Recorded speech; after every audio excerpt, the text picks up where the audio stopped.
some wheat and some potatoes and some other, just some other vegetables, and they shared it with my parents, and that's how they survived. And it was, it's beautiful people that they have 4 children, and it's a big family, but still they shared the food with my parents because they wanted to help them, and it was also so touching, and they are great. They are great people. And Valeria, do you know what this tells me? Between your first instinct of going and helping the territorial defense and the National Guard, and then you going off to Chernihiv to help evacuate people, your parents, neighbors, helping them out in a time of greatest need of their life, probably by far. These are signs of a healthy society, right? These are signs of a society that sticks together and helps one another in a time of need, as opposed to destroys or takes advantage of the situation.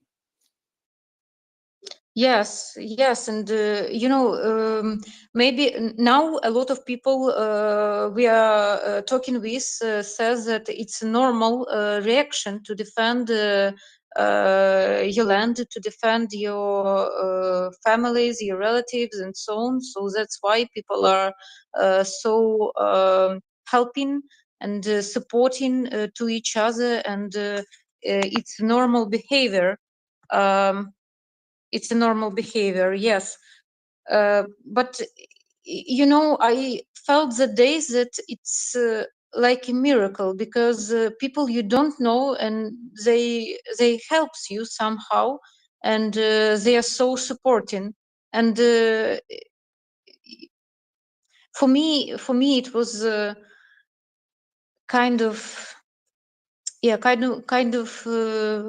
miracle. And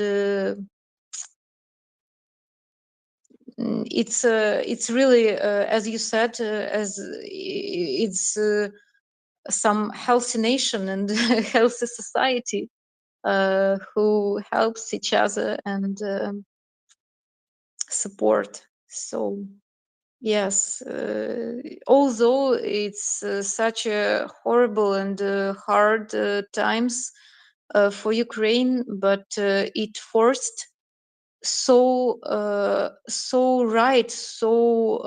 good processes in our society. I have a big hope that we will save this feeling of helping to each other, and it is a good processes for our people, for our country. Although yes, it's very dramatic times, and it's as the Russian troops left the areas around Chernihiv, as the areas around Kyiv were likewise liberated. What did you turn your attention to? And I presume you've been working at the same thing for the last 6 months. No, of course no. When we had several rides to several trips to Chernihiv region, to some small villages where the roads were very bad, and people had the problems with food supply and some medical stuff, because we had a lot of medical humanitarian help from different foundations, and volunteers from Poland helped us and transferred the different kind of medical help to our facilities. I don't know how to say, in Kiev, and we transported it to Chernihiv region when it needs it, and there was some demand from some requests from these small villages where it was hard to get because of ruined bridges and ruined roads and so on. But we saw clearly that now we need to shift our focus on other regions, and we How long did that it take for the situation in Chernihiv to stabilize, Valeria? 2 months after liberation? I think less than 2 months, because we started to visit eastern parts of Ukraine, Kramatorsk, and some other cities of the Donetsk region in April. I think I need yes to remember this.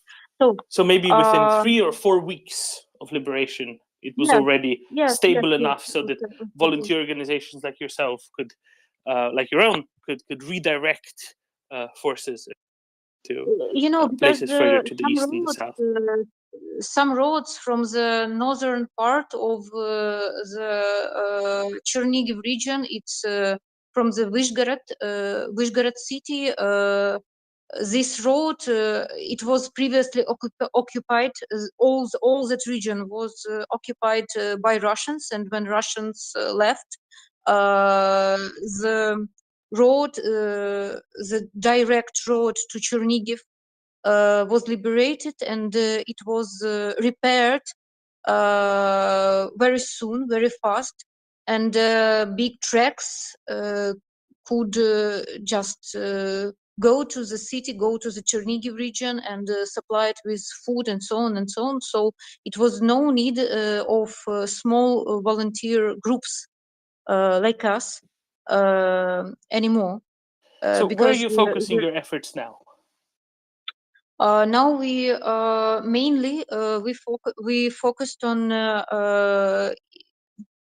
eastern part of Ukraine. It's Donetsk and not Lugansk region now, but that days it was Severodonetsk and Lysychansk cities, maybe towns. It's more correct, that we supplied with the humanitarian help and with the help, because when we decided to shift our focus to the east regions, we analyzed the situation, and we were talking with volunteers who works there in that region, and with some members of administration. We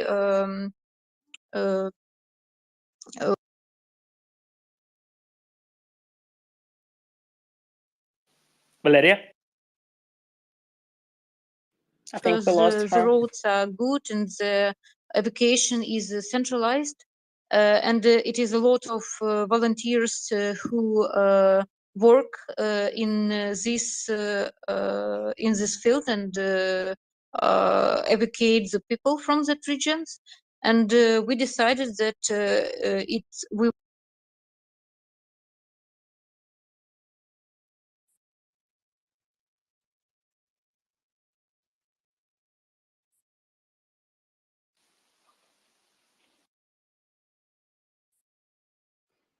I stepped on each other at the same time. I fear we might have lost Valeria possibly for good, judging by how this is. Valeria, we cannot hear you. I don't think she can hear us either. I think it's a bad connection problem. But I'll just use this moment in between to say, look,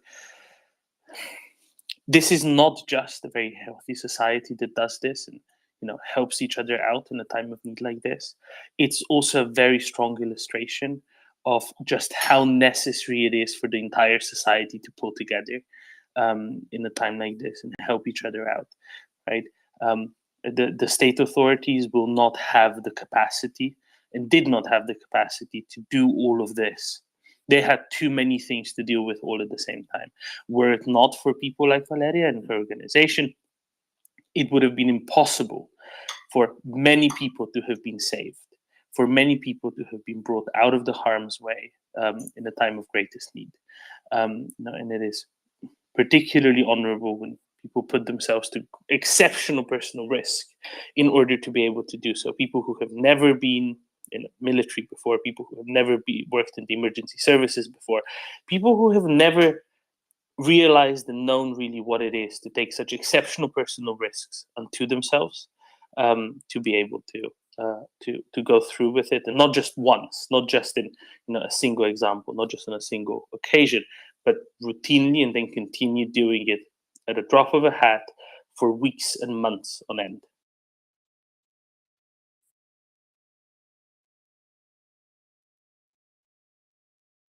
And Victoria, I do think we lost Valeria altogether.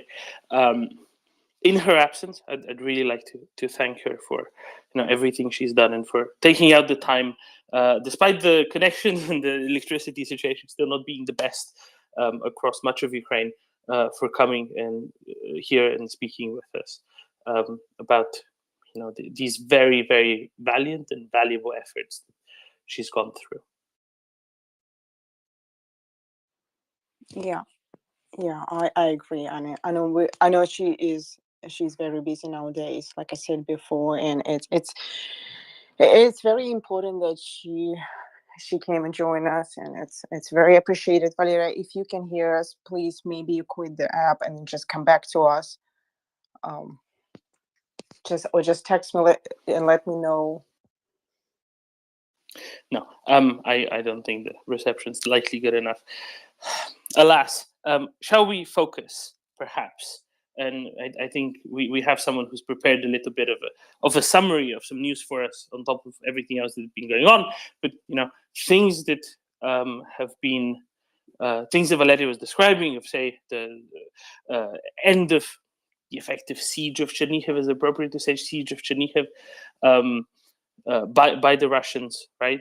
The same sort of areas to the north of Chernihiv, where villages were occupied by the Russians for a long time. The same, there are areas today in a very similar situation that her parents' village was on the first day of liberation, because many areas are getting liberated that have been under Russians for not a month and a half, but for 8 months and more, have suffered under occupation. Now maybe we can turn to that at this point in the evening. Well, evening in Europe, afternoon in the US, across the US at this point. Well, almost. And maybe look at some of the news of the day.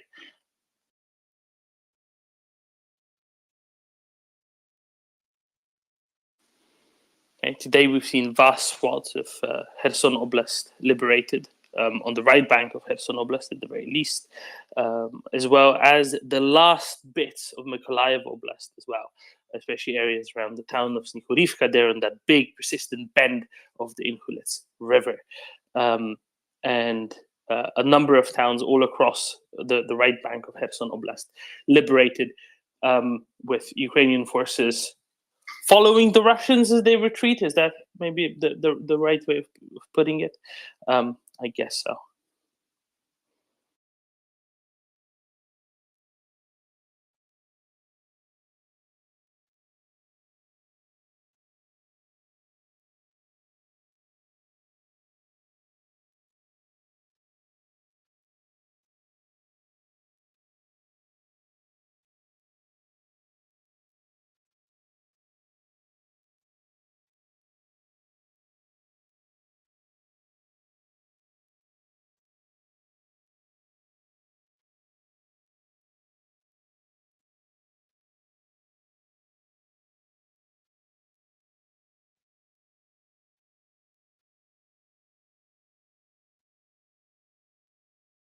Colby, we're trying to bring you up.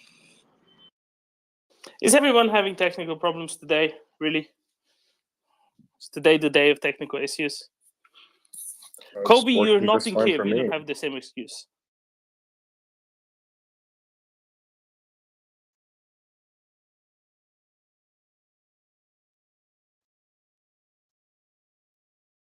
Colby. Mic check. Do you see him up? Because I don't. No, he's not up. I have Okay, sent him a couple of invites. so have I.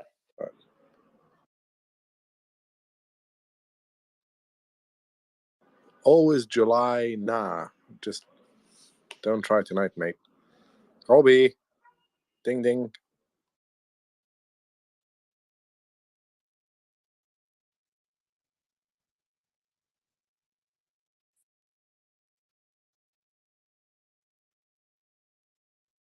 Well, in that case, I'll have to start talking about pineapple on pizza. People What don't about like that. pineapple on pizza? Do you like pineapple on pizza? Well, I love pineapple on pizza. Okay, if you say it like that, I don't know if you're sarcastic or if you're sarcastic or mean it seriously. But that's the trick, Doman.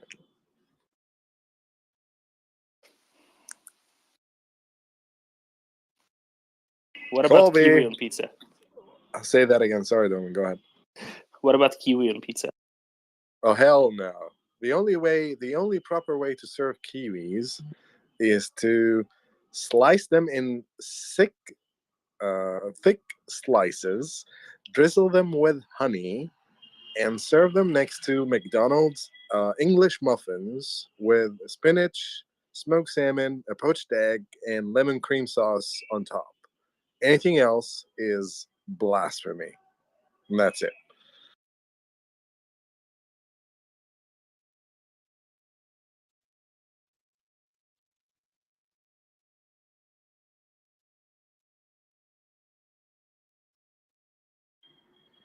Colby is probably stuck in Tim Hortons trying to get coffee. No, he's the rebellious Canadian that he is. He probably went to Dunkin' Donuts just to spy the rest of the country.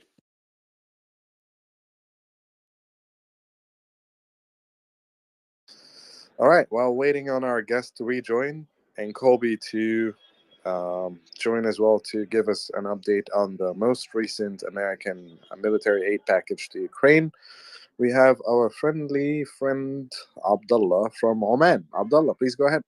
Hey, thank you so much. No, you just mentioned pizza, so I couldn't help myself. So I came up.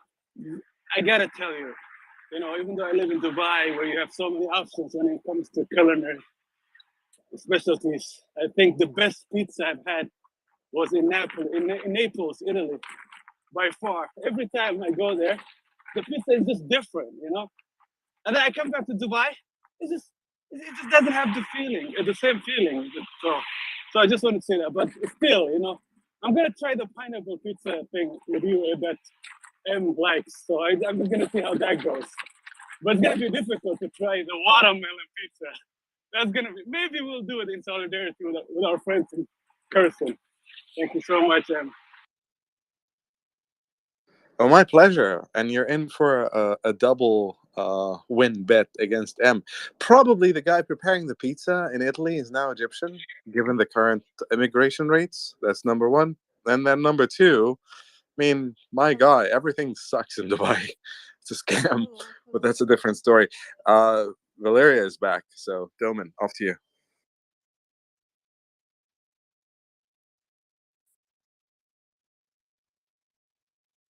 And Doman is gone. Valeria, can you hear me? Hello, can I hear you? Can you hear me? I can't hear you. Oh, yes, I can hear you, Valerie. Sorry. Please continue. We lost you at some point, so just carry on with your train of thought. Okay, so I can read that you. Your voice is So very I low, just though. want to It's kind say of that muted. So it if you're is using a Valerie, if you're using very a important to headphone, people who defend the eastern and southern parts of Ukraine, which are oftenly and all the time under the attacks of rockets and bombs and so on. It is very important to them to know that other regions supports them, not only from government or some centralized help or so on. Yes, it's very important as well, but I believe that with us, they feel that just common civilian people support them, and they take care, and they know that we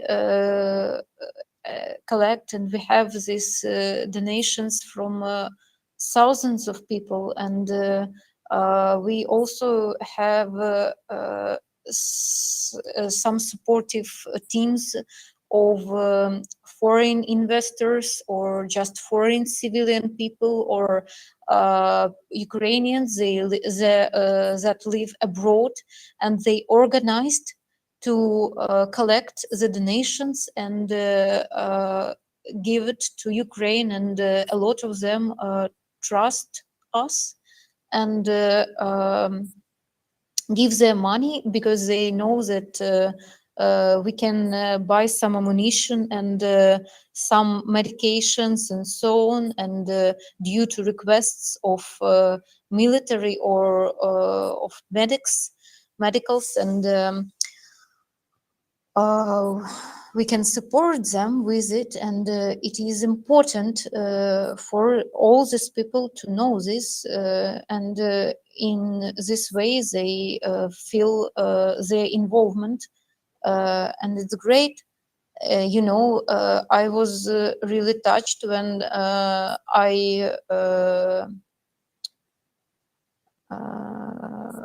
when I knew that some people from my university that finished it several years before my course, they are in USA now, and several people, and they gathered and organized some small, some small team who collect some money every month, and I communicate with one of them.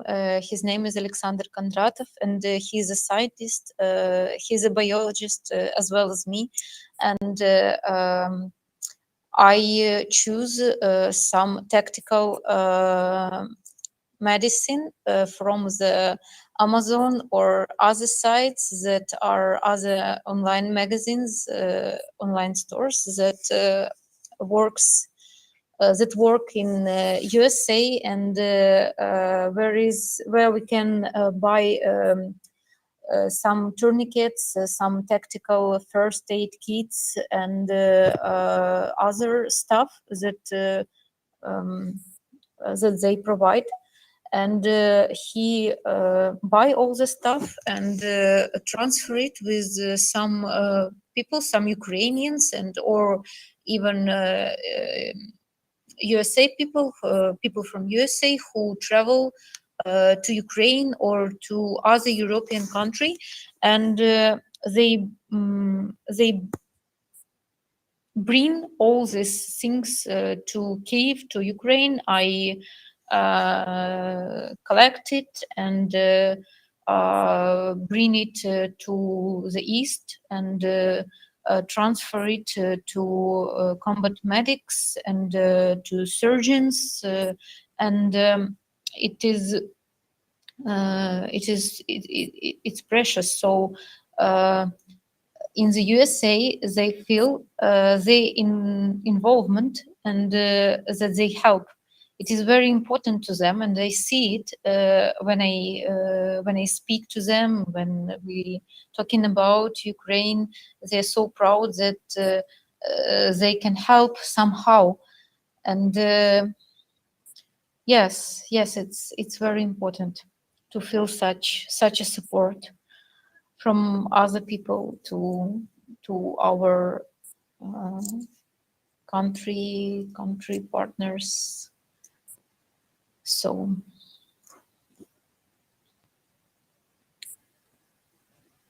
I don't know if you hear me because I'm talking. Yeah, Valeria, we can hear you. Yes. And can't hear. Yes. Okay. So thank you. Now I can see that you hear me. Yeah, we can hear you, but your voice is very low. Oh, I will try to speak loudly. Is it okay now or no? It's okay, but It's it's coming okay, through but very it's muffled. coming through very muffled. Oh, it's bad. Bertrand, do you have a question for Valerie?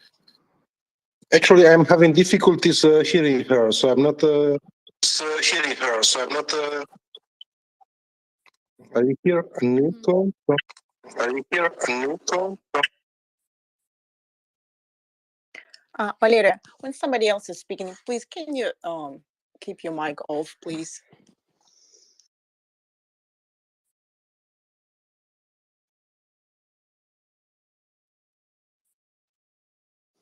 All right, Bertrand, please go ahead.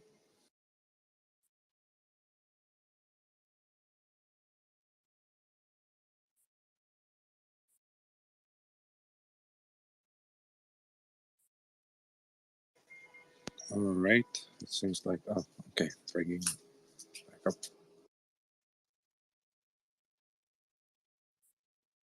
Bertrand, please go ahead. Valeria, the mistaken.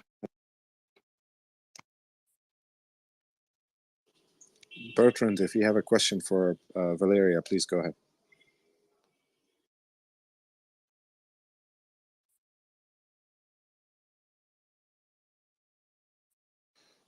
All right, we seem to have lost her again.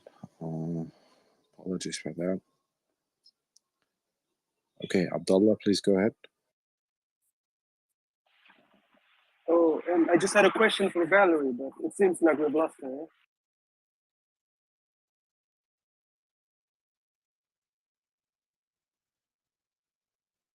Practice in one of Kramatorsk hospitals.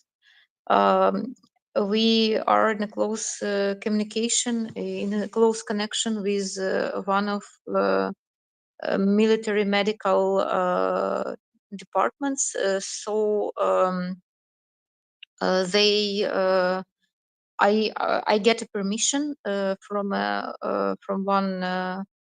Um, from one medical to work in a trauma department in a collection point. I'm not a medic. I have no medical education or specialization, but I'm a biologist, and I come on with some kind of procedures and so on. And I thought that I can be helpful in unspecialized work. For example, like transporting of injured military from the evacuation vehicles to the hospital, or for example um, mm,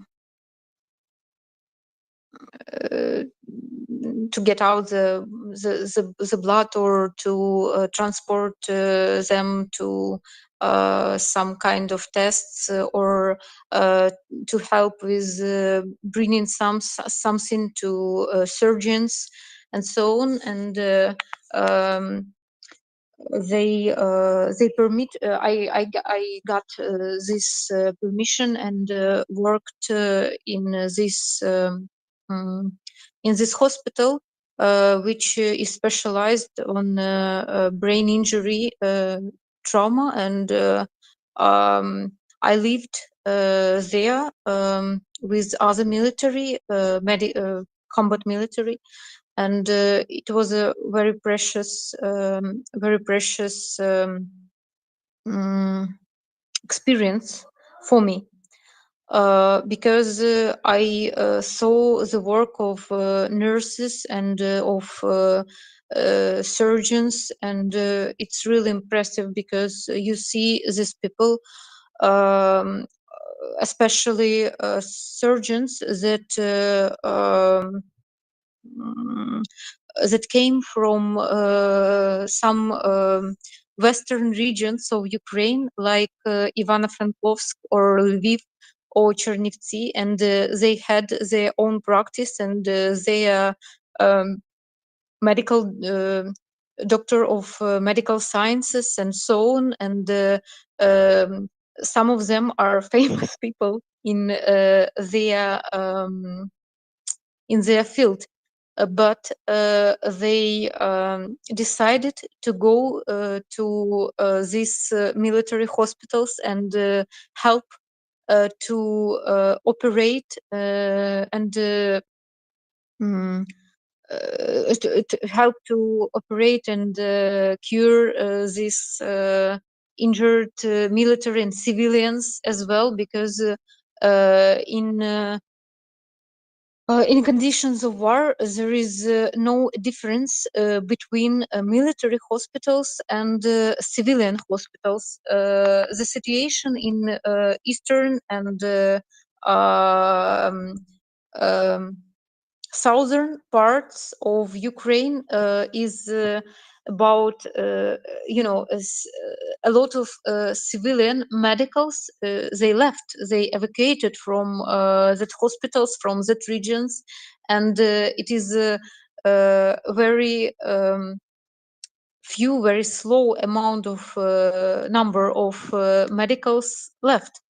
And some surgeons, some medical decided to go to leave their practice and their safe workplaces and go to east, go to west to work, to operate, to save lives of our military.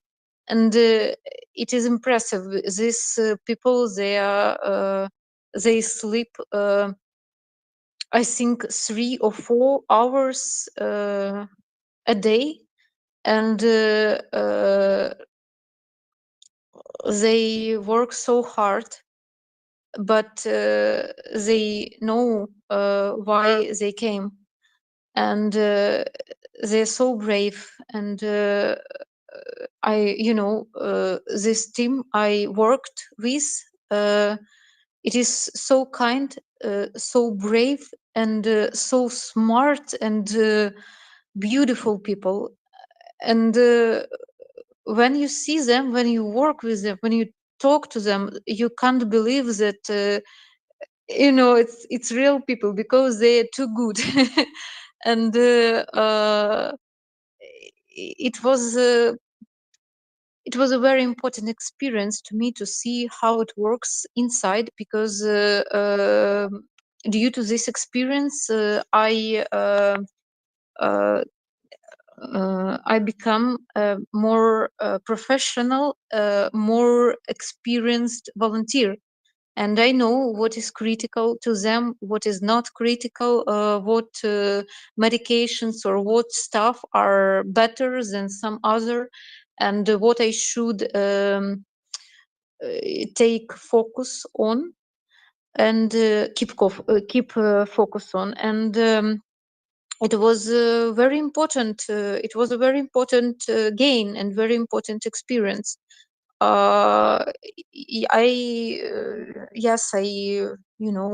brought a lot of stories from that period, and I saw a lot of civilians who refused to evacuate from that regions, and they came to this hospital I worked in, and they lost their legs or arms.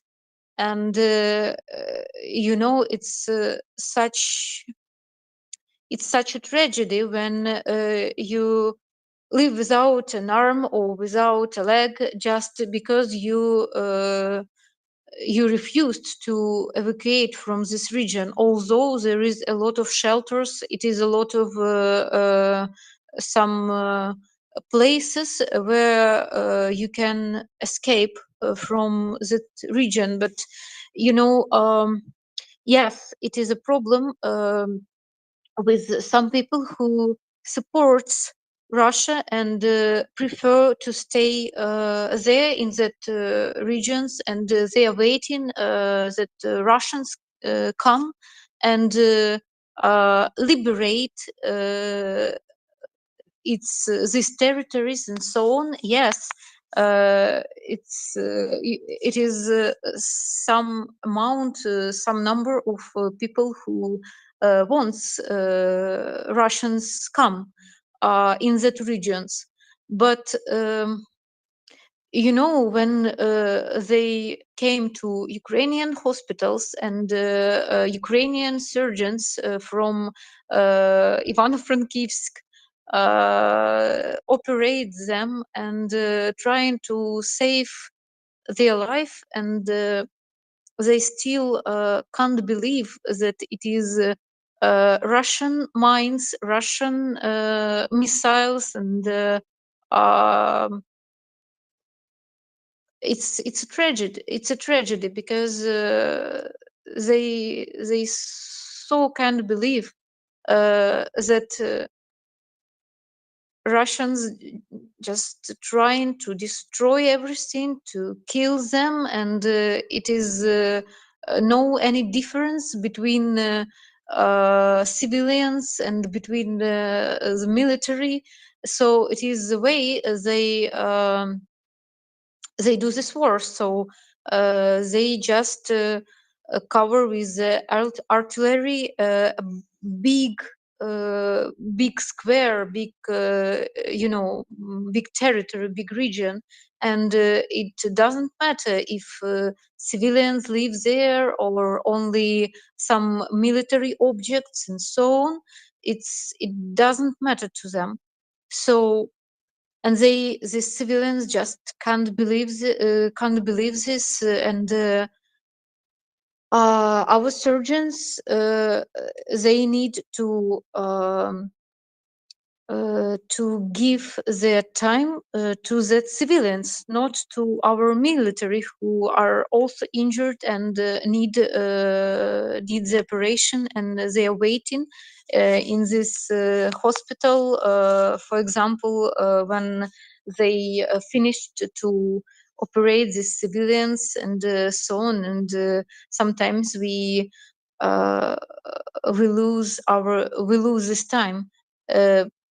Because of people who don't want to evacuate, and they just came to this hospital in Valeria, can you hear me? Yes. First, mic check. Yes. Okay, we have a couple of questions for you. First, we'll go with Wendy, and then Abdullah, and then Dave. Wendy, please go ahead. Thanks, Sam. Valerie, thank you for coming to the space today, which is of huge value for anyone outside of Ukraine right now.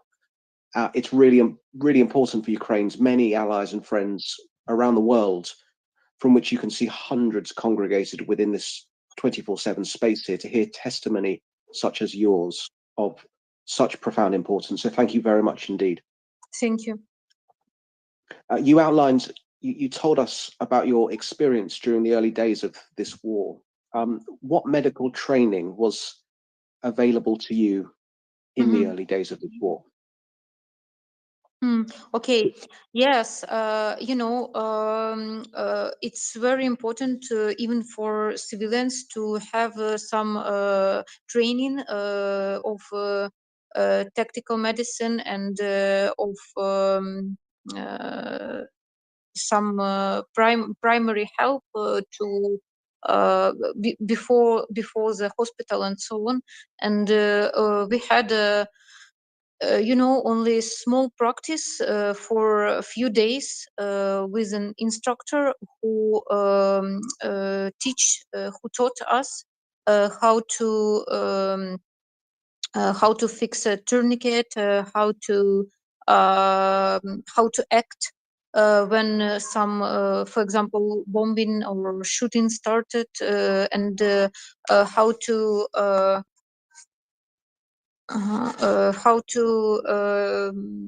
how to check if some other person breathes or no, and help indirect massage of heart massage and so on.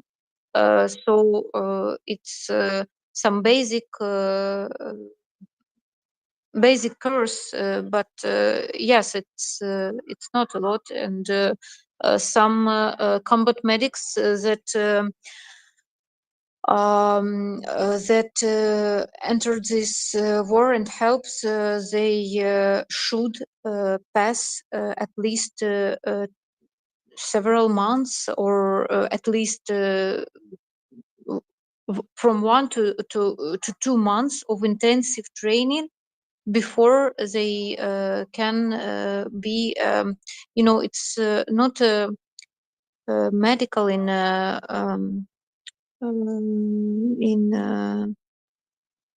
in a common terminology, but when you're a combat medic, you can just pick soldiers, pick military out from the red zone, and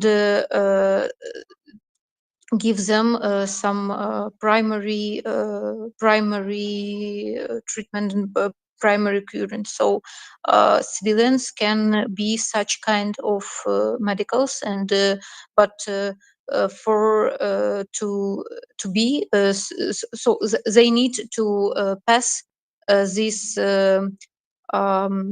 this course for 1 or 2 months of intensive everyday training to have a permission act like a combat medic. Wendy, do you want to follow up? Thanks, Tim. Thank you, Valerie. So you were given, I think we can understand how such training is condensed. I mean, we can only imagine how such training is condensed for people like yourself and your team. And I was wondering, in your work since the beginning of this war with your team, how have you seen the level of support your team has been given change? Would you say that your team exists in a similar form in terms of its the equipment that it has available, the support that it has available, it's the time it takes to get medical casualties to places where they need to go, or has this support improved? Yes, it improved a lot because we started from 5 people, I think, who just get some buses, some cars from the organizations they were working for example, or some other organizations that just gave their transport for evacuation needs and for humanitarian help transportation. And now we are officially we are the official organization from I think around 15 or 20 people works constantly in the team, and we divided our help. The part of our team buys they buy pickups and other cars in Europe and transfer it to Ukraine. After that, we have team members that are very good in cars and in car repairing, and they are responsible for repairing and some technical inspection of this car. These cars we are obtaining from abroad, and when they fixed and repaired these cars to working condition, we transport it to east and to west and pass it to military that that need it, and they just give us some requests, and we try to cover this request. So for today we passed over 300 of pickups of cars. We bought for donations of Ukrainian and for foreign people, investors, and we have several communications with small businesses that also organized a big support with the donations. So it was a communication with our team. So that means that these businesses trusted our team, and we have some reputation already, and we are very proud of it, and it is a big responsibility, as I already mentioned. And also we had a communication with and cooperation with some foundations that provide medical help, and it was a lot of them already, and they transferred us big amounts of different medications, and even some medical equipment or tactical stuff. For example, a big amount of first aid kits, tactical first aid kits, or tourniquets, and so on. And we see that now it is more structural, more organized, a lot of people involved. We have we already have some internal, distribution of responsibility between team members. I'm responsible for medical part. Vlad is responsible with Anton Sinenko and Vlad Samoilenko. They are responsible for some small ammunition and for cars for military. And also we have it's a small part of our support and so on. Uh, it's a food and clothes and some hygienic stuff and so on. It's a very comparative small part, but it also exists. Yes, and so somehow we work in these three main directions, three main fields. It's cars, pickups. It is medical supply, and it is some tactical stuff like ammunition, or like um, some even some drones or something. It's it's also part of our work. So. All right, thank you so much, Valeria, and thank you, Wendy, for asking your questions. Abdullah first, and then Lisa, and then Leonard.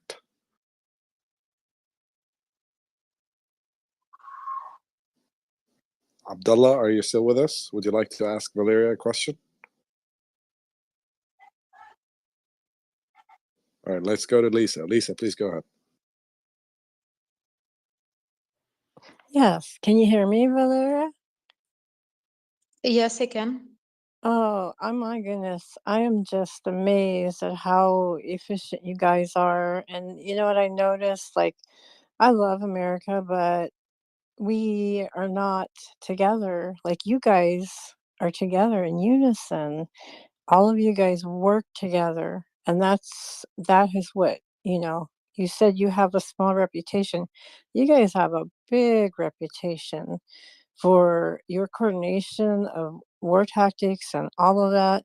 And then, it's just so exciting to hear everything that you've gotten involved in to help people. And it used to be like that in my grandma and grandpa's days.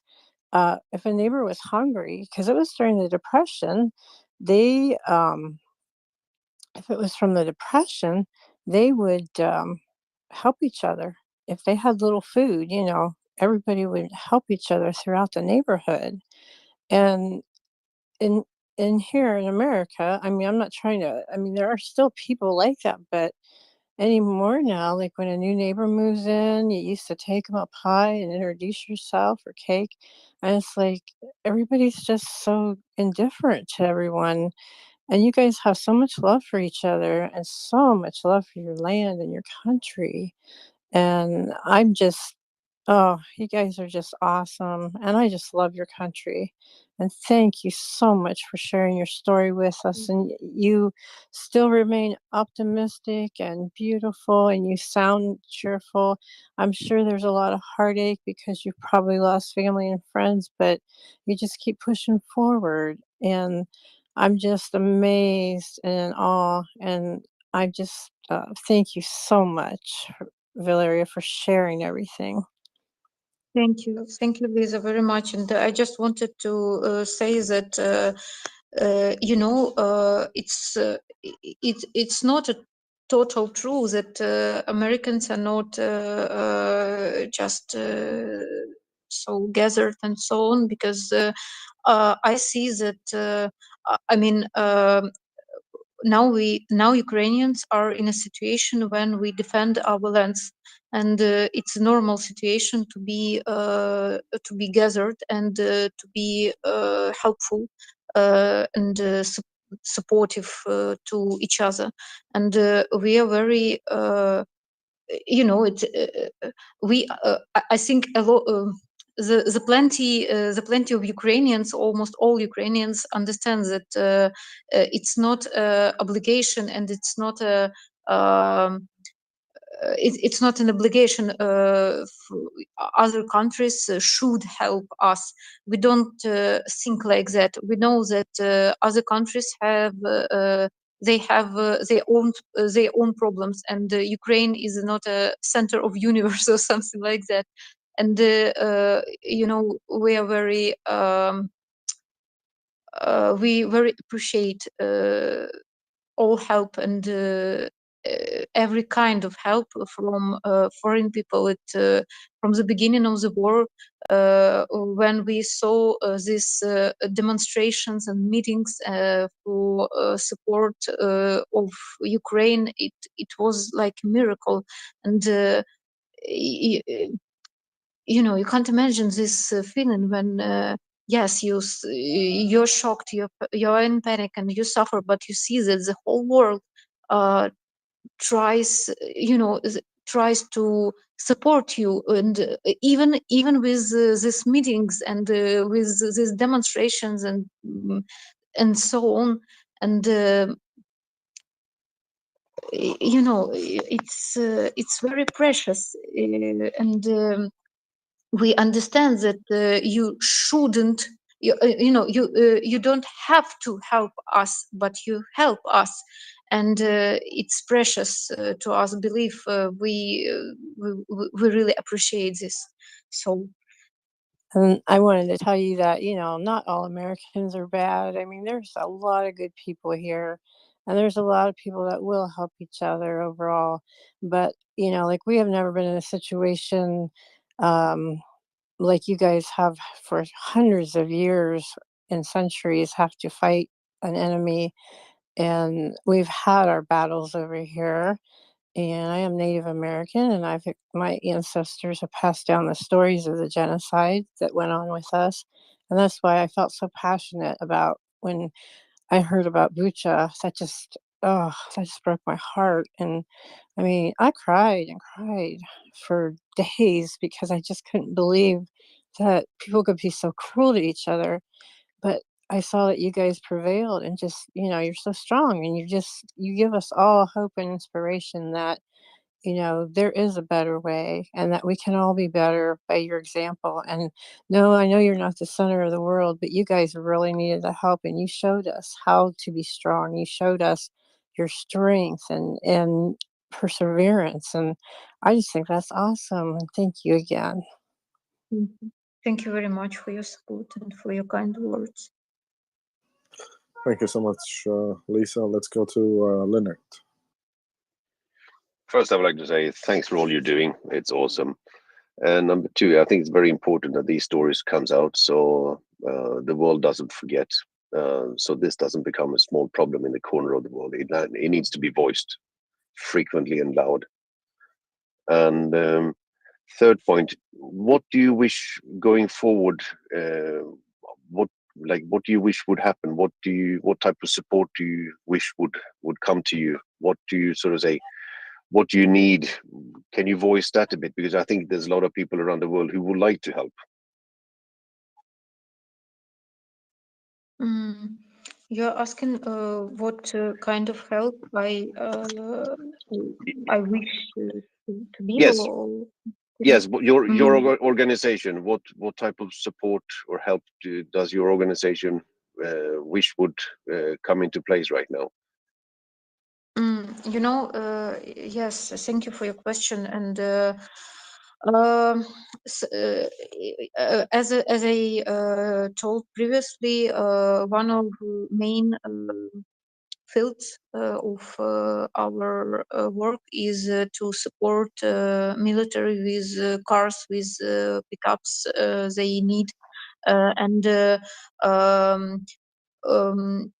we already pass more than 30 of the cars, but they they broke, they exploded on mines, and it's not funny. I'm just saying that it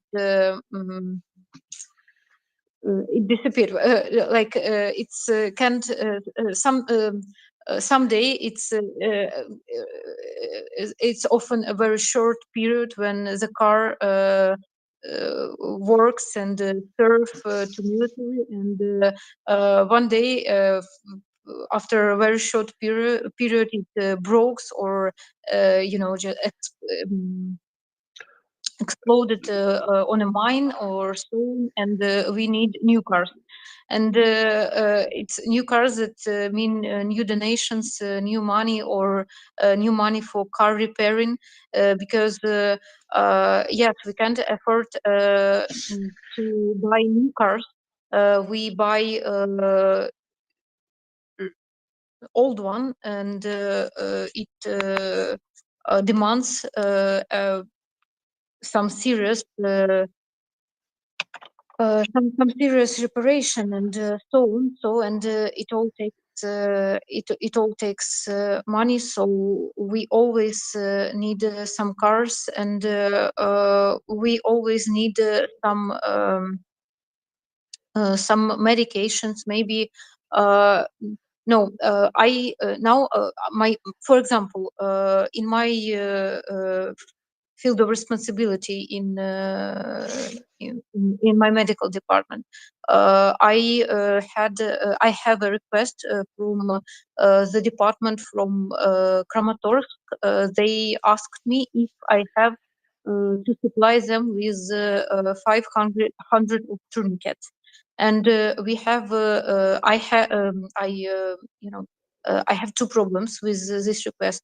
First of all, it's a very it's a big amount, but I know that they have formed several new departments, and with new people in it.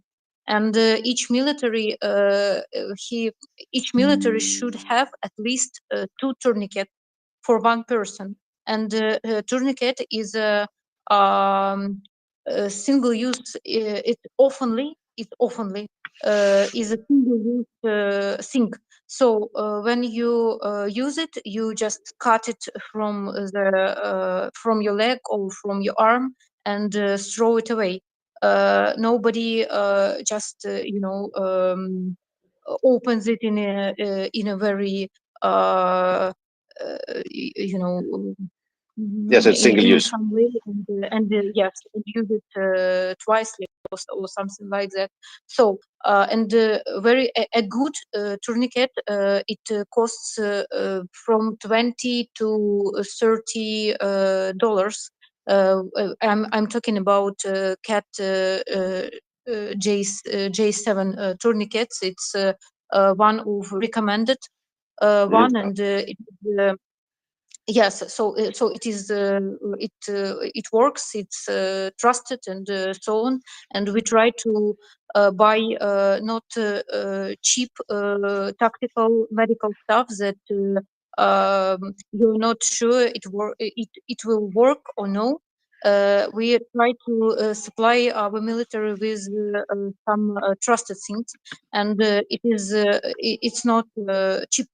And already I covered this request for one third part, and I try to collect money and to earn and to give my own money to my foreign team with Ukrainian volunteers who live in USA, and it's scientists from my university. They organized a small team, and I buy these tourniquets from them, and with their help.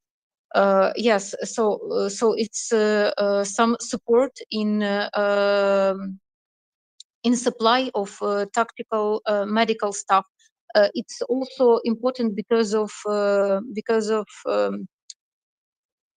availability. It's not always you can find a needed quantity of some tourniquet or some first aid kit or some occlusive or some wound dressing and so on in some military store or some other source where you take it, and it is very important so for some people who can be involved by searching over places where some stuff are available, and help to book it, to purchase it, maybe to give some credit money to it, and then reward it, or so just it's basic things, money and availability of stuff that military need every day. And we now because of this counterattack, we have a lot of loss, unfortunately. I was in the east with my I talk with one military. I communicate a lot, and he's one of medical. I'm not directors. I don't know how to say in English. But it is a high responsible person. So and yes, he told me a situation because he knows it, and we have a lot of loss, and we have a lot of injuries, and so on, and Okay, maybe just I have had for example, I needed to find somebody who basically companies who would sell large generators. I talked about it in this space, and people contacted me and said, "Hey, this supplier looks good. This supplier can probably sell large generators." And we successfully bought large generator from that supplier, like 150 kilowatt generators. So I actually had lots of help from this forum to get new contact, which I missed when I was looking for large generators. And like for me, it was very useful to shout out here and in this forum to get more contact. And then I forgot about the generators. It is also a very important part. And now we have a communication with one foundation that they promised to provide us with over 30 generations of different мощность. So different capacity. Okay. Yeah. Capacity, yes, capacity. Yes, and yeah, generators are very important now because of attacks on energetic infrastructure, and yes, it is a high priority now, and we also deal with it, and we have one member of our team who works in a big supermarket that called Epicenter, and they obtain some new uh, some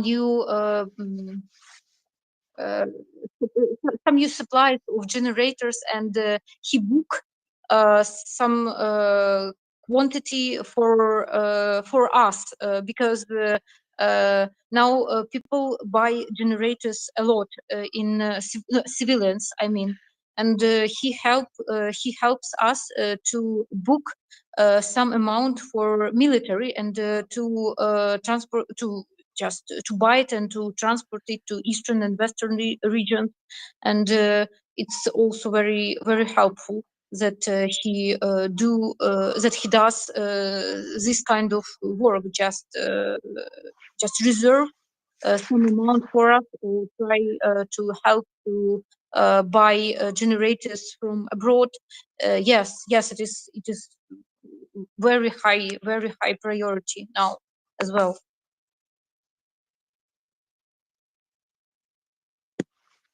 All right, thank you, Leonard, for asking your question. Thank you, Valeria. Flying Goose, please go ahead. Thanks, Valeria, I just want to dovetail on what Lisa was saying before. I like to always say this to any Ukrainian people that come on, that I don't think you guys realize, because you're dealing with so much, that you don't have time to think about anything else. You are such an inspiration to so many people, especially in this country. I live in the United States, and I'm originally from Canada, but you are an incredible inspiration to those of us who seek democracy. And for those of us that are very tired and have been fighting for the better part of 6 or 7 years now to try and upright some things that are going upended in this country, you give us hope, and that can't be measured in anything, but it's just faith. We have so much faith in you guys as a country. I have more faith in you as a country than I do any other democracy right now, to be perfectly honest with you. I think Ukraine is going to be flooded with people from all over the world that have been very involved with this entire war of aggression that Russia has brought to your sovereign land, that are going to come, and they're going to want to rebuild with Ukraine and stay in Ukraine and be a part of Ukraine. There's a great many of us out there now that feel a tremendous amount of allegiance to Ukraine, and literally just voted primarily on what it would do for Ukraine. Not thinking about anything else, because you are our first priority. We know what's happening to you. We know what's going on. Those of us that are in the know and that are keeping touch with what's going on, we're keeping a very close eye on everything that's going on. We know about the atrocities. We will never let them be forgotten. We will never let the children that have been stolen be forgotten. We will never let the people who have been stolen be forgotten. We will fight until the last one comes home. It is very important to many of us in this group that happens. Thank you. So I just wanted you to know that You give us great hope. You give us great hope, and we love you. You have so much love being sent to you from a bunch of people that you don't know, that literally their lives revolve around what goes on with you guys every day. You're the first thing I look at every morning and the last thing I think about every night. I have spent many a nights watching, I remember in the beginning of the war, watching the cameras over Kiev, and over Odessa, and I mean everywhere that there was cams, we were all watching them to see what was going on and to try and get the message out to people to take shelter or whatever, when things were just all in disarray. And I just want you to know that there's a lot of love coming to you guys from a lot of people, a lot of prayers, and we will not leave you. We will not leave you. We will fight with you till the very end, and then we will help you rebuild. And that is a promise. Thank you. I'm very appreciate your And you take care of kind words. yourself. Yes. Thank you. Thank you. Valeria, we just want to be very mindful of your time. I know it's getting really late in Ukraine and you sound very tired. Please let us know if you would want to leave or you would want to share a little bit more. Thank you for notice this. It's already 10:30 in Ukraine, and if you have maybe a few more questions, I can answer it. And if you don't mind, yes, I will go to have rest, and so maybe continue some other day, some other time. Yes, of course. Thank you so much. Abdullah, go ahead. Thank you so much. Can you hear me? Yes, I can. Oh, perfect. Sorry, I had a Tura box. I couldn't hear you guys earlier. You answered some of the questions I had in terms of logistics and medevac and triaging process. Maybe I'll ask you this question. It's a question I like to ask every Ukrainian I have the privilege of meeting. What was your opinion of Russians prior to this brutal invasion? And what do you think your relationship will be going forward after this war? Thanks a lot. Yeah, it's it's a hard question because a lot of emotions are in it, and you can just think with a cool head about it. Now we, the plenty of Ukrainians, I think the whole country doesn't think how to rebuild some communications and so on with Russia, because now we think how to protect ourselves and how to defend our country. And yes, before this invasion, and maybe before the 2014, we had some thoughts that we are a very similar nation with the same roots and so on, but not now. And we've faced with big difference between us and between them, because there is still a lot of, yes, there is some percent of people in Russia who don't support the war, and they tried to go on some meetings and so on. But we see the statistics and we see some social analytics that shows that 70% of Russians are uh, for this war, not against it, and or they just keep silence. And it is a big, it is a big difference between us and between them. When we don't like something, when we don't like some decisions of our government, we make a revolution. And I, in 2014, I firstly, as a, mm, as a countryman, I firstly faced with this thing that a lot of Ukrainians want a better nation, a better development. They want to be a part of a civilized world. They don't want to be a part of Russia, because we can see how they live.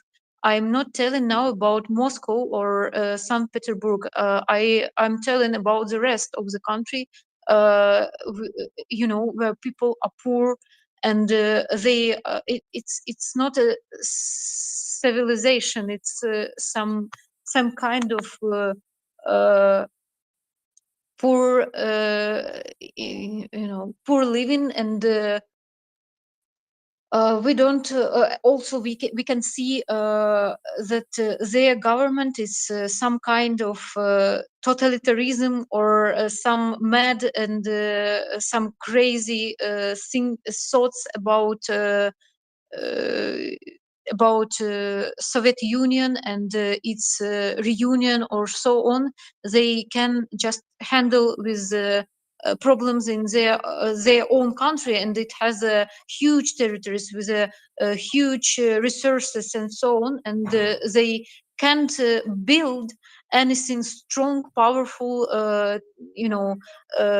technological and so on. They just want to invade to other countries and to grab their resources and territories, and they think that somehow it will help them to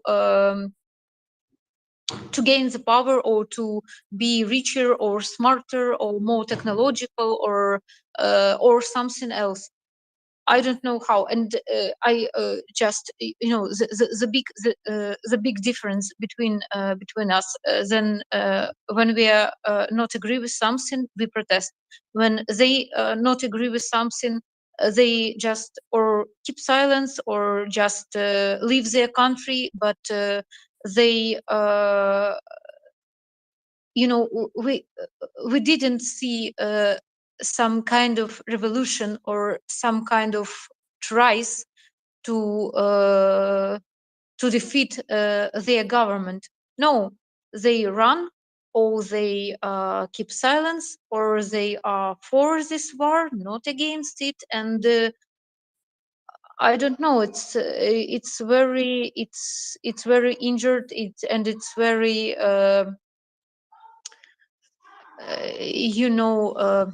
It's such kind of nation with which I don't think we will have any tries of communication for a lot of years after the war. Now I feel it in this way, because yes, we have a very close and very common and very similar roots, and we have a lot of relatives. A lot of us have a lot of relatives in Ukraine, and the Russians have a lot of relatives in we have in Russia and they have in Ukraine. But when I also have relatives, millions of other Ukrainians, and you know what, my aunt in Moscow, she lives in Moscow, and what she told me when the war beginning, and I told her that my parents is under occupation. She didn't believe me, and she asked just one question: are you sure that it is Russian tanks? Are you sure that it is not Ukrainian soldiers and not Ukrainian tanks occupied the village your parents live in? And when your aunt, your relative, ask such kind of questions, so what what can we talk more about? I don't know. I just stop this communication, and that's all. So it's a very hard question. Thank you, Valeria, and thank you, Abdullah. Valeria here, in the most passionate way, in a very simple way, a Ukrainian woman choosing to support the war effort, choosing to fight for her country and her fellow countrymen and women in the way she can, said what we have been saying over the last 8 months. Russia is resorting to revisionism.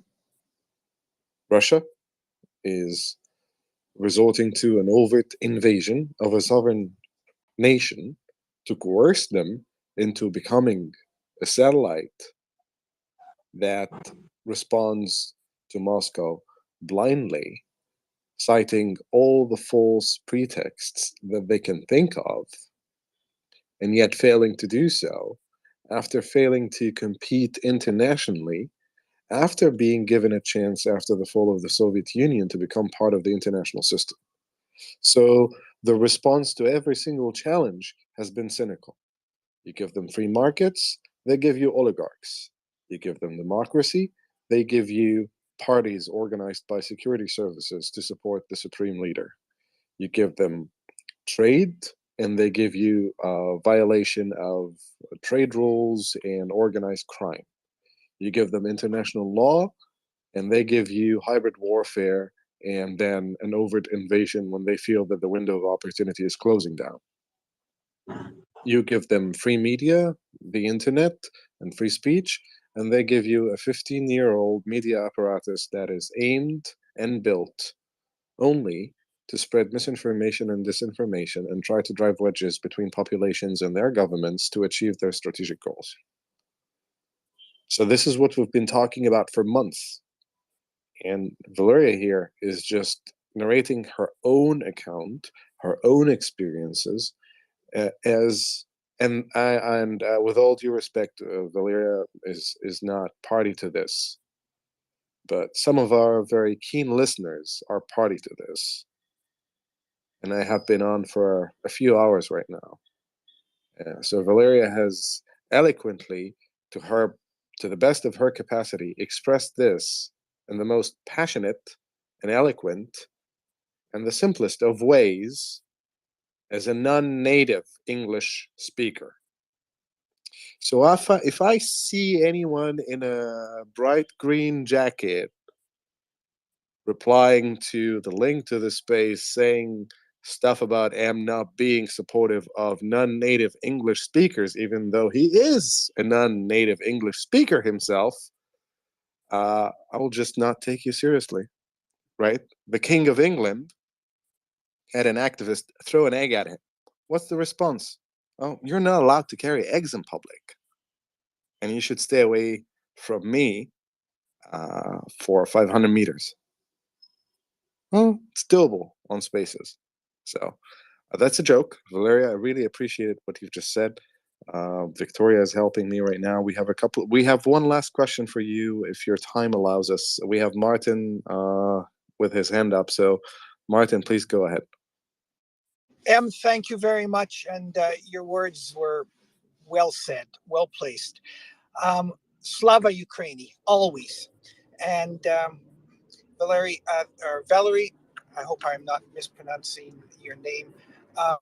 I've been listening sporadically because I've been out and about doing some chores. But I wanted to say, first of all, that as a Canadian, I'm very pleased that successive Canadian governments have been, we're training Ukrainian troops, Ukrainian forces in Op Unifier, and also the support that Canada has been giving Ukraine over the past number of years and months as well. And the fact that I think there's 100,000 Ukrainian refugees, some of whom I've had conversations with here in Winnipeg, Manitoba, where I live. Very emotional conversations I've had with a number of them. I'd like to ask you one question. What would you like to see more from Canadians, Canadian government, Canadian citizens to help Ukraine rebuild? That's my question. And again, Slava Ukraini, and I feel very empowered. Let me just add, very empowered by the unity of purpose, the courage, and the absolute commitment of the Ukrainian people in defending their land against the genocidal invaders from Russia. So I don't want to get too emotional because it always moves me. So I'll stop there and just listen to your answer. Thank you so much. Thank you very much for your. Thank you very much for your questions. I have to say, glory to heroes. It's an answer for your hello, Slava Ukraini. It's the answer is glory to heroes, and I read a lot about training of Ukrainian military in Canada, and I read a lot about the support your country gave and give to Ukrainians, and it's it's great, and believe everyone who read about it, every Ukrainian is very thankful for this help.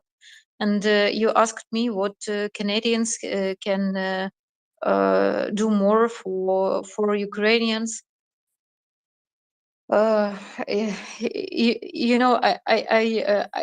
don't really know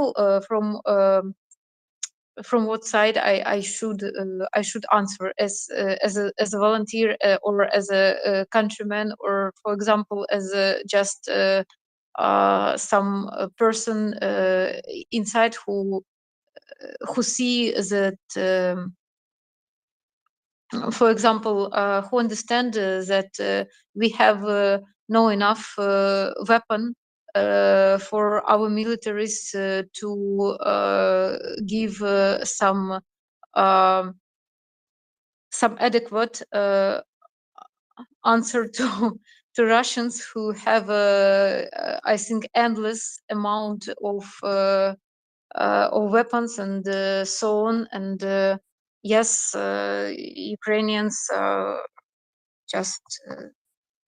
just need more weapons and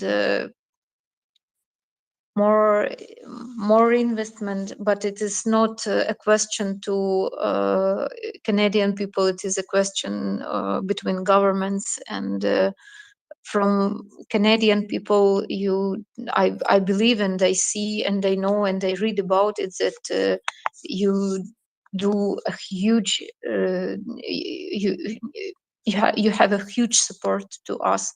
So what can we ask more?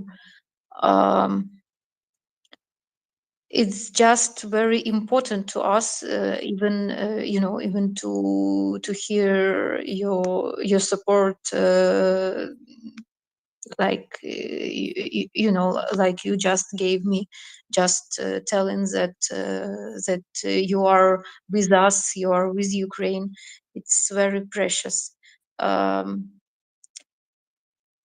So other questions are government questions, and I'm a volunteer, and as a volunteer I can answer that you can organize your own volunteer teams and collect donations and transfer it to well trusted and known volunteers. I'm a representative of a small, not very big group and or foundation, as you wish, that helps the way it can, and it is hundreds of such groups and such organization. And as you know, we have two trusted big foundations. One of them is Back Alive and Повернись живым. And the second of them is Prituла Foundation, and it is a trusted and well-known big volunteer a non-government organization that that buy a lot of cars, weapons, some tactical stuff, some ammunition, some equipment for military, and so on and so on. And you can be sure if you organized inside of your country with and just create some organization with people who want to help somehow to Ukraine. You can communicate with and have a connection with this small, not very big volunteer organizations like us, or with the big ones like these two I already mentioned. And it's a help from people to people, from civilians to civilians who are involved in this war, and try to help. It's very strange. I'll be honest.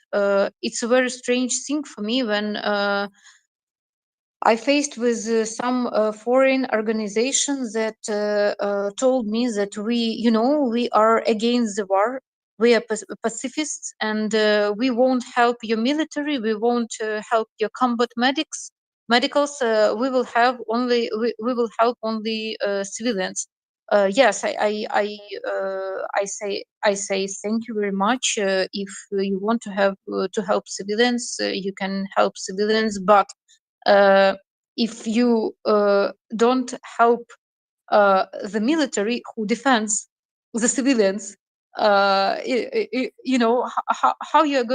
are you going to protect these civilians when you don't want, when you refuse to help military who protects them and who defends our borders and our country? And it's a strange logic for me, and a strange situation, when I faced it some time ago with several foundations that refused to help our foundation, because we are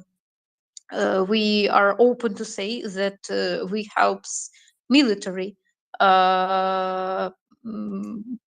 primary. So it's a priority. It's a priority for us to help military and combat medicals. So just wanted to share with you. Understood, Valeria. Thank you so much for your answer. And I believe we might have one last question for you, STF. Please go ahead, sir. Yes, hello. Listen, I'm not a combat soldier, nor do I have any experience fighting, but I'm a builder. I'm a general contractor, and how can I help? How can I help people put roofs over their heads and shelter from the elements and whatnot? Is there? Sure, sir. Well, we will park that for a couple of minutes until we wish our guest a good night. So, Victoria, thank you so much, Valeria, for being with us. Thank you so much for everything that you do. Thank you so much for taking the time to be with us against all technical difficulties and sharing your accounts and your experiences and your personal stories and impressions and answering questions. And thank you for being you. And thank you, Victoria, for introducing Valeria to the space and having her on. And Valeria, anytime you need anything, just drop by. You don't need to arrange in advance or anything. Whenever you have time, whenever you can, please join us and share your updates and your personal accounts with us anytime you can. And off to you, Victoria, to take it from here, please. Yeah, Valeria, thank you so much for joining us today. And we appreciate that your time and your experience that you shared with us tonight.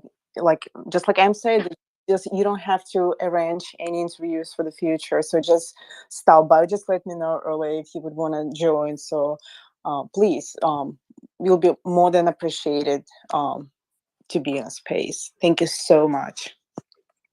Thank you very much to you for this opportunity to share with the situation, with our problems, and I'm very appreciate and appreciate this. So thank you. It was really nice to hear all of you and to answer your questions. It's very precious. It's it's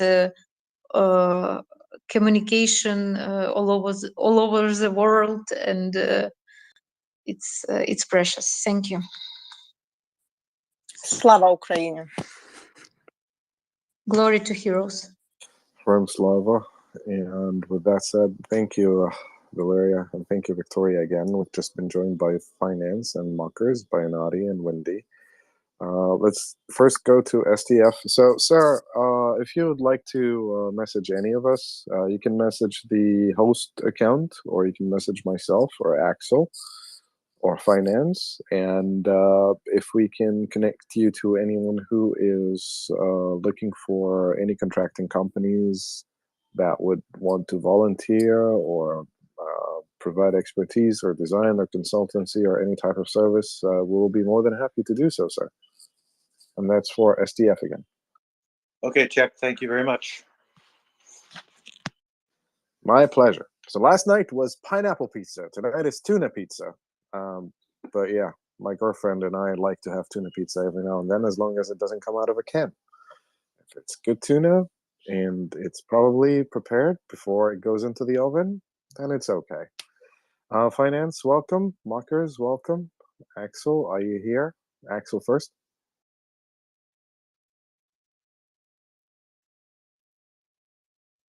All right, Axel should be away of his mic then.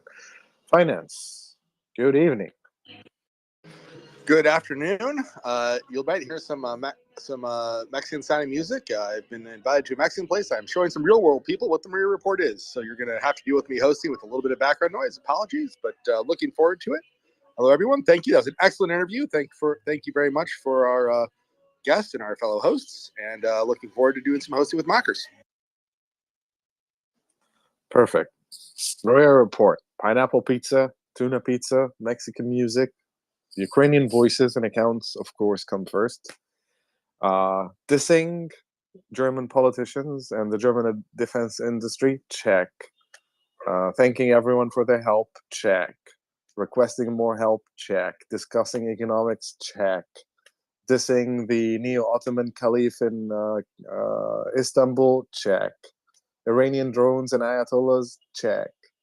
Monte Carlo radio references masked as passive-aggressive jabs, check. You know, it's the new Bold and the Beautiful. It's where it's happening. It's where you can find the most recent news. It's where you know where it's going, and it's where you know how things will unfold. And with that said, welcome, Mockers. She's the new co-host. Wendy's here as well, Finance. And it's almost 11 p.m. my time. The dogs are barking on the streets of Cairo, so I wish everyone a good night. And if you're wearing a bright green jacket and replying to the link of the space saying random stuff about non-native English speakers, I don't have a beef with you, but just like the King of England, I will just not allow you to carry eggs in public anymore. With that said, good night, everyone. There are a lot of ways to do a lot of things, like President Joe Biden said, regarding a very interesting person that we all have our eyes and ears on right now. Finance, please take it from here, and Mockers, please take it from here. Again, thank you, Victoria, for arranging this interview. Some people might have found it a little bit slow-paced, but that's just fine, because war is not about military updates and kids firing pistols and rifles and tanks and artillery rounds. Sometimes there are women involved. Sometimes there are children involved. Sometimes most of the effort is being carried by civilians, making sure that they can equip their armed forces and their EMS services and personnel and providing as much aid as they can to their civilians, right? It's not the interesting stuff that moves the world. It's actually the boring stuff: calculus, mathematics, physics. For God's sake, go follow Think Defense. The guy doesn't tweet about anything except bridges and containers.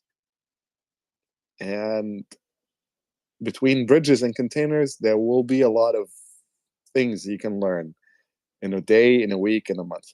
With that said, I have been ranting for too long.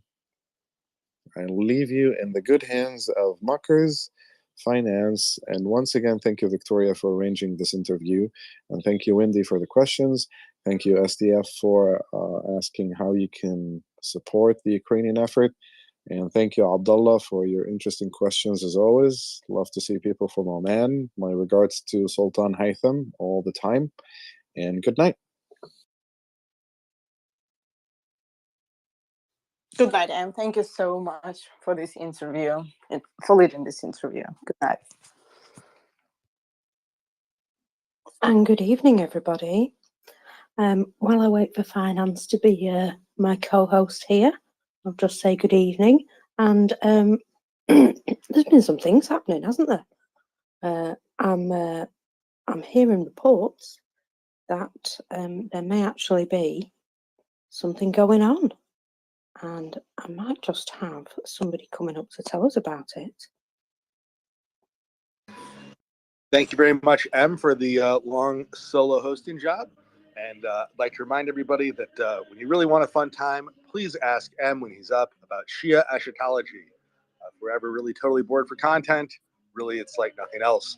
And with that, I'd say we go to Colby, who's going to tell us about far more pertinent things, like things going boom and get our song.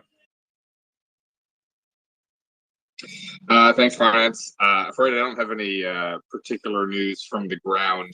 Haven't been focusing on all the details. There's quite frankly too much information, more than I can reasonably try and sort through. A lot of different reports coming in from the ground. I'll just say that the walls are closing in.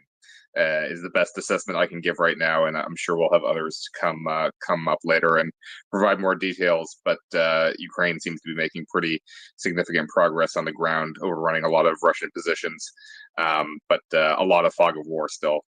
So I won't say anything much more definitive than that right now.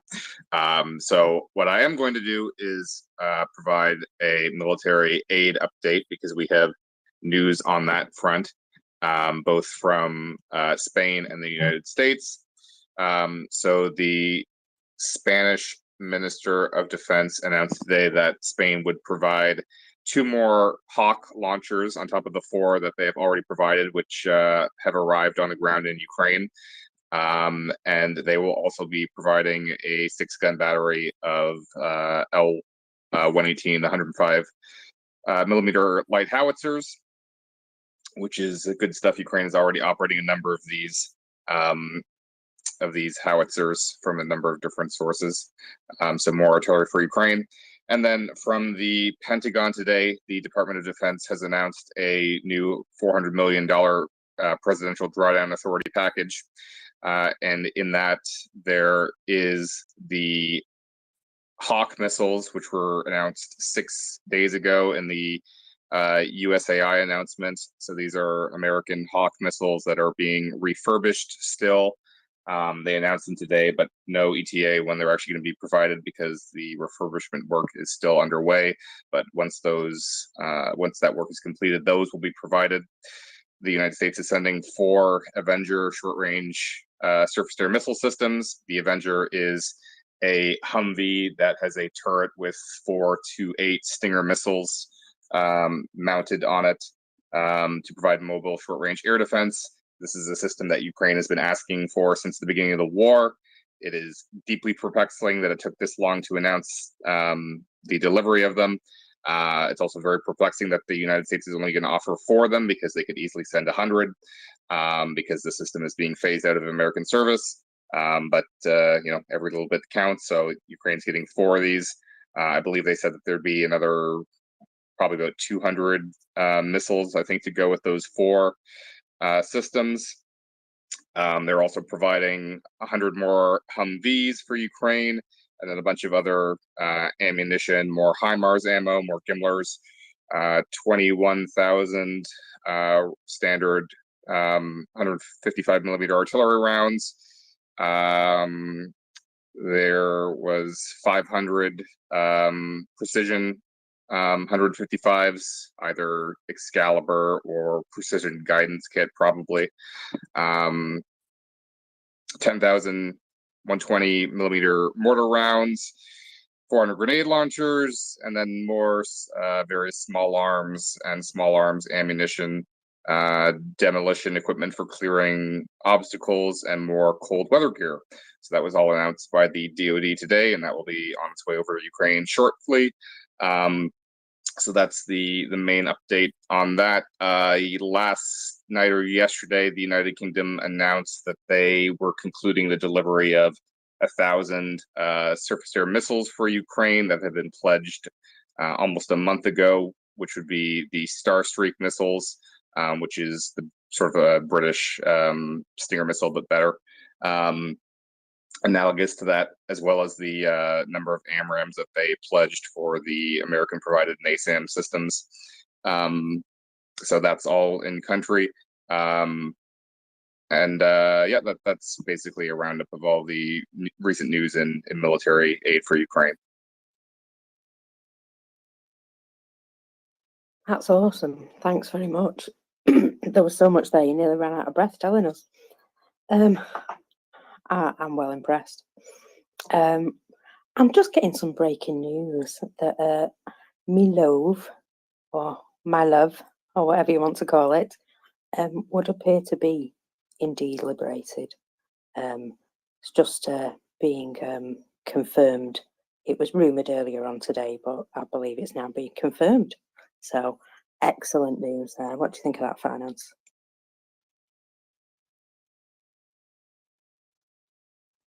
Oh, he's legged it and left me. Right, okay, fair enough. Bernardo, you popped your hand up halfway through that. Did you have something you wanted to say? Oh, I wanted to ask Kobe a question. Kobe, about the Avengers You're systems. very quiet. Oh, is it better now? Much. Oh, very great. All right. Kobe, about the Avenger systems, what capabilities do they have, and which role to expect they will be implemented? More in the role of protecting armored brigades, or more stationary protecting infrastructure? So there's Stinger missiles on a mobile platform on a Humvee, and then there's a turret with either 4 or 8 missiles launchers, and they can either use them for mobile short-range air defense at the front to provide local area defense for the units that are on the front line, or shortly behind the front line, or they can have them doing point defense at high value targets behind far behind the line, whether it be power infrastructure or airports or just population centers in general. It's another tool that they can use against loitering munitions. So it really depends on what they feel the main need is. It's just 4 systems, but we'll see. I mean, I don't expect we're going to hear from Ukrainians what they're going to use them for, but it's flexible because it is mobile, so they can decide to have them doing point defense for infrastructure one day and then deploy them somewhere else the next, depending on what they feel the best use of them is going to be. This is why it's important for them to get a lot more of them, because the loitering munitions remain a big concern, particularly for the artillery units. Ukraine has lost a fairly significant number of M777s to Russian loitering munition attacks. So that's certainly something that they need more systems to deal with. They need more defense for the artillery batteries close to the front line to ensure that they're not losing any of those assets to Russian loitering munition attacks. All right, so it's a yeah, it's a potent system, but it's more needed for close air support. Colby, for those of us who, if it's a non-OPSEC thing, if it's been reported already, please tell me. If it hasn't been reported already, just tell me that. Do we have any idea, like the scale of damage that that Ukraine's lost to these suicide drones?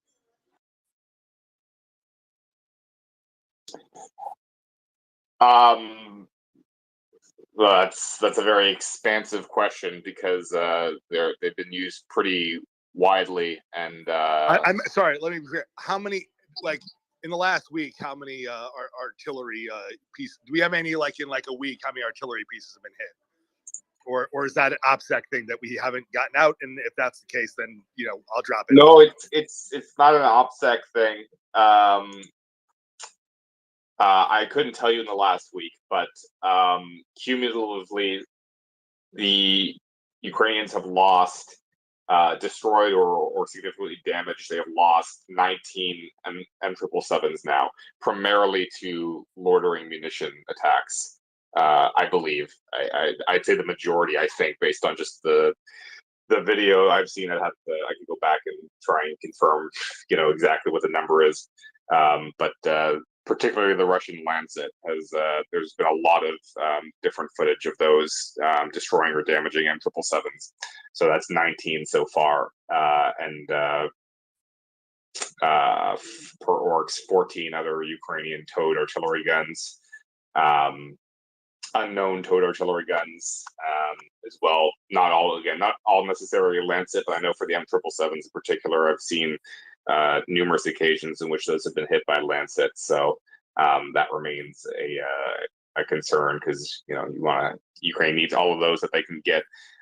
So it's important for those to have better protection than they have right now.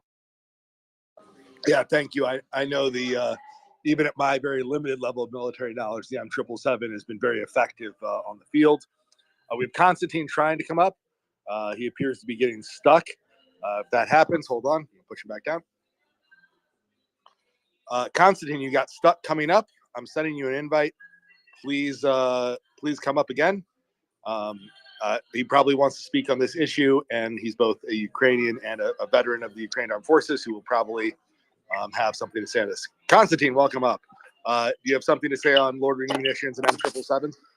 So it's those Lancet drones are a big problem, and there were losses last week, and they were quite substantial. I will not name the numbers, but they are not what we want to see. And right now, it appears that first of all, those drones are pretty large, and they can be shut down with AK-74s.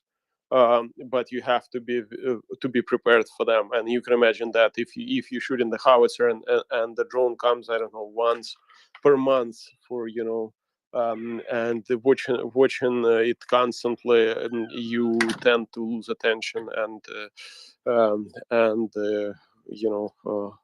don't and miss the impact. But right now there are a lot of measures being taken to address that.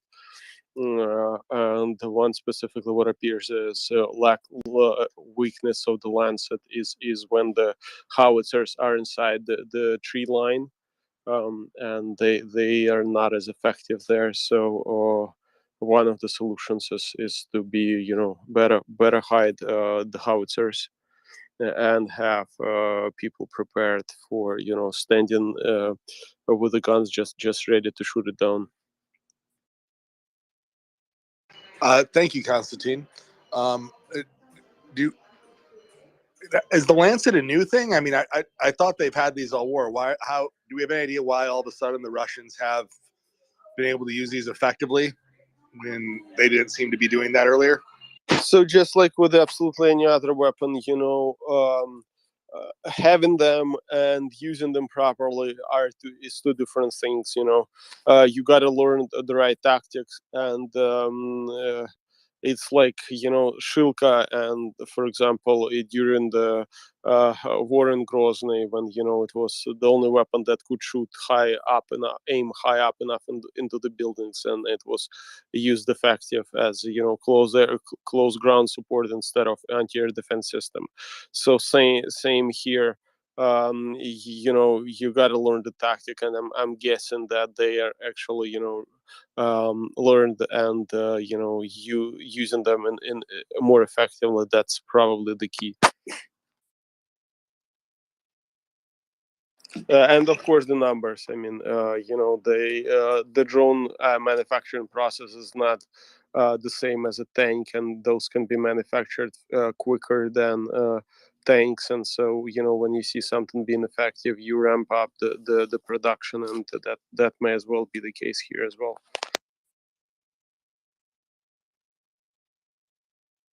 Well, thanks for the info, though not particularly heartening. Hopefully Ukraine will find better solutions. It sounds like they're already working on better hiding and protection because it's needed. Luis, I see your hand is raised. Yes, good evening to all of you. Good morning, wherever you are, or good day. Colby, I actually don't have a question. I have a request. If you could have a look into something, because I know you guys are know the military stuff. I'm not a military guy, and I'm quite confused at the moment. I read yesterday tweet from Frederick Pleitgen, that CNN guy, that where he's stating that the weapon delivery from Germany into Ukraine is quite substantial, and they are delivering unique weapon systems.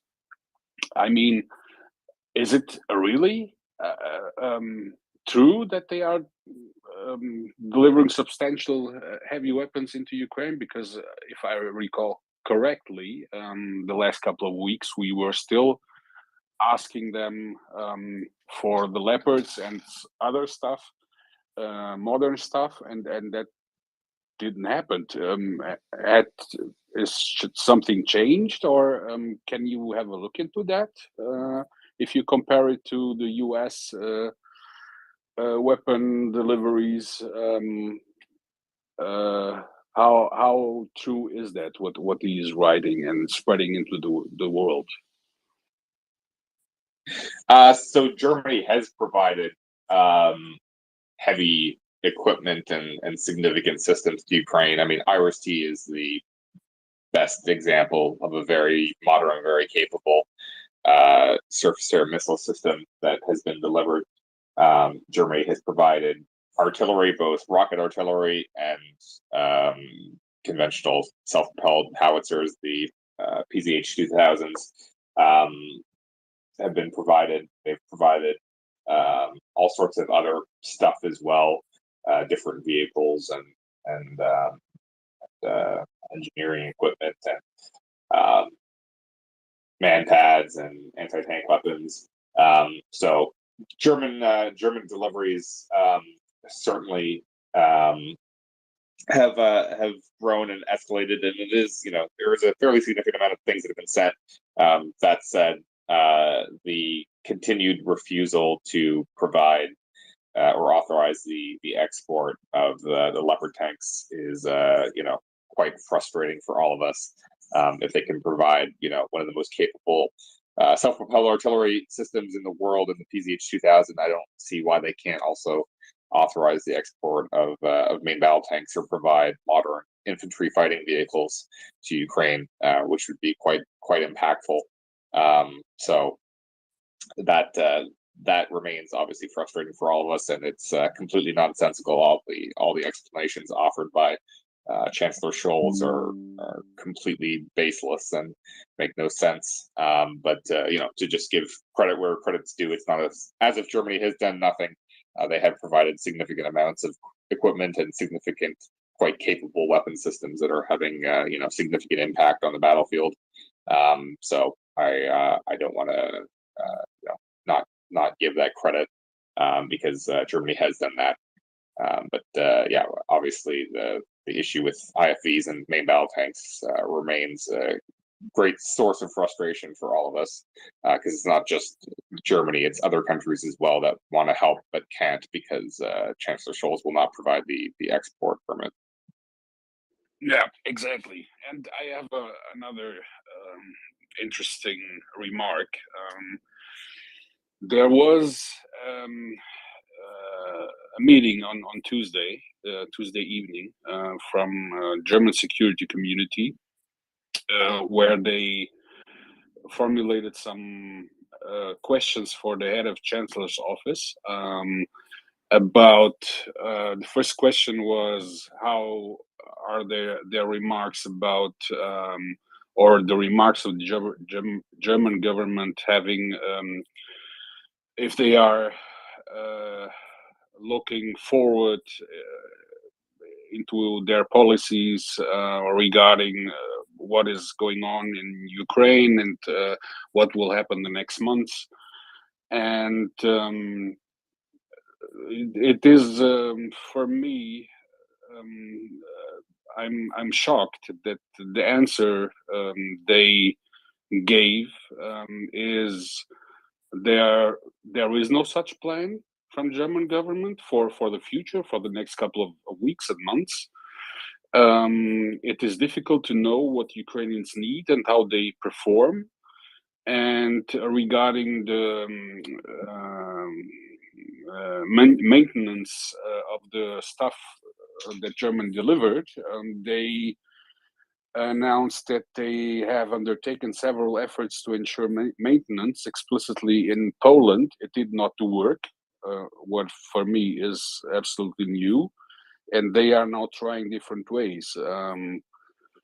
So I'm not saying that Germany doesn't deliver. Germany has delivered a lot of stuff, but still not real substantial modern weapon systems that they could have delivered months ago, and Ukrainians would be experts on that now.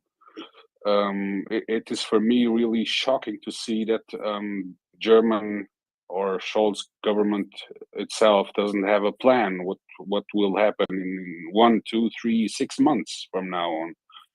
So weird.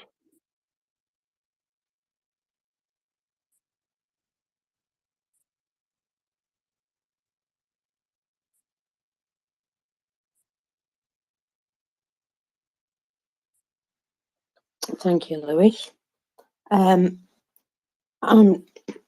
getting lots of messages about things that are going on, but obviously we all know that we're heading towards Kherson very quickly, quicker than we expected, actually.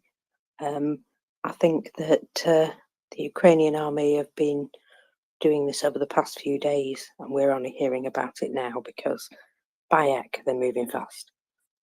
Go ahead, Prince. I just know that you do love a good boom, so I'm wondering if you have heard or seen a good boom today that you would like to describe for us, or perhaps share in the nest. Well, not so long ago, the friend of the show, Special Kherson Cat, noted that the Antonovsky Bridge was being shelled, and we believe it's by the Russians. So I'm saying that they're cutting off that route and perhaps leaving some chaps behind. If I were them, I'd be quite upset. Have you got something to speak on this, Bernhard?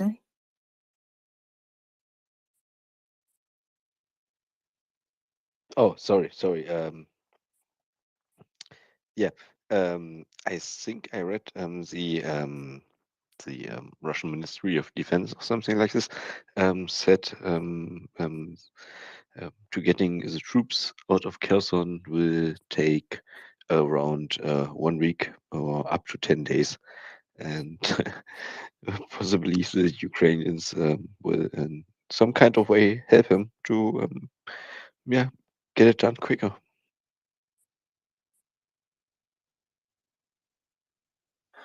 I heard the saying that Ukrainians perform miracles daily, and the impossible as soon as they can.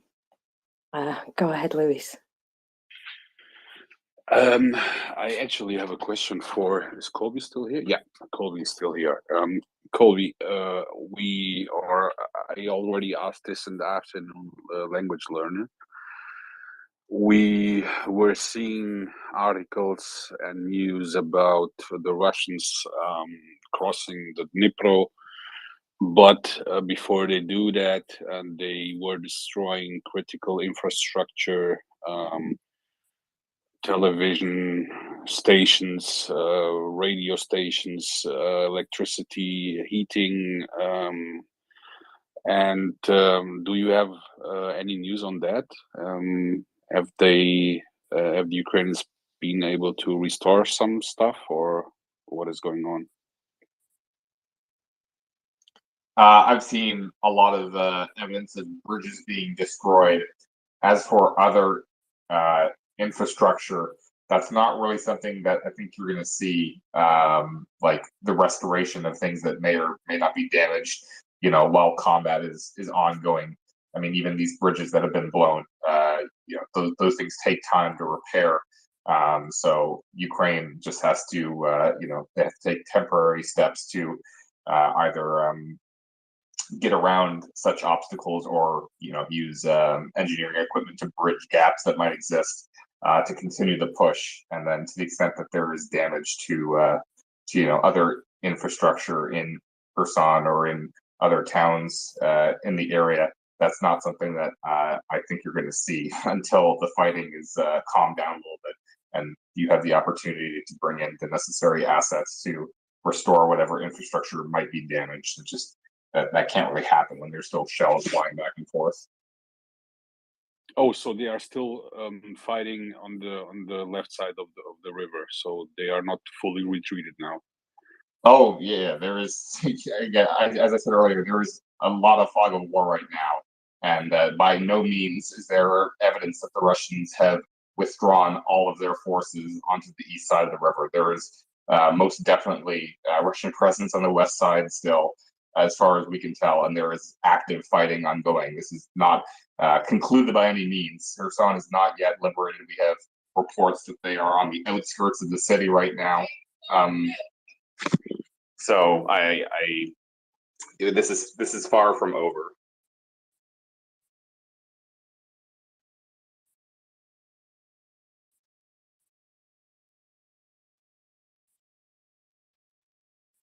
Thank you, guys. We'll go to Johannes. Go ahead, Johannes. Yeah, sorry, my audio seems to be breaking up, so I'm not sure if you can hear me. But maybe I've got a question which is actually leading away a bit from Kherson, because I'm a total layman which regarding like these operations. I just saw when I looked at the front line that Donetsk is actually not that far away from the front line. So I just wondered whether it would also not be like an option for Ukraine to liberate Donetsk, which would, I mean, be a very, very severe blow, I guess, for Putin, and or maybe it's probably it's heavily fortified, but it's quite close to the contact line, I guess. And so I just wonder whether there have been any talks about that, any yeah, whether this is actually an option or maybe that's just a pipe dream. They will liberate Donetsk, but I think the answer is they'll make sure that they can do it before they do it. They've done everything so far in a very planned and prepared way, and so they're not going to dash in, I'm sure of that. You'll know when they're going for it because they'll soften them up first, and it'll be quite obvious, I think. Go ahead, Prince. No, I was just sort of going on what Colby said. There seem to be a lot of troops left over there on the right bank, I think is what it's called, where Kherson City is. but I'm also now seeing retweets from Language Learner, whom I trust pretty much, but I'm seeing retweets about motorboats trying to get across the river. I'm seeing tweets about Russian troops desperately trying to swim across the river. So it's all stuff that we sort of I sort of expected to end up happening, but it sounds like it's happening now. I guess they forgot their inflatable unicorn floaties. So I just was gonna say that. Thank you very much. Yeah, we did say at some point we were going to experience the joy of watching them dash over the Dnieper in little boats. And there has been reports of what sounds like boats in the dark. So that gives you a clue. Go ahead, Colby. Yeah, just on Donetsk specifically. Donetsk has been occupied since 2014. So this is ground that the Russians have had under their control for over 8 years. They've had a lot of time to prepare. It is a major urban area. Ukraine does not have the ability right now to launch an offensive to recapture Donetsk. That is far beyond their current capability given what's going on elsewhere in the front. And, they have very correctly prioritized, recapturing, other territory that Russia has more recently occupied than going on the offensive into territory that was captured 8 years ago now. That's, a bit of a different ball game. The Russians have the initiative on that sector of the front, and it's probably going to remain that way for a little bit yet, while Ukraine is undertaking very massive operations in Kherson right now, and obviously what we've previously seen in Kharkiv, and now more broadly in Donbass. What's going on there. So that'll come in due time, but I can understand the confusion with the proximity of it to the front line, but that's been the front line for a very long time now, and it hasn't really changed for most of the course of the war, that particular sector. So even though the Ukrainians are close, it doesn't mean that they can actually recapture the city in any short period of time. But they will, because all will be Ukraine. Yeah.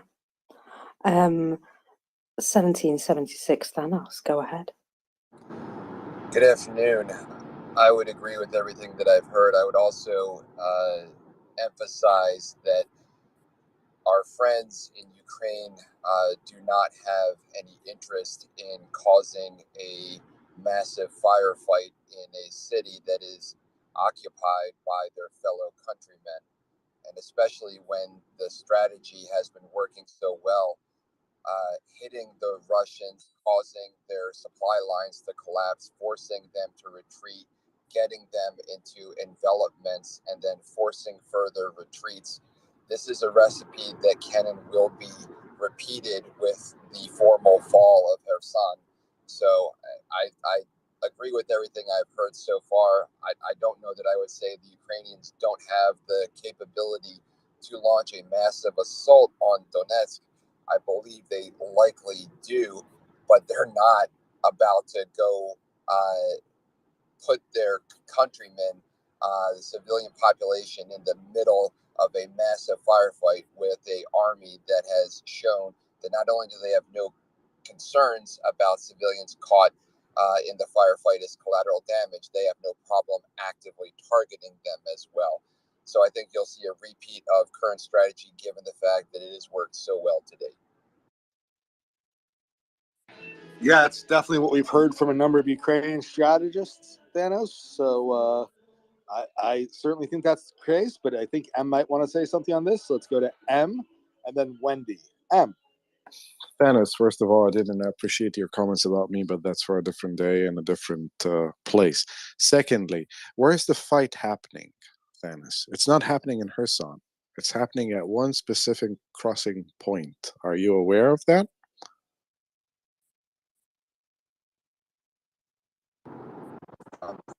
more aware of where things are fighting most. But Every single video that has been coming out over the last 48 hours is showing Hey, Ukrainian gentlemen, civilians we have welcoming. Thanos. Yes, hang on, chill. finance. Every single video All right. that has been coming out over the last 48 hours has been showing Ukrainian civilians welcoming Ukrainian Recce elements, as they free the settlements and the cities and the towns and villages they advance on. And it's not where the fight is happening. It's not where the party is. Do you know where the party is? At, Thanos?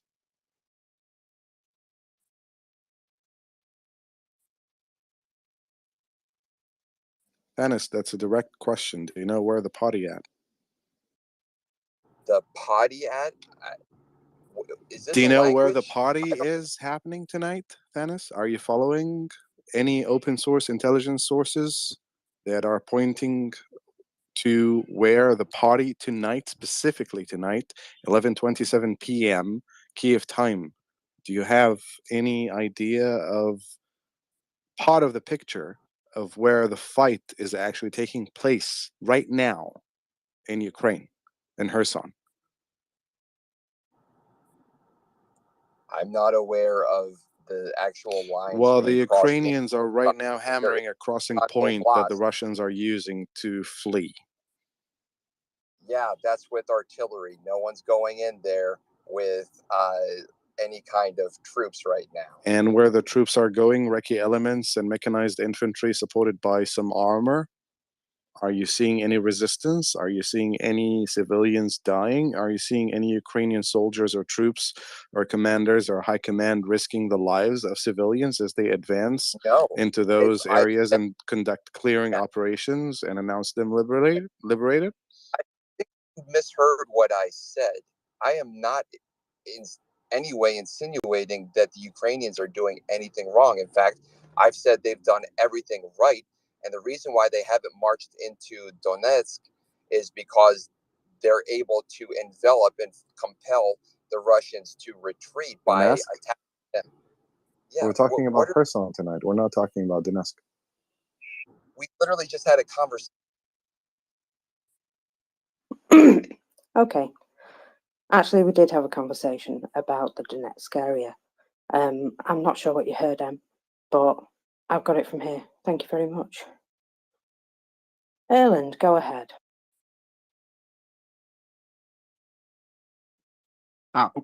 Okay.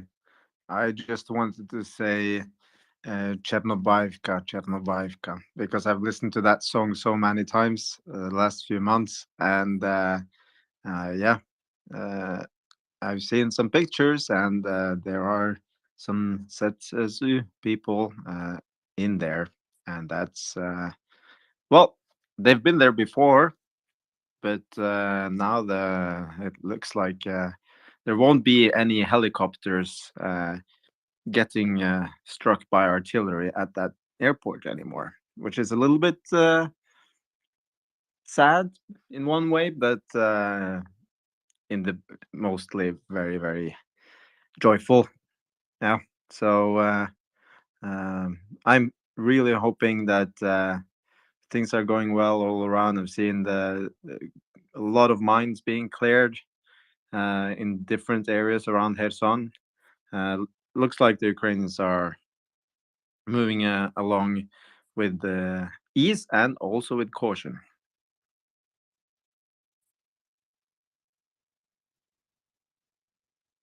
And it was a total different topic than what was between Thanos and them. I'm sorry.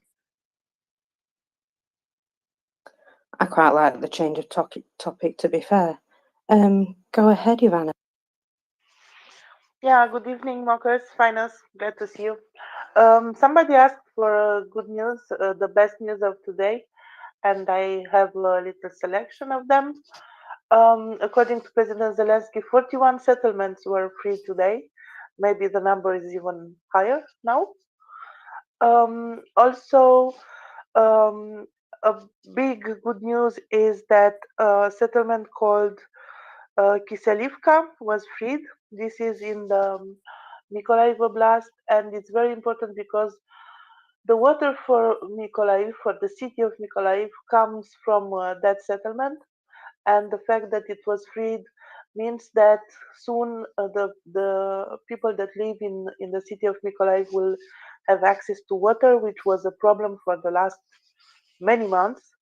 And this is really a good news. And according to language learner, that settlement has also a strategic value, which is really good, because from there you can cover some ways of access in the area.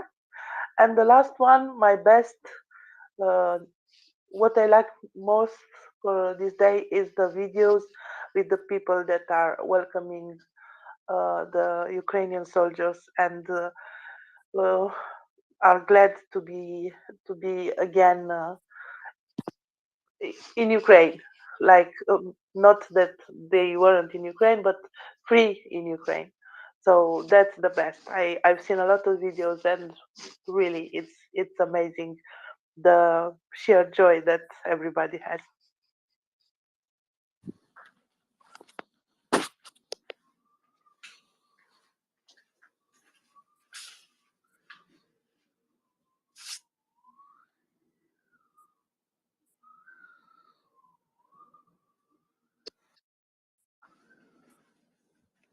Thank you. Sorry, we're having a number of tech issues right now, so please excuse us while we try to get things going. We also have a totally full space, so if your hand is not up, you are currently available to be pushed down. So if you'd like to speak, please put a hand up.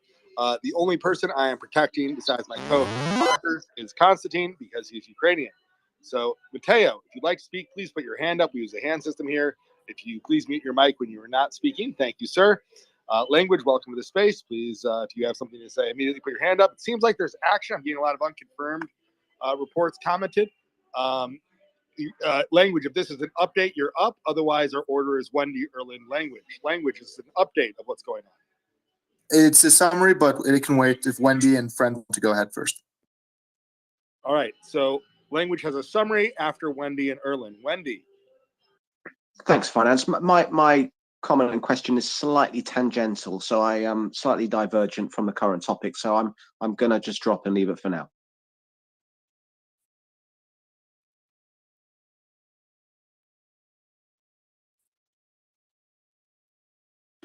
All right, parking it.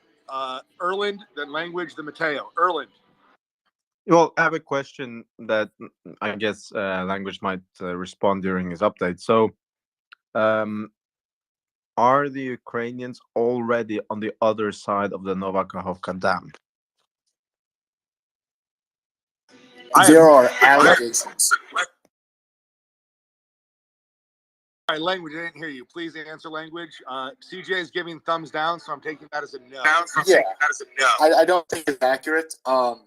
There's allegations from Russian Telegram. That seems like a bit of a bridge too far.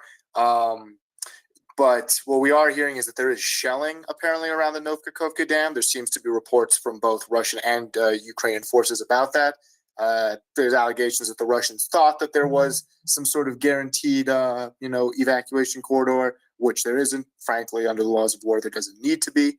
So everything about there's Ukrainian forces on the far side of the river, I'd say that's dubious at best, but I'll go to CJ. Oh, well, I appreciate that language. Yeah, I don't necessarily have any updates, but I hopefully can provide some clarity and back some people up, because there seems to be a lot of misinformation going around. So language is absolutely right. There's no deal that was made. This is what Russian assets are saying constantly over the last 12 hours to kind of signify, one, to discredit Zelensky and the Ukrainian army, in order to show that they're working with the Russians, which they're not. And then secondly, to try and show that Ukrainians broke a deal, so therefore they're untrustworthy.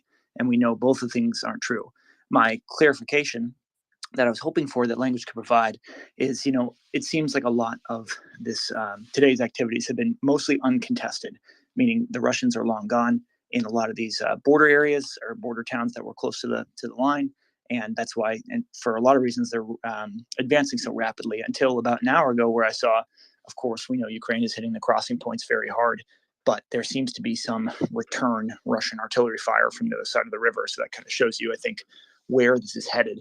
My question, I guess, is, can we make any sense of the Russians that are left on that side of the river? I've seen some sort of somewhat ridiculous reports to me, but perhaps they're really that bad that, many Russians were left abandoned. I wouldn't put past the Russians to abandon people to their fates, but at the same time, they've been preparing this for at least 3 weeks, if not longer, pulling out of checkpoints, pulling heavy equipment back. So it seems odd that they wouldn't have included that into their planning. I guess I was really hoping for some clarification from those that are looking at this more closely, because it seems kind of crazy to say that many would be left aside, but at this point, I wouldn't put past anything past Russia. It seems highly likely. So broadly speaking, Russian forces have been agitating to leave this area since late September. But because of political calculations, Russia has been saying, no, we're not.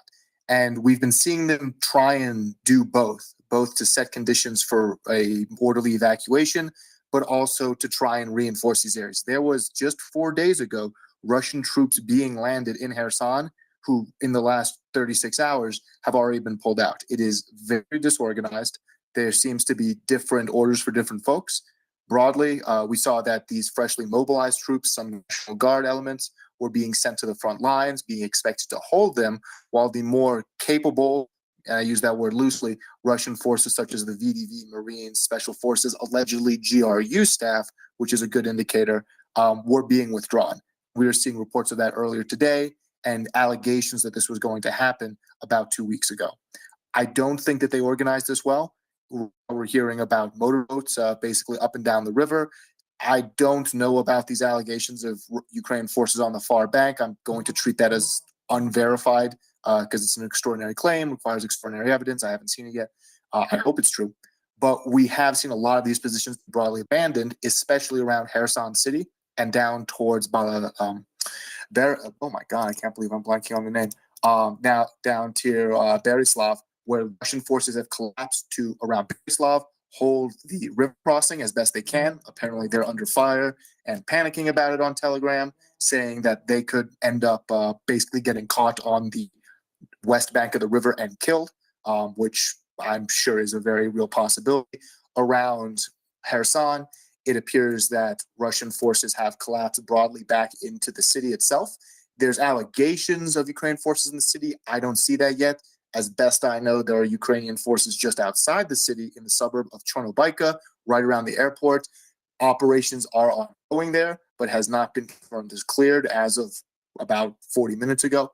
And then there's a lot of partisans in Kherson. And when this is all over, I think we can talk about them and their activities a little bit more. But I don't necessarily know that they're in the city yet. I wouldn't be surprised if the Russians believe that, and this is causing them to evacuate via any means necessary. One of the things that's been pointed out, and I'll end with this for now, is, that the one operation that perhaps Russia is getting very good at is withdrawing. And I kind of push back against that claim because every sort of military operation obviously is very different. But, my main question, I guess, language, I'm not sure. It doesn't sound like it's been talked about, but, sort of what sort of extraordinary assets have been brought up by Russia to assist with this, right? Since let's just say maybe the conscripts didn't know and maybe the people didn't on the ground really know how it's going to work out. Someone, probably was planning this. So I guess what type of Russian aircraft, air defenses, things like that, sort of big ticket items have been brought into this battle. I guess I would ask, is there any sort of sense that any of that is happening? Because that's the only way they're really going to have any chance of protecting those troops that are caught in the middle right now. I think it's actually the opposite. The only forces I know of that have been deployed explicitly for this are an engineering regiment or battalion that was brought in to help mine areas of Kherson, which is something they've been doing a lot of. I haven't seen a lot of Russian combat air power anywhere northwest of Kherson for about a week now. It's been around the northeast of Berislav, but around Kherson, it's been mostly artillery. They also allegedly, so this is still alleged, were withdrawing forces back on the southern side of the river to get them out of range of what's expected to be near imminent Ukrainian artillery strike, including around an air base in South Kherson called Chaplinka. If that's the case, then it seems to indicate that they are very nervous. Ukrainians, when they have been advanced in other areas, have done so under limited air cover with shoulder-launched man pads. I don't know if there's other air defenses here. That's beyond my scope. But I suspect they are not going to have the ride of the Valkyries, as it were, coming in to save them anytime soon. It generally sounds like things are going to hell in a handbasket for them pretty quickly. And again, sorry, everyone. I appreciate everyone's patience. Yes, because Chaplinka was where a lot of the Russian aircraft pulled back from when Chernobyivka became untenable after the 50th some odd hit. So now it is well within HIMARS range, and that is very bad news for Russia. And to Language's point, in the Kyiv withdrawal, Russia was able to bring up a massive amount of air support to cover their retreat, saving about 80% of their vehicles and people. Kharkiv, they tried to do the same thing, but this is where there's so many more Stingers, and then Gepards really prevented Russia from effectively leveraging air power. And now it seems as if the Russian Air Force is nowhere to be seen, which is great news for Ukraine.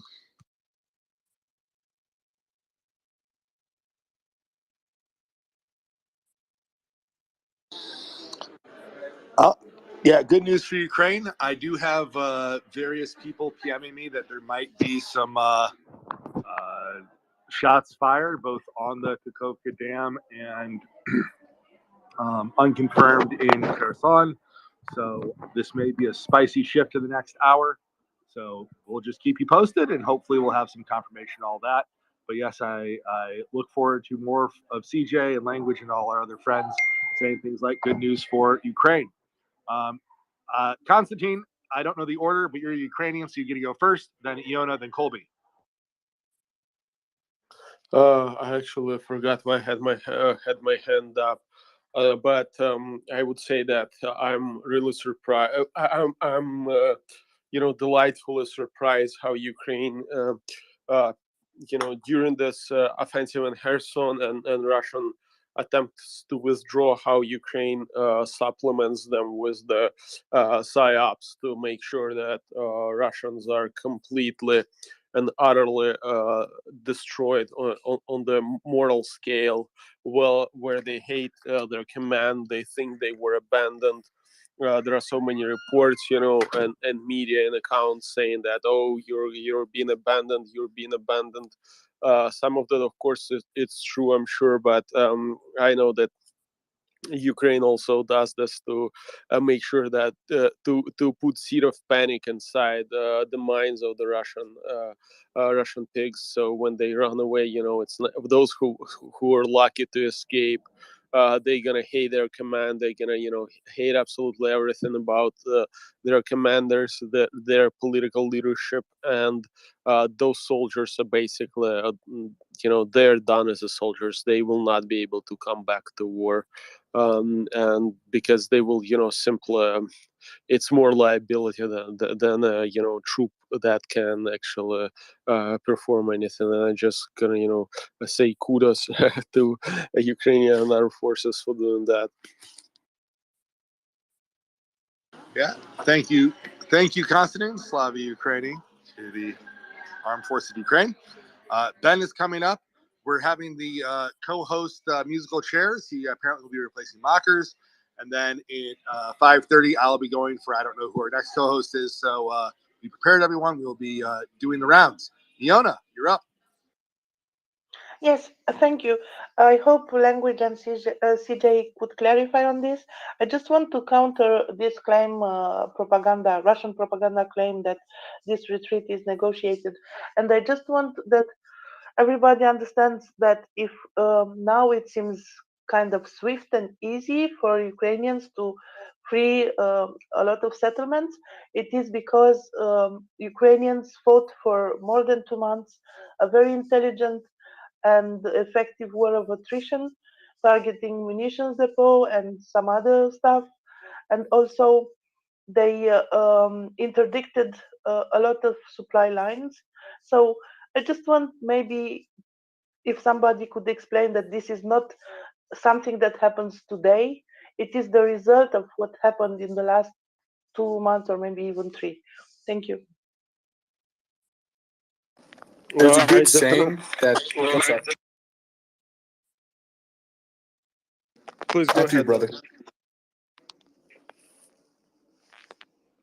Okay, so I would definitely say that all this is result. Russia does not back down unless they're getting their asses kicked, and there is no way that Ukraine could have negotiated their retreat, because Russia would simply say, no, we're not retreating. It would not happen unless Russia has absolutely no other choice. This happened in Kiev, this happened in Kharkiv, this happened in around Liman, and it's not it's nothing but Ukrainian armed forces doing their job right. But when you say negotiations, for example, I think Ukrainian people are smart enough to understand that negotiations do happen, and there are contact groups between Ukraine and Russia that do work all the time. And for example, prisoner exchange, there are mediators over there that are doing the jobs, passing the messages. And for example, I cannot say that negotiated retreat is bad, because imagine that you have to send your soldiers to fight, or they can leave, or enemy can leave. While it seems all we have an advantage, and let's kill them all, and let's chase them. There is another possibility that you will lose your troops as well, because absolutely any military operation does not ever have 100% results. And even it may be more strategically look nice, to exchange, for example, 1,000 troops for enemy 10,000 troops. You still have to understand that those are 10,000 real soldiers over there, and success is not guaranteed. So and negotiations may happen on a different level. Like I said, they may say, let us go, and we will leave you all the equipment from here, and for Ukraine, alternatively, we will fight till the bitter end. And as a commander, you never know 100% the result, even if you have upper hand at this moment. Like, for example, when this war started, everyone thought that Russia had an upper hand, and we see how it's going. So I would not suggest that negotiations on how troops are withdrawing are something really bad. And I'm not saying that they're happening, but I'm saying that it's nothing bad about it. Nothing bad about if you're leaving, if foreign troops are leaving and they want to have some negotiations. That does not mean that you engaging in those negotiations is bad. But once again, not saying that those negotiations had happened. Thank you, Constantine. All right.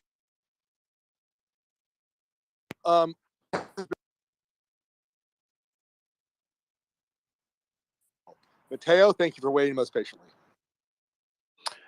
Thank you very much. I want to make 2 points. The first Matteo? one is, yeah, can you hear me? Yeah, I'm good now. Sorry, I think that was my connection. Okay, great. So I just want to make 2 points. First of all, it's the liberation of Kherson, absolutely great.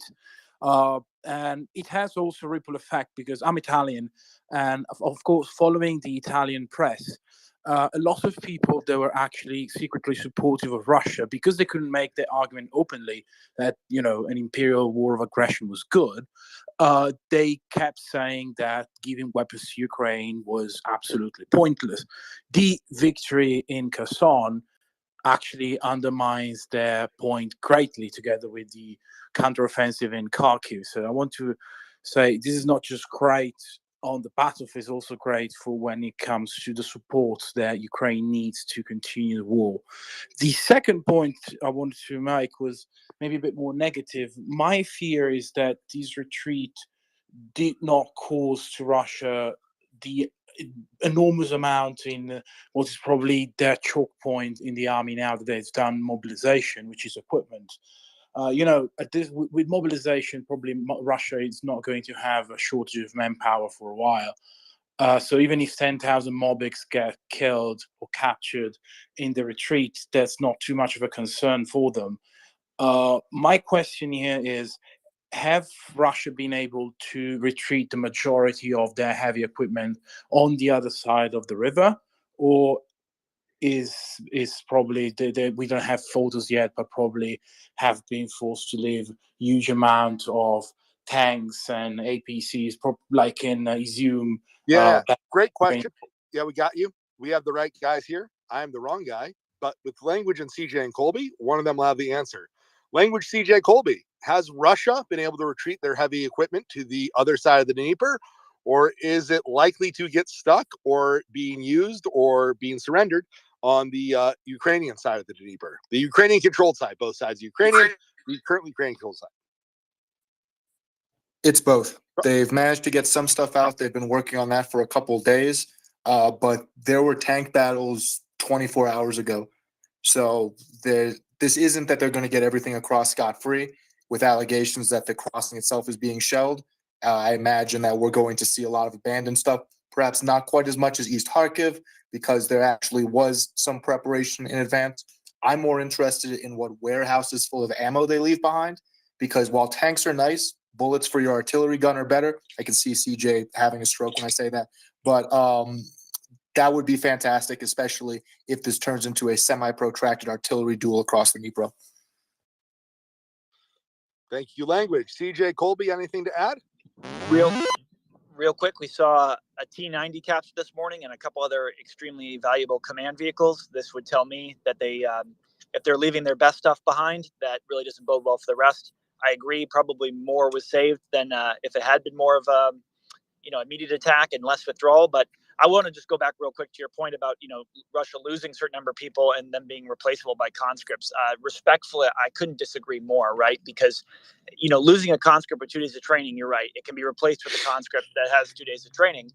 But these sort of more elite units that not only have trained for years on end, but also have been in active combat for 8 months, these people cannot be replaced by barely trained people, because when it's different, right? Just real broadly, you lose an artilleryman. Well, you could train a replacement in about 4 weeks, and the effects between someone who's got a lot of training and a little training wouldn't be that much. But for something like infantry or driving a tank, these skills take quite a lot of time, because not only do you have to learn how to shoot your gun or shoot your tank, but you have to learn how to do it with other people next to you. And this takes quite a lot of time to learn. So if this is a time where Russia losing key units is going to matter more than most, but you're absolutely right. The conscripts can switch in and out, but it's the trained people, it's the equipment that are much harder to replace. Didn't they retreat the VDV and the Marines before announcing the full retreat from Kherson, leaving only conscript behind?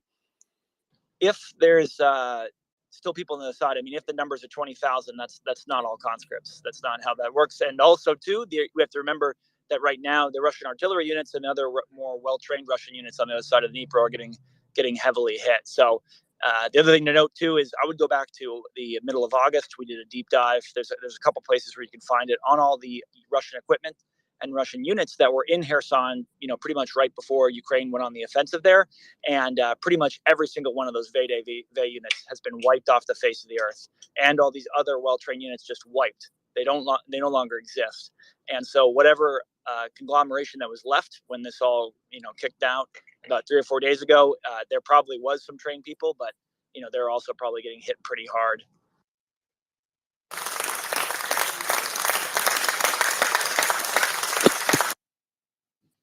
All right, Matteo, I almost want to tell you not to use them, but you're using them so accurately that I'm kind of laughing at the sound effects. So I'm not really sure where to go with this. Sorry, well, the first time using it. My bad. Yeah, but keep it to when you're up and your hand is up, and it's all good. Your timing is impeccable, so I can't get too mad at it. It's so good and so accurate that it's kind of funny. And I'm always here for humor. At least when I'm hosting, funny gets you everywhere. All right, I've got at least one person trying to get up, so anyone whose hand is not up is at risk of being pushed down, with the exception of Constantine. Colby, your hand is raised. Thanks. Our colleague Artois was reporting that Russian Telegram channel was saying that there is Ukrainian special forces operating on the southeast bank of the Dnipro around Kakhovka. You can take that with a grain of salt because it's a Russian source that's claiming it, but it wouldn't surprise me if that may actually be the case, that Ukraine has inserted special forces onto the east side of the river to assist with spotting for artillery and whatnot. Seems like well within the realm of possibility. Although I think it's probably safe to say that Ukrainian regulars are not, actively engaging around that area. But special forces seems plausible. So just wanted to share that.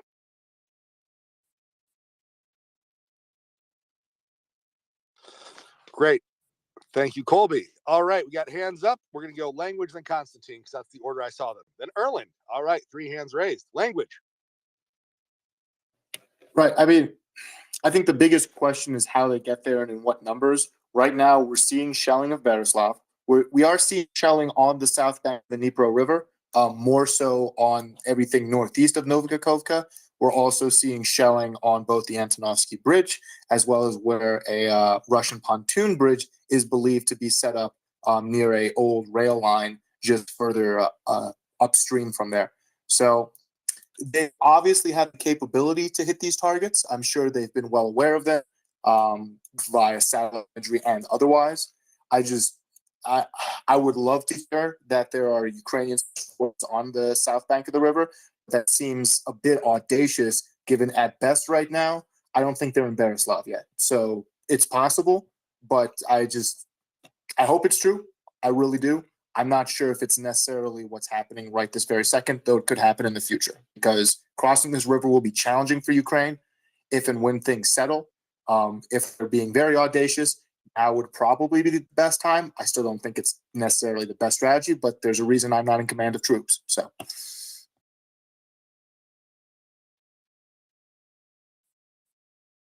Great. Thank you, language. Constantine. Hello. Yeah. So I wanted, while we have CJ here, I think he may have maybe the most right person to answer this question.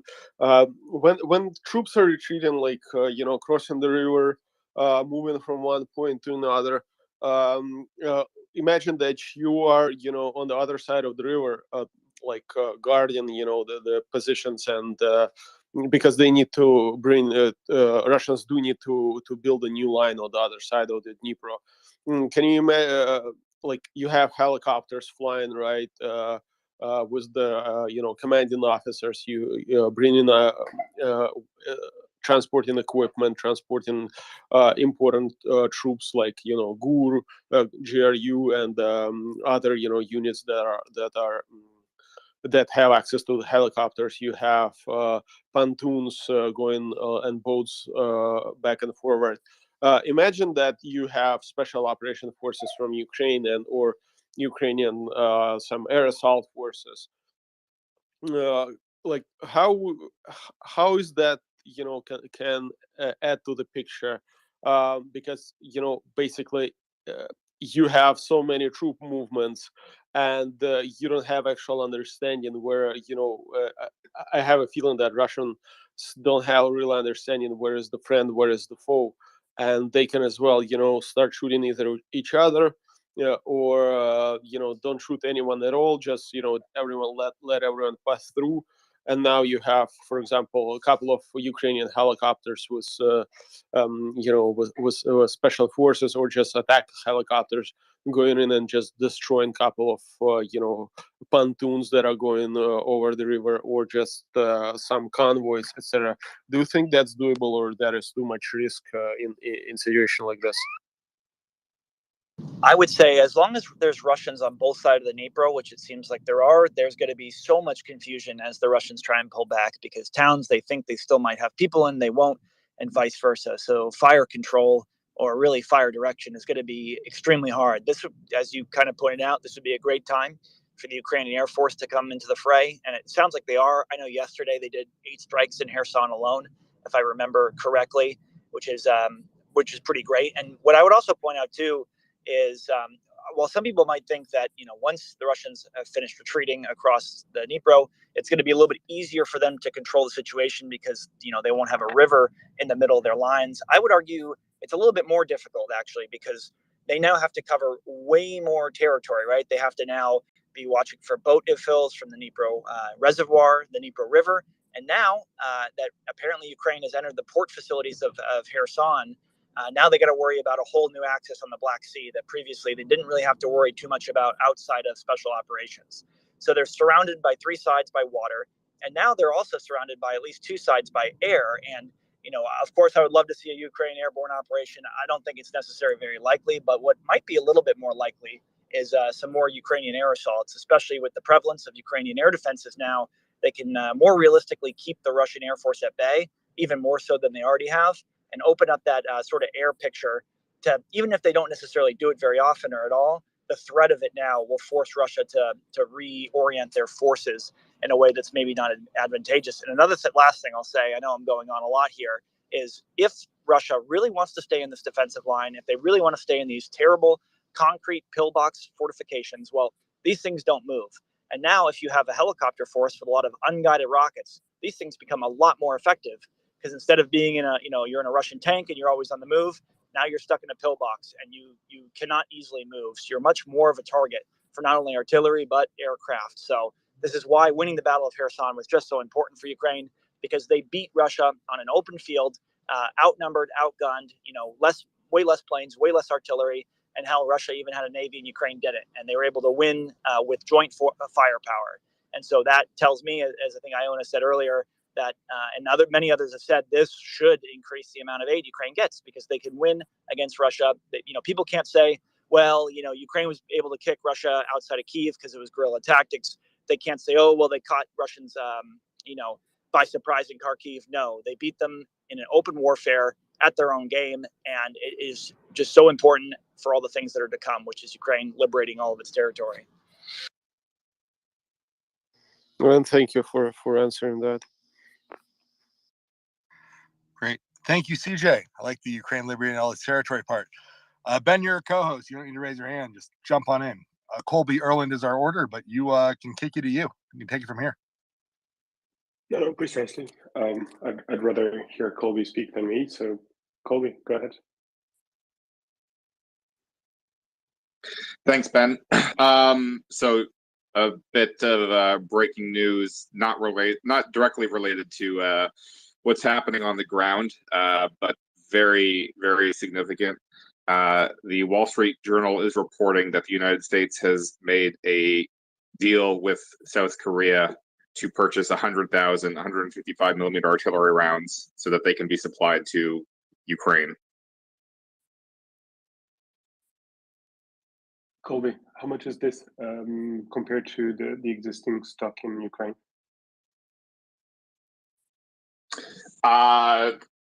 Total inventory of shells right now is kind of unknowable, and I wouldn't comment on their current supply levels to that level of specificity for OPSEC reasons. If I knew, I mean, we can do some rough math, just try and add up everything that the United States has provided and everybody else, and try and gauge how much we think that they've used. But I'll let CJ talk about that. What he makes of that level of supply, given the number of barrels that Ukraine has available to them right now. Yeah, I mean, generally, the U.S. has given somewhere between 800,000 and 1 million. Other countries probably have given about 100,000 to 200,000. I feel fairly confident in about that. Again, that's not to say how many are left, how many have been fired. No real idea about that. But what this represents is a very significant donation. This is the amount of artillery. One of these mechanized brigades would fire over the course of a couple months. It's a really big deal, and I would have to guess it's probably spurned by perhaps North Korea giving ammunition to Russia. So why not have South Korea give ammunition? We know South Korea has a very strong, very good artillery force. Their quality control and technological control is impeccable, to say the least. So this is a pretty big win, I would say. And depending how many rounds are captured, as many people pointed out, this is extremely important. But you don't want to hinge your whole operational planning on capturing Russian discards at this point, especially. I mean, they're really scraping the bottom of the barrel. So this is important, and great for South Korea and Ukraine.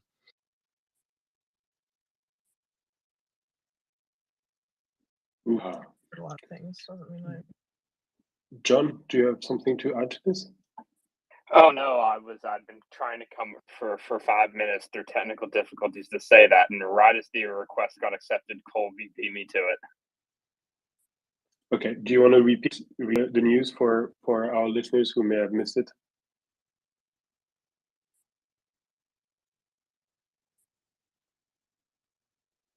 No need to patronize me, Ben.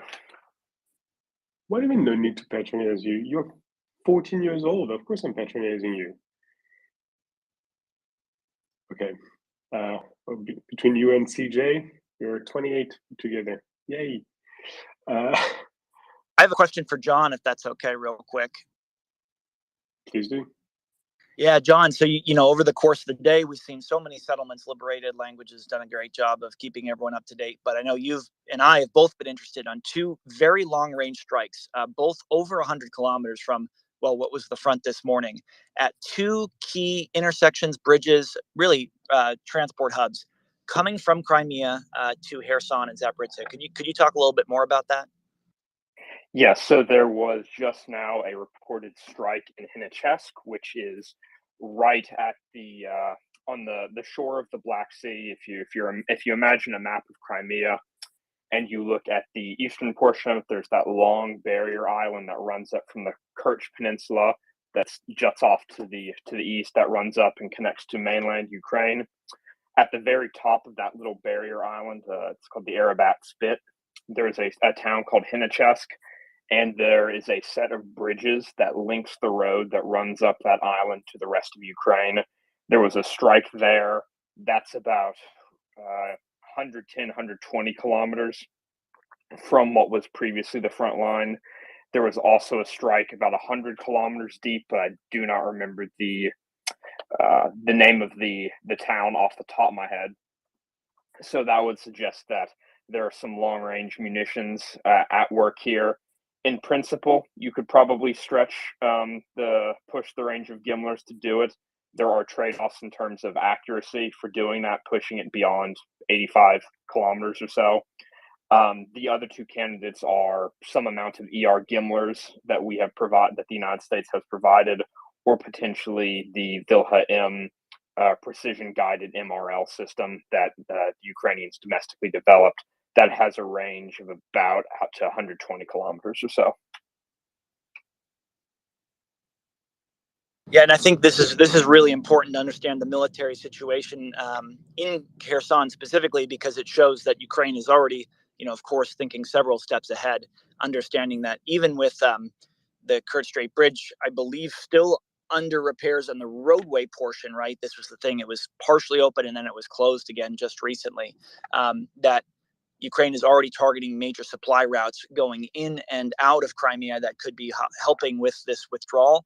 And that's very bad news. And last thing I'll say on this is get ready for more HIMARS time, and in a way we've never seen before, in a way that's going to be stretching all the way from actually in Crimea now, which is a really big change. And then new areas of Zaporizhzhia that previously weren't in range, south of Melitopol coming up.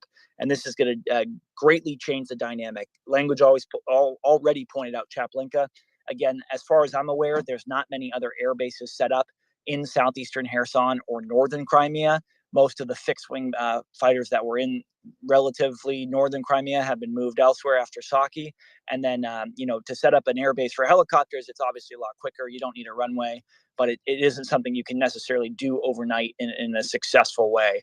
So really the dynamic, not just in Kherson, but in many other places, is about to change for the better for Ukraine.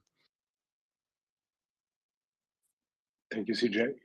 Can I take advantage of your presence here for a minute and ask you a quick math about the Russian artillery that may be present on the right bank of the considering the amount of men that were there, let's say 10,000, how much, would there have been any artillery on the right bank? And if so, how much? And if there were, what sort of ammo do you think they would have had, and as a consequence would be either lost, exploded, or taken by the Ukrainians? Two things on this.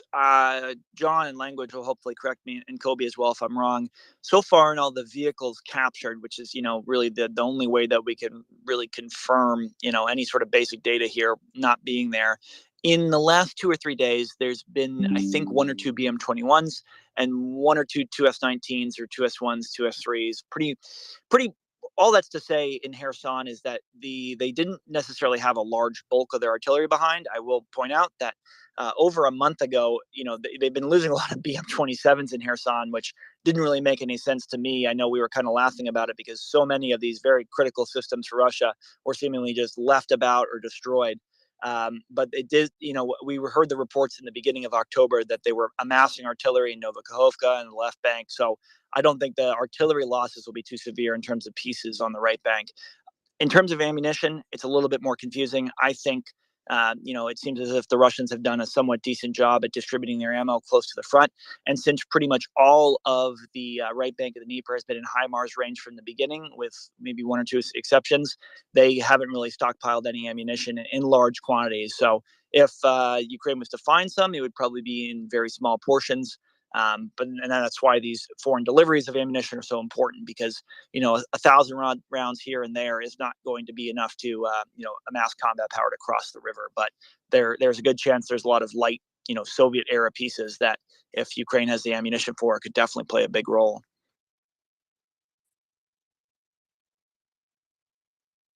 Thank you very much.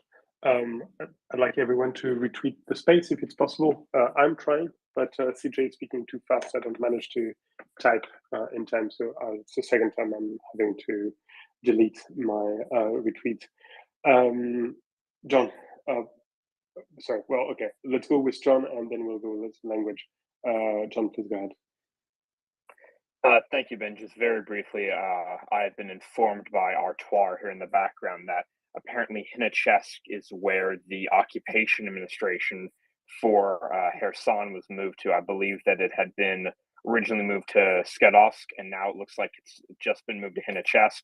That's where Strumusov was killed, was in Hinachesk, and now there's missile strikes ongoing there. So I would presume that Ukraine is likely targeting one or more Russian HQs in the area. And I double checked the distances because I was just kind of guesstimating the 120-kilometer figure. I was somewhat off. It looks like it's about 140 kilometers minimum. That's assuming that Ukraine has moved up their launchers since this additional territory has been liberated. So that kind of punts the ball kind of squarely into ER Gimler's territory at this point.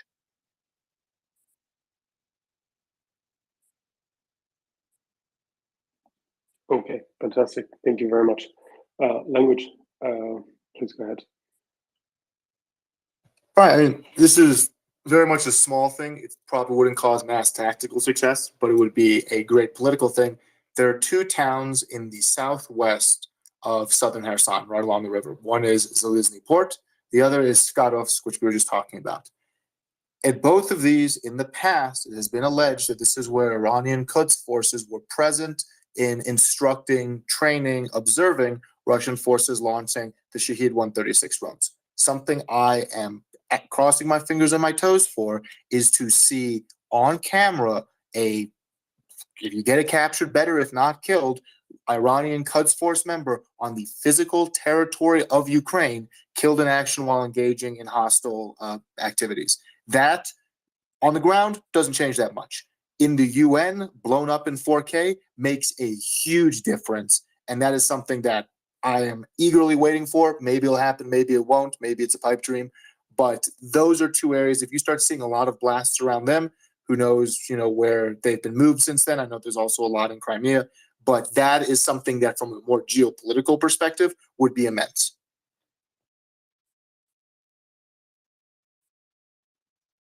Okay. I'm not sure I understood everything, but then again, the audience is a lot smarter than me. I'm basically a traffic cop at the moment. Thank you, language, for your input. Erland, what's your perspective from the cold? Well, I'm gonna go a little bit back to what CJ was mentioning about red on red fire. I'm guessing that the Ukrainians will probably have a lot of fun trying to instigate this occurring. As you said, when someone is trying to cross the river and on the other side of the left bank of the Dnipro, if they're getting fire from the direction where people are crossing from, that could easily happen and could probably start some really bad red on red action. And to the question about if Ukrainians have already crossed the river with SOF forces, etc. Chuck has repeatedly said that the Ukrainians have probably and most likely been either sending SOF forces in or at least supplying partisans on the other side. I don't know. I've never seen any sources that can really confirm that, except that there have been some SOF posting videos of them on not the riverside, I guess, but seaside south of Kherson. And I guess this is the time they're useful. So if they were planted there, the partisans, and supplied with weapons and ammunition, then I guess this is the time for them to actually show some force and create a lot of chaos. And I would like to hear CJ's response to that. You know, well, I was in special operations, but no sort of like riverine unit, right? We just, helicopter in and all that fun stuff. But all I would say is try not to get too focused on this, not because it's not important, but because just what is really happening. If you're seeing it on Twitter, it's not what's actually happening. If you're seeing it on Telegram, it's not what's actually happening. If it's actually special operations done correctly. So what does that mean? Well, when we talk about partisans, the reality is, the Ukrainian population is extremely sympathetic to the Ukrainian army, right? That's one of the downsides for when you're invading someone, is that everyone turns against you, especially when you're such a terrible force along the way. And so, the thing about grandmas and little kids typing in the app to coordinate just pass information for these sort of large convoys or barges, they're pretty actively helping the Ukrainian army destroy the Russian army. And that's what you do when you're defending your country. But whether people have crossed or not, I wouldn't get too hung up on whether it happened or not. It really doesn't matter in the grand scale of things, because yes, they've had the capability to cross for quite some time. Yes, they probably have crossed, but if they can't cross in force, then it doesn't matter in the long run. So that's why we stick in the space mostly to the conventional army units, not because one is more important than the other, but because until Ukraine has the ability to cross, it doesn't matter to a large extent, unless it's so much special operations activity that's going to cause the Russians to retreat, which it probably won't. But yes, we'll keep the Russians guessing. How about that?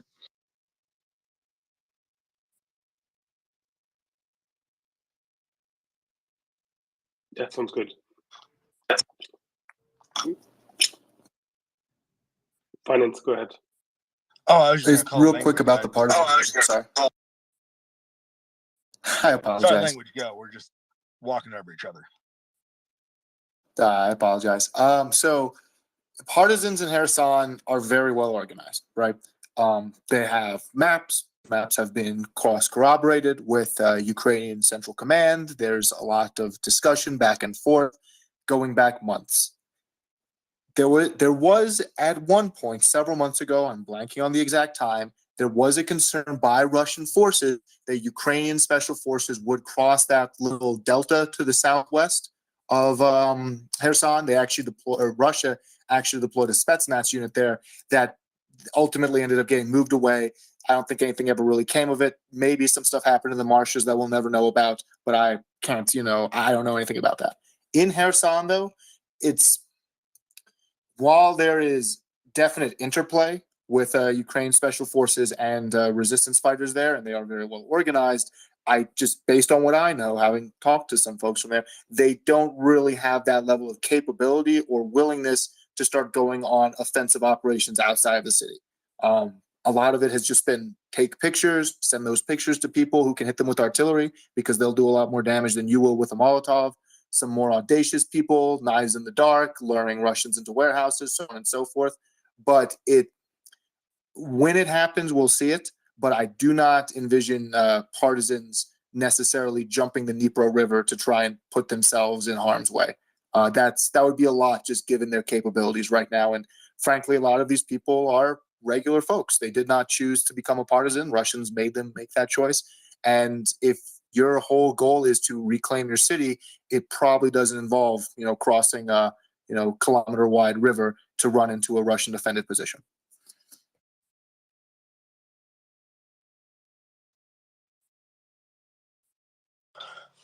Thank you, language. Thank you. Where'd CJ go? No more CJ. Oh no, there's CJ. CJ, you still here? Yeah, no, sorry, that was very strange. It's the Twitter box or Russia trying their best. Great. So I'm hearing some various viewers telling me there might be some unconfirmed reports on the Kakhovka Dam of fires and some conflict. Is there any news there, or is that still just unconfirmed reports and that spice hasn't arrived yet? Before John and language tell us the ground truth, all I would say is for everyone in the space, it's these kind of things. We're going to have to be very specific with the timing we're referring to, because I think it's been hit at least 3 times today, but I believe there is a new instance of it. But the events are happening so fast. I do have to go, but I will be back. I just cannot believe so much is liberated so quickly. Whatever Russia planned for withdrawal, it certainly wasn't this, and they need to just cope a little bit more. There's an old saying that the gambler lost his money. How did it happen? First, it was little by little, and then all at once. And we're seeing that here. That's excellent news. Hopefully Ukraine liberates more, or Ukraine liberates Russian horrors stop. Clearly the important part here to remember, they can't commit atrocities where they don't control territory. Thank you, CJ. Look forward to having you back. I won't be here because I am off in 7 minutes with a hard stop. John, I see your hand is raised, sir. Thank you, Finance. I was just going to add some clarification on an earlier point. The local channels from Hnichesk are now reporting that it was, in fact, a precision missile strike against various groupings of Russian forces on the ground in the vicinity of that settlement. So, excellent.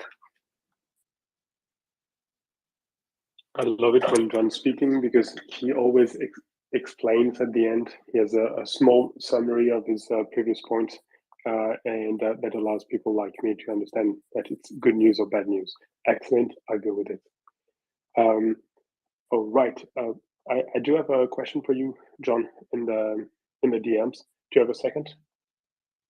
I got 5 minutes, and then I have to head to my comparative religion class. I think comparative religion, Judaism is better. There, done. You can pass. Gen Ed credits, they do that to you. All right, we're all agreed here that Judaism is better. Gunther. L'chaim. Hey, my question is: at this point, have the Ukrainians been able to bring up their self-propelled or even towed 155 millimeter artillery within range of everything, just on the left bank, the east side of the Dnieper River? To the northeast, I don't know if it's 155, but we have seen strikes on the east bank of the river, northeast of Nova Kakhovka, more so this evening. The truth is, with some of these longer range guided munition shells, such as the Excalibur, frankly, they've been in range for some time. And it's something that Iona had been talking about earlier, a town just northwest of Kherson called Kiselivka. Been looking at that for a little while, because once you're there, you can use regular dumb Soviet artillery to hit everything up to the river. And at this point, frankly, it appears that Ukraine is well past that. So by this point tomorrow, I would find, depending on how audacious the Ukrainians want to be with placing their artillery forward, they should have many areas of at least the immediate southern bank within range of conventional artillery, so they no longer have to expend HIMARS and other long-range munitions on it. That's sort of it then. Yeah, thanks. But the big thing is they can range into Kherson with regular dumb munitions. I don't know what the battle for Kherson will look like. If there's a battle for Kherson, that's all dependent on how many Russian forces stick around. There are a lot of mines there, so I imagine things will slow down, at least initially, because there's been a couple large Ukrainian losses from hitting some minefields in some of these areas. So those are becoming more and more of a problem. But if you can have a partisan with a cell phone lean out and say, hey, the Russians set up inside Oleg's place, and I never liked that house anyway, and he texts it to, his cousin Igor just down the road now with artillery, well, you can do a lot of damage. Yeah, understood. Thanks. Okay. And anyway, you don't need heavy losses not to enjoy minefields. John, please go ahead. Thank you, Ben. One thing I was just going to briefly point out, just something for everybody to remember. I'm sure that CJ would say this if he was up here.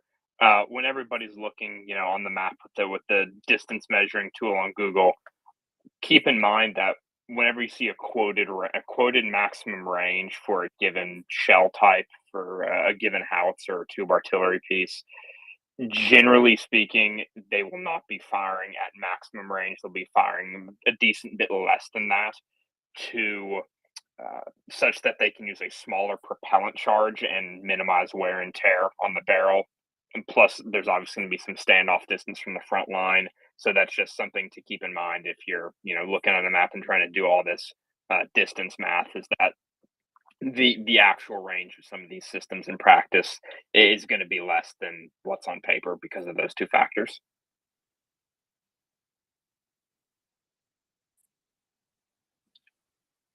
Gunther, please go ahead.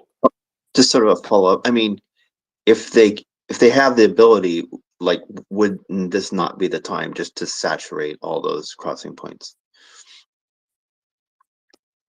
Allegedly, that may be what's happening at 1 or 2 points, but it's still unclear. There's a lot of hysteria from Russian Telegram, but it does at the very least appear that there have been strikes near the Antonovsky Bridge on the south side, near a bridge further upriver on the south side, and then allegedly near the Novokakhovka Dam on the south side again.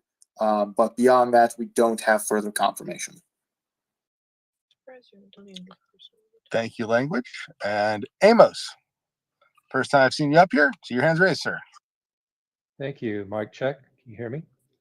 Loud and clear. Awesome. Yeah, I don't come in here very often to speak, but I listen all the time. And got a couple of questions totally related to what you guys have been talking about. I saw a tweet this morning, and I don't remember who it was.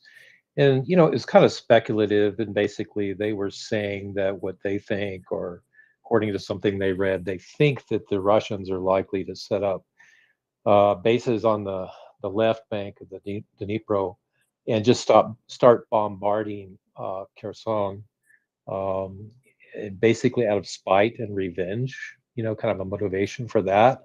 They're not just going to leave and retreat, but they think they're just going to set up operations on the left bank and just bombard and bombard and bombard, for revenge purposes. And so I've got a two-part question related to that. Let me just kind of set this up. It's a pretty simple question to answer, really, but at least it should be.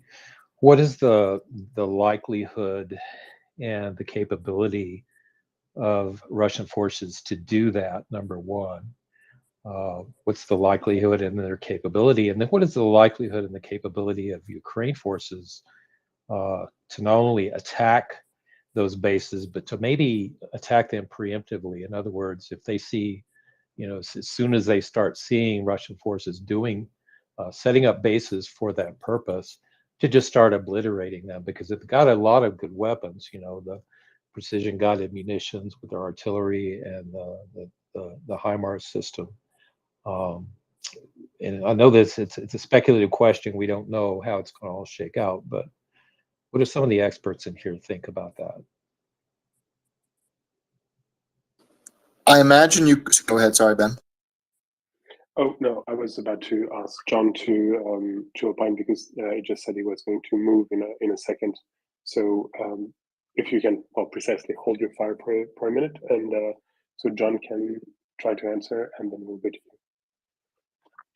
So if you're asking whether or not the Russians will, sorry, let me, for the sake of clarity, are you asking if the Russians are going to sit there and shell the right bank from the left bank, or are you asking if Ukraine will shell the left bank from the right bank? Well, both. Number one, will Russia move in, start setting up bases? In other words, not just retreat, 70, 80 miles away. And I mean, they could hit Kherson from even greater distance than that, but what is the likelihood and their capability of starting to just attack Kherson in revenge, and say, we're not giving up. And then for Ukraine to not only start attacking them, but to do it preemptively so that they can destroy that capability to, mount massive attacks on Kherson, before they really even get a chance to get going.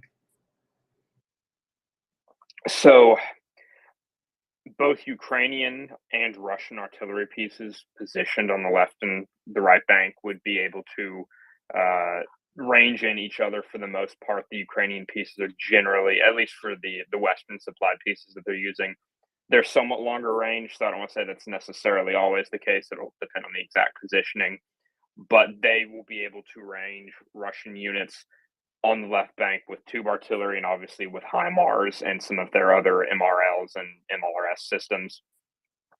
Similarly, the Russians, they will be able to range Kherson City proper with their tube artillery and with their own MRLs.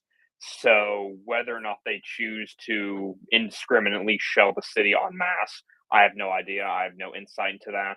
If they were to attempt to do that, Ukraine does have the assets to carry out counter battery fire. They have the artillery pieces. They have the counter battery radars. I don't know what the particular concentration of counter battery radars is among Ukrainian forces in Kherson at the moment, but they do have those, in inventory if they wanted to bring those over to engage in large scale counter battery fire missions. So I can't say yes or no either way if the Russians will, indiscriminately shell the left bank, or excuse me, the right bank. We're gonna have to wait and see. But regardless of what happens, I would expect Ukraine to continue to shell again with both tube artillery and MRLs and MLRS, that being HIMARS and MLRS, Russian assets, positions, and troop and material concentrations up and down the left bank of the river. And the Russians, they do have a number of prepared defensive positions on the left bank. We saw them moving those prefabricated concrete bunkers, pillboxes, and various other fortifications around and deploying them in various places on the left bank. How extensive that system is remains to be seen, and that would become relevant in the context of any Ukrainian attempt, potentially relevant in the event of a Ukrainian attempt to cross the river. Great, thanks. Yeah, I would hope that Ukraine would be preemptive. I just want to kind of emphasize that, that they would just start hammering them ASAP and just preemptively destroy as much as possible before Russia can even get going on such a campaign.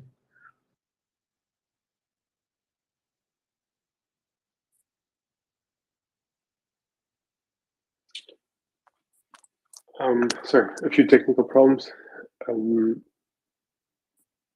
Maybe we can go to Paul. I was a bit I lost with the track.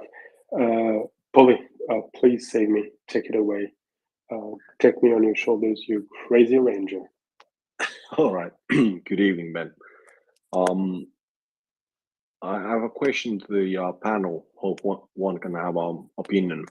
I think this topic hasn't really been discussed in detail, or this view. There's been a lot of news that the Russians are masterminds and they are planning traps and ambushes. But actually, what we are seeing in the Kherson direction, it's quite evident that they don't even have the basics how to retreat and do ambushes while they are retreating. So I guess I would divide my questions into two. So how do you evaluate their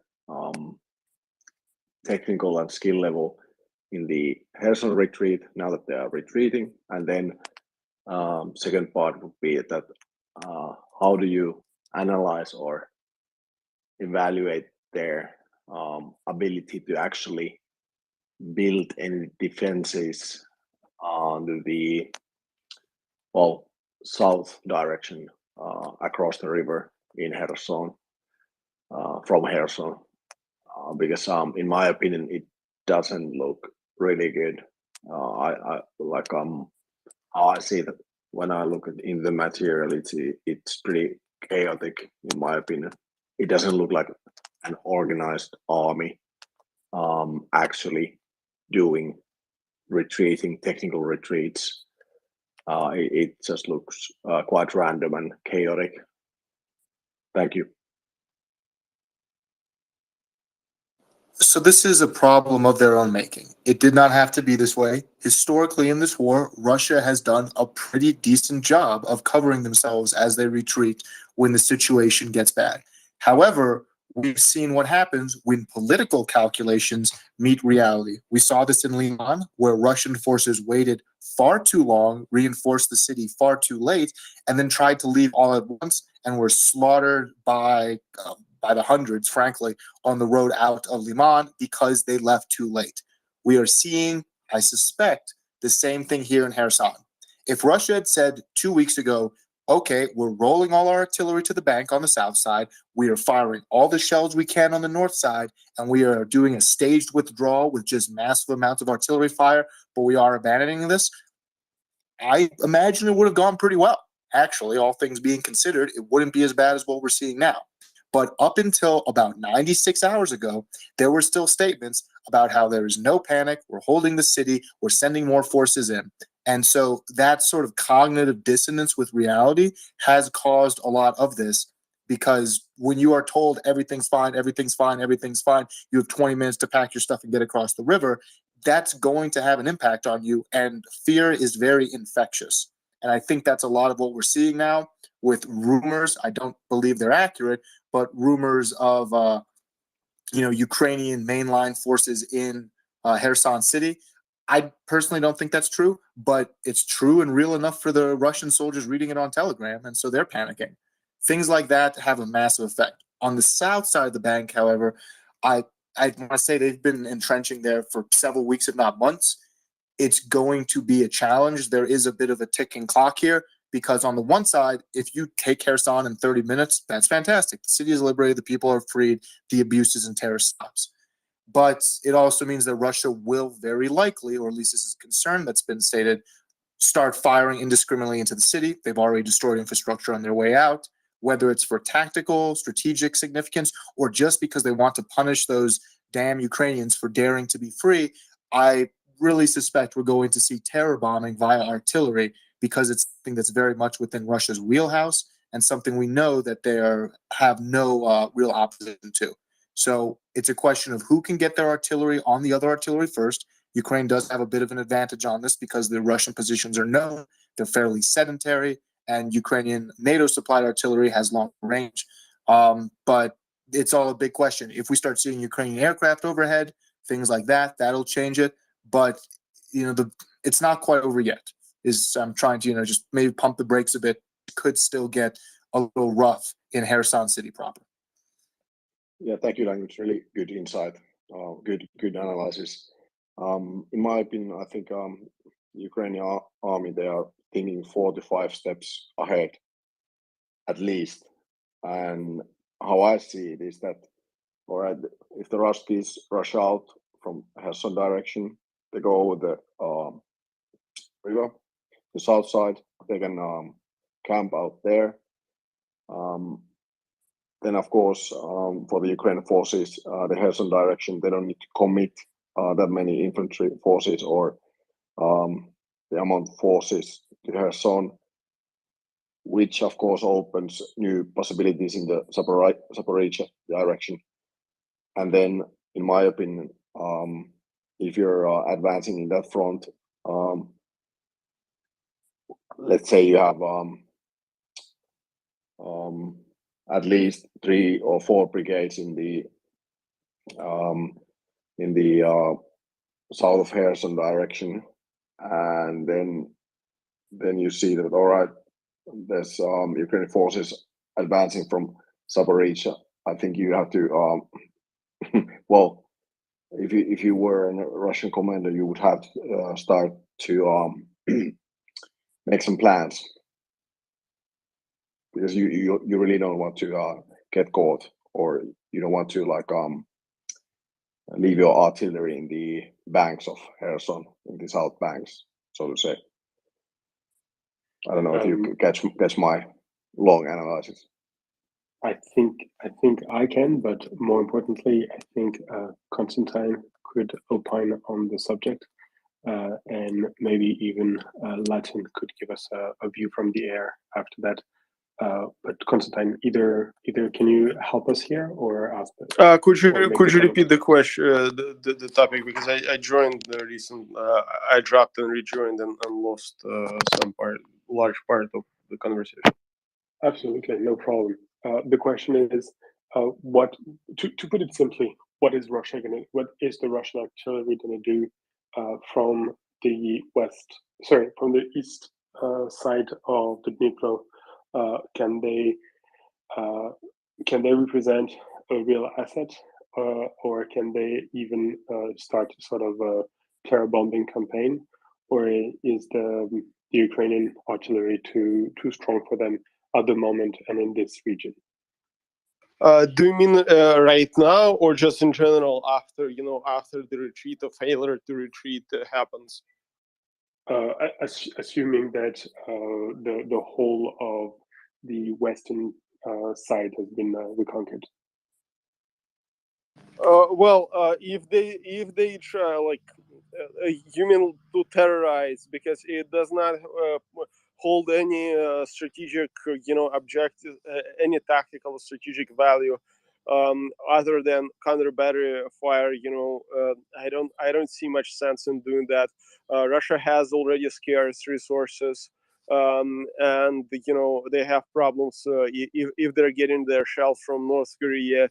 If they're getting them from Iran, it means that they're running, really low on their supplies, and wasting artillery just to terrorize, the city is just it makes no sense. I mean, they tried to terrorize with with a lot of with Shahed drones, with missiles. I mean, the only thing, the result they get is that they get less missiles and stronger support for Ukraine. Like the fact that they were, terrorizing us, we got more air defense systems right now. If they start terrorizing us, terrorizing the Kherson, well, the next step is going to be probably getting C-rams, so those incoming projectiles can actually be hit and shut down. I'm not sure that C-ram can do that, but I think it can. And it's not going to do them any good in terms of international positions. It's not going to give them anything in terms of tactical or strategic advantage, and I just don't see this much happening. I just don't. It's like maybe as a revenge. That's for sure. Like for revenge, they can do a couple of terrorist acts, like with the missiles, tube artillery, and Shahed drones. But once again, it's gonna it's another small nail into their coffin. Because they will destroy, I don't know, a couple of residential buildings. They will destroy maybe some of the energy infrastructure or critical infrastructure for civilians, but it's not going to have any impact on the battlefield. And at the same time, they will waste a lot of ammunition, a lot of resources for doing that. And also, if they keep shooting their tube artillery, there is a counter battery that Ukraine has, and they can as well get HIMARS back in their or Excalibur back in their faces.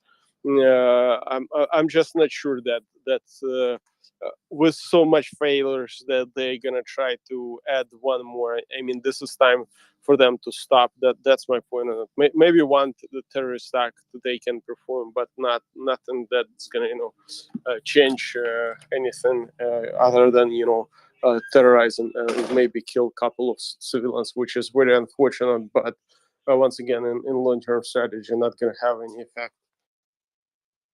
Okay, so you sound very, very cool. and composed about this. That's very good to hear. I assume that your boys on the ground are feeling the same.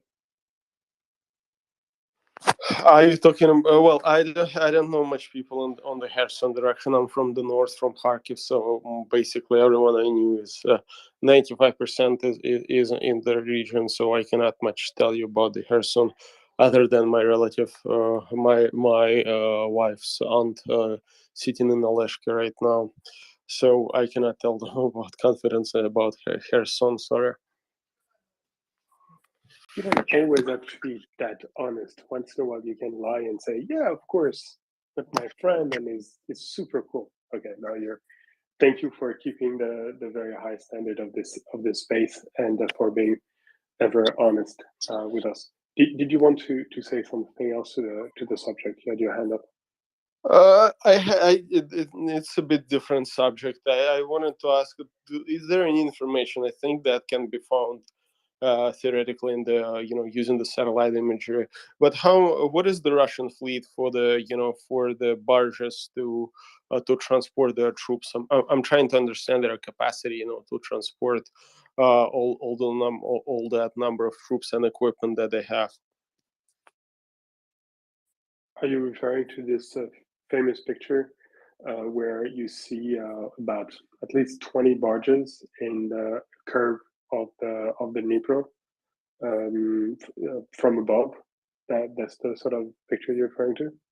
Oh, no, I'm not referring to anything. I'm just, what I'm saying that is there is some open source intelligence, and maybe someone was, someone was doing that and tracking their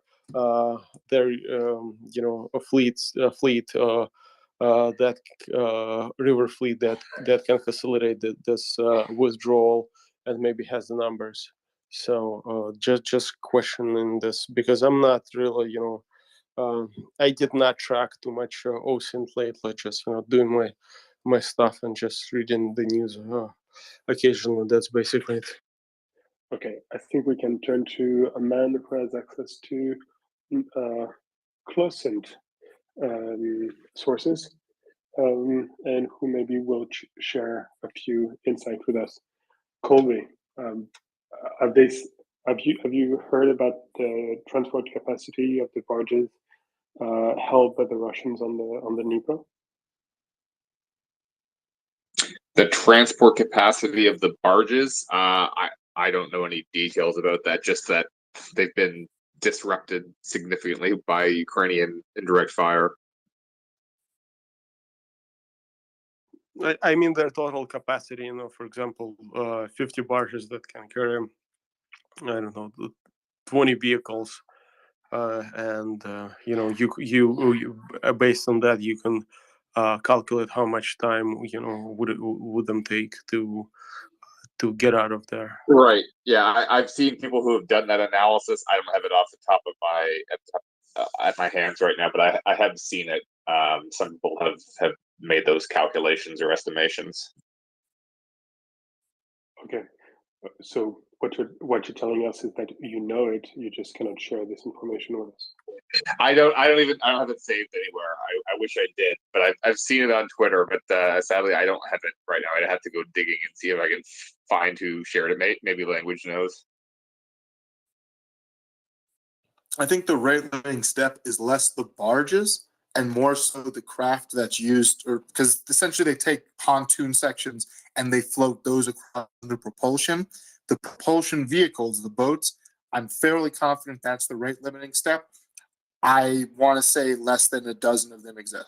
I could be entirely off base on that. I don't think it's a big number. They literally pulled stuff out of harbors, and they've been using civilian vessels. And this all assumes that they're still willing to do this under fire. So I suspect it's not going to be a silver bullet for them. But I don't think I've seen more than like 6 on satellite imagery at a time.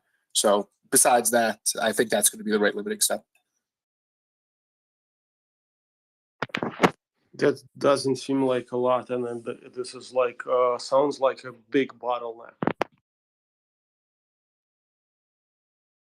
There's no easy ways across this river unless you're really good at swimming, or you manage to find one of the boats that the Russians didn't scuttle in Kherson Harbor. Bon appetit. Yeah, bon appetit. Thank you. Language. We're going to give you a few minutes to substantiate yourself. You've been here for, I don't know, several hours, providing fantastic information to us all, along with a number of other experts who were on the space. Right now we have Colby, who knows everything, just cannot share everything. We have Latin, who's a fantastic specialist of planes, aviation, everything flying. There's no one dissing the Russian aviation quite like he does. And we've got, of course, the one and only Constantine, for the moment based in California, but he has fired more rounds of artillery on Russian targets than he cares to remember. He's a fantastic guy. He's organizing a number of charity runs for Ukraine. Check him out. And he's also, he knows his stuff, and he has fantastic contacts with guys who are still in the army right now, mostly in the north, but he knows things. There's also Daryl, if you've got questions about logistics. And finally, over the past few hours, we're lucky enough to have Axel. Axel who knows, well, honestly, it's faster to tell you what Axel doesn't know. I don't think he's very good at gardening. There's Domin for the political side. There's CJ. CJ is, he knows artillery best than anything else, but he knows a lot of other things. I'm not going to list all the experts, all the guys who came up, and girls, absolutely girls, who have come up and spoken about it. There's also for the economics and political side at the moment, Iona. So don't hesitate to come, ask questions, and above anything else, don't hesitate to retweet the space. It's quite important. And the reason for this is, well, we're not making any money, so there's no point for us to, we don't get brownie points for more listeners, but what we want, what we think is that what all of us are saying at the moment is truly important, needs to be shared, and would love for more people to be touched by our message, affected by a message. I wouldn't like to say infected by our support for Ukraine, support for freedom, support for the West in this one battle, that very much the greatest battle of our age. I'm also very, very glad to be joined by Bayonada, who right now seems to be a bit cycling. Bayonada, are you with us?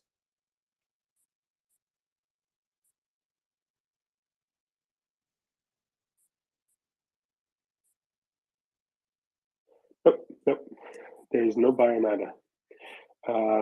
But he's there somewhere. Bayonada is German and facetious. But all right. So I once more follow MriyaReport and do retweet the space. Latin, your hand have been up for a while. First of all, good evening, and second of all, please share with us whatever you have to share with us, and then I will have a few questions for you. Hey, Ben, thanks. Actually, the first thing is I have a question for probably Colby would be the one, and I'm sorry if this was discussed already. I might have missed it from because I only just started listening. But is there confirmation that the Ukrainians have retaken the airport at Kherson?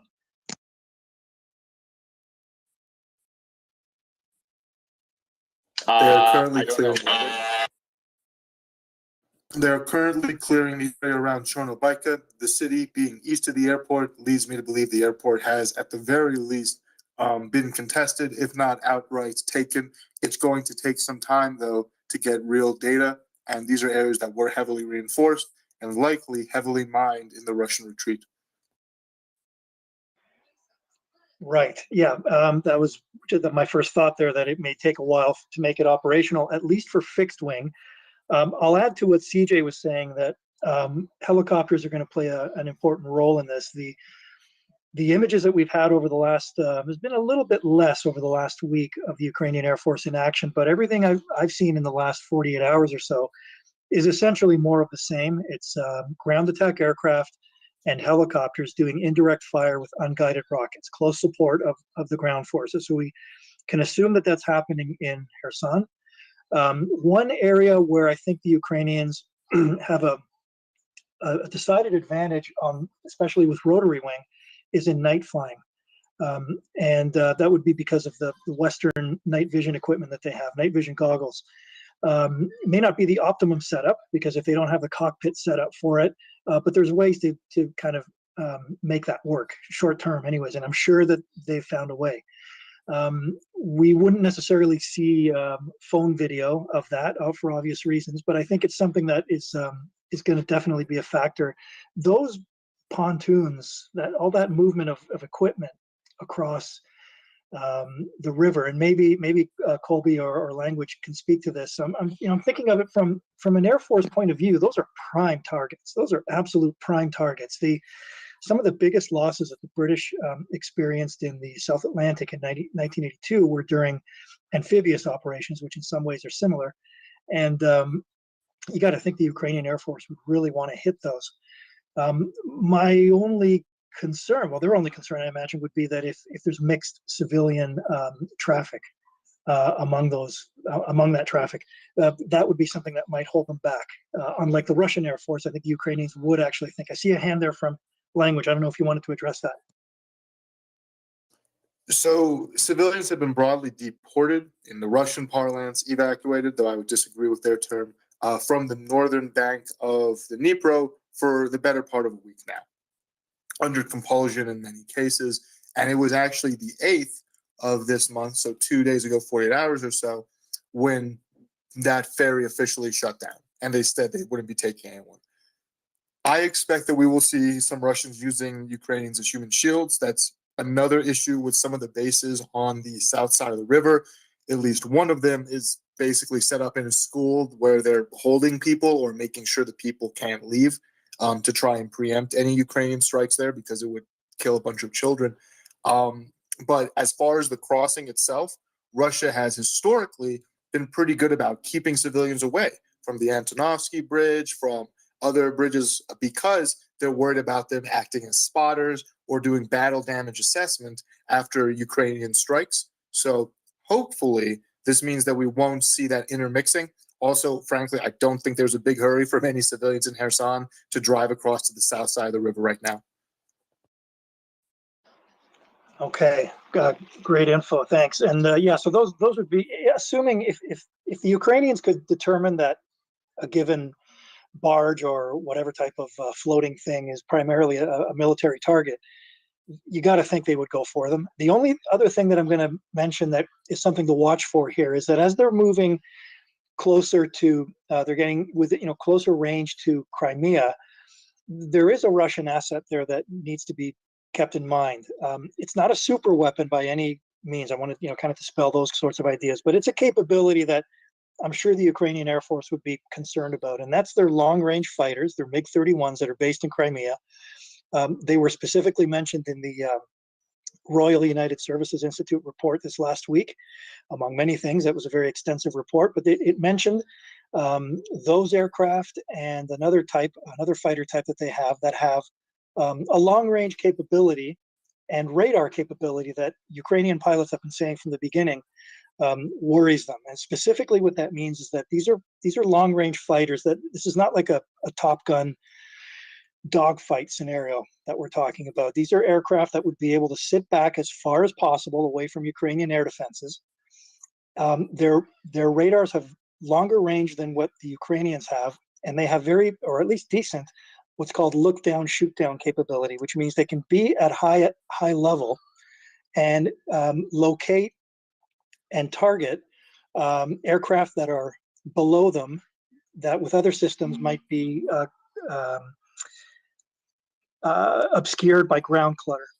And they have the long range missiles so it's something that the Russia report pointed out that this would be part of a strategy of attrition on the part of the Russians. And the Ukrainians have lost aircraft to that combination. So that's something it's not like they're going to have a free, I doubt it's a completely permissive environment for them, but at the same time, there's no indication that their successful SEAD and DIAD, or suppression of enemy air defenses campaign has lost any steam. As far as I know, they are still very active and able to create those pockets of near air superiority that we've talked about before. So yeah, I think air power will be playing a role in this, and there are definitely some targets there that they would want to hit, and hit very hard.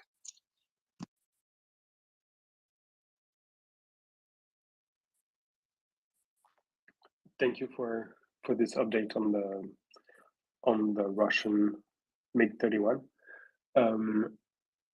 Latin, I'm a bit surprised actually. The Russians knew they were going to withdraw, or at least attempt to withdraw, and you would expect them to, at the very least, set in place a sort of flying circus to amass their assets in the region. And to the best of my understanding, that is not what has happened. And one evidence of this is that there doesn't seem to have been a lot of hits by the Ukrainian anti-air defense in the region, which seems to indicate that there were maybe very few targets. Is it a correct assessment? Are you surprised? And what can you say about this? Well, based on what's available, there's not much you can say definitively. I think you may be right that there may have been a drop-off in possibly in hits from surface-to-air missiles against the Russians, because the last one that I saw confirmed and was photographically confirmed was an Su-25, and I do think it was in Kherson, but a few days ago. My best guess is that given the loss rate that they've experienced, the Russians, and with the possibility that they might lose more and more real estate, and if they consider Crimea to be more of a priority, something they really want to protect, I got to think they're at the stage where they're starting to hold back resources, where they don't want to lose any more, because their production capability has definitely been hit hard by this war. And the numbers that I've been reading there's an analyst in Israel who's been looking at how many aircraft have been delivered. Sukhoi is the primary manufacturer of combat aircraft. It's a handful since the war started, and there's no question that they're going to have a tough time making up attrition. So that's my best guess. Fantastic. Latin, can you be so very, very kind as to check your DMs? I've sent you a little something about the Netherlands. If you're aware of this, if you have received news about the Netherlands, please tell me about it. And otherwise, please check your DMs. Yep, I'll have a look at it. And just for anybody who's interested in the air war side of this, because it is an important aspect of the conflict, I really recommend, and maybe I'll post it again, the Royal United Services Institute report that came out a few days ago. It is about 46 pages. It's not like reading a book, but they really hit on some important points, and especially where things might be going and where the West needs to support Ukraine within the next few months. I'll just say quickly, I don't want to change the subject, but just to say quickly that up until now, we've talked a lot about the Ukrainians doing a lot with what they've had. The clock is ticking on that. At some point into next year, they are going to have to transition to Western equipment. The amount of attrition and fatigue that's being put on fixed wing and rotary airframes is tremendous, and they're not going to be able to keep that up forever. So that is definitely something that the West has to be. I really hope that they're having those conversations right now. And so we hope as well that's yet another cat to free. If I'm not mistaken, there are some pumas already flying over the Black Sea that could find a fantastic new home in the zoo at Chernobyl. That being said, read the minutia. Thank you very, very much for your patience. Please go ahead. Okay. Can you hear me? Loud and clear.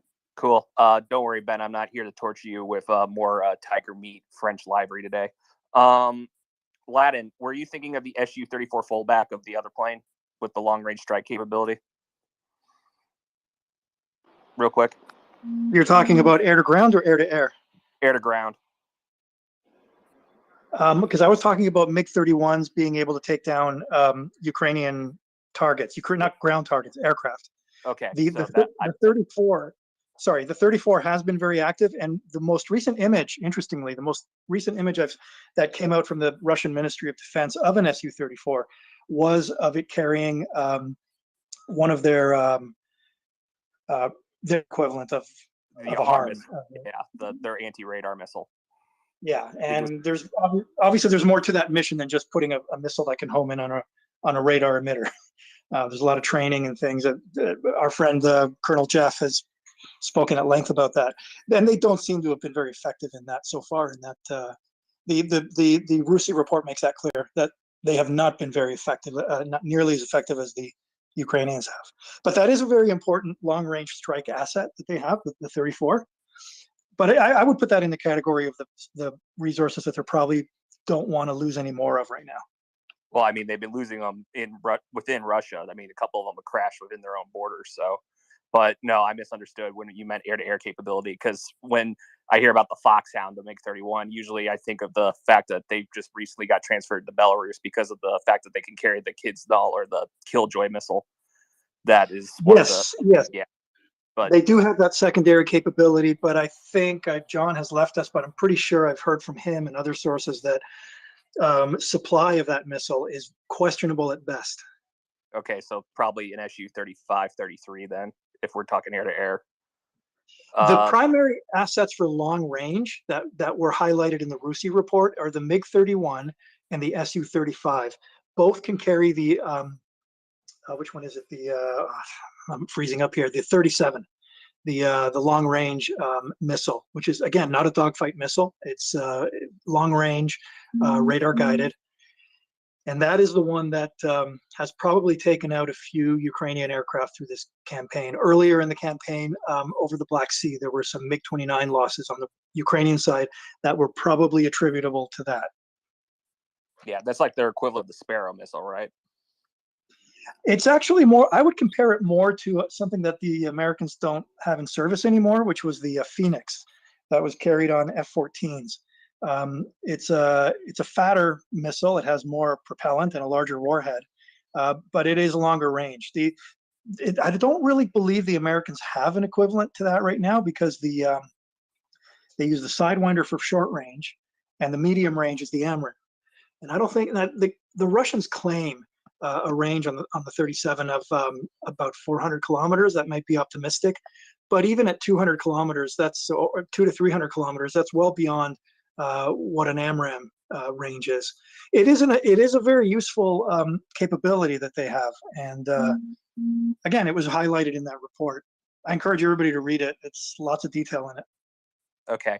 I actually came up here to ask a question to Language, since I've been talking with him all day, but the whole Hemingway quote about Kherson being implied to Kherson being starts slowly, then suddenly all at once.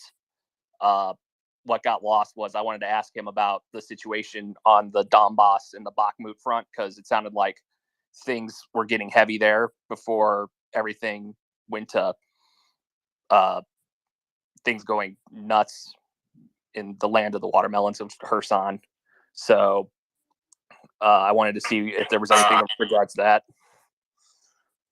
And then also, the craziness when it comes to just like, I'm sure you're seeing all the same Telegram blogs and everything that are going off about the fact that they're requisitioning boats that are like civilian boats, which is more like a fishing boat and not something that could carry a tank across.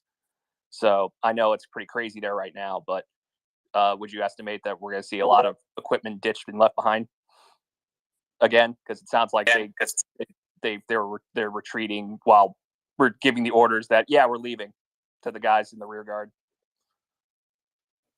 It seems likely. I'll hit the Kherson one first and then Bakhmut because that's a bit of a broader topic and unfortunately not as much of a positive one.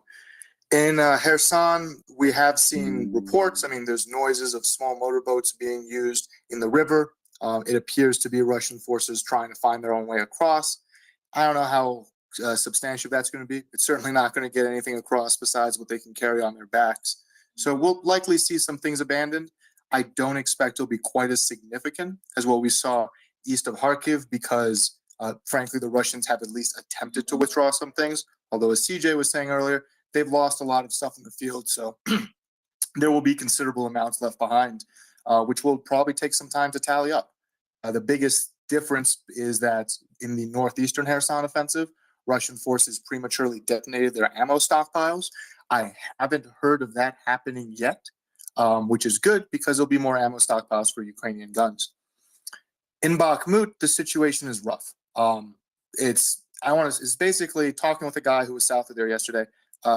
He was calling them human wave attacks with Wagner troops. The real issue is that Russian artillery, they continue to move it forward, and Ukrainian artillery cannot match the volume of fire. There has been large casualties, very heavy casualties on the Russian side, still casualties on the Ukrainian side. The guy I talked to says for every one of us, we get 5 of them, maybe up to 10. He was in a trench somewhere south of the city. The real truth is, though, that even if this becomes an urban defense of Bakhmut city, which will be rough and it will be bloody and it will be hard, the reinforcements, the troops, and more importantly, the experience learned from such places as Severodonetsk, Rubizhne, Popasna will be practiced here and has been practiced already. There are tremendous defenses in this city. It is not going to be an easy nut to crack, especially if it comes down to Russia running these prisoners in there. I don't know what that battle looks like, but I'll tell you it ends with hundreds, if not thousands, of Russians dead, as has already been the case around the city itself. It is an incredibly fortified city. They are having issues with supplies and logistics coming in from certain areas and enduring issues with Russian artillery, but it is very, very, very hard for Russian forces with their current capabilities, manpower, and equipment to take Bakhmut. Alas, there are likely going to be probably more Ukrainian casualties south of the city than there will be inside the city, at least for a bit. The suburb to look at is called Optin or Abin and Ivanrod, just south. Once those are taken, then Russian forces will have some access to the south part of the city, but there are defenses between here and there. If I was a betting man, though, just given at least what this one guy was talking about down there, those cities or those villages are really leveled. It's genuinely World War I style destruction down there. He was saying that the only good thing is you can see for miles because there's no trees left. So it's a challenge. I'd say it's probably one of the most costly areas of the war currently for Ukraine, aside from whatever's going on in the offensive, though thankfully that doesn't look to be particularly contested as of yet. So it's something to keep an eye on. It's not something to panic about, certainly, as the Russians have claimed, but it is definitely a sucking wound that at some point will need to be plugged, preferably with more Ukrainian artillery, so they can balance out the Russian artillery and keep them from walking their artillery up a couple hundred meters every day.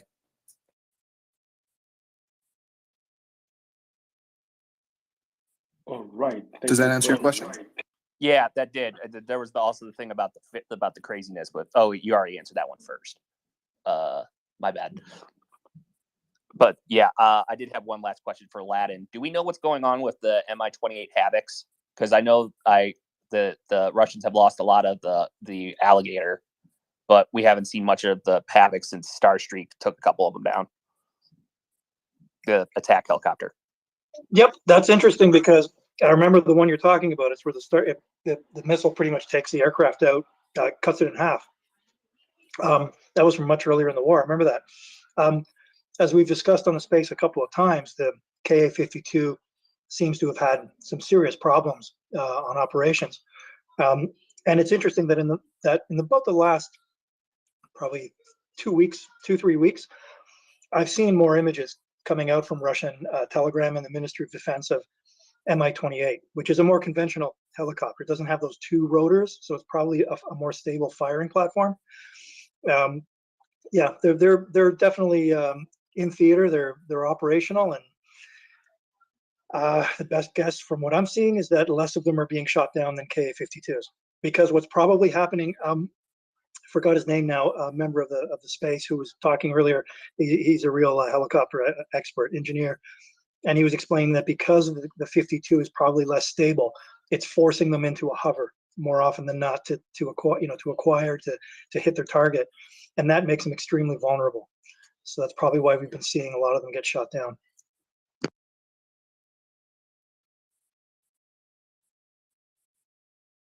All right, cool. Thanks, Ladin. Don't forget, Ben, I did DM you that joke about the Russian alligator and the Florida man a while back. So just how many of those alligators they lost. So thanks for that, guys. I will drop down. Thank you, Random. Latin, you had your hand up so I guess you can go ahead. Well, I don't want to change the subject. I know everybody wants to talk about Kherson. I want to hear about it too.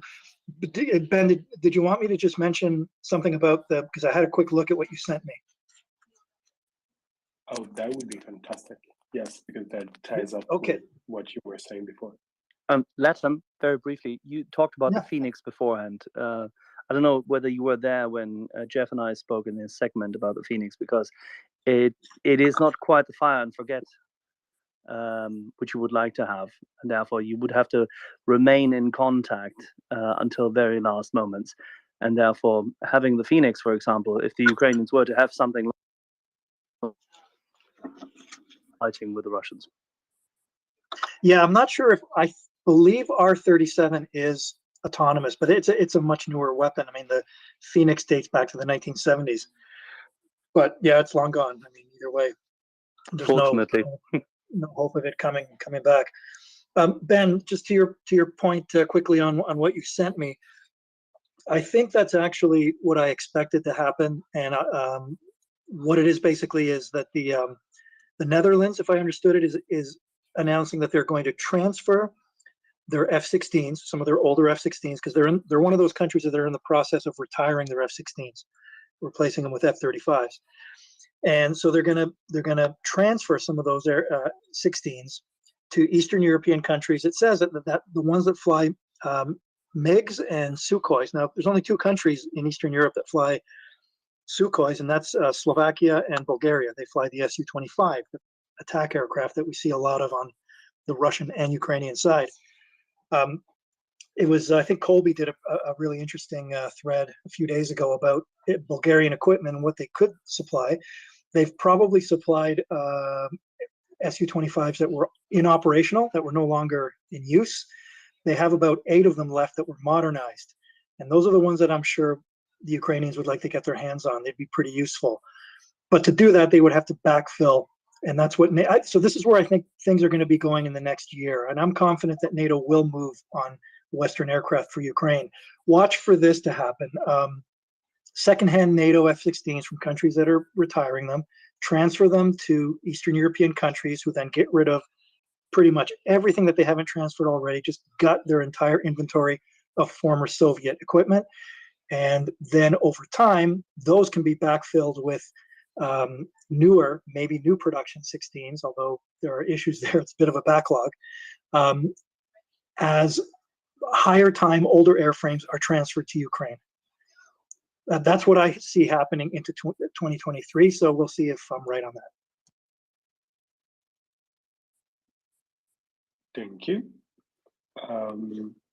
Yeah, that's I think that's at least a step in the right direction, in the direction you were indicating of renewing the stock of our friends in Ukraine. At this point, I'd like to acknowledge the whiskey in our glasses, the sun in our nights. I mean, of course, Daryl, my friend and co-host at the moment. Hello, Daryl. Good evening, my brother, and good evening to everyone else out there. Or good morning, or good late evening, because I know for some of you European types, it's getting well into the evening. And unless you got a glass of brown liquor in your hand, I would have hoped that you'd be asleep by now. But don't go. There's a lot of things happening. The lines are moving fast. I commented earlier today, they were moving so fast I didn't even have time to learn the names. The first when I get to learn the pronunciation of one, they've moved on to another one. So y'all stand by. We'll keep up with as far as they let us keep up until things stop.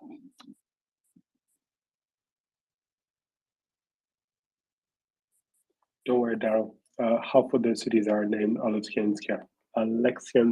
Anyway. All right. After this failed pronunciation, I'd like to go to Bayonada. Hello, Bay. Thank you very much, Ben, and very, very good evening, Daryl. All right, Latin, I have a question for you. I read there were, I think, a budget of $100 million allocated for training the Ukrainians on the F-16 and on the F-15, if I'm correct. Can you explain us a little bit about the F-15 and what are the capabilities and how the Ukrainians could maybe use them? Well, I have heard nothing official or even as a rumor about F-15s. F-15s are operated by the U.S. Air Force. It's their primary air defense aircraft.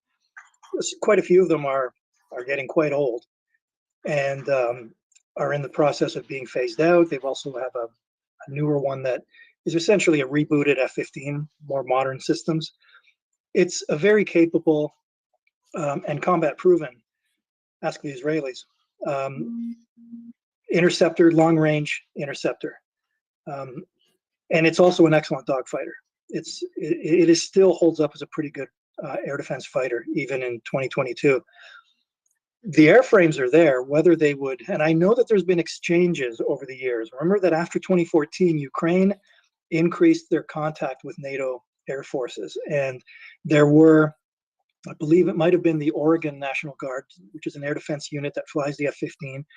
I believe it was that unit that they had an exchange with and have had an ongoing relationship with. They have pilots that have flown it and that are familiar with it, but transitioning to it would be a much bigger thing. If the U.S. were to throw some of them at them, and if they could make them operational fairly quickly, which is it's not never that easy, right?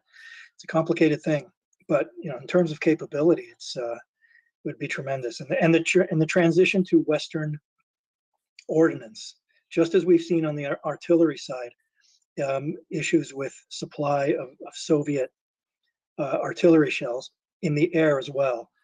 The supply of Soviet air-to-air missiles is not infinite, and at some point they have to transition to the Western aircraft with Western missiles. Thank you very much. Yeah, it was an article about training on the F-16s and most likely on the F-15s. 100 million budget or something like this. If you can send me that, I'd love to see it. I haven't seen that recently. All right, yeah.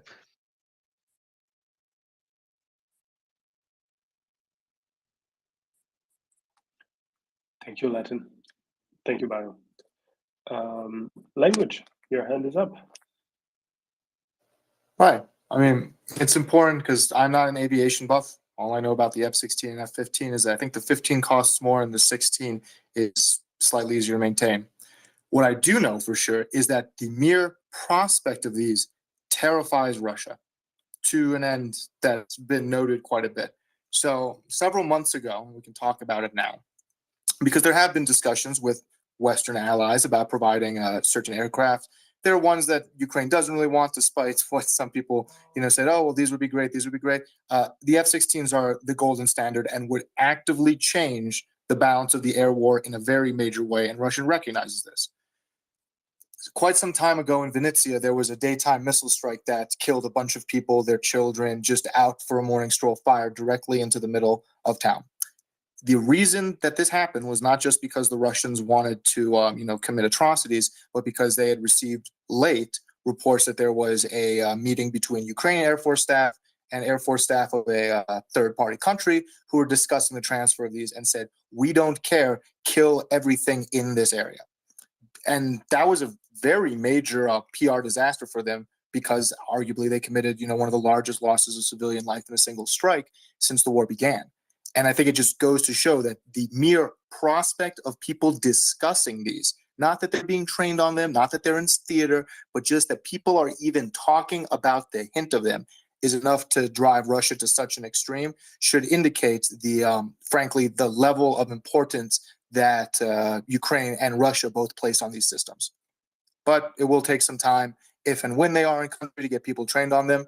But, the best time to plant a tree is 20 years ago. The second best time is today. So hopefully sooner rather than later. I'll just add to that language that I'm sorry I keep referring back to the Rusi report. It is very good and very comprehensive. It specifically says that the introduction of Western combat aircraft would significantly limit Russian aerial activity. That's not a direct quote, but that's essentially what they said. Yeah. So let's hope that really does happen. Do you mind sending me that report? I haven't had a chance to see it myself. Well, actually, I was about to say, do you mind putting it in the nest? That's probably the best thing to do. I'm sure quite a few people are now interested since it's about the 17th time that you mention it, and you have quite a few fans on the site. Good late night reading for anybody who's interested in it. I will DM you the link, Ben. Fantastic. Thank you very much. All right. From planes to tanks, George is with us. And before giving you the mic, I wanted to tell Christy that if she wants to speak, you need to raise your hand. All right, George, please go ahead. And first of all, hello, my friend. It's okay. How you doing? I'm on break from slugging away at work, but no, I was listening to a language learner and Latin speaking about the F-15. Yeah, the great thing about that aircraft was when it first came out was its bloody radar. It was like, I think it had it could track targets, I think over 100 miles. So, and I didn't know they've come up with updated ones. And I don't know, I think it was language learner or Latin. I forget who said that, the Israelis, love that aircraft. It's their mainstay. And it's had like certain aerial engagements against other aircraft, and it's not even close. It is like one of the premier air superiority fighters ever developed by the United States, at least proven, right? And it's top of the line. Language, I see your hand up. So it's important to note that while F-16s, F-15s, F-22s, F-30, whatever, they're useful, they're tremendous, they would beat anything Russian in the sky, there is a middle ground that can happen faster. And that is the introduction of Western munitions for these Soviet-style platforms that Ukraine currently has access and training on. We've seen that with a couple of missiles. The way they've done so is pretty inventive. That's a lot more technical than I possibly can explain. But they have ways to essentially utilize Western munitions off of a Soviet-style platform. And that's really the secret sauce here. You can have the fastest dogfighting plane in the world, but if it has no missiles or the enemy shoots you with a rocket over the visual horizon and you can't do anything about it, well, now you've got a problem. And that's what we saw with Ukraine early in the war. However, if and when we start to see the introduction of more of these long-range systems to a craft that Ukraine can fly, regardless of type, I think that will get them closer to controlling the airspace more dramatically than what we've seen before. So, things are in progress. They take time, but thankfully there are some half measures that can be taken in the meantime so it's not all waiting around until the F whatevers arrive. Yeah, I would. Yeah, if I guess. Yeah, I just love the F-15, but if since they are surrounded with, not surrounded, but at least there's many countries near them that are currently flying the F-16s, you would think that that would probably be one of the easier aircraft to, logistics wise, you've got other countries that can help you out with maintenance and things of that nature. I guess that's why it would probably be the first type to go there, even though it is a little finicky with the runways. You have to have the runways have to be near spotless and things like that. But yeah, F-16 in that theater, the Russians would absolutely shit their pants.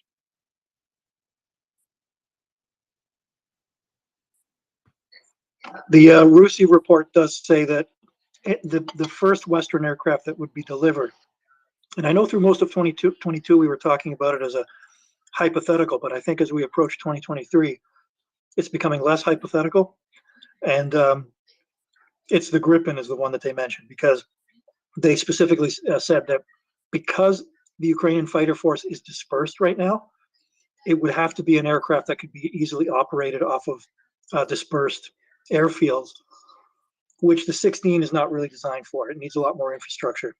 Yes, yeah, Len, So, you're 100% right, and yeah, I just don't the Griffin would be the perfect aircraft because you can land it on a damn highway and take off. Yeah, we discussed this a few weeks ago, if you remember. I think Vladimir, you were there amongst people as well, and the fact that the Swedish government has done its comprehensive military review, including the portion of what their military capability donations should be, did include aircraft. So let's just wait as to what comes out in the coming days, because there's a lot of stuff happening there.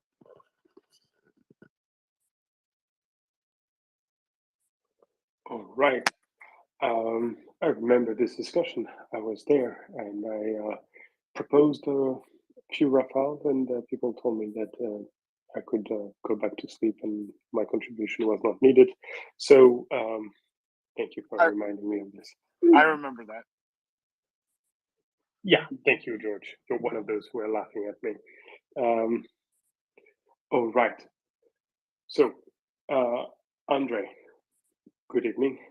Good evening. Yes. Please go ahead. Hi. My question is for the military experts, and it's kind of along the same lines that I've heard being discussed. So, how would it be possible for the Ukrainian armed forces to pressure the Russians without actually crossing, I don't know what's the right word, fording Dnieper River, which everybody acknowledges would be very difficult right now. So my understanding is that it's only very long-range missiles or aviation aircraft. So for the aircraft, it would probably take several months to get to the theater. And hence, I mean, I always ask this question, what happens to the ATACMS and, those high-altitude long-range drones?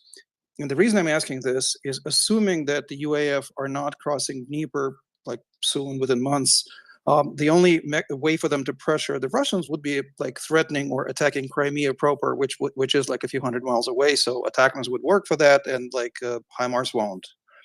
Thank you. So part of the concern. Go ahead, sorry. Just to remind everyone of what Chuck mentioned yesterday. He was he's a former Special Forces, American Special Forces, quite a knowledgeable guy on the subject, and he was saying that Recce forces, Ukrainian Recce forces, and Ukrainian Special Forces were going to have they were cut for them on the east bank of the Dnipro, that they were going to launch a number of attacks. He used the word kidnapping of Russian targets, and then revised his word to acquisition. But there's going to be some serious hunting there. Yeah, language. Please go ahead. Right, So there's a lot Mhm. of ways to skin a cat. Sorry, go ahead. No, I just want, I understand the special forces, of course, can operate, but I mean major deployments and maybe taking the rest of Kherson and Melitopol and the rest of it, basically. That would require crossing Dnieper. Not necessarily. So there are a lot of ways to skin this cat. One of them does not involve trying to do large-scale naval operations under a barrage of Russian artillery fire and then having to deal with logistics problems on the other side. What the Russian fear has been, and whether or not it's true is debatable, is that once Ukraine is able to definitively control the north bank of the Dnipro River, then they will be able to free up a large number of their forces to go elsewhere. Where specifically? The threat is apparently in the southern regions in Zaporizhia. If Ukrainian forces sweep down from there and are able to push past Enerhodar, thus taking the nuclear power plant, which has been a major source of worry for the international community, liberating that from Russian authorities, and then pushes down from the east, it would not require going across the river, and frankly would have much more of a definitive impact per se, because it would start to squeeze the Russian forces out into Crimea rather than trying to build a bridgehead across the river under artillery fire into Russian-held areas. So Chuck has forgotten more about this stuff than I'll ever learn, so I will never disagree with him on the possibility of things.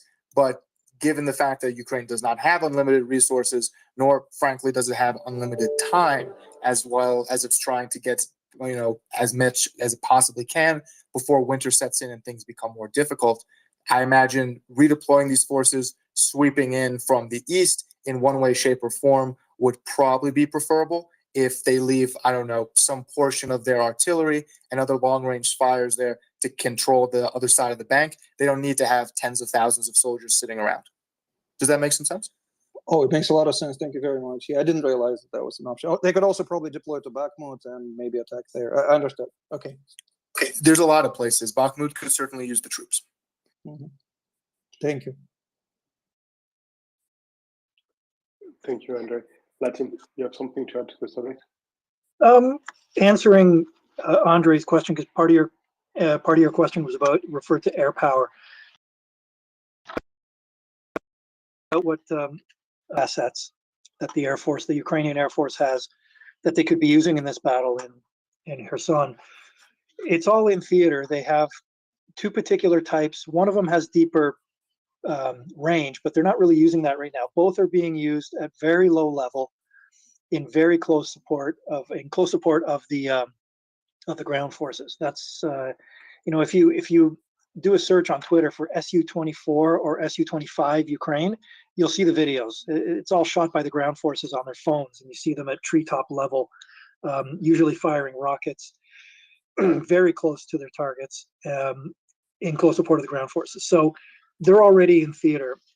One important thing to consider is that, to my knowledge, the deepest strike that the Ukrainian Air Force has pulled off, and I think it was actually the Army Aviation, very early in the conflict, was when they struck Belgorod with helicopters, with gunship helicopters, Mi-24s, that had obviously flown in below radar, very low, and they did it in, if I recall, it was either at night or very early morning, but it was partial light. It was very dark, which meant they obviously had night vision goggles for the equipment for that mission.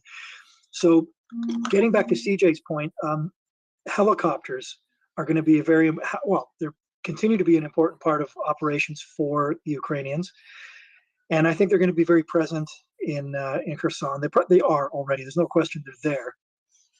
And with especially with night flying capability, that's a force multiplier. Adds quite a bit of capability. And if they have that airfield, and once they're able to make it operational for both fixed wing and rotary, that's a tremendous advantage, because it means that their sortie rate increases. They literally, if you look at the map, they'd be able to basically take off, deliver their ordnance, circle back, be rearmed, refueled if necessary, and the rate at which they could do that would increase with a big airfield like that nearby. So yeah, I think it's looking good for them right now.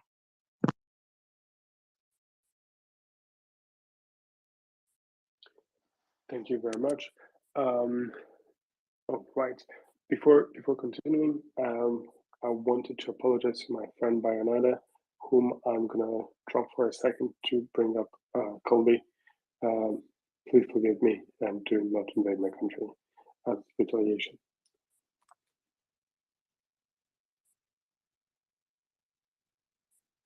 All right, Colby's back up.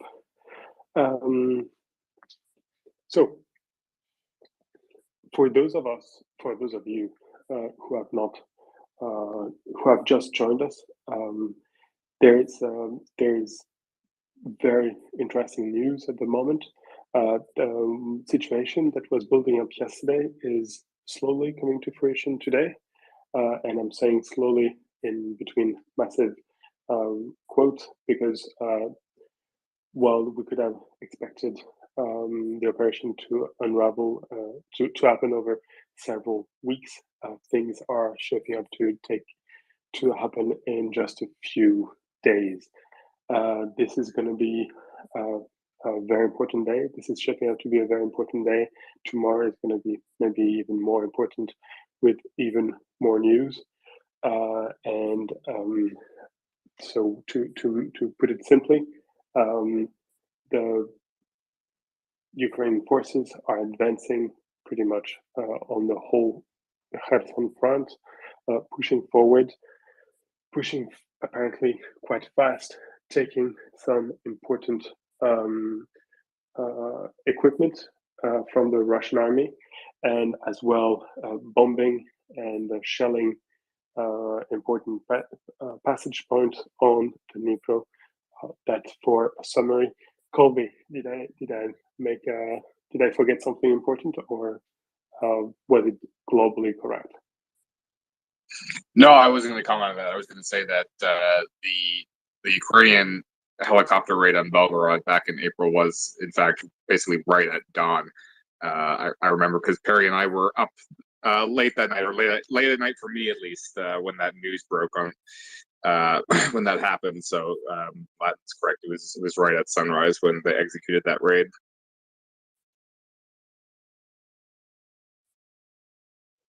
All right. Well, thank you. So there's a few hands up. Language. Did I forget something important? No, I think it's just important to really emphasize that when we're hearing about strikes on the Russian positions near Novokakhovka, a dam bridge source that they've attempted to use for transport, even from pro-Russian channels, we're seeing evidence of, or at least auditory evidence of heavy strikes there. There's allegations, not yet proven, that these Russian forces have been stranded on the west bank of the Dnipro River. I don't know about all that, but it does appear that at least a number of them have been, as the Ukrainians put it, covered by artillery fire. So when the sun rises, we'll get a bit more information. Unfortunately, it's about 1:45, 2 a.m. in Ukraine, so I imagine it'll be some time. But this looks, to all intents, to be a long night for Russian forces that may or may not be able to get across that river, which could lead to, as some people have been saying, some of the largest casualties in a single event since the war began. So keep an eye on that. We will, and we once more retelling the information that Chuck was sharing with us yesterday. The Ukrainian army is equipped with very advanced night vision goggles, as well as excellent drones that allow them to see in the night and to be able to see forward, and much better than the Russian troops.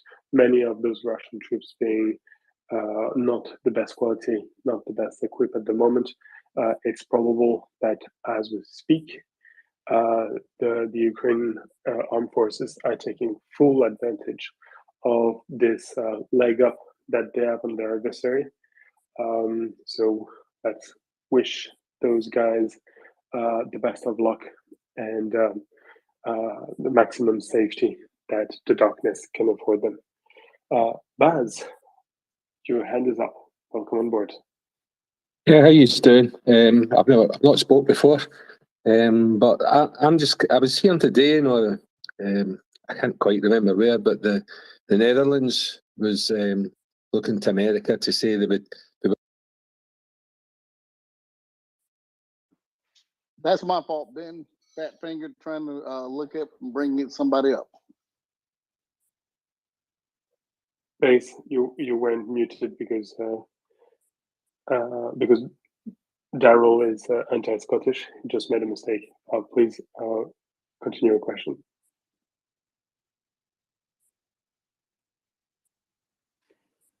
I think Baz took it the wrong way. You need to press on the red button. Yeah, the button. here we go. Yep. Yeah, I'm on. Yeah. Okay. Yeah, I was just wondering if there's any truth in this. If the Netherlands they've approached America to get permission to give F-16s to other Eastern countries of Europe, not to let go some MiGs to Ukraine, because I feel anyway, because of this river between the Russians and the Ukrainian armed forces, that the air is going to be really, really important now, to pick off their artillery batteries on their side. Would you think there was any truth in this? Oh, right. Thank you very much for the question.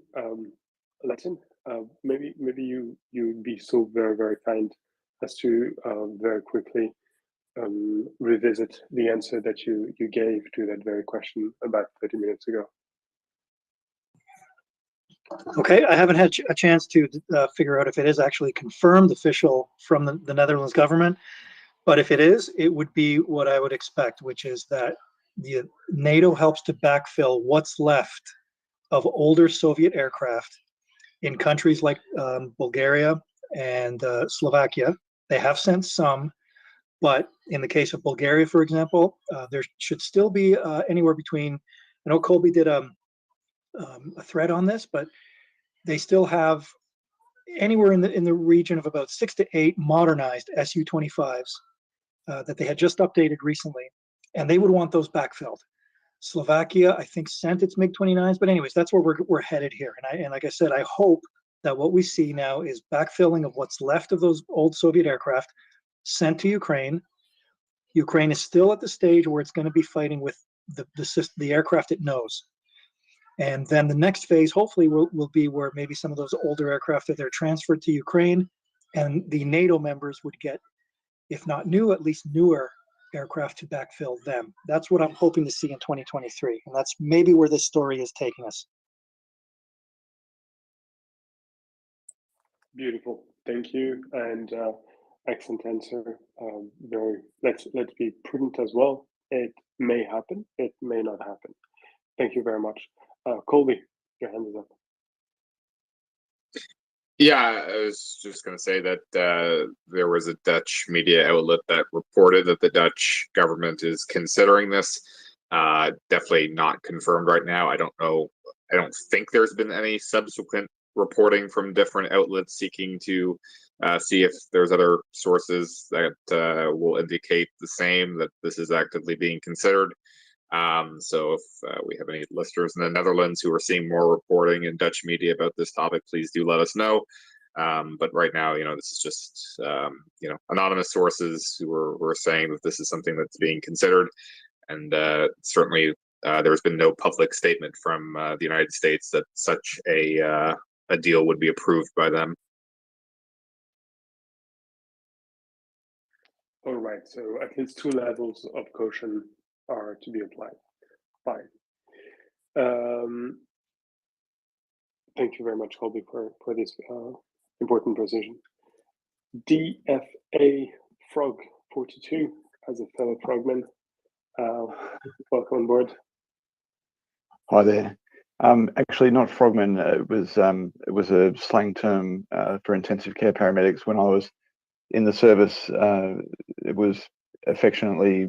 We were affectionately labelled frogs because everything we touched croaked, because we were only pointed at the most serious cases. But by merit of that, people would inconveniently drop dead on us at an alarming rate.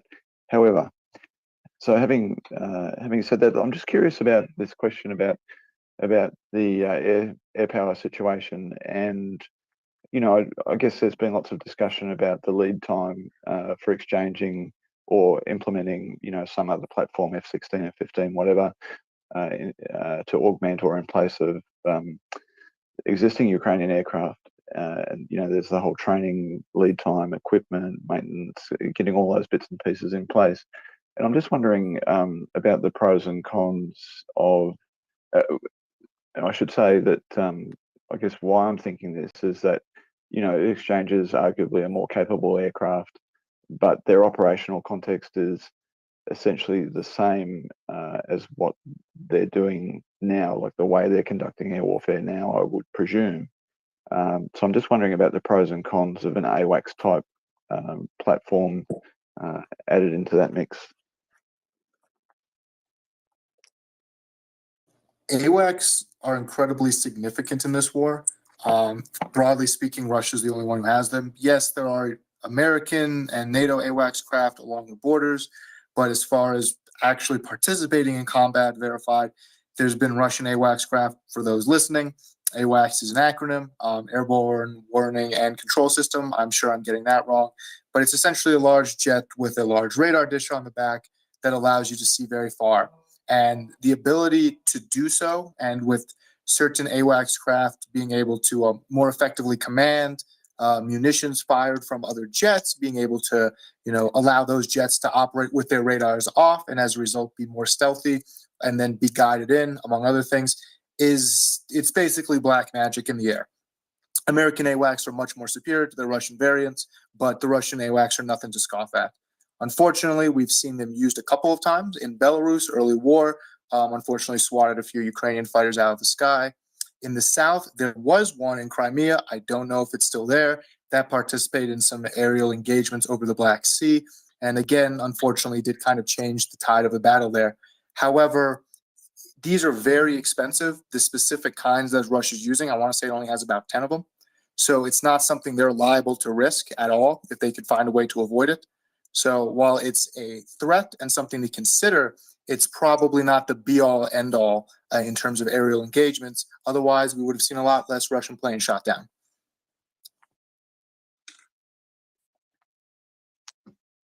Understood. Thanks for that. And Frogman, there, are you asking about Ukrainian capabilities with AWACS? Oh, I'm just more wondering if that's been discussed anywhere as part of an overall package, or if it's just simply the fighter aircraft that's been considered.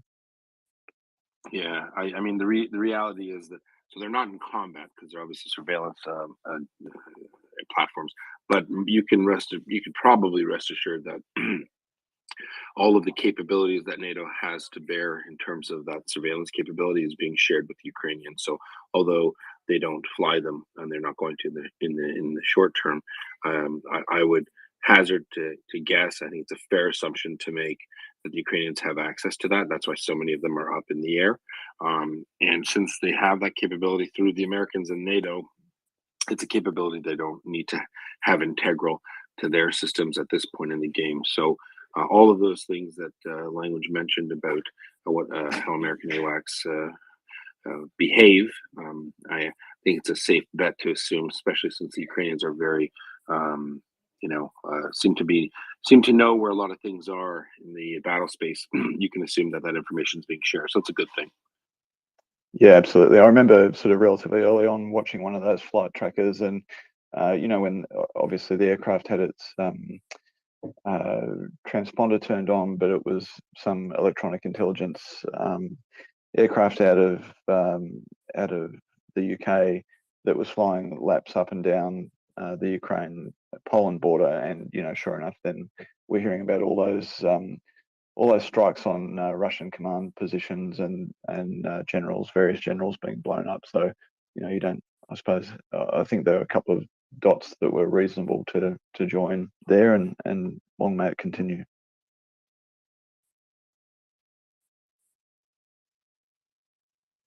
No, fair enough. Yeah, good point. Yeah, sorry. Yeah, Ben. Thank you, Yehuda. All right. Capcom, Capdom, please go ahead. Hey, good evening, everyone. I just wanted to point out that last night, meaning it was maybe 1 or 2 in the morning Eastern time, so many hours ago. We had a great, it was like a 2-3 hour conversation with a former Marine, F-18 Marine pilot that acts now as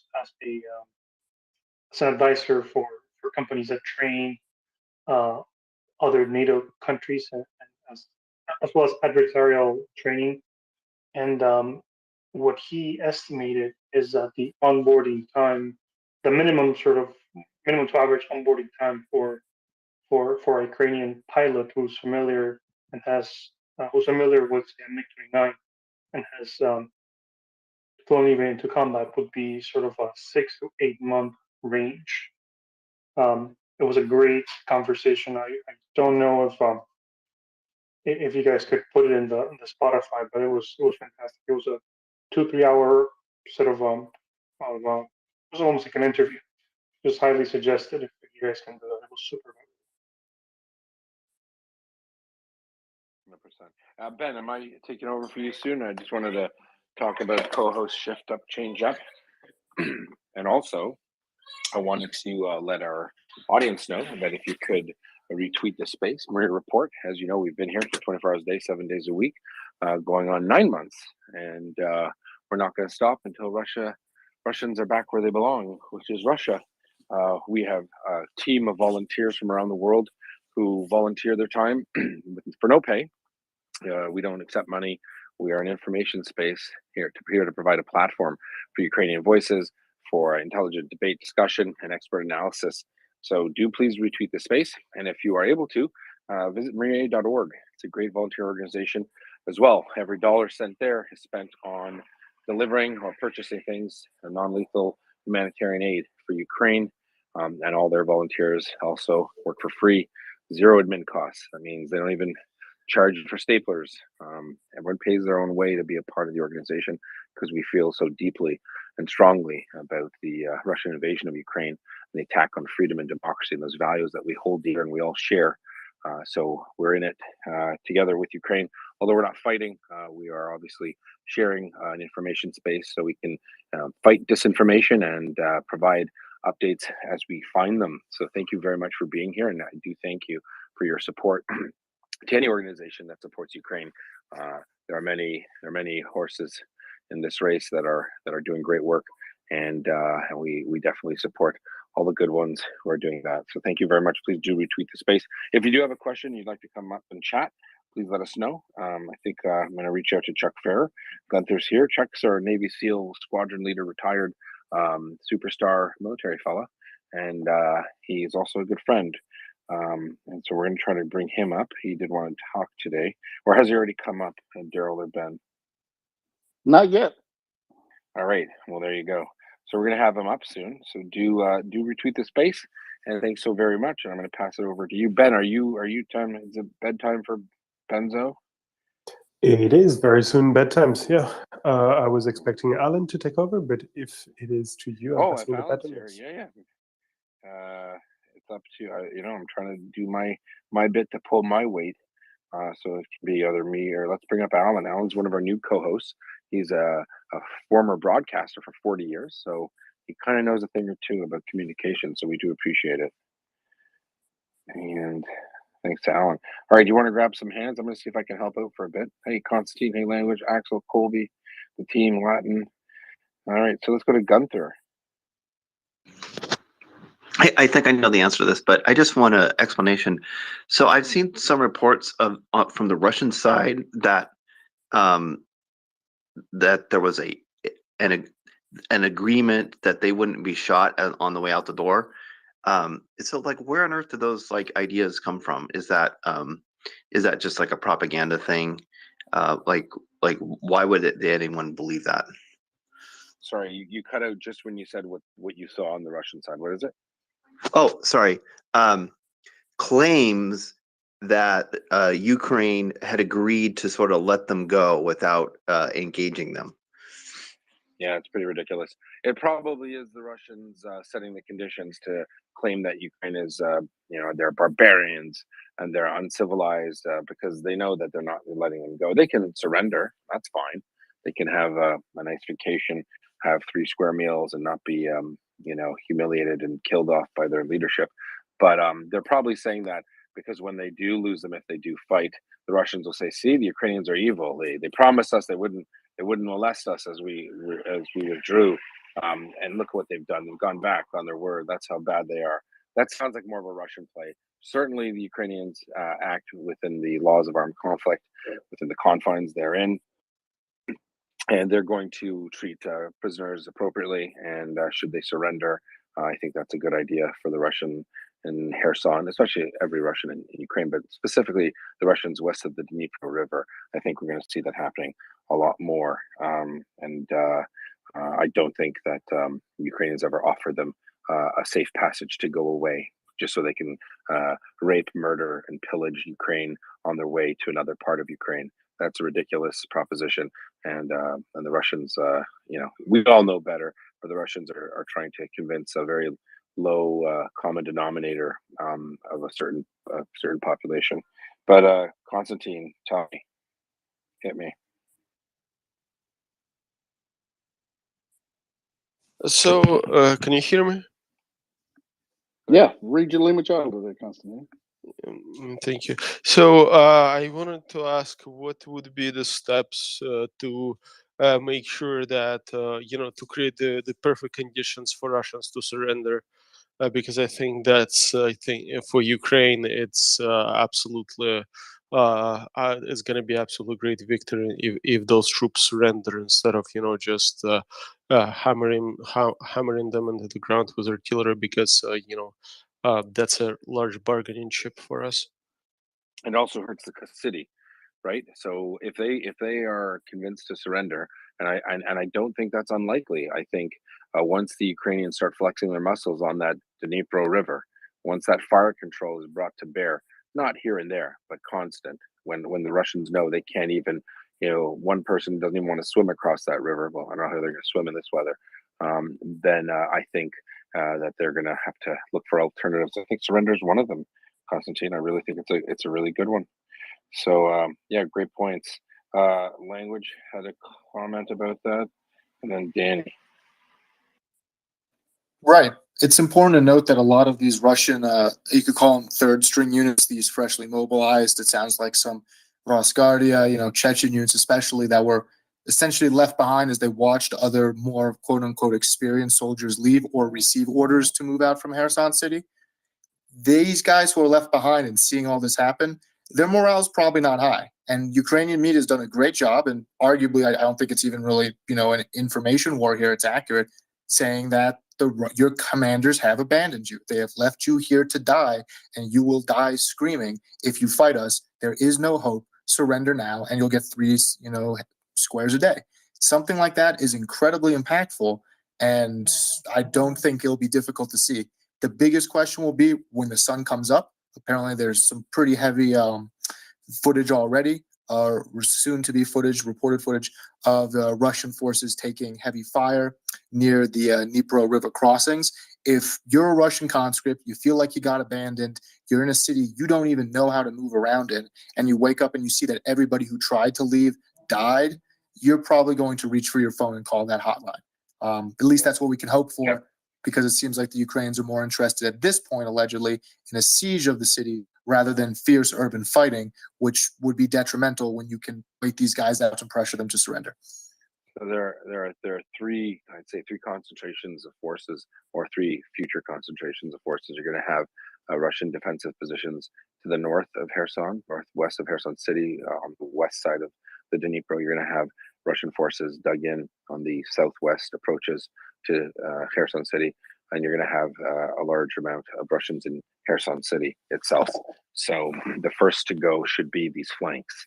These should be the flanks that might more easily surrender. Who did they leave there?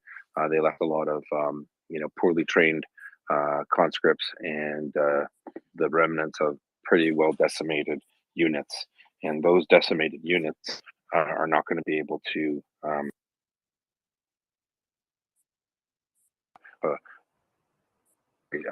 effective and numerically superior Ukrainian offensive into those areas. So I think that there might be a bit of a domino effect. I think people would hope for that you would see Russian positions crumbling on those flanks that are meant to defend Kherson.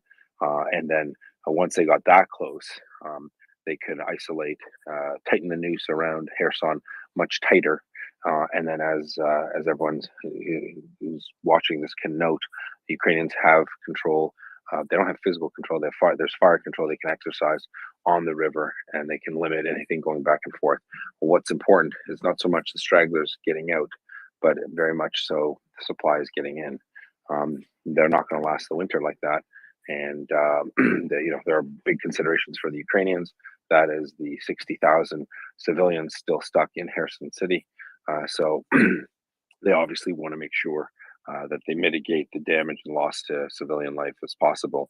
But we will see that battle unfold. Again, concentrations of Russians, the rear guard, I guess you could say, they're probably trying. Their aim is to delay Ukrainian forces while others leave.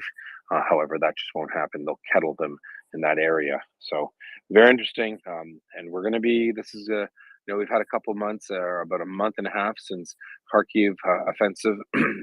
Spectacular advances in the north.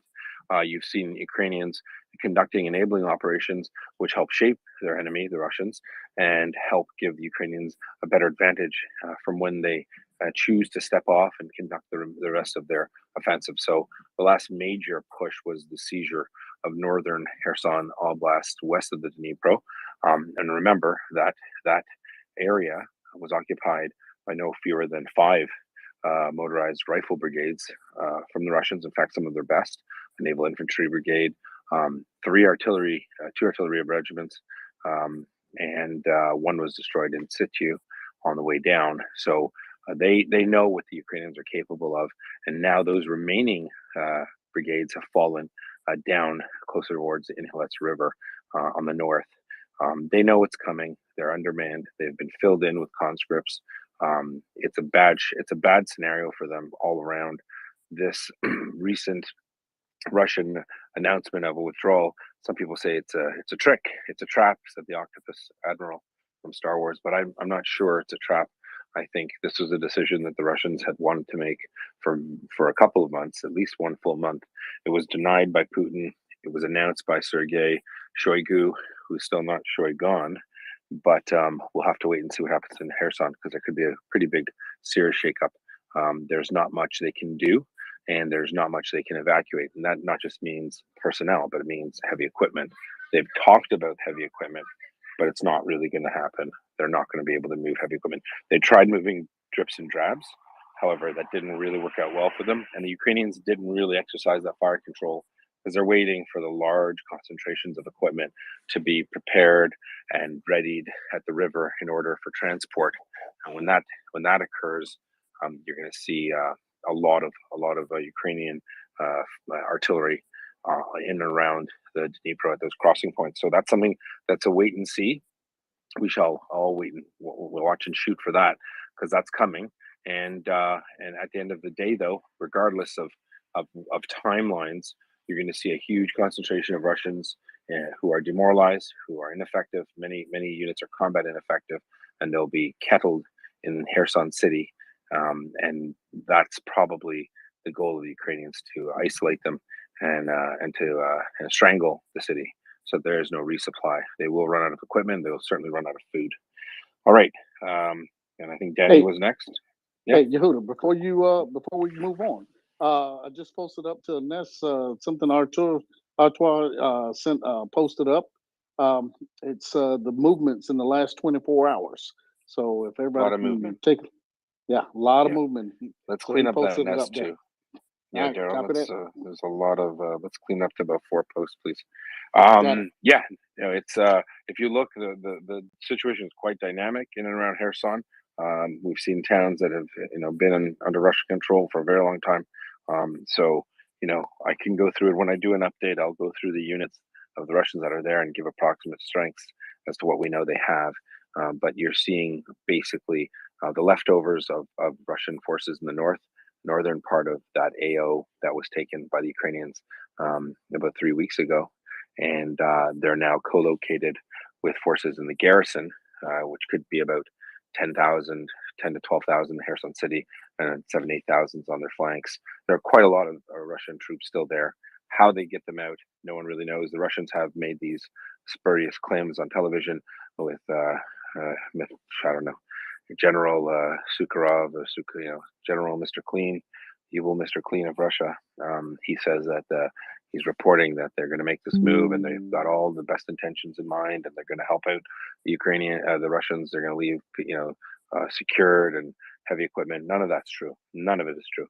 And if that claim that one of our speakers just made that is true, which is that they said the Ukrainians have agreed to this, that's just to try to make Ukraine look bad to the Russian politics. It's all for domestic consumption. It's not for us, because we know it's not true. They know it's not true.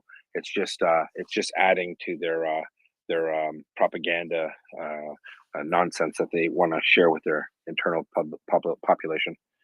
All right, let's go to Danny, then Smurf. Hi there, guys. This is a question with regards to the NATO surveillance planes. Obviously, we've all been able to see them flying sort of loops of the Black Sea and along the sort of the western edge. Does anybody know the nature of the intelligence gathering that these planes can offer? Or more to the point, does anybody know, and what are they allowed to say in public? I assume they can read comms, scan radio frequencies, some imagery, but I don't actually know what intelligence they offer. Can anybody shed any light on it? Obviously, without breaking the Official Secrets Act. Yeah, I think what's fair to say is that not just AWACS. So there are two issues at hand. One, providing Ukraine with ISAR capabilities, intelligence, surveillance, yada yada yada, and that's important. And two, there's a more selfish reason. NATO wants to know where Russian assets are. Obviously, NATO doesn't trust Russia, so there's a dual purpose action. They're there to do things to make sure that the Russians don't do other things, and that information that they deem fit to share with Ukraine is information they share. It can be anything that you can imagine. So imagine every capability under the sun. So we won't get into details, but yeah, you've named a few. Probably add a few more. Location, where things are. You can imagine every boat in the Black Sea is being watched, and NATO wants to know where every Russian asset is, and I wouldn't be surprised if Ukraine knew as well by proxy, so they can pick up almost anything. And there are all sorts of other tools at NATO's disposal. The Americans, obviously a big part of NATO, have an incredible arsenal available and incredible intelligence gathering capabilities. Everything down to cell phone communication, how many cell phones on a boat, everything you can imagine. So I hope that helps, Danny, without giving too many details. What do you think? Wow, that's fascinating. Yeah, obviously I understand that anybody who is in the know can't say too much. I sort of work in communications and broadcast, so I'm familiar with some of the stuff. However, God only knows what NATO have access to in their full arsenal. And that's before you look at satellite intelligence as well, I gather. Yeah. Just imagine anything that emits a signal can be picked up. It depends on the power required to pick it up, or the power that's required to transmit that signal. That's just, if you're in broadcasting, you know that. And so very little, would they be able to tell if a Russian Navy captain wrote a note on a piece of paper and passed it to someone beside him? Obviously not. But anything that involves anything that emits something is definitely not, it's not hidden from view. Yeah. All right, let's go to Smurf. Thanks, Yehuda. It's kind of a yes or no question. And I know CJ's not here, but there's got to be people here that know artillery a little bit. I had read a few hours ago that the troops that were leaving Kherson were being shelled pretty heavily. And it kind of occurred to me, I was wondering if somebody who knew what they were doing, maybe with a little reconnaissance, could look at our topographical map and pre-plan firing positions for indirect fire like that, or if it's kind of more of a matter of happenstance, wherever you can be to shoot. Yeah, no. Every you can take it to the bank. That forget every piece of high ground or valley or firing position, every single place the Russians could be has already been predetermined, pre-planned, as you said, and not just in Kherson, but in all of Ukraine. It's their country. They know the ins and outs, the gullies and the embankments and the berms. So you can expect that whilst Ukrainians are conducting enabling operations with infantry and this and that, or when they were, fighting the delay and conducting mobile defenses across parts of Donbass through Severodonetsk and Lysychansk. While they were doing that, the people that weren't doing things were actually doing things. They were marking, mapping, creating, designating TAIs, target areas of interest, named areas of interest. They already have every artillery officer and NCO in the Ukrainian army has gone through every position, I would assume, that they intend to be at, because all they have to do is consider where the Russians are and where the Russians would have to go once they're being pushed back, or the other way around. They've mapped out those predetermined grids of if the Russians were to advance somewhere, where they would hit them. So that's something that between the hours of 8 a.m. and 8 p.m., any good artillery person that's not being used somewhere else is going to be doing that work. They're going to be doing all that planning. Those are all things that are very, very it's very methodical, and it's something that's easy to do, right? I mean, they know, they have their own top maps, they have their own satellite imagery and photos, so they're doing that as we speak. So everything that they're hitting in Kherson right now has already been. This is something that's not new to them. They, maybe there are positions that they're not going to hit because there are no Russians there, and they have ISTAR capabilities that tell them that they're not there. But when they are there, like pull up a map. Yep, this is my these are the grid squares here, and that's where we're going to hit, because we know that they're there. I hope that helps. It does help. Thanks, you. No problem. Let's go to Bertrand and then language. Hey, so question about the situation of the civilians currently in Kherson City. I understand that Kherson City is actually without electricity since Monday. So are you able to confirm this? And do you have any other information about the situation of the civilians in Kherson City? Thank you. That's a good question. I don't know if Kherson has been completely out without power since Monday. Wouldn't surprise me. But the condition, we're only getting anecdotal information from people in that area. The Russians cannot obviously service it. They've also sabotaged the city with all sorts of explosives and also mines, and they've also removed a lot of the infrastructure. They've cut communications networks under buildings. They're trying to have a scorched earth policy, so they're making Kherson inhabitable to anyone. It would take years to rebuild what Kherson has gone through. So, and we can expect that that Kherson will be greatly destroyed by Russia in their withdrawal. They have no love for Ukraine. They don't care about helping Ukrainians. They're spiteful and they're vengeful, and they're very mad that the one Ukrainian city that they did manage to capture is going to be taken right back from them. So that's it, Bertrand.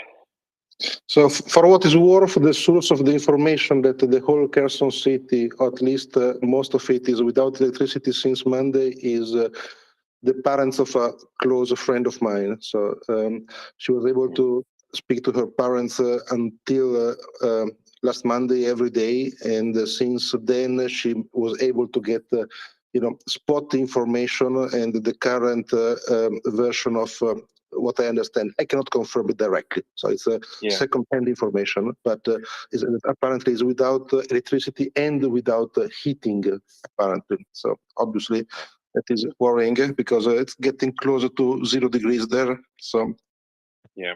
Well, the question becomes, who doesn't have electricity? The civilians? Did the Russians cut it off to the whole city or just to the civilian population? Because what's interesting is if the city doesn't have electricity, that means the Russians don't have electricity. And if the Russians don't have electricity, that means they need diesel. If they need diesel to heat up whatever, everything from command centers to whatever, fuel their tanks, and they can't get it from across the river, then it means it's going to be a shorter fight for them. So Good to know. Curious. Find out Thank if you can, Bertrand. Yeah, language. Go ahead.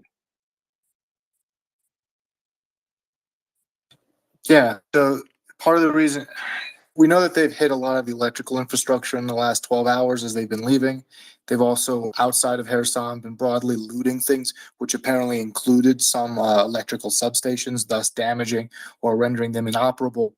But as far as losing communication, they've been targeting communication platforms there for a while. I know they did so physically today. I believe they had gone to lengths to shut them off before for anybody with a Ukrainian SIM card, possibly even a Russian SIM card, though I'm not sure about that. So it's challenging. They've destroyed a number of heating infrastructure situations or substations, I should say, as they've left. And the whole circumstance is going to be challenging. Thankfully, because there's not a huge amount of time apparently between when they started doing this and now when they're actively in disarray and retreating. If I'm a Russian soldier and I have to choose between spending time blowing up a electrical substation or a boiler house or making sure I'm on what could be the last boat across the Dnipro, I'm probably going to choose the latter. Yeah. So bottom line is that the Russians will commit the most amount of conduct the most amount of damage to Ukrainian infrastructure. These are all war crimes, by the way. There's zero reason to do it. There's no military reason to do it. They're doing it to punish the Ukrainians. However, whatever they destroy for the writ large, they destroy for themselves too. So that makes sense as well. The Russians don't care about the Russian soldiers on that side. They're going to try to exfil the units that they think that are better, because by their own admission, they want to use them in Donbass. However, the ability to withdraw, again, it's a very important point. The ability to withdraw across the river is very minimal, and the Ukrainians have eyes on there. They know what's going on, and yes, you might see occasionally a truck or this or that go, but if the Ukrainians, when they're waiting to use their artillery effectively, so when they see large concentrations building up, they're going to hit them. As far as command and control issues go, they're probably down to tactical command posts, tactical CPs, which could be, like armored vehicles, a couple armored vehicles backed up with a tent over their head, or just a tarp. That could be a CP. They're not going to be able to hit all those, but the major command and control nodes have all been either destroyed or have been evacuated by the Russians. So as per what we see the Russians and have heard the Russians do, they've probably said to a couple of company commanders, "You're staying here until you die. You have to stay here. There are no other orders. Stay put, fight with what you've got, and don't surrender." I doubt many of them will do that. I think most people will surrender, especially when the Ukrainians really turn on the heat, so to speak. So as the map shows, incredible gains, about 20%. That big strip from north to southwest of territory. These are huge bounds. In fact, they've taken over where the 5th Combined Arms Army headquarters was in the center. That was evacuated, but just still the remnants of it was taken over. So Ukrainians are on the move, and we're just going to see an accelerated collapse of Russian forces. So we saw an accelerated. It was a trickle, then it became a flood of the collapse of Russian forces in the northern AO. And so that was kind of part of what many people suspected would be a plan the Ukrainians would engage in, and that is to cut Kherson in half, attrit enemy forces in the north as much as possible, get them to withdraw towards the Inhalets River, destroy bridges along the Inhalets to limit the ability to withdraw even further. The Russians have been struggling to put pontoon bridges across that river in order to allow for the evacuation or withdrawal of Russian forces, and the Ukrainians are just playing with them. So you're seeing it won't matter. The Inhalets River now it'll just become a control measure at this point for the Ukrainians, because it won't stop the Ukrainian advance. They're coming east to west there, and the river runs east to west. So they'll be on the north and south sides of that river, moving east across the trace. When they get to the city, that's when you're going to see, either Russians dig in and try to fight an urban battle, or enough of the Russians who were in the northern and southwestern flanks of the city have fled backwards, where they've just said, "We're done," and that might sow a lot of panic and disorder in the Russian lines. The key is to strangle the city, put a stranglehold on the city so that supplies can't get in. Especially if they don't have electricity, that means they're running off generators. That means they're not cooking. They're not staying warm. They don't have heaters. They don't have fuel for their vehicles. There's not much of a fight left in it at that point. They have a ton of supplies in there already. Don't think that they're empty, but the question is, how long can they last? Can they last a month? Can they last 2 weeks? I don't know, because we don't know what they've got. But on top of that, just because they might have a lot, they're going to lose parts of the city. They're not going to have that dump is there. That fuel dump was here. That depot was there. And without command and control, without proper logistics coordination, they're not going to be able to do what they need to do in order to get the supplies to the troops. It'll probably be a cluster truck language. And it's important to not discount the number of partisans and the groundwork that's been leveled or laid for several months now. There's good, verifiable eyes on practically all of the main Russian bases. And at this point, not a whole lot they can do about it, so we can talk about one of them. If you look in the southwest section of Kherson, in the port area, has been a very large collection of Russian command and control nodes, as well as repair stations, because there they can control access across the river. There's obviously bases elsewhere in the city, but that one is one of the largest concentrations. So my biggest question was, whenever this battle for Kherson does happen, what's to stop Ukraine from blowing both of those bridges? And now you have a physical separation of the Russian, quote unquote, command staff from whatever forces are still in the city themselves. Does that necessarily change the ability for them to use a radio? Probably not. Does it set a message of you're increasingly isolated and we're coming from you? It's time to leave? Probably. So between that and the partisans, and frankly, as Yehuda absolutely so well said, just the reluctance by a lot of these, frankly, abandoned Russian forces, the bulk of which are apparently freshly mobilized or National Guard, not exactly the best of the best, not exactly ideologically motivated. I still hope that they do not stick around for a entrenched urban warfare, because that would be damaging to the city, to the people, to Ukrainian forces. And we haven't seen them necessarily commit to urban warfare when they have the opportunity to leave, such as, frankly, every location before now. So if that continues as they're being harried by Ukrainian partisans, it should reduce the destruction and devastation, because they don't just have to worry about rifles on the outside of the city. They have to worry about rifles out of just about every apartment building, and they don't know which ones have them. Yeah. I'm not sure that partisan activity is going to be a big like a fighting partisans. The Russians have been there for a long time, so they have a lot of control in the city, and they're definitely they're going to find mass graves and dead Ukrainians in wells. It's a genocide site right now currently. So I think the best play is the former, which is provide intelligence and surveillance capabilities for the Ukrainians. But I think really the fight, I think that Ukrainians are prepared to go, building to building with engineering assets, should they have to. But I think that the bigger play is to force the Russians in there to surrender and just bombard them at that point, especially if they're on the outskirts of Kherson and they're just destroying anything that moves towards the river. And they did that for 2 weeks straight. Not even. I don't think the Russians would last 3 days, frankly. But let's just say they held out for 2 weeks like that. They would know it's a losing battle. They would be bombarded with Ukrainian psyops saying, "Hey, you're done. The war's over for you. You can go home. But, you won't go home in shame. You've surrendered. Well, we won't say how you surrendered. We can say we captured you at gunpoint. You had no more ammunition. You can say that you fought honorably. You don't have to tell them that you called a hotline and just raised your hands and walked out towards our lines. We're going to take care of you. We don't want you here. Our problem is with your country, with your government. Just lay down your weapons." And when they can see the Ukrainians, when they can see the whites of the eyes of the Ukrainians opposite them, 100 yards away, and they know they're all around and they can't go back across the river, they can't go forward, they're going to give up. They're just not going to have food. They're not going to have any more ammunition. They're going to fire. They're not trained. They're going to be spending ammunition like crazy and shooting at what. So the smart play, which is beneficial to Ukraine in many ways, is to starve the city, and off you go to the races. Before we go to Euron, Hey, Yehuda. Oh, one second, Daryl. One Yeah. second. So before we go to Jerome and Jerome and Daryl, our friend Chuck Ferrer will be at the top of the hour here. on MriyaReport. As you know, Chuck is a Navy SEAL, former squadron leader, SEAL Team 6.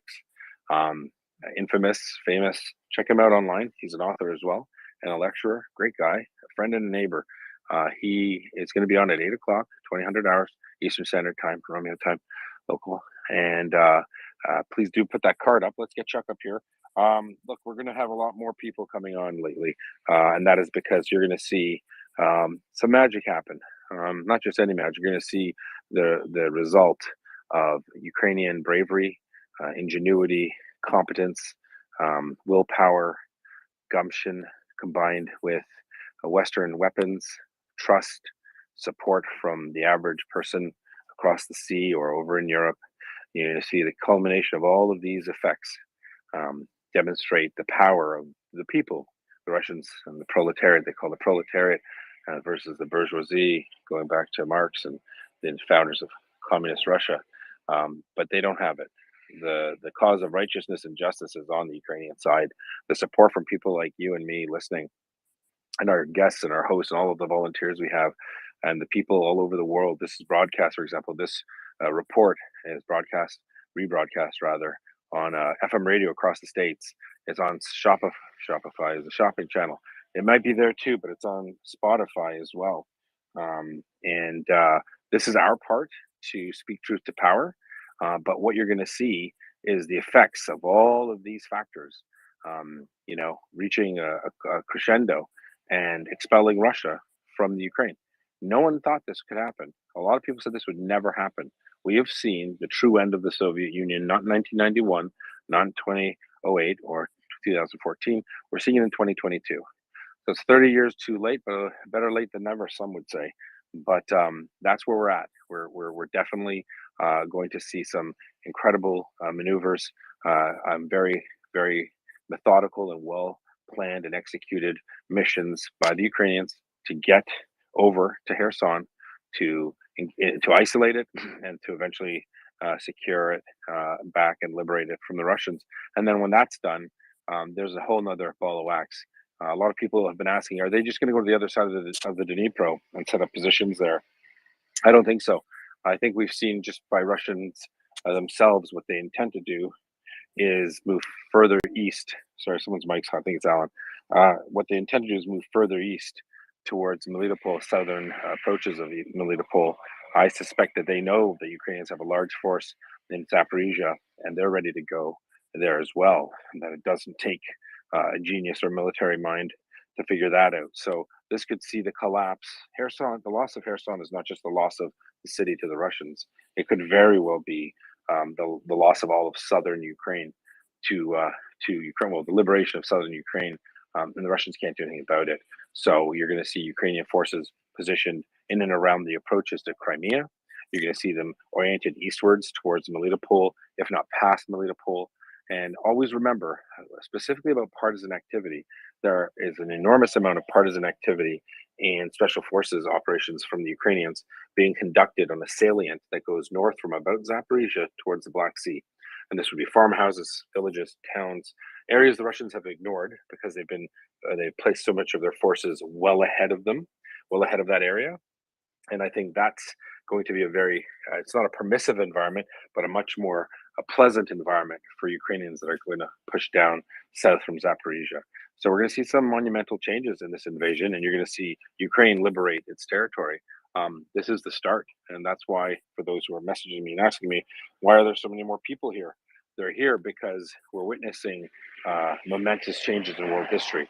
The end of the Soviet Union, the end of an authoritarian regime in the fashion and the composition in which we know it is huge. It impacts the entire world. It not just impacts Russia and its energy blackmail of Europe. It doesn't just impact American foreign policy in the region and overall energy dependency and the security of energy supplies around the world. It'll impact the way China behaves in the future. It'll impact the way other countries with similar values behave in the future. It'll be a message, a signal to the world. Hey, if you're a dictator, if you're an authoritarian regime, a totalitarian regime, a theocratic, psychotic regime like in Iran, if you want to do those things, that's fine. But if you step out of line and start trying to do this, this, and this, we will stop you. And that's exactly what Ukraine is showing the world. This is truly people power. So I just wanted to point that out. I'm sorry for the soliloquy. I know this isn't Hamlet, so we're going to go over to Daryl, Well, then go back over to Jerome. Yeah, Or Alan. or we can go to Daryl. I wanted to welcome Daryl back into his host and co-host. Thank you for coming back. But I just did want to take a moment. There are a lot of people here listening. I wish that everyone would invite one friend or one person who's interested in learning more about Ukraine to come to this space, MriyaReport. It's a little after 2:30 a.m. in Kyiv right now. It means it's a little after 2:30 a.m. in Kherson. And because here at MriyaReport, every minute of every day, we stand with the Ukrainian people, it's 2:30 a.m. here. So please retweet this space. A lot is happening. A lot has happened. Mykolaiv Oblast is now completely back in control of Ukraine. More than 40 villages have been reclaimed by Ukrainian troops. There's a lot more to talk about. And Daryl, I'm going to give it up to you. All right, Daryl, do you want to just dovetail onto that? Let's grab some hands. We're losing some of the speakers here. Nope. What happened to Let's go. Jerome? All right, Jerome, come back up. I'm so sorry. That's Alan's fault. He gave a long soliloquy. I'm joking. That's my fault. Speaking of soliloquy or Hamlet, John, welcome. Everyone, please welcome Colonel John Spencer. He is our resident urban warfare specialist, and we're so lucky that our resident urban warfare specialist just happened.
And John, we have a lot of new listeners, and I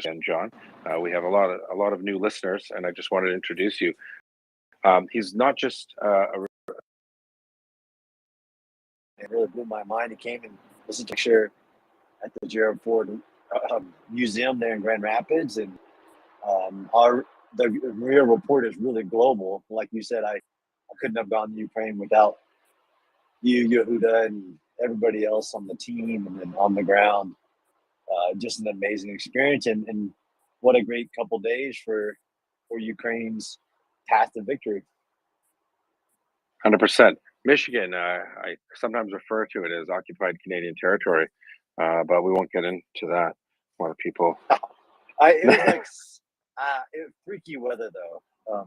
Just freaky weather. I'm in Colorado where it's like 28 degrees. I know that's warm for you Canadians, but in Michigan, it was t-shirt and short weather. It was crazy. That's it. Yeah, no, we love it. No, we gave it back. We didn't want Michigan, so just so you know, a bit of War of 1812 trivia, and you also you've taught at a school, West Point, I think, right? I went to West Point too. I got a souvenir at the gift shop. So great stuff, John. Nice. I'll have to give you one of my West Point coins that I still hand out since I still work there. I love it. I'll see you again. I'd love one. Please, that'd be great. 100%. Hey, John, we talked about the urban battle, right? and I want to just I want to throw something at you here, um, and then maybe stew on it, and then we're going to grab a hand and then go back to you after that because I wanted your take on isolating Kherson. I don't know if you heard me talk about if it was me thinking it, I would consider the Russian flanks in the north along the MSR there, and then the approaches through the canalized terrain in the southwest. There are Russian positions here and defensive positions. I don't know how dug in they are. If they're standard Russian dug in positions, they're probably shell scrapes. Nothing to be too worried about, but obviously still a defensive position. Let's assume the Ukrainians overcome these obstacles and these positions and they get to Kherson City. I'm kind of curious what your plan would be and what kind of engineering assets would you be looking at? Is it a huge operation? The size of the city. So I'm kind of curious if you have any thoughts on if they had to fight through, what might be a strategy. I don't know if that's too personal, but let's go to Jerome with his question because he's enough, and then we'll circle back to John. Go ahead, Jerome. Thank you, Yehuda, and as always, thank you. This space is a prism and a filter not only for Ukraine, for me, but just to look through the rest of the world, from U.S. elections to Iran to China to a lot of things. So the truth filters through. So maybe off topic, and I apologize, maybe it was covered, but I'm just wondering, the Russian Air Force, just again, non-existent. I don't know anything. They have nothing that could operate from way high up that would provide some coverage to get out of there. Not that I want them to, but just looking at it militarily. Again, just a general question, where is the Russian military? Is it just the same story? They just can't operate due to just going to get shot down. The Air Force. Okay, so we've talked about this a few times. We'll just briefly touch on it. I mean, today. So 4 levels of control. I'm not sure what the Americans call it. Everywhere in NATO, there's air supremacy, air superiority, parity, and then unfavorable.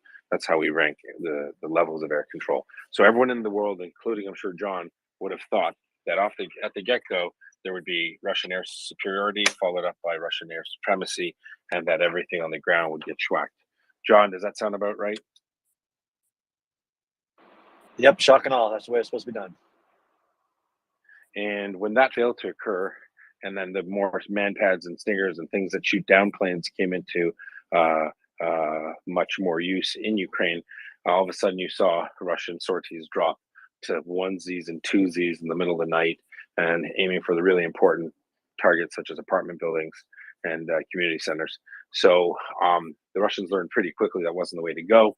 Overall, there's a big old question mark on top of Russian pilot training. We understand they get half of what NATO pilots get and probably a third of what Ukrainian pilots were getting training with their good friends in the United States. So dollar for dollar, they weren't very good, but they had stuff and they had more and many.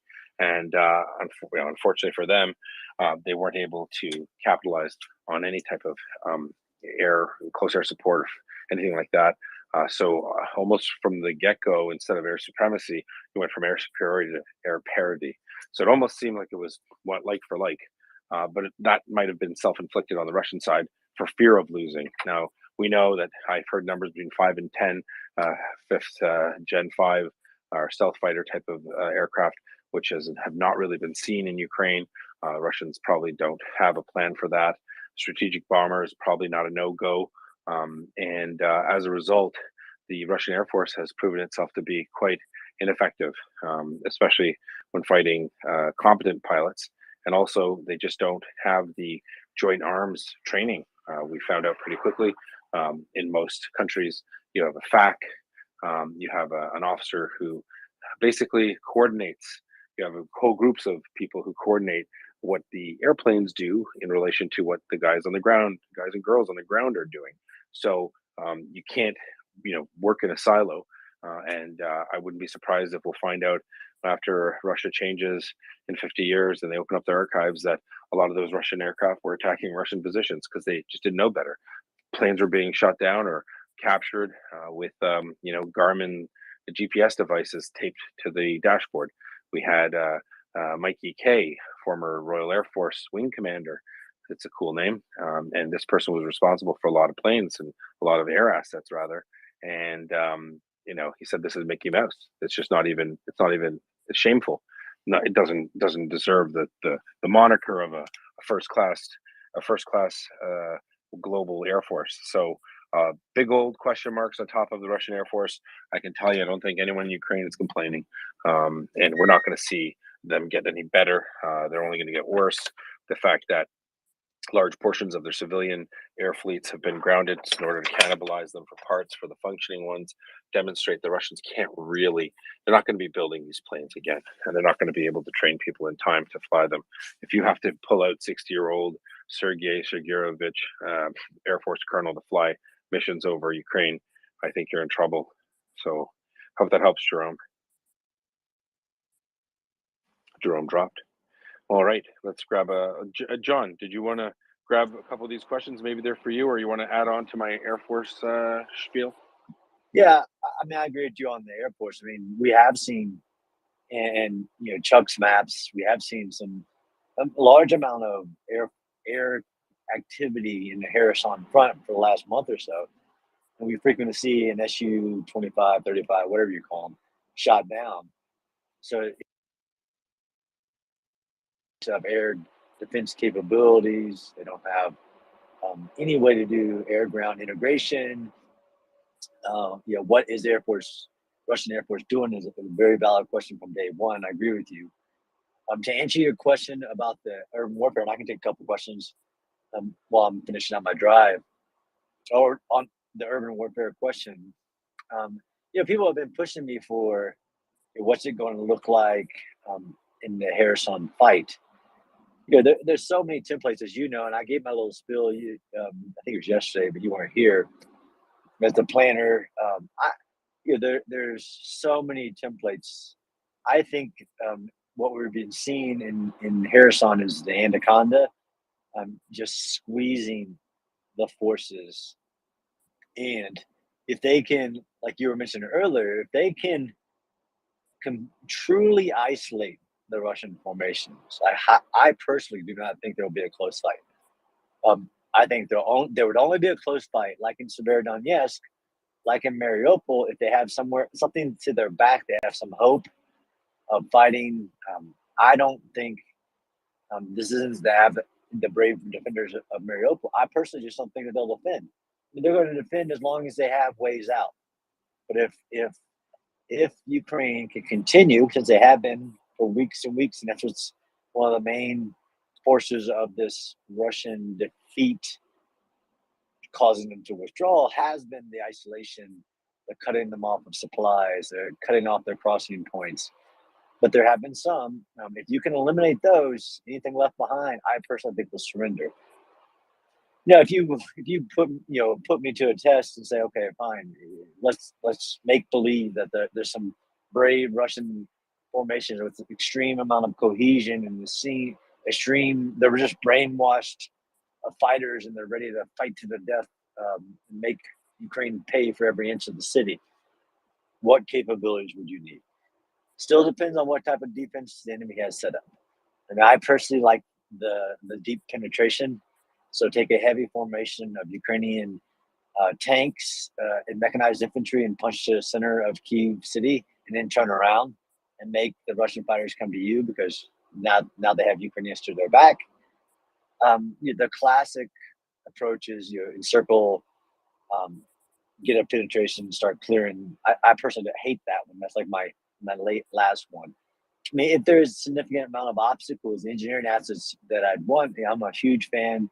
If it's a very highly contested, dense urban terrain, putting a bulldozer up front. As you know, I'll have a podcast out tomorrow about the 2002 Battle of Jenin, a very important urban warfare battle where the IDF learned a lot of lessons.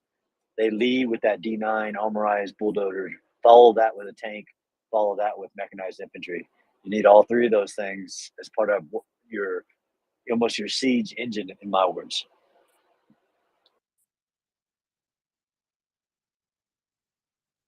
All right. Sorry about that. Yeah, no, tracking that, John. Sorry, I just had a kid explosion. All right.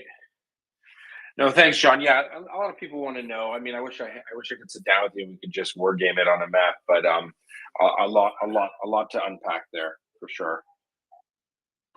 Yeah, it's actually a lot of similarities. So I can't wait for Language's question because they're so detailed that I can never answer them because he knows more than I do. I think That's not true at all. Yeah, no, it's not. Take the Battle of Suez, the Battle of Suez. You know, the 1970s. There's a lot of similarities actually to the terrain of Suez City, of the canal, you know, the river to the back, marshland. You know, I just for some reason this is what Jason Drew does to me with historical case studies. I start seeing, you know, similarities in history. 100%. Yeah, no, Suez, that's an interesting one. I mean, the reality is though that, you know, on balance, as much as we like to talk about urban ops here, when you say fully isolate, I mean, is not having full, you know, really robust fire control plan for the river. Doesn't that mean something for it to you? Yeah, absolutely. I don't mean you have to encircle with people, and that's where a lot of people get, you know, in the Battle of Mosul, 100,000 troops to encircle the city. Absolutely, fires can isolate a avenue of approach, a river crossing. You don't need to put, you know, a Ukrainian soldier at that point holding the ground. 100%, if they can TRP, you know, every crossing point and destroy anything that walks into it, it's been isolated. If they can keep that system there, you know, and have it dependable, consistent, you know, ready for fire. What do you think the priority is on things trying to get into the city or out of the city? Softball. Yeah, out of the city. There you go. All right. So yeah, I don't know, John. We do have Danny and Ben, or no, I think was it Language next actually? Was it you next, Language? Yeah, Language. Yeah, Language. Go for it. I thought that Ben and Daniel. But so as a question for Spencer, and then for Colonel Spencer, and then a quick statement on the off the keyboard, Cat, on the Air Force. We haven't seen Russian airstrikes in this area for the last 4 or 5 days to the northwest of Kherson, and it's been reported that they're actually withdrawing forces from the air base that they've been broadly using on the south side of the river, quite a ways closer to Crimea, called Chaplinka, out of concern that Ukrainian long-range artillery can reach that soon. So I don't think we're going to see Russian Air Force coming in, Ride of the Valkyries, to save the day for them. A question for the Colonel. So there's a lot of that have been set, both in propaganda and physically, for Russian forces to allegedly destroy a small part of the Kherson, of the Novka Dam, which would cause a flood, not, you know, apocalyptic, but enough that it would actually flood a lot of their areas or their held areas on the south side of the Dnipro River. I know you have, unfortunately, some experience in fighting in some flooded areas. Can you perhaps explain what that might look like to some of us? How the challenges arise when you start to deal with water beneath your feet as you're fighting through an urban area? Yeah. So I always rely on my own personal experiences. And look, Language, you demonstrated you know more than me already. I mean, that's a fact. That's still not true. So a really good example. So I don't like to use my own personal experiences, although I have some hate for fighting through muddy, marshy terrain and what it just brings everything to a screaming halt. But in the second Battle of Fallujah, the strikes hit sewage and it flooded the cities, and you had Marines fighting in knee-deep sewage. I mean, it literally it creates an obstacle, just like in Kyiv. The Ukrainians flooded 3 major rivers on purpose to prevent. I don't see what so if the Russians did that, it would almost be like firing into their own men. My personal opinion. I don't know if that's what you're thinking. If they haven't gotten everything out of the area, they do that. They just sentence everybody who's in that area, Russian, to death, because that will bring anybody who's in that area's ability to maneuver to a screeching halt. Routes gone, footpaths gone. I mean, it will definitely constrain them. So even though it's a concern, it's a risk. Hopefully the Ukrainians have are mitigating it. You can do a lot with fires, mitigating the possibility. If they did it, though, it's a bad news story for everybody, but it's still a bad news story for their troops. You're not going to fight in that stuff. All right, fair Thank enough. you. Let's go to Ben and Dan here. Ben and Jerry. Very quickly, that was my question about the dam, and what do you think the Russians will do on their way out, bearing in mind their love of vandalism, even if it would actually compromise their positions? Do you think they'd go ahead? Because I think from the maps I've seen, the flooding would affect the side of the river they're withdrawing to more than it would the city side. But what does anybody think? Will they do it? Show a shit fight or? Danny, Yeah, I my think the personal- Russians. Oh, sorry. Go ahead, John. No, I was no, just I gonna have- say the Russians don't give a damn. Yeah. But go ahead, John. I haven't had a dad joke for a while. My you go. personal opinion, and take that for 2 grains of nothing, is that I don't see a purpose it solves. I know it's been rumored. I don't see, especially with the political statements about Kherson is Russian. I mean, they have been very deliberate to cover their withdrawals for military purposes. Their strikes against civilian infrastructure deep in the Ukrainians to make Ukrainians suffer is validated. I just don't personally see what they get out of just the vandalism part. Especially even, I know Axel and many people have been here to talk about it's no impact to the Zaporizhia power plant, or it's too deep. I just don't see them doing it personally.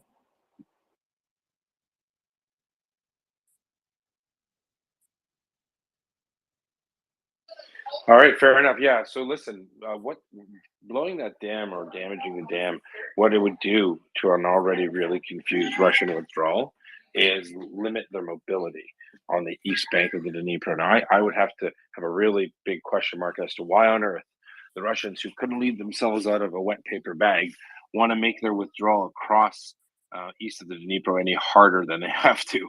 So that's the side that's going to get flooded a lot more.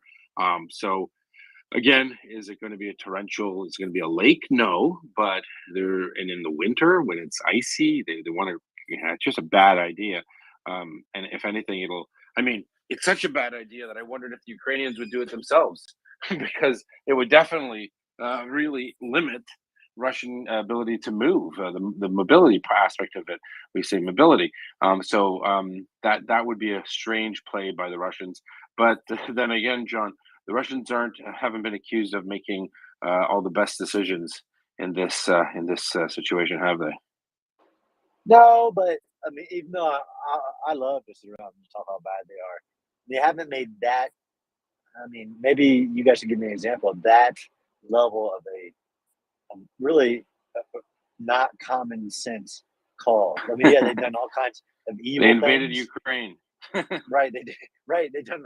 Right, no, I get it, but No, I'm just kidding. No, you're right. Yeah. Yeah. I mean, but the night's still young. Perhaps they will. I mean, it's we've seen dumb things. Hey, John, I don't go because Chuck is here, and I'm just going to get in the co-host spot here too. If someone could put me up there, I'd really appreciate it. That might mean a ghost or someone 1 other second. in the back. Thank you, Chuck. Welcome to the panel. I did a great intro, but I forgot what I said, so I can't do it again. Yehuda, hey, and hey, John, listening to you and concurring, sir. Good to hear you. Hey, it's good to hear from you, brother. It's been a while. Glad to have you up. Even if I'm only here for a short amount of time, I can't wait to hear your buttery voice explain this all to us. I'm afraid it's going to be a grim evening on the banks of the Dnipro River tonight, unfortunately, for certain people who have it coming. Or fortunately, I mean, it's all on where you stand. Yeah, wow. It's actually moving so fast. I put up a second map about an hour ago, and by the time I had put that map up, it looked like the entire front had collapsed. So actually, during the course of today, John, I was kind of impressed that they seem to be somewhat orderly in their withdrawal, but I didn't think that would last, and apparently it did not. I mean, they're much less organized than Key, but my entire study of the Battle of Key, the only thing that I could not take away from the Russians, they can retreat or withdraw very well. They can run. Yeah, leaving a yard sale in their wake, though. Right. Yeah, that's what we saw in the East, and I can't wait to see about the next wonderfully donation that the Russian military makes to Ukrainian brave military, since they are the biggest by dollar and by equipment donator to Ukraine's security aid. And no one questions them, eh? No one's scrutinizing Russian donations. Right. Maybe you should tell military commanders that they're going to escalate. They keep giving Ukraine this stuff. Yeah, Hey, John. the Russian military is fighting a proxy war with itself. Love it. John, I wanted to ask you what do you estimate the Russian order of battle on the North Bank to be? Just in terms of a rough head count. What do you think we're looking at? 50, 15,000, 20,000? So what I'd say yesterday morning, when I was here, and I go to your maps, Chuck, to keep myself up to speed on, and I use them every day. It was 20, but like you said, it's going so fast. I mean, I think it's between 10 and 15 at this point, but I'm here to learn. Yeah, that's what I thought, 15. And last night, rather brashly, but it looks like it may have been good math. I was thinking that if the Russian local commanders got away with a third of their force, meaning 5,000 guys, they would have worked wonders. And I was sorting it out last night with maybe 5,000 captured, 5,000 killed, and 5,000 who got away. That's a fair number, Chuck. Yeah, do you think so? I do. In fact, I still think there are more than 15 over there. I'd love to know if there are eyes on the river there exactly. Are these just jumping in boats or barges or fast boats? But they're not taking heavy equipment like they said they were. Like if you heard the announcement from Shoigu and Evil Mr. Clean, they said they're going to take all their equipment too to fight another fight, meaning Donbass. Are we seeing a lot of that? I don't think we're seeing that. No, I don't think so either. And I think we talked about this a little bit last night, John, that to my sort of shock, the Russians made a point in the last week of going around sinking and disabling and destroying all the small craft they could find on the Dnipro, which right now, believe me, there is some soldier with his head in a ditch and wishing to God that he hadn't scuttled that motorboat last night. And right, what's the I saw the Constantine's question. What's the temperature of the Dnieper right now? Yeah, too cold to swim. Yeah, I would bet the water temperature is less than 50 degrees Fahrenheit. And every Navy SEAL can tell you that your first swim across San Diego Bay without a wetsuit when you are at first phase trainee and the water is about 45 degrees, it is, well, I personally saw Elvis during my swim, and I think a lot of other people too. And, that's a powerful trained swimmer with a pair of swim fins on. So zero chance that a soldier. Is that like 100 meters? How far? Is Yeah, that? yeah. It's to the shallow end and back. And It's 43 degrees in the Dnipro River right now. 43 degrees, guys. That is what we used to call toasty warm or invigorating. You can pick which one you want. So Chuck, how I was hoping some of those armorized that you swam there? River boats get over there. Yeah. Well, that particular the first swim is 1.5 miles, but later you do a 5.5 mile swim around beautiful San Clemente Island where there are no white sharks. Wonderful. That's a good swim too. That's amazing. That's crazy, Chuck. You're an animal. Love it. A seal even. All right, so yeah, too cold to swim. John, what were you talking about? What kind? Imagine this. Let's just always assume the enemy is smart, right? That's what we do. We think they're competent. What happens if it's like a Dunkirk and Russian fishermen all from wherever move all their little boats and dinghies and fishing craft? Is that even an option? Am I just talking silliness? No, I personally don't think it's an option. Like, we know that the Ukrainian fighters can reach that, and that would just be, fun shooting fish in a barrel, if you don't excuse the pun. Let's get granular for the techie types, us nerds. What kind of what kind of artillery ammunition is going to be required that they would use for this? I mean, they're not going to be using Excaliburs to blow up, No, I like, mean, yeah, good old fashioned HE, maybe some proximity fuse, some stuff for airburst at ground level, and that's the stuff you get for troops in the open, boats in the open. You don't need anything fancy to do this work of hitting retreating forces, in my opinion. The language. Yeah, I absolutely agree, and I've had a couple of reports this evening that Ukrainian special forces and scouting units have actually entered the urban area. I did see that. I did see that. Yeah, so we're going to have eyes on target, and as the lines are collapsing, you're just going to get more and more artillery, even quote dumb artillery, and even a truck full of Katyushas. You're hitting an area target, and they know where the crossing points are. Yeah, I mean, at this point, soon more as you draw concentric circles, like a good planner Yehuda would do, basically from a river, and start drawing circles outside, and you go, 4,000 meters, 6,000 meters, 20 kilometers. Each time we see this map and the Ukrainian line gets closer to that river, a new weapon system is in range. All the way up to heavy mortar systems are starting to become, I personally think, even options for the Ukrainians. I hope. Maybe we could be hopeful.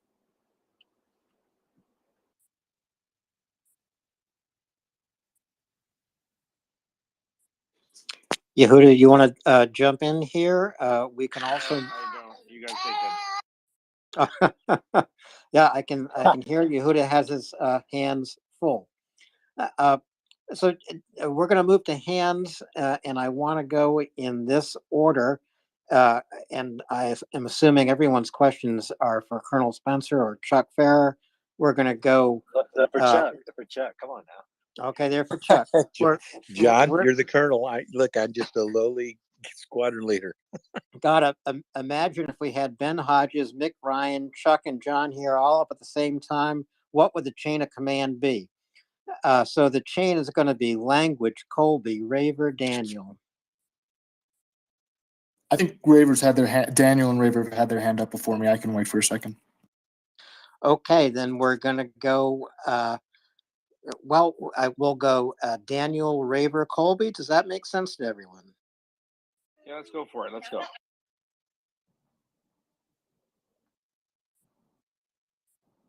Sorry, a very, very quick question to Chuck while he's in here. Just out of curiosity, roughly how long each day does it take you to prepare the maps you make? Because they're incredible. Yeah, they're absolutely superb. But I don't dread to think of the man hours dedicated to it. Well, thanks. It's I actually have some assistance from a European friend who was also in my. I'm not European. Yeah, well, yeah. Who was in my line of work. I've been working with him since back in the days when we covered the Syrian civil war. The maps are sort of in layers. So once I've got a reliable map with sufficient detail, and then the railroads and the topography and the highways and other important stuff get marked out, and the scale turns out to be okay. It's a matter of some days of small adjustments to the front line. I also hit a series of sources throughout the day to update airstrikes and where an aircraft might be shot down, etc. But yeah, it takes a couple hours a day. Some days are easier than others. I got caught with my pants down tonight. I put up what I would call a very conservative map, and I think the Ukrainians in some cases are 10 or 15, maybe even 20 kilometers from where I said they were, which is good. But thank you for the compliment. Today's been a big day, though, right, Chuck?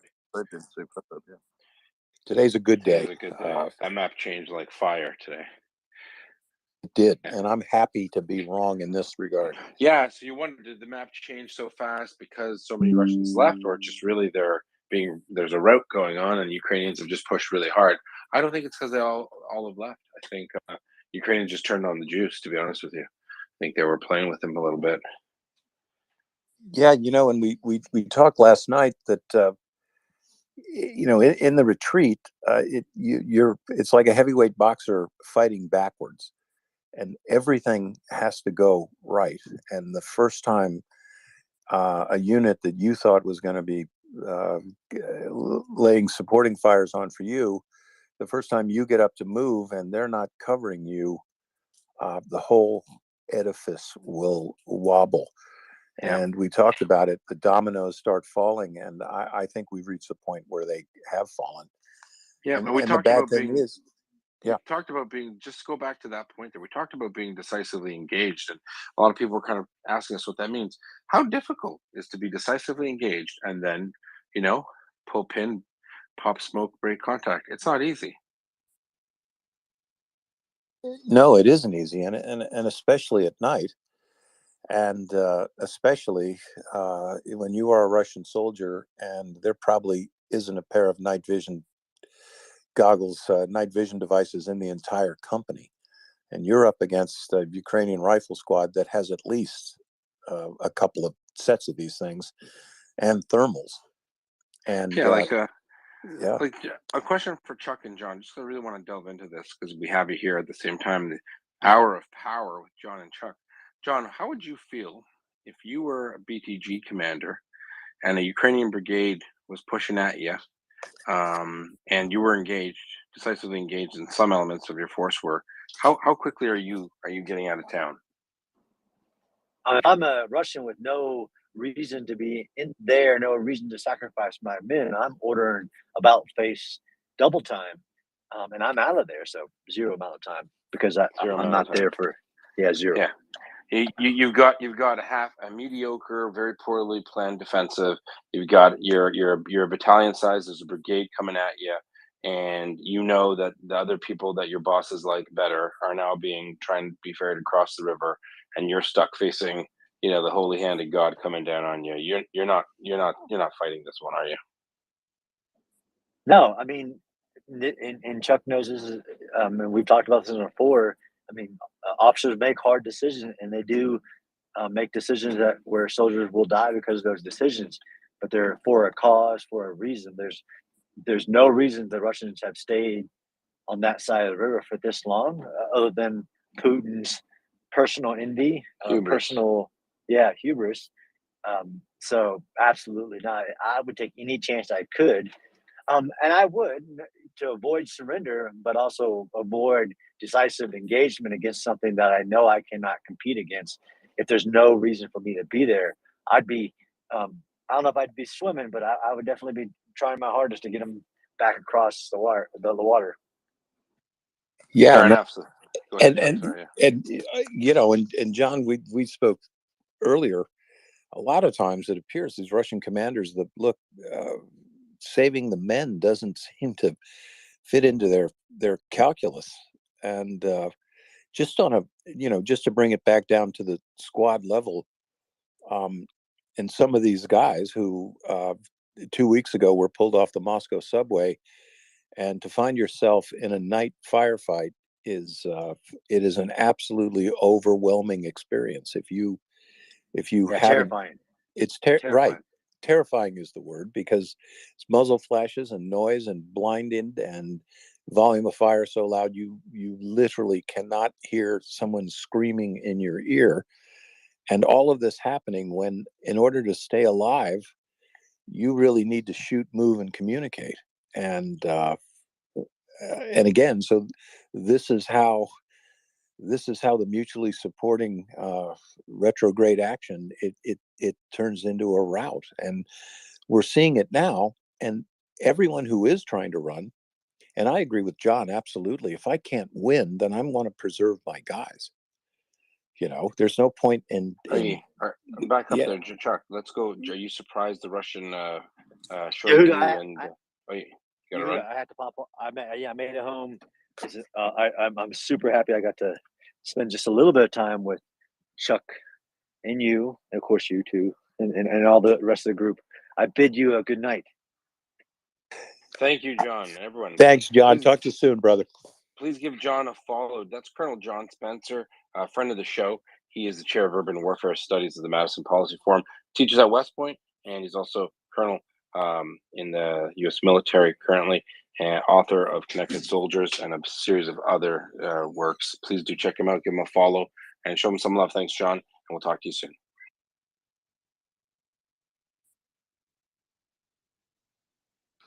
So I think at this point, Yehuda, unless you have a follow-up with Chuck, we are going to move on to hands. Now I can't remember the order I said, but I think it was either Raver, Colby, Raver. You guys tell me. Oh no, let's we got it under control here. That doesn't sound like we have it under control. Yes, So, we don't. so Colby, Colby, please take the mic. We might have a code brown there with Yehuda. So. No, he's just making a puzzle. That's all. All right, let's go to Colby, and then I think Raver, and then language somewhere in there. Go ahead.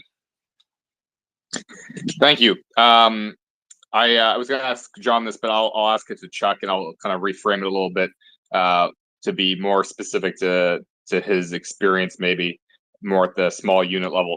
Chuck, what kind of factors do you consider when you're trying to determine, are you going to assault an objective directly, or are you going to try and bypass it, isolate it, and not engage it directly? With the looking at Kherson specifically, but just in principle, whether it's a big target or a small target, what kind of factors are you considering if you're going to go at it head on, or try and siege or isolate, bypass?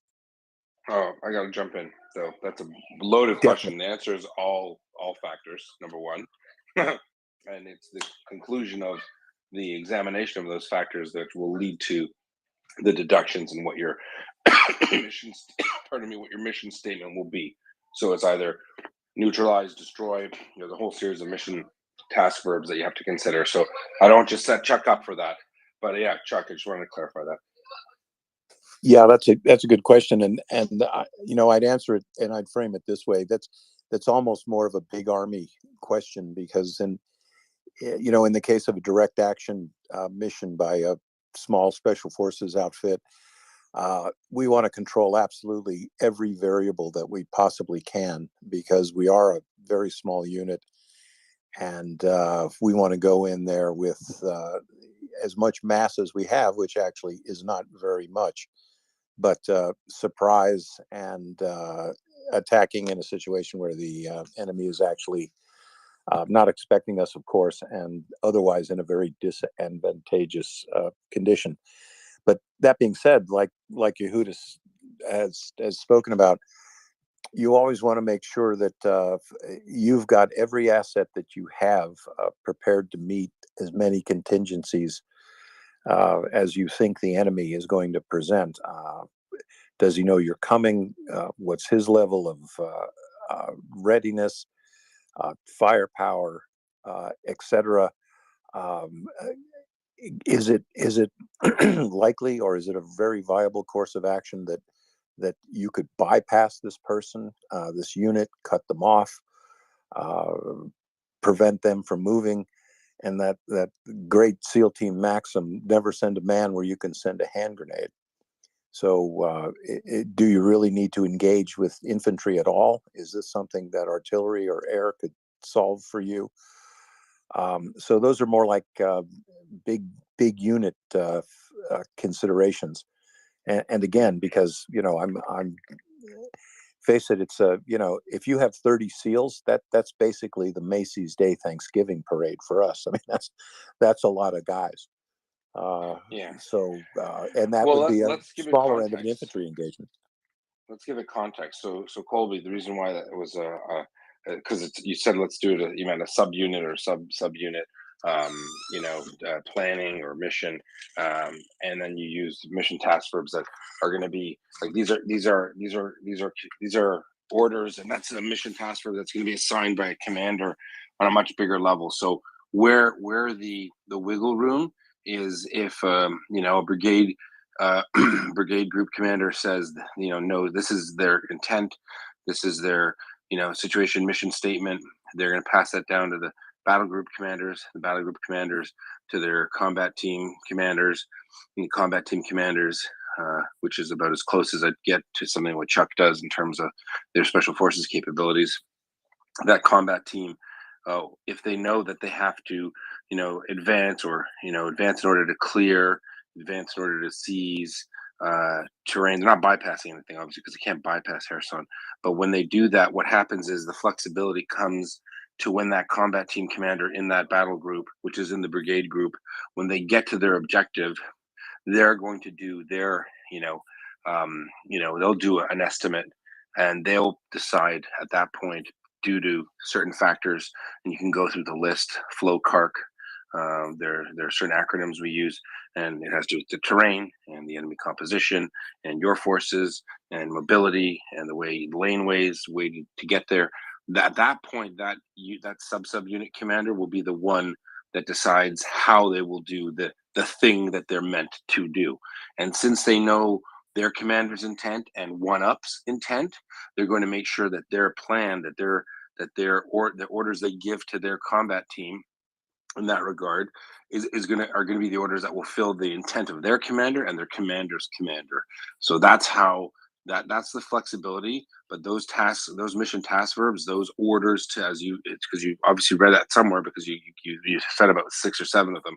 Those are given by the commander from higher, and it comes down how it's fulfilled. This is actually the beauty of, say, the NATO training system or Western modern military planning and execution. It's based on, this is what I want. These are your parameters.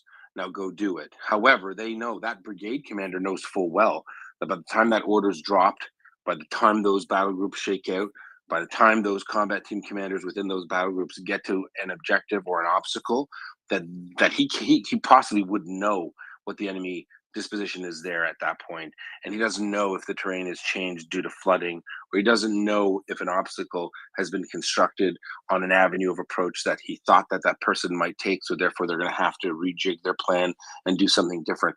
All of those options are available to that combat team commander and then the battle group commander to say, okay, I know what my big picture goal is here, so I know what the commander's intent is. They want me to isolate Kherson City, or they want me to advance to such and such grid, in order to advance in order to, seize this terrain no later than a certain time in order to set conditions to isolate Kherson City. That would be the mission statement, and how that mission statement is executed, that's the part that is up to that local commander. So that sub-unit commander who's actually doing the business, that's the person who would say, I saw this map 3 days ago, and it showed Russians here from an intelligence summary, or it showed from ISTAR report that that there was no obstacle on this approach to the objective, but now there is. Well, guess what? I need to now. I'm going to rethink my plan right here, right now. It's going to be hasty. It's going to be quick, and I'm going to wire up to my battle group commander and say, hey boss. I know this was the plan. This is what we thought we were going to do, but I have situations change. It happens. And so now we're going to do this. Person gets the blessing. They drop a warning order. They start planning the rest of their order, their actual operation. And then their own combat team starts doing the things they need to do, move up things that they need to do, request certain things that they need from the engineers if they're tack on to the battle group, and then off they go and drop their order and conduct their mission. So that's how we do it. Where the Russians fail in all of that is there is no that there is very little or there's none of that flexibility. So it's you will advance along this road to do a thing, and then there's an obstacle. Well, we're just going to push through the obstacle and we're going to get destroyed. And that's how Russians do it. So I'm glad you actually brought that up, Colby, because that is a very good way to explain the difference between how Russians do the fighting and how modern armies do the fighting. Thanks so much for that, Colby. Brought me back to school. And that local initiative too, Colby, is, as Yehuda was saying, the Russian guy is given orders to go to point A to point B and be there at a certain time, and that's it. If he's going forward and he discovers a huge hole in the Ukrainian lines, he's not authorized to exploit that. And in fact, none of his training, throughout his entire training and all his schooling and all of his experience, would even allow him even to think of that. And on the other side of the coin, you're going to get a quick airline ride home if it turns out that you're a NATO trained officer and you have an opportunity like that and you don't exploit it, because we are absolutely trained to listen, adapt on the fly, and the command authority is delegated down, and that's what makes it hard to fight a modern army.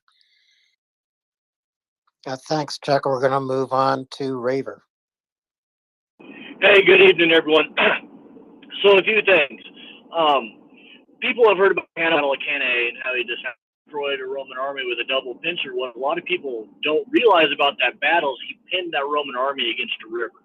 So going back, thousands of years, being pinned against a river is a death sentence. My next comment would be the only utility I see to blowing the dam is if the Russians can get across and get far enough back that they're outside of the floodplain, then blow the dam, create an impossible barrier until late spring, early summer. And then the reason I put my hand up was a comment to language, and hopefully Chuck, you can back me up on this. Is there's no way to blow a dam just a little bit. You can lock open and disable like the spillways and the locks. But if you apply HE to the dam surface, scouring is going to take over and it's going to go uncontrolled in short order. Yeah, that is absolutely true. It'll devour itself. And I think your assessment is right. And Yehuda was speaking of this just before I came on. Right now the Russians have got this barrier, and it's got a 1.5 knot current, and they have to get across it. And we can see that's not going well. And it really isn't going to go well if they turn that semi-placid river into a raging torrent.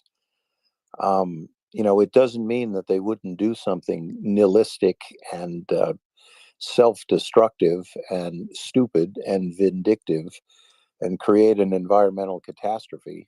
Unfortunately, we can't rule that out from them, but I think affecting that dam right now, it would really be self-defeating. And unfortunately, they're defeating themselves really well as it goes tonight. Thanks, Raver. Thanks, Chuck. Yehuda, do you want to jump in here? Because No, go right ahead. Let's go Okay. through hands. We're rolling. I like it. We're going to be focused and brief with our questions. Language, you're next in line. Right. So the allegations are that it was the lock that was mined and that the wave would not be quite as destructive as perhaps the Russians had made it out to be. It takes a lot of explosive to destroy a reinforced concrete gravity dam, and the Russians had not committed that much to it. Some more info, though, and one part is very much speculation, so we'll get that out of the way because I'm not sure how accurate this is. There's increased reports of potential Ukrainian forces on the south bank of the Dnipro River, harassing or Russian forces firing at something. I'm going to chalk this up to either A, really effective propaganda, or B, chaos, and then as a distant third, actual Ukrainian movement across, just because it's an extraordinary claim. I haven't seen extraordinary evidence. What we are hearing, though, is that Russian forces in Kherson City are broadly in disarray. While they're not actively engaging anyone right now in the city proper, they're reporting that they think they're about to be overwhelmed, that there's Ukraine forces all around them, they have to get to the boats, et cetera, et cetera. And really, the only guys who are holding anything right now is apparently the Kadarovite Chechens, who are sort of clustered in one section and just refuse to leave that. So even their collapsed urban defense has been broadly unsuccessful. The other interesting data is that since you really have two large pockets forming of Russian forces, one around Kherson city out to the Inhulets River, and the other around Berislav around the Novokakhovka Dam. The one around the Kakhovka Dam being continuously shelled is currently unable to effectively use the crossing. The status of the crossing itself is unknown, though there's apparently an increase in water levels downstream. Who knows if that's related or not? But there's like 6,000 to 7,000 guys to near Novokakhovka or near Berislav, and then allegedly 12 to 13 folks around Kherson city. I imagine some of those are trying to disappear. We've already seen the video of one of the soldiers saying, "Get civilian clothes and get the hell out of Dodge." But just as a quick update, I mean, things are going to continue to trickle in, but it does not look good for the Russians in any way, sense, or form of the word. Thanks, language. I mean, there's no question. I mean, there is lots of information out there. A lot of it is unverifiable. You know, as they say, the first casualty of war is truth, but it is impossible at this point in time to even verify facts. I mean, here it is. It's dark 30 in Kherson. We are assuming these Russian evacuation points upriver from Antonovsky Bridge and upriver from there in Berislav have been under continuous bombardment by the Ukrainians for 2 or 3 hours. You know, my God, I am glad I'm not there. That's all I can say. Chuck, I mean, can you just add a little bit to that? And one other thing, Alan, the claims that Ukrainian, I highly doubt if the Russians want to believe Ukrainians are everywhere. That's great for Ukraine, and that's a propaganda win. But you know, they're fighting a very well executed fight right now, and it wouldn't include the Ukrainians in within the arcs of fire of other Ukrainians firing at them. That's not advisable. It's not preferable, right, Chuck? Yeah, absolutely. There's, you know, we've seen throughout this Russian occupation of Kherson that there are Ukrainian patriots / partisans / SOF on the ground in Kherson, and they have shown over the last weeks and months that they can call in exactly targeted, extremely well-timed artillery strikes. So every crossing point, every ferry landing, every alternative ferry landing, it's under direct observation right now. Guys are literally adjusting fire missions, I think, as we speak. So there has and is an expanding presence of people, Ukrainians on the ground there. I think it's at this point the best that I can, and I can't confirm, but it seems to be corroborating that there are some scouting units in the city. But as Yehuda's pointed out, you don't want to get anywhere near these crossing points because they are free fire zones for Ukrainian artillery. And it's not just the M14 Anatovsky Bridge corridor, but also they're hitting Olepersan and Oleski.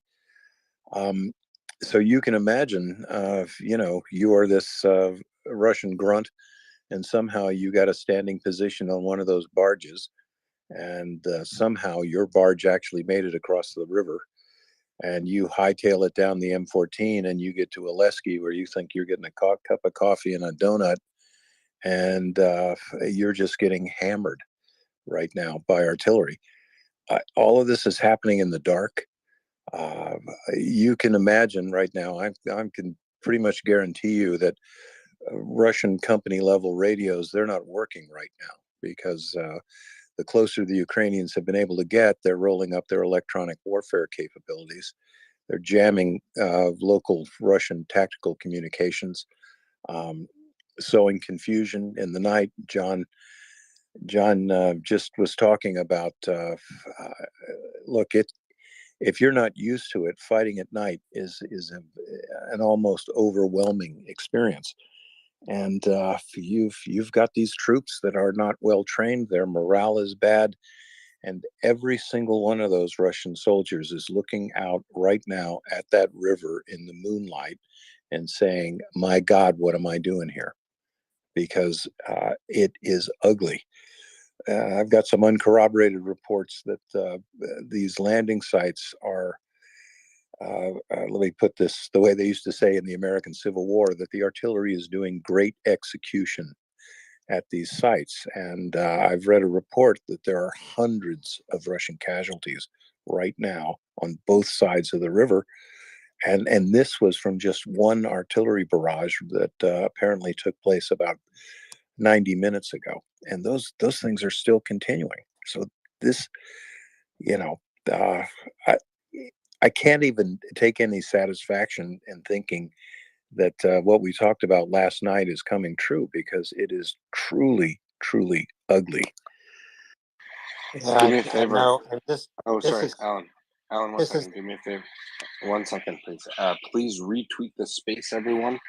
We are here speaking about what's going on in Ukraine. We've been here for 24 hours a day, 7 days a week. I'm obviously in Odessa by the sea. That's a baby shusher. Apologies. Do retweet the space. Let people know we're here. We're talking to Chuck Fair, Navy SEAL, friend of the space. Great source of information. We do thank you for being here, Chuck. As you know, we're a completely volunteer organization, and we have volunteers from around the world that work all day and all night in different time zones to bring you a space where you can hear from Ukrainians in their voices from Ukraine. And you can hear from experts like Chuck and John Spencer, who can help us break down what all this stuff means. It's a changing world. The situation on the ground is definitely showing and proving to be the culmination of Ukrainian bravery, ingenuity, competence, courage, mixed with Western and European equipment, support, both moral and physical support. And those combined are the forces, the factors that will lead to the eventual liberation of all Ukraine, the restoration of freedom, a country restored where the people flourish, and we'll all benefit from that. They are on the front lines defending democracy and freedom and our values, and it's not a joke. It's not hyperbole.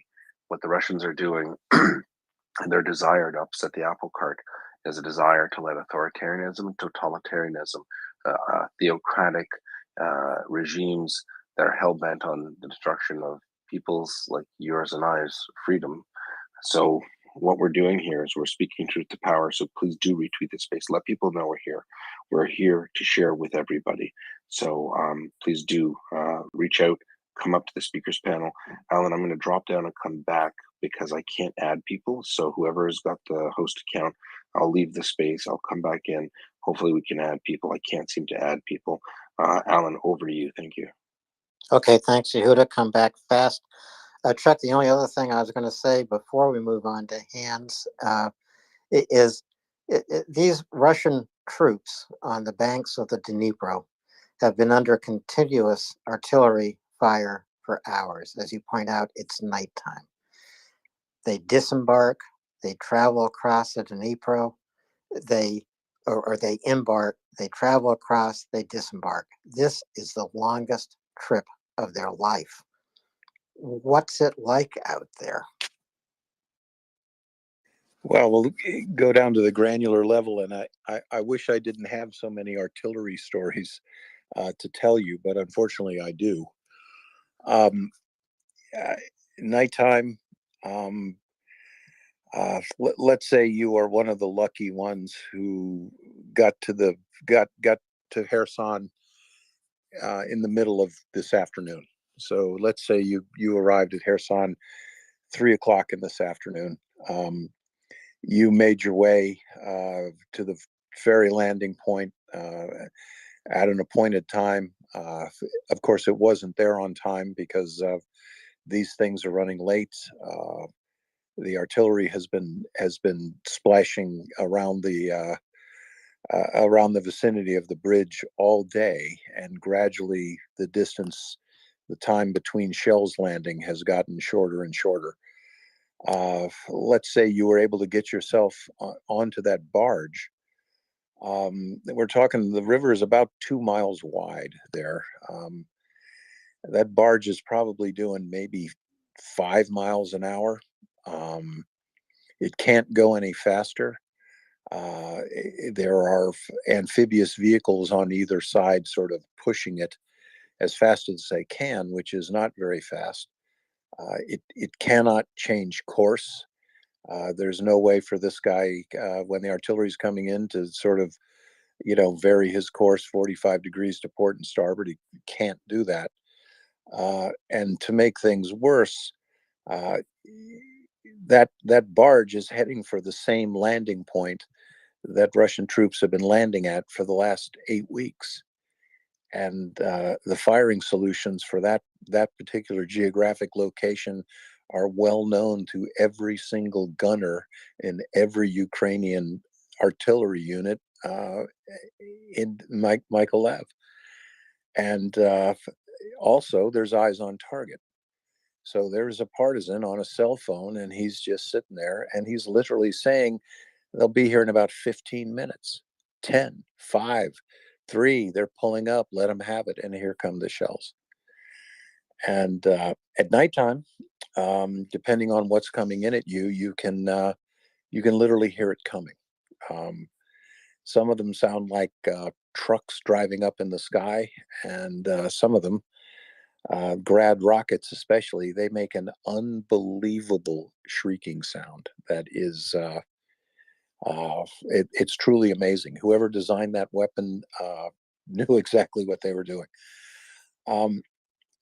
When that artillery hits those units, it's going to be literally every man for himself. They're going to try to find whatever cover they can. To be caught in the open in this thing, it takes a whole lot of courage and preparation and all the zen you can find in your soul to stay into cover and stay there and just try to remind yourself that it's going to take a direct hit to hit you. But back across the river, there's another unit, and they're waiting for the barge to come back and take them. And the Ukrainians are also shooting at the embarkation point as well. And there's going to be a point, and I'm sure we've reached it already this evening, that soldiers assembled at that embarkation point are saying to themselves, F this, I'm not standing here on the bullseye anymore. And the way to save my life is to scatter out into the city away from this point. And that's great. And that'll save your life tonight, but it's not going to help you tomorrow or the next day or Saturday morning when the Ukrainians arrive, and they're going to round you up. And there is no way across that river except that for that barge, and it's the boat to suicide. And again, more and more Russians are arriving in the city by trucks, by cars they've stolen, on foot, donkeys, whatever they can get, and they're all standing there and they're all looking at that river. And eventually, those ferries are going to stop. Eventually, their propulsion units are going to be shot, the barges are going to be sunk, and eventually there won't be any more engineers to get those barges across the river. And last night we said, the Kharkiv, successful Ukrainian Kharkiv offensive was the largest military defeat that Russia has suffered since World War II. And last night we predicted that Kherson is going to go down in the annals of Russian military history as their most egregious defeat, certainly in the 21st century and since World War II. And I think we're looking at tens of thousands of Russian killed and or captured. And I think that's what we're going to be talking about come Monday. I will say the Russians deserve everything the Ukrainians are firing at them. And so we're going to go back to Hams. I'm also going to try and get Yehuda back. But Gunther, you are next. And then the aptly named Hermageddon. Hi, good evening, everyone from Oakland. Chuck, it feels like I've been on a journey with you for the last several months. I'm so honored to talk to you and ask you questions. Thanks, man. Thank you. So, at Nova Kakovka, it seems to me like there might be a Ukrainian special forces team that is prepping to go in there and to try and deactivate any explosives. And I keep thinking about like the bridge at Remagen. And do you think about that? Like what they're trying to do, and like because it seems like they might have a slight window to get in there to do what they need to do. You know, there was a SEAL operation. And I'm going to be a little vague about it, but there was a dam on the Tigris River, and 2 SEAL platoons were sent in there, and their job was to prevent the dam, which had been inadequately but significantly wired for destruction. And they were able to get in there and kill the bad guys and prevent the dam from being blown. You know, but that being said, and we talked about this, it takes a lot of explosives to damage, you know, a dam. That would be a classic special warfare operation to get a small unit in there and try to prevent, you know, the bad guys on scene from doing damage to the dam. You know, absolutely could be happening. You know, but again, there's a Russian general right now, and he knows he's facing the twilight of his mediocre career. But his job is to get as many men and as much equipment as he can across the Dnipro, and he just doesn't need that dam blown right now. Not tonight, and not tomorrow morning. You know, let's just look at the numbers a little bit. And I was trying to think about this afternoon as I was scratching my head. I would say that the most troops you could get across on a barge load would probably be 200 or so. And, you know, I think that it probably takes the better part of an hour to get one of those barges across the river. You know, that you guys can do the math. There are 15 or 20,000 Russian soldiers on the North Bank. And we're talking about getting maybe 300 or 400 at the most across in one barge load. Wow, that isn't going to work. And we predicted this last night that to move those troops, they have to be concentrated at the embarkation troop point. And that presents what the Ukrainians consider a lucrative target. And they are not going to miss the opportunity to kill those guys when they are all massed up like that. So the answer on the dam mission, yeah, absolutely. I would try to do that as well, and I would consider sending a special forces unit in to do that. But as Yehuda said, look, there's lots of variables. I don't send people on a one-way mission.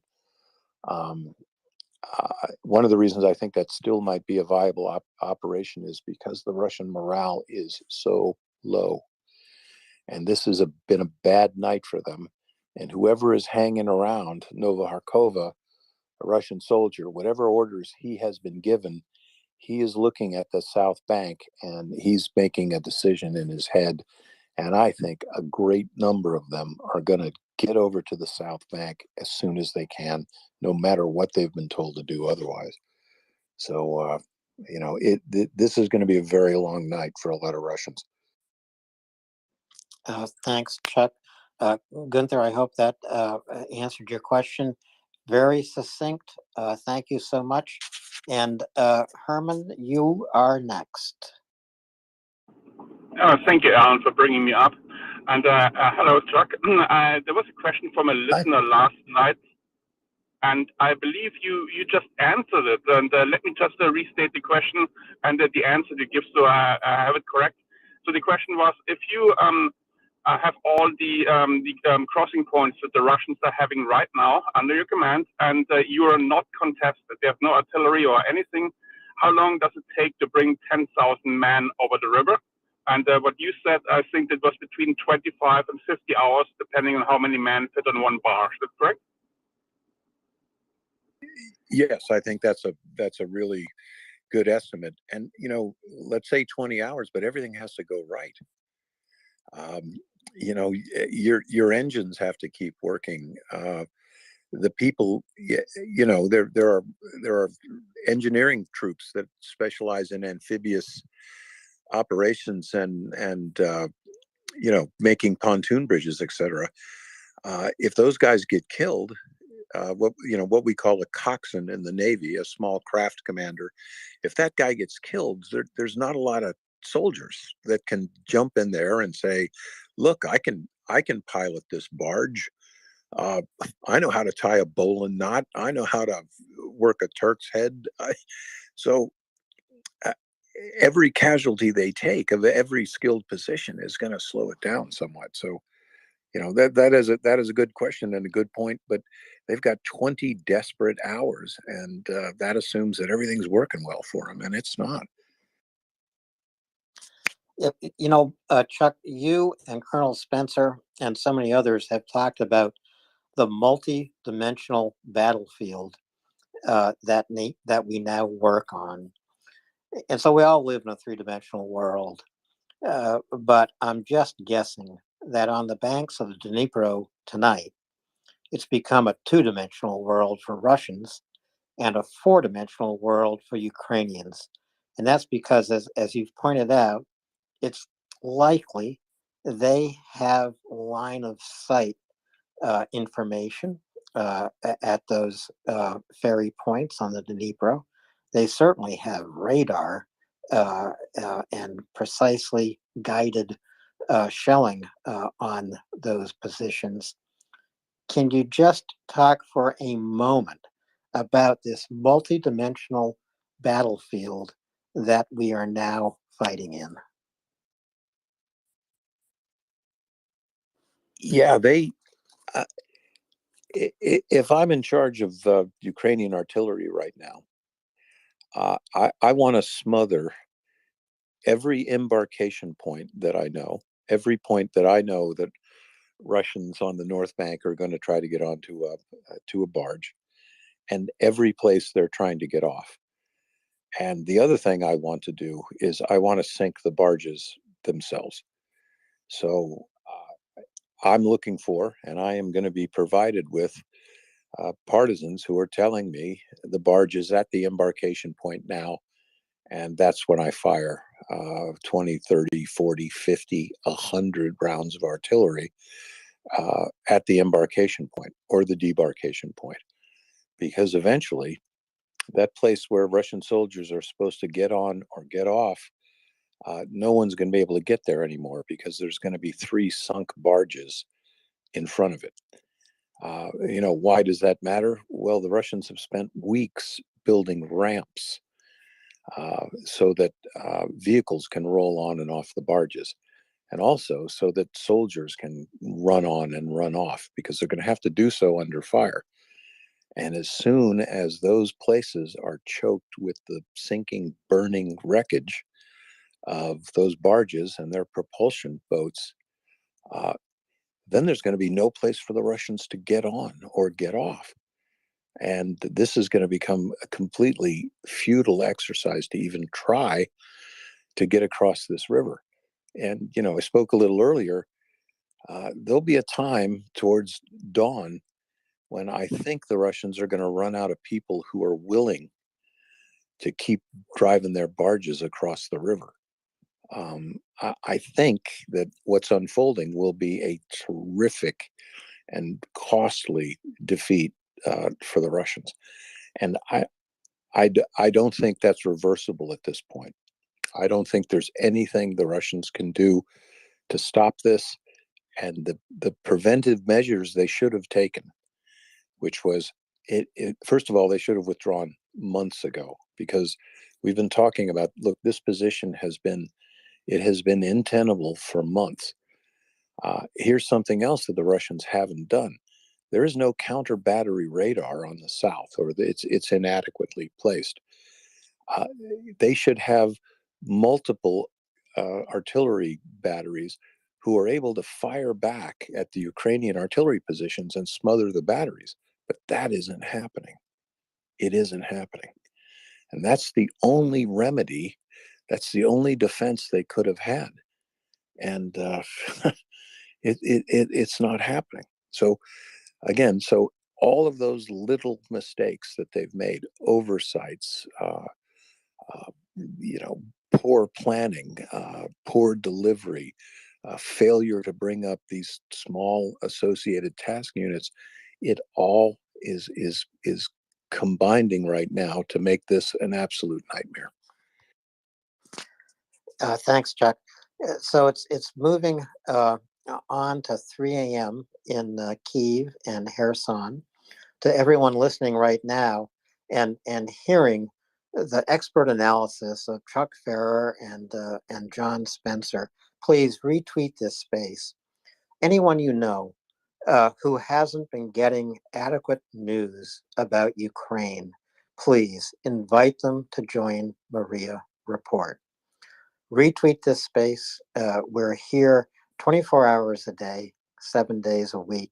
We have been here since before the moment Russia launched its barbaric, genocidal invasion of Ukraine. And we will be here every minute of every day until Ukraine wins this war. And so our hope tonight is that tomorrow, when the sun rises, it rises on newly freed territory for Ukraine and newly liberated Ukrainians. We're going to move on to some hands and continue to go along. I'm asking everyone to be brief and focused. And just before I take the next hand, Chuck, how are we with time? I've got a good hour. So let's slay some dragons here.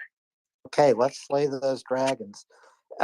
Language, you're next, but let's please again be brief and focused. I'll actually cede to a dog called Gimpy and Daryl. It's glad to see a dog called Gimpy up here. I love everything he has to say. And as a Navy guy, I would hate to let him not talk to another Navy guy. So I'll, step back for a second. Okay, that sounds great. A dog, you're on. Cheers, language, gentlemen, as always. Morning, Chuck, shipmate. Hope things Hey, are good. buddy. I've tagged you in a video, shipmate. It looks gen up. It's about 30 seconds taken ground level of a barrage happening. We think it's on one of the embarkation points. It might be worth having a look at for a couple of reasons. First of all, it's a fucking barrage. It's continuous drum roll fire. It's not occasional rounds coming down. I think it's tube artillery. I don't think it's MRLS, but it sounds brutal. But the other thing is, I've asked a couple of people to have a listen in. I think there's fast air overhead. I think the Ukrainians are in the air, not low level. It sounds kind of medium. I'm guessing that would be normal to avoid the barrage. But I'm wondering if they've got Su-25, something like that, actually over the battlefield. And I would assume, I mean, I know they'll have night vision equipment as well, but do you know what? I'm wondering if SF are down on the ground and are actually designating targets. Ground level, and they're just dropping laser guided bombs on stuff. I don't know what you think about that, but it's pretty incredible, the footage. I recommend everyone have a look at it. I've never seen a modern artillery barrage dropping at night like that since 1991 when we watched it off Iraq, off Kuwait, and it's awesome and frightening. Yeah, I'll have to give a listen to that. I'm sort of constrained in my ability to monitor other things right now, but I will definitely give it a listen. I don't know if there's aviation over the battlefield right now. I do know that the Ukrainians have been taking out at least 2 or 3 Russian air defense systems a day. This morning, 4 of them were reported taken out, and that wasn't the biggest day. The most I've seen per day is 8. And some of those have been taken out by artillery. Of course, that means their location was spotted either by drones or very much more likely by partisans. The short answer is I'm not really sure that there would be aviation over the battlefield right now, but it's absolutely not impossible, and I'll definitely give it a listen. But I haven't seen that footage, but I think I know what it looks like. And if you can imagine yourself in that tornado of noise and light and flying steel and that artillery, it's only going to increase because every tube that the Ukrainians have right now is heading south, and it's going to encircle Kherson and Novakharkova as well. And the only thing you could do right now to any of my Russian combat brothers who are listening is get away from the embarkation spot and go find yourself a place in the forest. And tomorrow morning, come out with your hands over your head, because that is the only way that you can live through this night. Perfect advice, Chuck. You've been there. You know what this is like. Daryl, please take the mic. All right, real quick. Language. This is going to be a two-part. One part for you, one part for Chuck. Language. Do you know if they still have power in the city?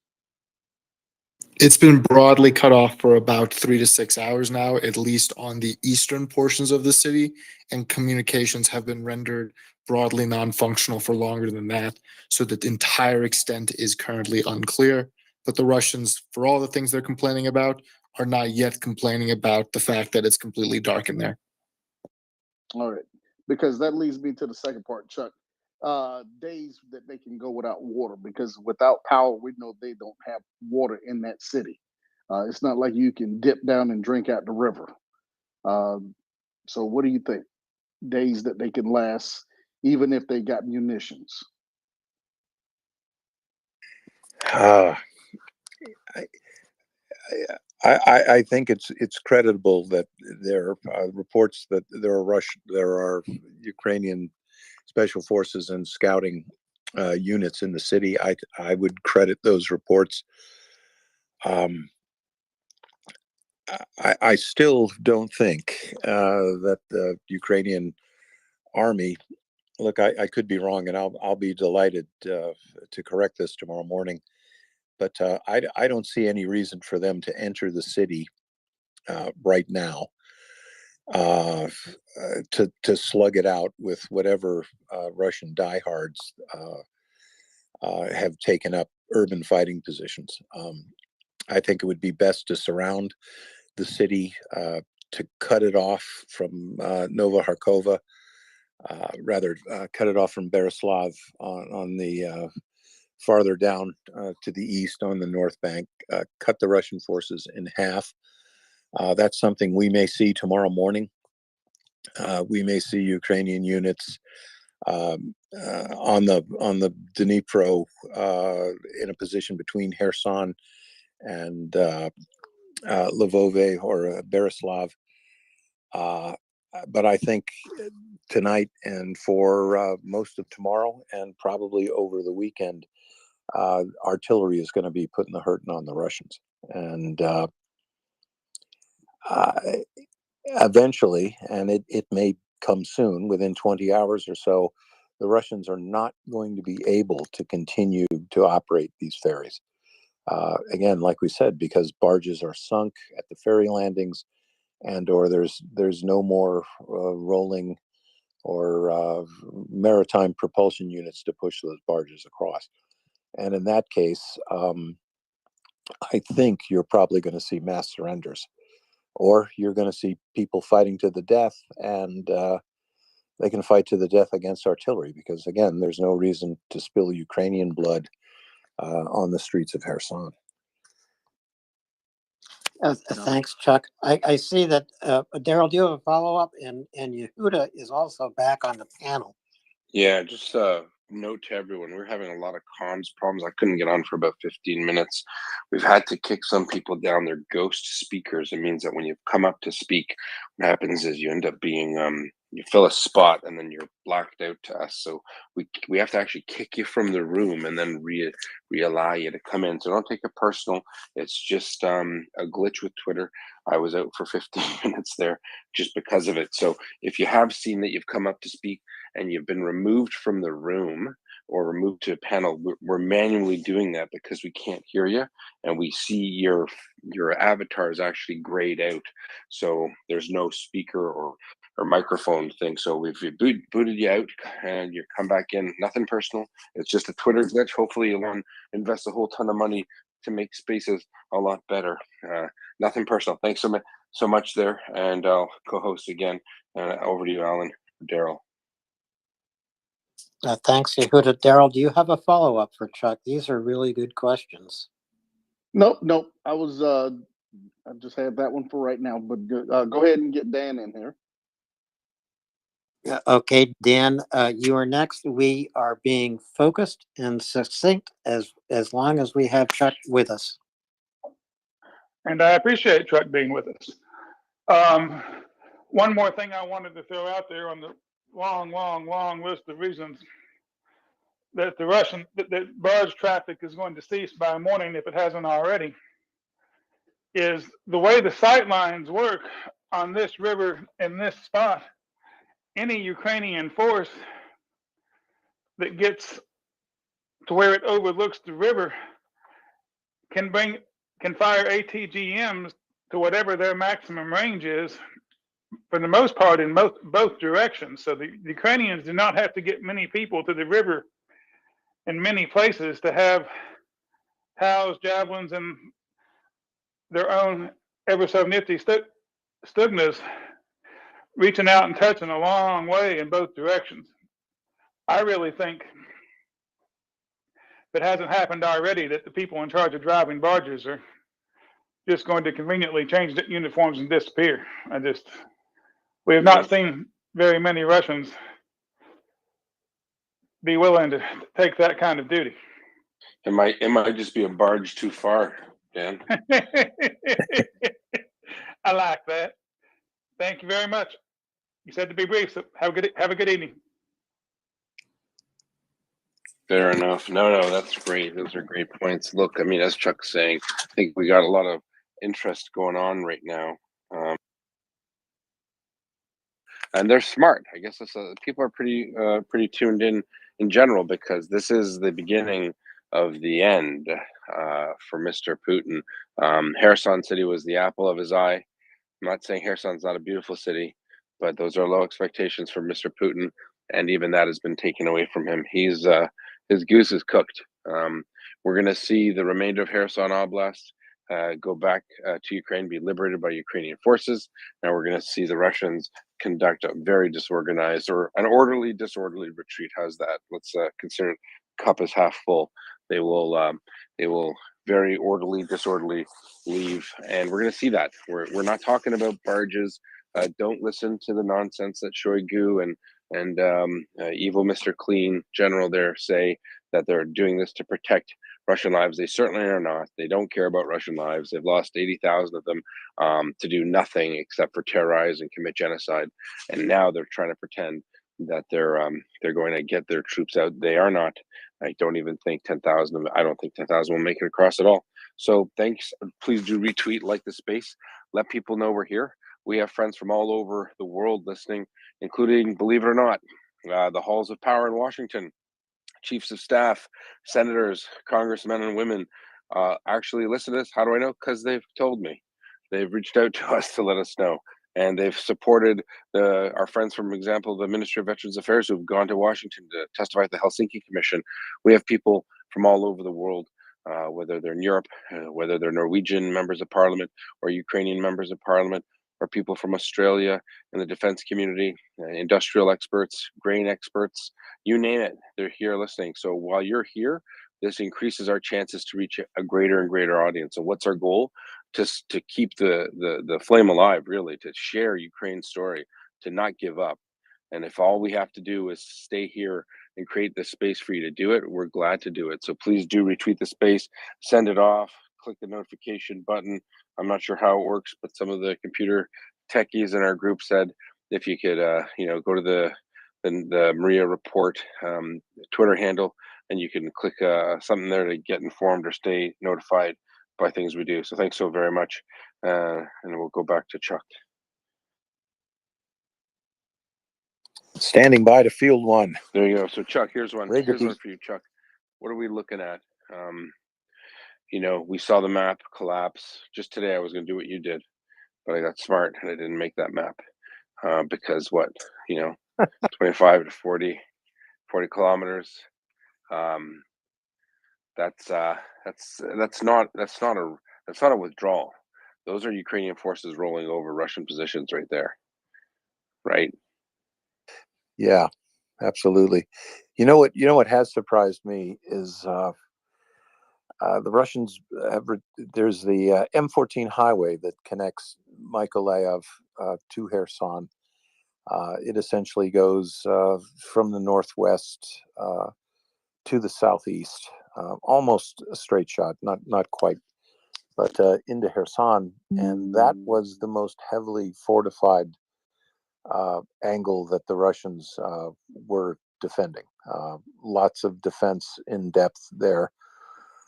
As far as I can tell, triangulating a lot of different sources, it doesn't appear anymore that the Russians are in control of the Kherson airport, which is on the outskirts of town, to the northwest, essentially, of town, maybe a little south of northwest. I don't think that the Ukrainian forces are at the airport, but at the same token, I don't think the Russians are there anymore. And that was an angle that I thought that they would dominate through this battle of Kherson. Another important thing that fell yesterday or the day before, Senior Hervika to the north, up the P81 highway. We've always said that was the apex of the Russian defense line of the North Bank, and the analog we used last night is you take a drinking straw and put a bend in it. Senior Hervika was the crease. It was the bend in the straw. And when you take that city, it was like cutting the straw where you bend it. And that means that the lines were no longer anchored there. And predicted long ago, and that had no great military genius to figure this out, that when Senior Hervika fell, that the Russian line would dissolve, and it's doing it right now at sort of the worst possible time for the Russians, who are now increasingly in headlong fight towards Kherson, and it is a very bad place to be. And the worst place to be in that city is standing there waiting for your barge to come. And more and more. Chuck, sorry, Chuck, let's back up to that other part. So what you're saying is that the Russian plan, which they said they announced it and they advertised it, that you'd have certain Russian forces staying put. They would be in a defensive position in order to protect the withdrawal. So what you're really saying is that plan's not working, is it? No, it isn't. And we talked about last night. The first time your orderly retreat, you're falling back, and the unit on your right is not where it said it was going to be, and it is not laying down supporting fires for you because it has cut and run. You're going to cut and run too, and pretty soon that isn't a leapfrog to the rear; it's a foot race for Kherson. And man, we're seeing it. Mylove has been taken. They're moving down that highway as well. Novoharkova is under fire. I think you're going to see a Ukrainian thrust to the east of the Inulets River, straight down the south. And I think that'll be the first place Ukrainians reach the Dnipro, and that's going to be east of Kherson. And that will have cut the Russian forces into two. And then the technical term for land warfare is the Ukrainians will then defeat these separated Russian units in detail, which means you fight one, you cut them in half, and then you take all your forces and you attack the weaker of the two halves. And once you've crushed them, you take all your forces and you turn on the remaining half. And this is something that might just take the next 36 hours. It might take less, it might take more, but at this point, folks, it's inevitable. Look, Robert E. Lee couldn't save this position. It's over. Yeah, and I think that when they push east, I mean, they're going to marry up with their own forces coming from the north, just because of the arcs of fire, and they're probably there's got to be a lot of really good control measures laid out so that they don't bump each other, right? As they're coming from the north and from the east, Chuck. Right, and that's just hard on a squad level. It might be a little easier with larger units because and Yehuda, you know this better than I do, but we have lanes of advancement, and there are zones that beaten zones, meaning places where the enemy is going to get clobbered, what we used to call kill boxes. And if you can stay out of those, if you're a Ukrainian and you know where the kill boxes are, you want to navigate between them. I've seen some traffic here just recently. Some sources are reporting that this is going to be the Russian equivalent of the Kuwait Highway of Death. That was a long time ago, but that was basically the Iraqi army decided to pull out of Kuwait City with all the washing machines and televisions they could carry. They were moving down a highway, moving up a highway back to Iraq, and Allied air was able to hit the front of the column, blow up a bunch of vehicles, and stop it from moving forward. They hit the rear of the column, so the Iraqis could not turn around and back up. And then over the course of a night, they absolutely decimated 20 miles of highway, which was parked bumper to bumper with Iraqi vehicles. In this case, the Highway of Death is probably the P-81 highway, which goes from Sina Hrivika, which has fallen, down to Kherson. And whatever's moving along that highway right now, which is basically directly north and south, just in one axis of fire along one bearing. And the first time you blow up 3 or 4 or 5 or 6 vehicles and they're occupying both lanes of traffic and all that wreckage, and it's nighttime, nobody's going to get past it. Chuck, it's hard enough to go ahead. I was just going to say, it seems like we're 6 or 12 hours kind of behind reality on the battleground, but we're only a few hours from the sun coming up over Kherson, so we will know a lot more with the light of day. Yehuda, I just had one other question for Chuck, and that is, while all our eyes are focused on Kherson and what's happening there, I know the Russians want to take our focus off Kherson, so they have been again attempting assaults of Bakhmut. Have you seen any news about that? I have taken my eye off the ball a little bit in Bakhmut, but the assaults that the Russians are carrying out, again, they are sort of piecemeal. Ukraine seems to have that position, well bracketed, well defended. I do know that the territory around Bakhmut, the battlefield it resembles Verdun, or the World War I battlefields, where all the trees are blasted in half, and stumps and down timber and churned up earth. And again, it looks like that because Ukrainian artillery is plowing it to pieces. And we saw just a week or so ago the Russians made a probe on the Izium axis. I think it was Mariivka. They actually made it to this town. I think they advanced maybe 5 or 6 kilometers across the highway. The Ukrainians simply fell back to a line of hills.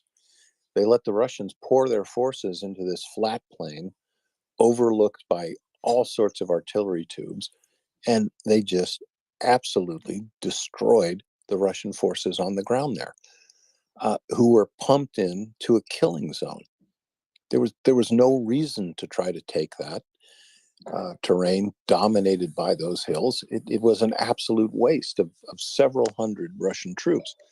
The same thing's going on in Bakhmut.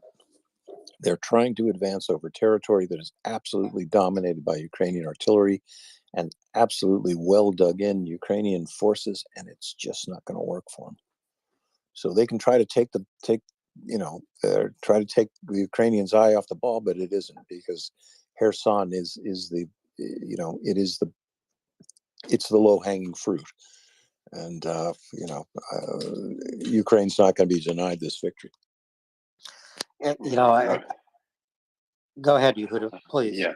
So not only that, Chuck, though, it also speaks to the combat ratio that the Ukrainians obviously have over the Russians, and that's something that Ukrainians have not shared with a lot of people for obvious reasons. But we're seeing it play out every day, and I think if you want to look at COA's courses of action, COA enemy, and most likely or most dangerous. The most dangerous would have been if they all stayed and fight. And it looks like the most likely has been taken, and I suspect that's the trigger that has initiated the Ukrainian counteroffensive to liberate Kherson. I think that's something that we all had a question mark over.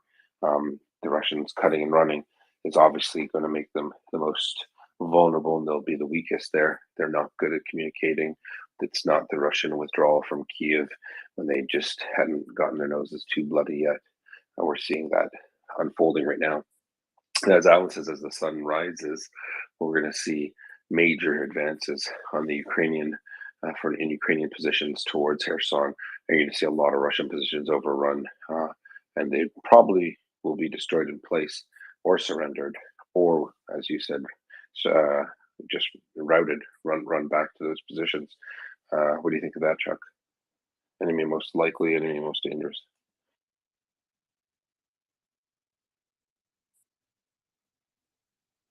Chuck, did you get that question from Yehuda? Yeah, I lost I got bumped here for a second. I think that's exactly what's going to happen. There's rumors on the battlefield, and there are Russian units approaching Kherson right now, as they were told to do, or perhaps they weren't told to do, and they are getting there because they think it's going to be the get across the river. But look, they're rolling up to that city right now, and all they're seeing is flashes, and all they're hearing are thuds. And those of them with some battle sense about them are going to stop outside the city and say, "Look, this is game over." If it was me, but I'm with a bunch of guys who can swim a river, I would go upstream and look for a quiet place, and I'd try to get across. But that's not an option available to your average infantry soldier. It just isn't. And we heard that the water temperature is 42 degrees now. And you've got to be pretty much Arnold Schwarzenegger if you're going to swim a 42-degree river without a wetsuit. In fact, you might as well jump out of an airplane and hope you're going to land safely. It isn't going to happen. So I think that ratio we were looking at before, if there's 15,000 people on the North Bank, 5,000 are going to be killed, 5,000 are going to be captured, and maybe 5,000 are going to get away. And that is an epic defeat. Yehuda, thanks for coming back to co-host. Do you want to have a question for Chuck, or do we want to take Daryl's hand? Daryl, we'll take Daryl, no problem. All Oh, right. also, just for everyone here, for your information, getting a lot of text messages, please.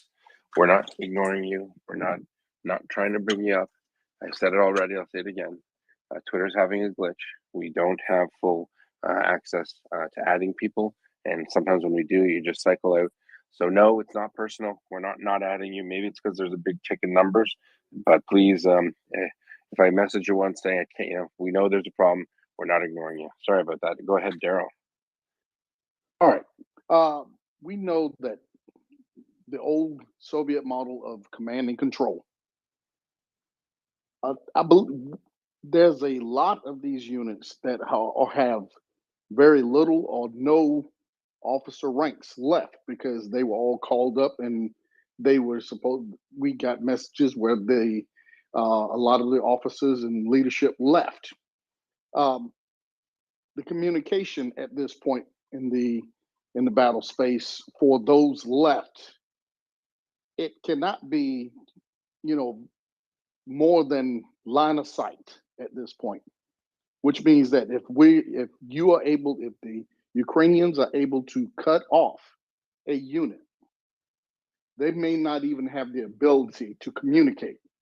What is the best scenario in this for that Russian other than to give up?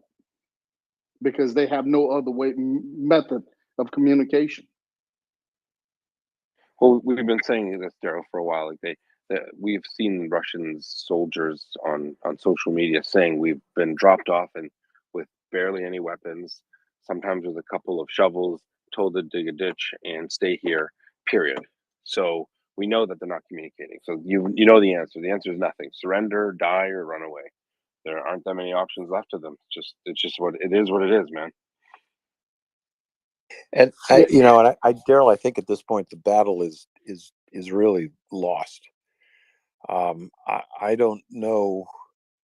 We talked about. I was one of those guys of the opinion that the Russian army, the way it is right now, the way it's constituted, the way it's led, it is not the army that can win this war in Ukraine. Right now, the force on the north bank of the Dnipro, it's not in a position to carry out its orders to withdraw. It's increasingly hour by hour. It's not even in a condition to defend itself. And as this situation grows worse and worse, these problems are all exponential to each other, and they are leading to more and more breakdowns. But the final irredeemable and unsoluble problem for the Russians and the Russian commanders and the individual troops is they are all converging on places that are kill zones. If they're heading for embarkation points, the Ukrainians know what these are. They've got the firing solutions, and all they are doing is shoving shells into the breeches of their cannons and shoving rockets into rocket launchers, and they're smothering these positions. So the Russians are literally delivering themselves to slaughter at this point. And that was the Russian plan. Look, Ulysses S. Grant couldn't turn this battle around at this point. It's uglier. It's getting uglier and uglier. And when the sun comes up, the Ukrainians are going to be able to see what they're shooting at, and they're going to pour it on even more. Chuck, I have one question about momentum. Every commander wants momentum on his side, and the Ukrainians certainly have momentum. But let's just say over the next week, here they are arriving at the banks of the Dnipro. They are arriving on the outskirts of Kherson city, probably want to avoid urban warfare. These are obstacles. Urban warfare, a river, your enemy, however many of them got away on the other bank of the river. Is Ukraine going to lose momentum here? What are your thoughts about this? I don't think they will lose momentum, but within the next 48 or 72 hours, this is going to turn into a mop-up operation. At some point, there will be no Russian front lines. There will be no coordinated defense anymore. It's kind of going to be every man for himself. I think we're going to see the battalions break down into company formations.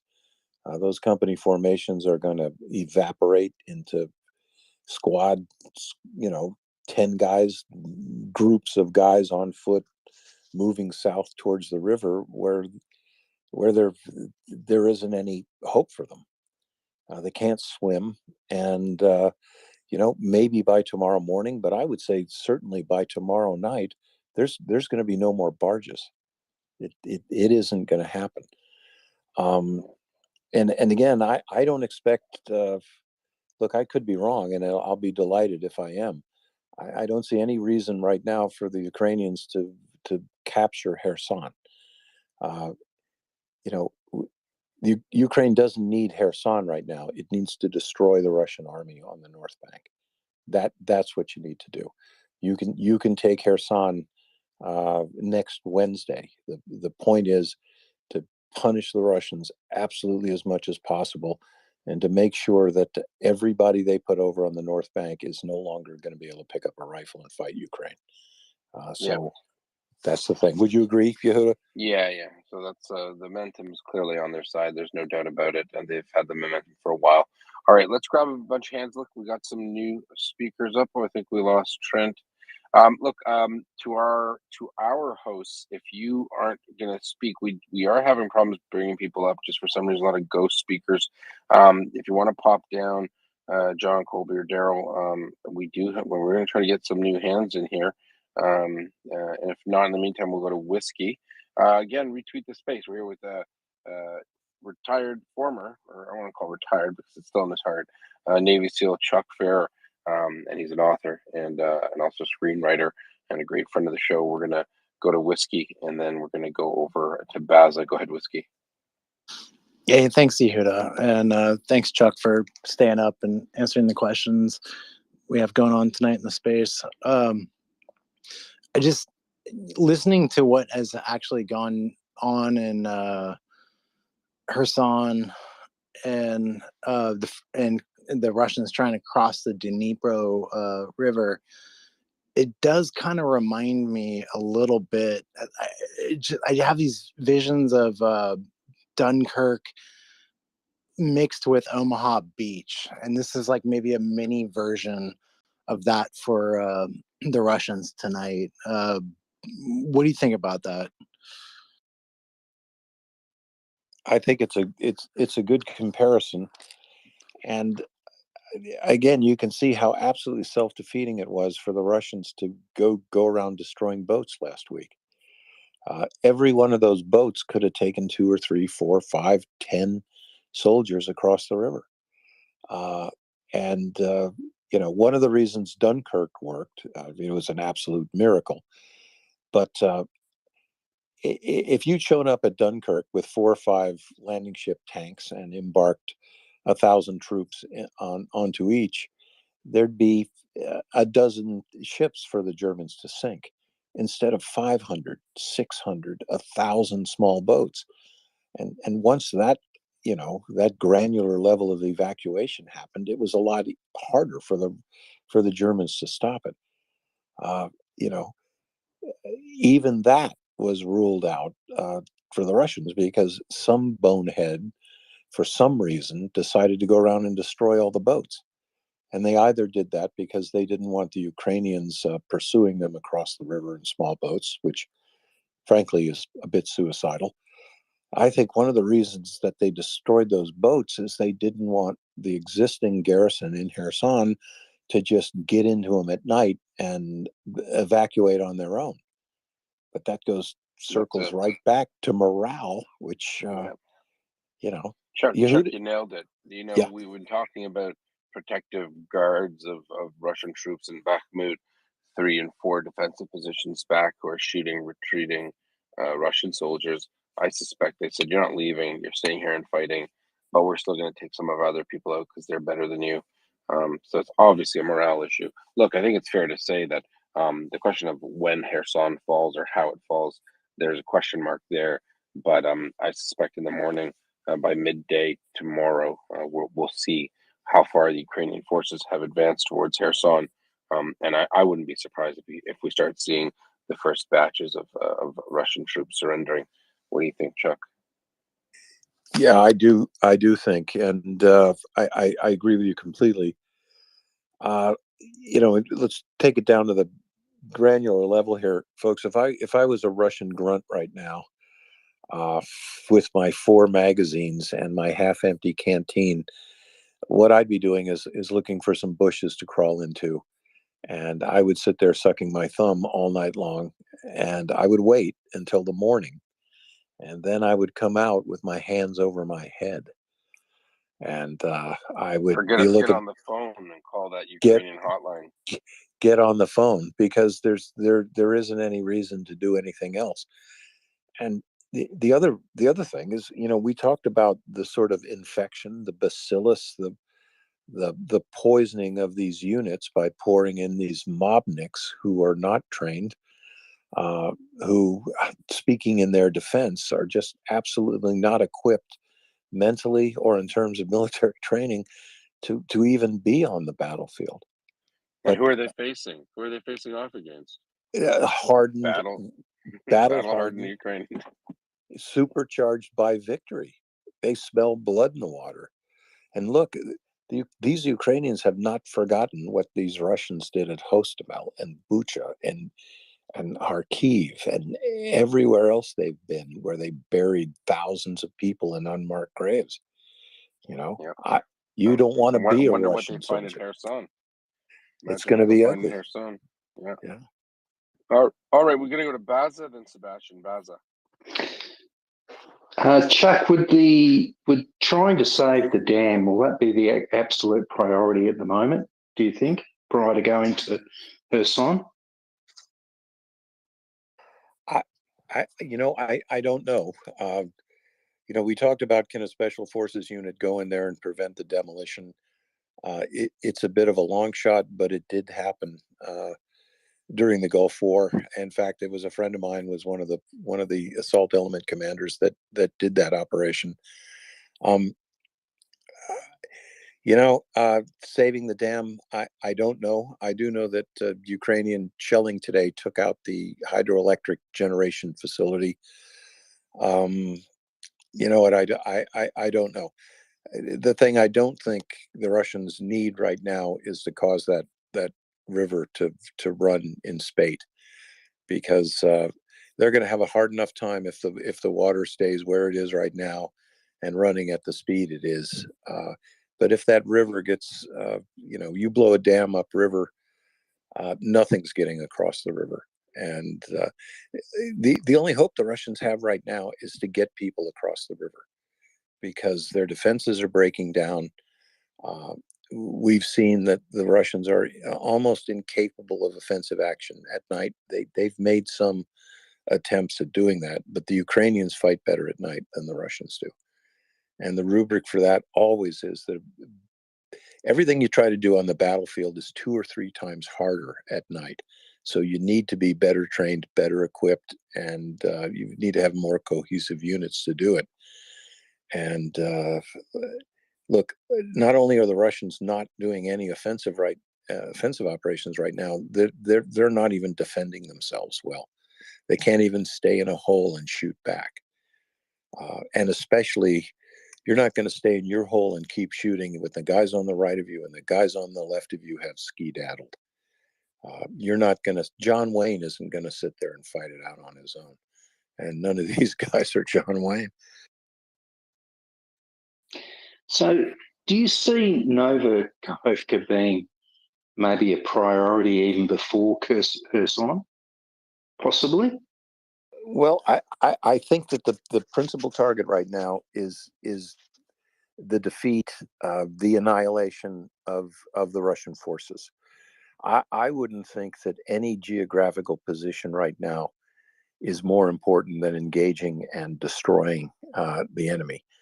I don't think I'm giving away any great Ukrainian plan by saying that, were I a force commander here, I would be trying to drive towards the river at some point to separate the Russian forces that are in Berislav, for example, The forces that have retreated out of Mylove, I want to separate Kherson. I want to cut the North Bank occupation in half. And once I've cut it in half, I can pick what side I think is weakest and concentrate my forces on that. And especially, that will be especially a lucrative plan to do if during the course of this evening, I destroy the Russians' capability of moving barge traffic across the Dnipro around Kherson, because none of those Russians are going to swim. And once I take out those barges, there isn't any way for them to get across. So, I mean, that's what I do. And I think Yehuda agrees with that. Right now, the Russian forces are the target. And, you know, we can, Kherson, the city, the brick and mortar, the buildings, they're not going anywhere. We'll be able to take that. But what you want to do is pound the Russians right now when you got them back on their heels. Absolutely don't let up. And remember that what you want to do is destroy the army right now. And that's the most important thing, I think. Thanks, Chuck. Thanks, So Chuck. it's slice and dice time. Baza, thanks for your questions. Has Chuck answered everything you have? All good. Very good. Thanks, Baza. Sebastian, please take the mic. Yeah, hi, folks. Thanks for your time, Chuck. It's a pleasure as always. Hi, Sebastian. Hi. I have a question regarding the possible ripple effects of this incident. Not so much the medium term ripple effects, but more like do you have some immediate consequences on other parts of the front line, such as the southern front on I've forgotten the name of the city there, but does this have some immediate effects on the whole system of this Russian army occupying the south of Ukraine, in your mind? You know, it might, depending on the magnitude of the defeat in Kherson. It isn't impossible right now that the Ukrainian armed forces could head south from Zaporizhzhia on the eastern bank of the Dnipro and the reservoir, and head down the M18 highway towards Melitopol. The first place they probably hit is a city called Vasilivka. That would be a good place to go. The P37 highway and the M18 highway come together there. Eventually, we talked about it. There's going to be a battle of Melitopol. There's no doubt about it. And if you control that city, you are going to cut off Crimea from the Ukrainian mainland. There would be a lot of information that any commanding general would need before he embarked on that, which is in fact that's an entire campaign of itself. I think what might happen, but I don't know, and it's more important that the Russians don't know what the Ukrainians are going to do after Kherson. I think the Russians really, the amount of time they have on the North Bank is literally measured in hours. And by that, I mean 36, 72. I just don't see them holding out much longer than that. And not only that, Chuck, I suspect that will cause a chain reaction. I mean, there's a very good. So let's assume the trigger for the Ukrainian offensive, because obviously we've seen them take considerable gains just in the last 12 hours, or sorry, maybe 20 in the last 20 hours. Let's just say 24 hours. We've seen Ukraine take a lot of territory pretty quickly, and this must have, I'm comfortable in saying from a military planning perspective that trigger for that advance would have been the Russian withdrawal. So let's say, we, as you said, 36 to 72 hours, we're looking at, perhaps a capitulation, perhaps a mass surrender. I don't see that urban warfare fight happening, but I also now, I previously would have thought, what, perhaps this is a good place to stop for the winter. I'm not sure that's the case. We don't know what's in the rear there. We don't know what engineering equipment the Ukrainians are bringing to bear. We know they've had a couple months to think about it. We know that the Russians' defensive positions are south of Melitopol. We don't see them doing too much in terms of defense in that area. So just food for thought. And we have just a public service announcement. We're gonna have to boot some people down because we have a problem. We can't get the regular complement of speakers up. So if you don't have your hand up, I'm gonna or just go to listener. To our regulars who are messaging us, we can't even see trying to request. So there's an update to Twitter. So maybe go update your Twitter, then update your Twitter, shut the phone off, return your phone on, and try to reconnect because we can't even see you requesting. So you see yourself in the space, we don't. It's nothing personal. We have lost a few people. They've lost language. I was out for actually almost 20 minutes. No one could even see my hand being my request to speak. So again, definitely nothing personal. It is a Twitter glitch. There is an update apparently in the works. Do check it out. Welcome, Trent. Oh, there he goes. Trent came up, and we were about to just ask Trent a question. Get Trent's take on it. Trent Talenko, if you'd like to come up again. I hope that wasn't the Twitter, but I was just setting you up for a question. Whoever's in the back end, though, give him a question. Thanks, Sebastian. We have a Nikki there as well. Nikki, if you don't have a question, do pop down a listener. Again, retweet the space, let people know we're here. We'd love to share with the whole world what's going on. Go ahead, Whiskey, with your question, and we're going to try to get more people up. Thank you. I was just gonna drop down tonight. Thank you, Yehuda. But Chuck, just again, thanks for the offline talk we had about Ron Bell and Mookie Martin. They mean a lot to my uncle, who is also on the SEAL team. And I'm gonna drop down after that. Thank you. Yeah, brother. Thank you. That was a good discussion. And Mookie is absolutely, I mean, he's a legend. He's just, and an inspiration because he was very badly hurt and has just been an example of what a courageous and brave and undefeatable man can be. And that's your uncle too. Hey, just to say, you remind me a lot of my uncle. Just both the way you speak, the way my uncle speaks. So I always appreciate hearing your voice on this space, and I thank you for everything you do. Thank you. All right. Thanks, Whiskey. We're going to go over to John. Go ahead, John. Thanks, Yehuda. Chuck, I wanted to ask you, we know based upon some previous incidents in Kherson as well as up in Kharkiv that Ukraine has been supplied with HIMARS and MLRS deployable anti-vehicle mines, and we've seen these deployed again both in Kherson and Kharkiv previously. Do you have any insight into it, under the assumption of a competent, well-trained military force, if you are in the process of conducting a withdrawal and your enemy is quite literally deploying mines along the path of your withdrawal remotely via a system like this, what is the proper way to go about mitigating or eliminating that threat and continuing to withdraw? And what challenges would that pose to the Russians in this case?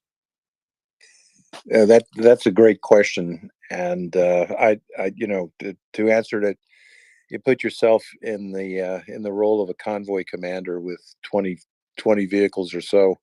You're rolling down the highway, and you hear some incoming shells and some weird popping noises over your head, and then some thuds all around you.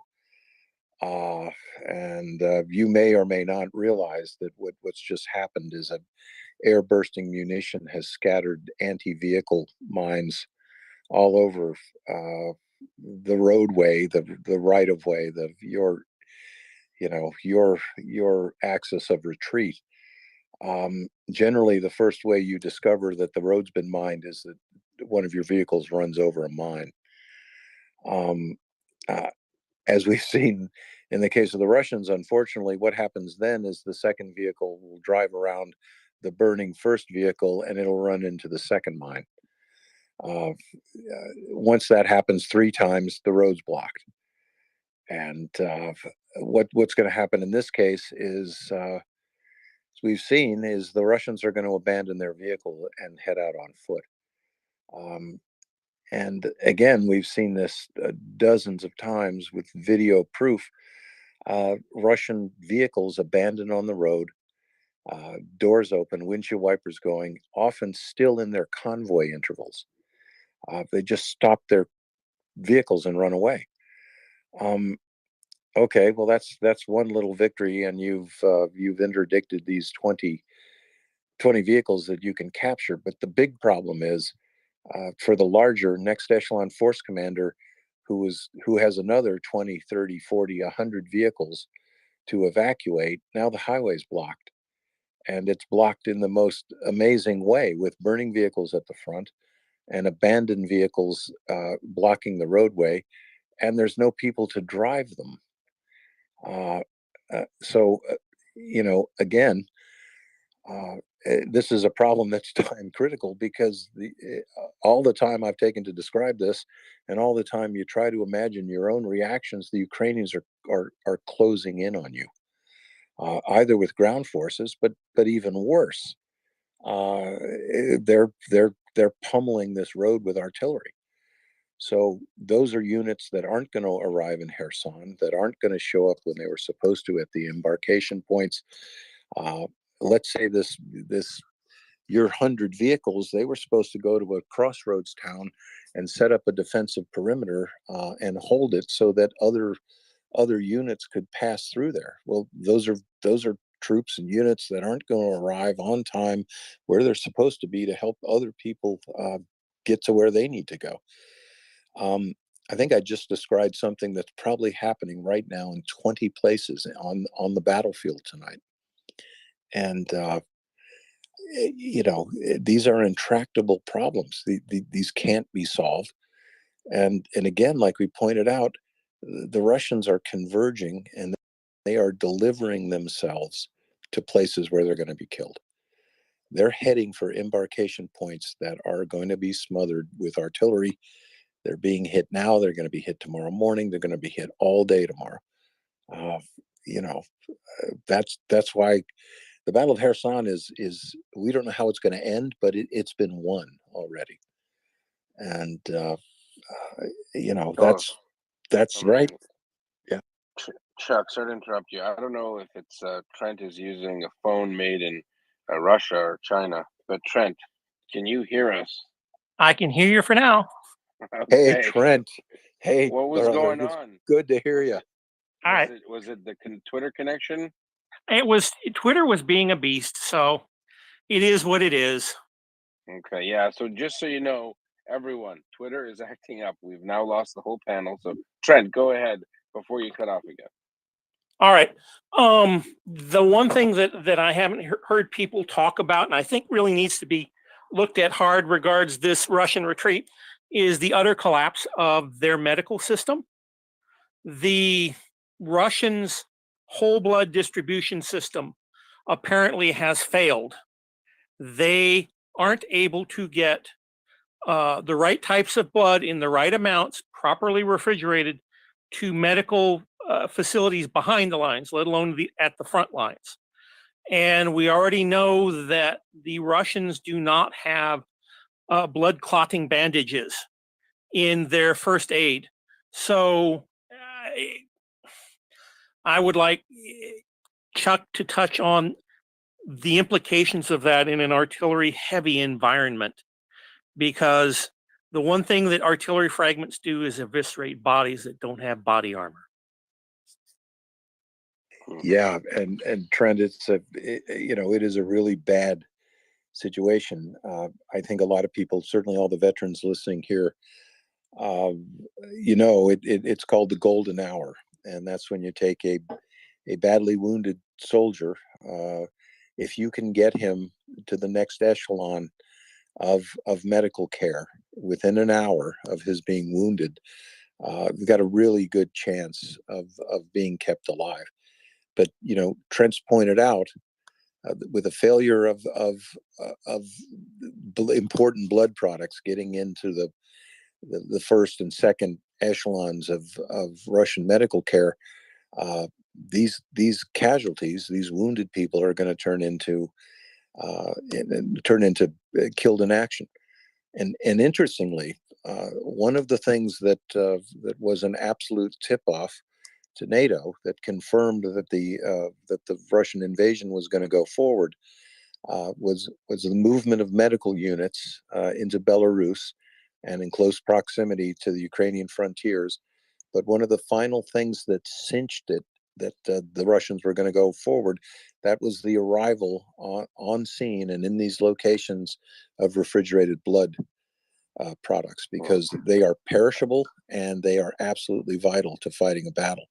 And those were also in the towards Rostov on Don. They had their BSAs and they had their staging areas all throughout there, and they'd move these. That's actually exactly correct. The Pentagon noted that medical facilities were being established. But let's be honest, Chuck. I mean, if their military can't fight well because of logistics, obviously their medical health services within their military aren't going to be a top drawer either. It won't matter much about their medical system when their troops are being routed anyway.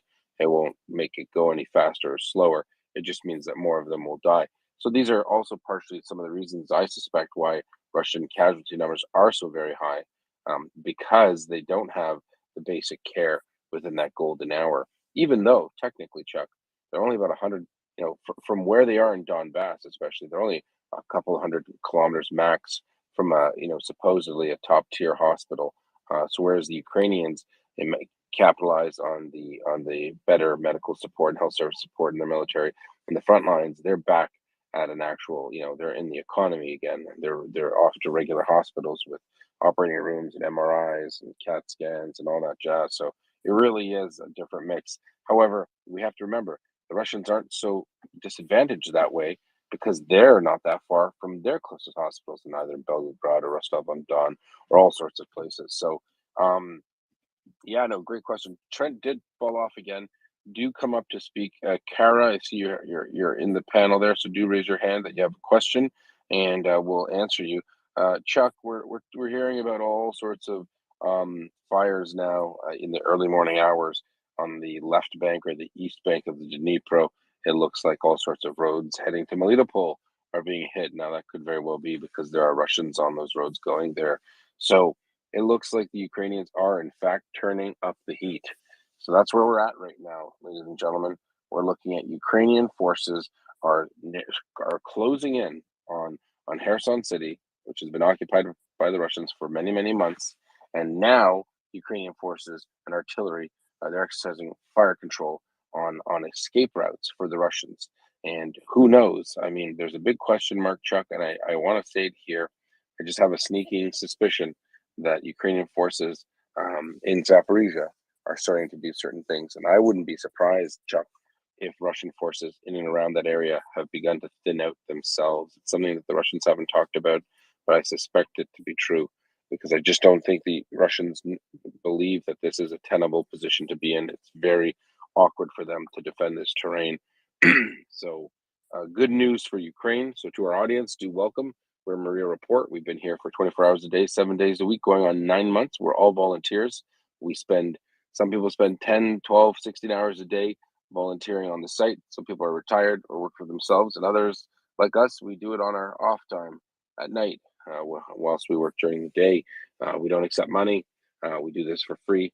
We do this for the freedom and defense and democracy all over the world, and Ukraine represents that fight for our values, the values to freedom of expression, freedom of religion, freedom of all of those things that often we take for granted in the West because we've never known a life without it.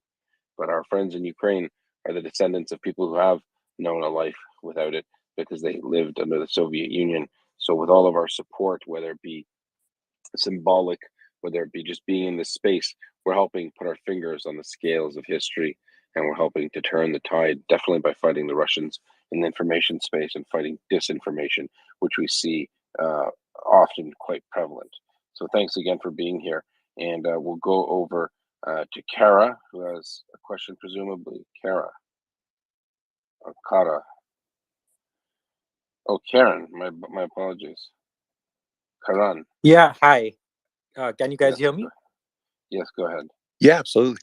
My question was that since the river crossings are becoming more and more difficult, so does that not incentivize the Russians to actually bomb the dam? And isn't that now a foregone possibility, like a almost 100% probability, or am I missing something? Well, I think one of the reasons they won't, Karen, is they've at this point they probably got at least 12,000 people, let's say 15,000 on the north bank of the Dnipro. If they blow the dam right now, tonight or tomorrow, none of those people are going to get across. They won't save any of them. So we can't rule out that they'll just not blow the dam because they don't give a damn about their own troops, and they certainly don't care about anybody downriver. But right now, it would be self-defeating. They want to get look. The Russian generals know that if they lose 15,000 combatants in the next 48 hours, that's not something that the Mobniks that Putin has delivered. It's not an equivalent. You just can't grab those 15,000 untrained people that you pulled out of the Russian Far East and off Moscow subways. They're not equivalent to 15,000 guys who've been in combat for the last 8 months. So I think blowing the dam right now, it would just be completely self-defeating. Doesn't mean they won't do it, but I doubt it they'll do it now. And not only that, though, it'll affect their mobility. So it'll affect their ability to travel overland from the Kherson City area across east towards Melitopol or Mariupol or Crimea. So if they were to do so, what they would do is hinder an already confused and chaotic withdrawal. And I joked with John Spencer, Colonel John Spencer, I joked and said, they might just do it. The night's still young. If they want to outdo the last stupidest thing they've done, this might be something they do just out of spite to make things harder for Ukraine. I just don't think that it makes any sense, and unless they plan on trying to do it. If the Ukrainians ford the river there and cross the river, I suspect the Ukrainians are definitely bringing up material to do that. I don't know if they're going to. A lot of times people said, a lot of smart talking heads and general officers who have been in our space have said, we suspect that Ukrainians are happy to stop at that river as a natural obstacle before they regroup. So in that regard, we don't know what they'll do. They might have a plan that they've been cooking up for the last 2 months that says, you know what, they're going to withdraw, retreat. We're going to take Kherson, and we're going to immediately bridge that river, and we're going to throw all of those battle groups and those brigade groups and those divisions east from there, and we're going to array ourselves and orient our forces eastbound, and we're going to exploit the Russian defeat and push them east all the way to Mariupol or Crimea. That could be a game plan. It really could be. It's in the cards, and it is a daring plan, and it is a plan that I wouldn't discount, Chuck. I really wouldn't. I'd say cautiously stick to the river and do the same thing, regroup and suppress Russian forces on the east bank of that river, wherever they may be. But I'm not sure that if it was me, if they are able to take Kherson City and force a capitulation of 10,000 troops and shove them quickly to the rear, and then start bridging that river, bring up all their guns, all their artillery, and just pepper the east bank. That's not the craziest thing in the world. That might just be what they want to do, Chuck. What do you think? Yeah, it definitely could happen, and especially let's talk about momentum. and literally the momentous moment when Kherson is liberated, and thousands of Russian prisoners are being walked to the north. Uh, you know, let's look at who made it to the South Bank. People who've been pummeled and gone through the worst experience of their lives. And I'm not exactly sure that whoever is on the South Bank is going to be in any position to resist. So it is entirely possible that, they take Kherson, they wind up what's left of the Russian army on the North Bank, and they cross. And that would be my biggest nightmare if I were a Russian general right now. Because my first phone call to Moscow was, I've lost Kherson. And the other thing is, I'm putting down the phone now because I'm running to Crimea. Yeah, and you know what? The reason why I say it's a possibility is they've had a month and a half to plan this crossing. I'm sure they've planned it for months before, right? Knowing they'd have to do it one day, but there are narrow points there, 500 meters wide, and they've gotten a lot of engineering assets. They have a lot of engineering assets they haven't been using because they've never required to bridge this kind of river. But this could be their moment of glory. They're forged in fire. And some kind of incredible engineering operation, engineering support operation, which would be great. We've got Alan's got another question. We're going to start bringing up some more people, and off we go to the races. Go, Alan. You got a question? Thanks, Yehuda. Before I sign off, I hope we have you for a few more minutes. What I'm wondering, Sebastian's question reminded me, Yehuda's questions and comments have reminded me, we haven't talked about logistics tonight. So when the new front lines solidify, whether it's in 48 hours, 72 hours, or in a week, what opportunities will the Ukrainians have to interdict these Russian supply lines? Because the Ukrainians have been so focused, so patient on cutting logistics for the Russians. Where will they have these opportunities when the smoke rises and the fog rises tomorrow? Well, it's interesting. They've already been hitting Oleski. They've hit it at least 4 times, and these are just the reports that reach me. But they've hit it at least 4 times in the last 8 hours. And from what I can tell, what they're hitting, they are either units that have been extracted from Kherson and are reconstituting in Oleski, which is a suburb that is about 6 or 8 miles south of the Dnipro, across the river from Kherson. But I think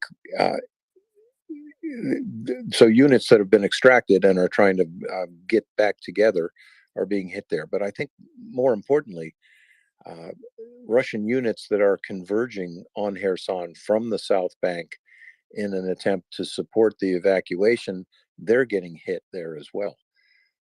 The reason Oleski is getting hit, it's where the M17 highway starts into the M14. So this is one of the only ways that you can get to Kherson from the south. And again, unfortunately for the Russians, you've got to move along this one corridor.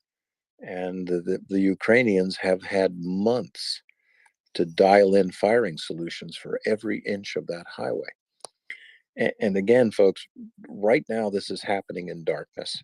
And the only light is literally the bursting of these shells that are going off, ground bursts all around you, but increasingly shells that are bursting over your head and spraying shrapnel in every direction. And as Trent pointed out, the medical system is collapsing. And as this battle deteriorates into literally every man for himself, there isn't anybody picking up the wounded. There's no place to put them. There is no Russian helicopter that's going to land for you to put your wounded on. And if you get hit on the north, where you're going to lie. You're whatever wound you had, it's not going to get treated, and you're probably going to be dead by morning. And all of that affects battle morale and combat effectiveness. 100%. Yehuda, I'm just gonna break in here to say good night. It's been so great, Chuck, to have you here. Respect your insights so much. It's helped me to understand so much more about what's happening in Ukraine. And so I've been practicing this. I'm just gonna say, Slava Ukraini. And everyone, please retweet this space. Invite your friends to come to Maria Report and learn everything there is to learn about what's happening in Ukraine. And then go to mariaaid.org and help Ukrainians live. Thank you, Alan. Good night. Thanks, Alan. Good night, brother. Thank you, Alan, for being here. Alan's one of our newer co-hosts. He's a former broadcaster for 40 years. We love having him here. He brings that professionalism, and we do appreciate it, Alan. And so we're going to get John Ridge up and Charles in charge. Well, Charles the king. So I like to say he's in charge. But we spoke to his wife, and we found out that that's just not true. So do come up, Charles, or whoever is coming up. John, maybe. I will pop off in a bit too. We've got Gunny here. Hope you can hear us, Gunny. It looks like you're a ghost speaker. And we've got Karan, a first-time speaker. Karan, did you have another question? If you do, just raise your hand. If not, just hang out. We're going to go to John Ridge and then over to Karan. Go ahead, John, or Ivan. Thanks, Yehuda. Just one thing I wanted to briefly point out on the logistics point. On the logistics point. Now that Sneuharivka and all of the surrounding towns and settlements have been liberated, and that the front line has been pushed very far away from them towards the banks of the Dnipro itself, that should allow Ukraine to be able to bring the rail line between Mykolaiv and the Kryvyi Rih and Zaporizhia. It forks off into two lines to both of those cities. And then from there, that would be able to hopefully dramatically improve their supply situation in terms of the final leg distance that they would have to transport logistics via road after being delivered as close as it can via train to support any kind of amphibious operation across the river. Right, absolutely. That river is becoming like a one-way valve, because after what's going to happen in Kherson, I can promise you that the Russians are not going to be trying to cross that river again to the north. They're not going to do it. They're in the process of withdrawing a bloody stump from the north bank. But the other side of the coin is the Ukrainians, flushed with victory, and as you just pointed out, with lines of communication and supply ready to be exploited, it is possible for the Ukrainians to cross that river and continue their offensive to the south. So, they're encapsulated, momentum, morale, and planning, and all those negative factors for the Russia and all positive for Ukraine. Would you agree? Absolutely. Not only that, though, people are asking why isn't there protective fire, for example, by the Russians on the bridge or the crossings. What I explained to the listener, and I'll say it again because a few more questions have popped up of the same flavor. Ukrainian artillery, thanks to the West as well, has a greater range now than Russian. And so their counter battery has greater range too. So what the Ukrainians can deny to the Russians can't deny back. Initially, that wasn't the case. So now Ukrainian artillery can hit Russians further, and the Russians can't respond. So there will be many examples where Ukrainians can exercise fire control using artillery. So in layman's terms, Ukrainians can hit stuff with their artillery guns further than the Russians can.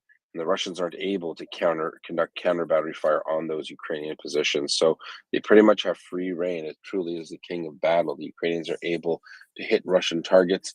The Russians can't respond. So as Ukrainian artillery moves up and as Russian units fall back, they're not able to meet and match the Ukrainians. So this is pretty much, we can talk about it until we're blue in the face, but we'll say it again. due to HIMARS, due to those things that the West has provided to Ukraine, the Ukrainians are able to do some incredible stuff, and it's all at the Russians' expense. So we can look at Ukrainians crossing in different places, Russians not being able to stop them, and the Russians don't really have a game plan here. So they're not winning in open battle. They're not winning the firefight against Ukrainian forces, and they're certainly losing the deep fires battle or the deep battle to Ukrainian artillery. And that's definitely a major turning point in this war. On that note, I do want to get John up here and Charles as co-hosting. Could our gurus in the back do that? Chuck, you're able to stick around a bit, right? I know this is exciting. We're having an important time in history, Chuck. I mean, did you ever think, was this on your bingo card for Can I 2022? say Yeah. something? Yeah. Oh, Okay, yeah. 1 second. Did you ever consider this on your bingo card, Chuck? I thought it would eventually happen, but I didn't think that I'd see two major defeats of the Russian army in the course of what, 2.5 months. No, I yeah. mean being here talking to a space full of people about this exact thing, right? No, So, no, absolutely yeah, not. this No. is crazy. All right, Ivan looks like a Ukrainian who wants to speak. We'll go to Ivan. and Yeah, then go to the rest. what I wanted to say is like it's Welcome, Ivan. very cute to hear how Chuck thinks Russians think rationally about like the war. Okay. I'm not sure. It is very cute, because they don't. Yeah.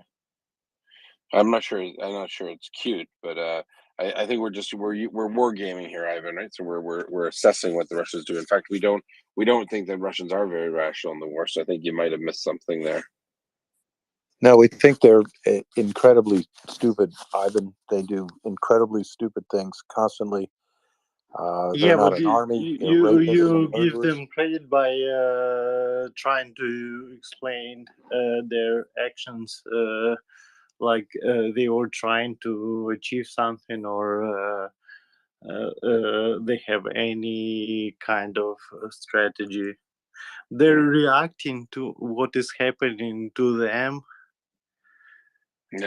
from Ukrainian armed forces. Yeah, That's all. I think that's what we've been saying, Ivan. So we're not assuming that the Russians have a very good plan. We know they don't. So what we're saying is often we say what people should do, and then often it's followed up with the Russians aren't doing that, right? So I hope that explains it for you, Ivan. Yeah, but it's a good point, Ivan. And one of the cute things I've predicted for the Russians is 5,000 dead in the next 24 hours, 5,000 captured, and maybe they'll get 5,000 people across the river. But right now they're getting churned up by Ukrainian artillery. And I said that last night, and it was just as cute last night when I said it. So that's fair. The only thing I'd react to is, man, if you think I'm on the side of the Russians, you made a big mistake. Yeah. Yeah, I mean they're a lot stupid than you give them credit for. I don't think he's giving them credit for, Ivan. I think you're mistaken. With respect, of course. I don't think anyone thinks Chuck is giving the Russians credit for anything. That's just me. Yeah, I would be happy to light him up. And Ivan, look, I share your outrage. They started this war, and Ukraine is going to end it. And Kherson is going to be taken back, and that's happening. And the Russians, none of this had to happen. They could have left. And this is going to keep happening to them until they pull back to where they were in 2014. And we're going to be well, here. Chuck, yeah, your bona fides aren't you're unimpeachable, so I'm not worried about that. I think there's maybe a miscommunication. Constantine, is there a miscommunication here? Sorry, I missed.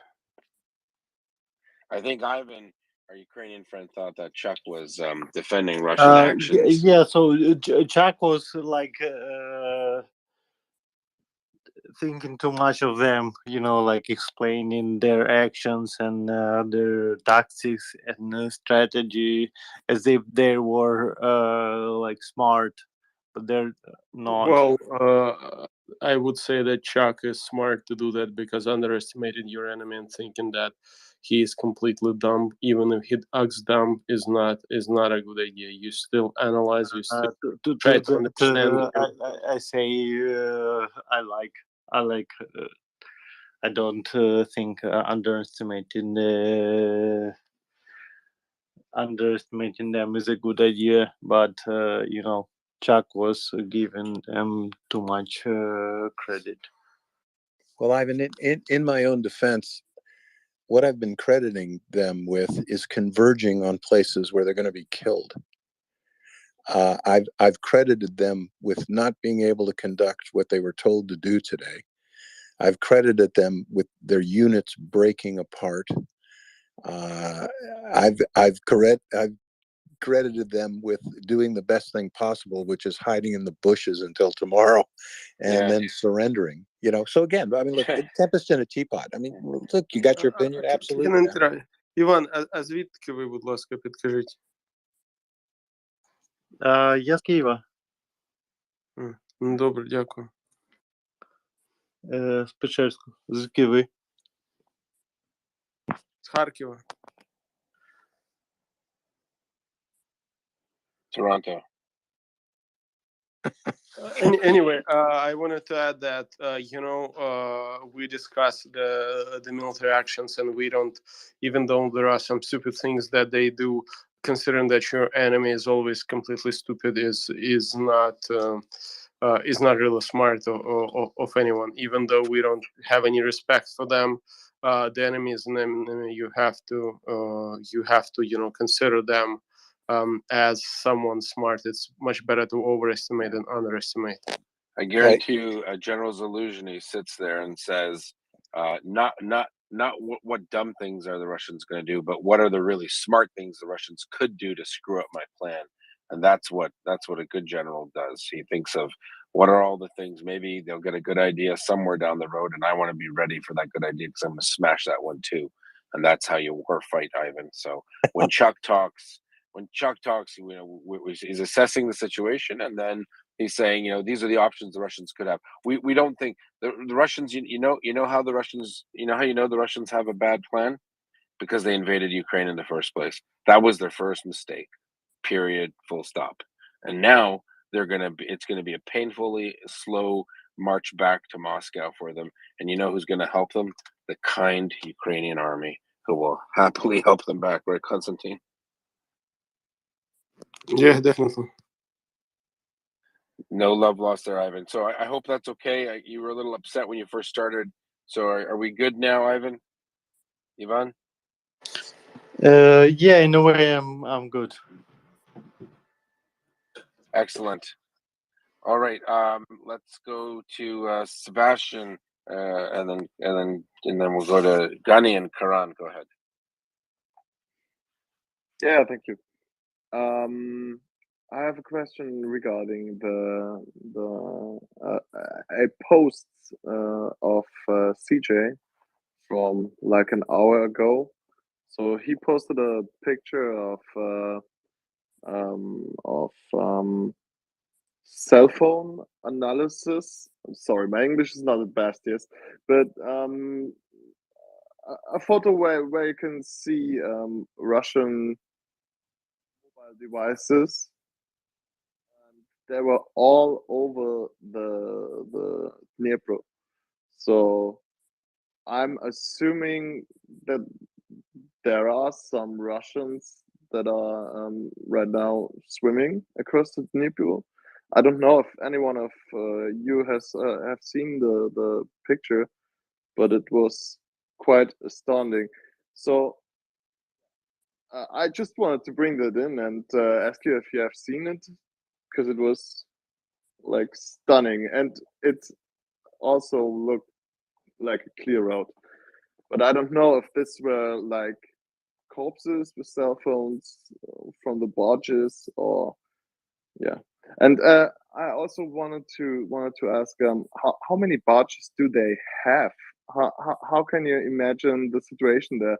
Are there like columns of thousands of soldiers standing somewhere around, or are they like scheduled in I don't know, 500 men? Uh, um, Portions. I'm sorry, I don't get the right word. No, it's you know what, there was a plan. I think they had embarkation times, and they had plans that certain units were going to arrive at certain times and meet certain barges, and that plan is out the window right now. Unfortunately, there are hundreds of barges there in Kherson. It was a major port for agricultural shipment. There are numerous shipyards in Kherson and Ola Presan next door across the river. But you know, as we pointed out, every one of those barges, maybe it's safest on the river when it's moving, but it's heading to a place that's got a great big bullseye on it. And soon, if not now, certainly by 3 o'clock tomorrow afternoon, there's going to be a lot of sunk barges in the embarkation and debarkation places. And that means that Russian engineering officers are going to have to find new embarkation and debarkation places, and those will necessarily be farther across, and they won't be in direct lines, and they won't have on ramps and off ramps, so that every time you try to load something onto that barge, it's going to take more time. And that means larger groups of Russian soldiers are going to be concentrated in a place where the Ukrainians can kill them from the sky. And that assumes that the Russian troops behave themselves, follow orders, go where they're supposed to go, and don't literally kill each other for space on the barge. And, you know, this is tonight where they actually have a chance to get across the river. Tomorrow, they're going to have even less of a chance, because they're going to be more obvious. The places they're concentrating are going to be more obvious. And you know, that was a great question. You know, they've got a lot of barges, but if you sink 2 or 3 or 4 or 5 or a dozen in front of the places where they try to get on and off them, then you're solving the problem. All right, Sorry, I'm just gonna pop down. Sorry, Constantine, I'm gonna pop down. John Ridge, you coming up? Yes, I can do John? so. Okay, all right. Go ahead. Sorry, Constantine wanted to follow up. Yeah, so there is the number of barges is important, but I think someone before here noted that it's also important to take a look, because those barges, you know, someone have to tow them. There are boats, tugboats that that are supposed to tow them, and that number is quite limited. And also, I wanted to ask. This is more like a psychological. I asked this before, but you know, a different person, and I wanted to address this to Chuck. When you wait, you know, there is a line. You have a congested troops waiting for to be loaded on the barge and transported basically to the safety. And I can imagine that it would be done in units of size, probably of a company level. Around, you know, from 60 to 120, depends on the degradation of the company itself. But you know, you're congested, staying in some given area. You definitely did not have time to dig in. You don't have much shelters. Is there like a way that anxiety would grow? You know, soldiers, they don't know what's happening, because no one will tell them, okay, you're going in 1 hour, just wait. You're probably, you know, just sitting there and waiting, not knowing anything. And you see artillery coming in, you see people dying, you see blasts there, here. You have nowhere to hide, and you know, with an anxiety level, would you expect you know, a mutiny, a shooting, or I don't know, just someone saying, okay, hell with you all, let's go back and just surrender, drop the arms, wave white flag, and we will survive. But not go to that you know, river crossing that is certain death. Constantine, you know what I'll say, and I'm sure Chuck will agree. I think so. For example, as long as Russian soldiers are in Ukraine, they are fair game. That's number one. They're invading forces. Whether they're lined up at a river crossing to leave Kherson City, if it was the international border and they were waiting to leave, maybe the Ukrainians might check fire. But if they're not surrendering, then they're a target, right? So the reason why I want to mention that is, Constantine, there was some news about that the Russian government is declaring that the Ukrainians have agreed to let Russian troops leave Kherson. They literally said that. Now, obviously, we know that's not true, but I suspect the Russians are going to use that as a propaganda victory, because what I suspect will happen is when the first large formations of Russian troops are at that water crossing, and you're going to see Ukrainian artillery come firing down, and you could have hundreds of dead Russians right there on the spot.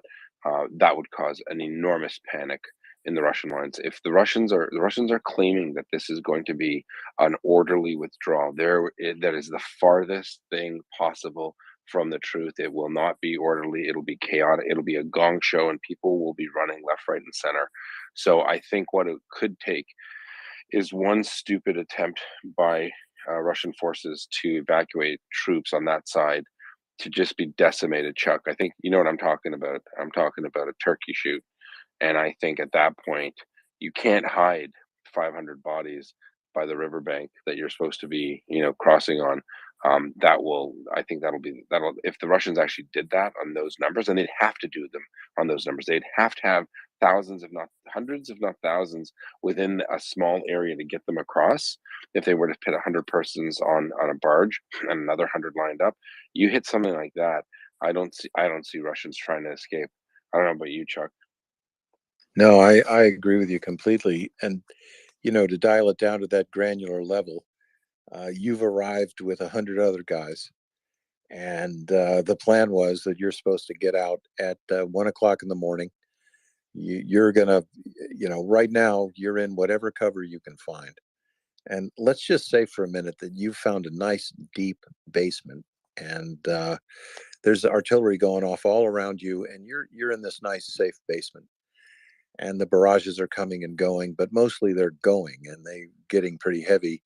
And then someone sticks their head down in the basement and says, "Okay, you guys, everybody up, the barge is here, let's go." At least 50% of that 100 guys are going to say, "You know what? I'm not getting out of this basement.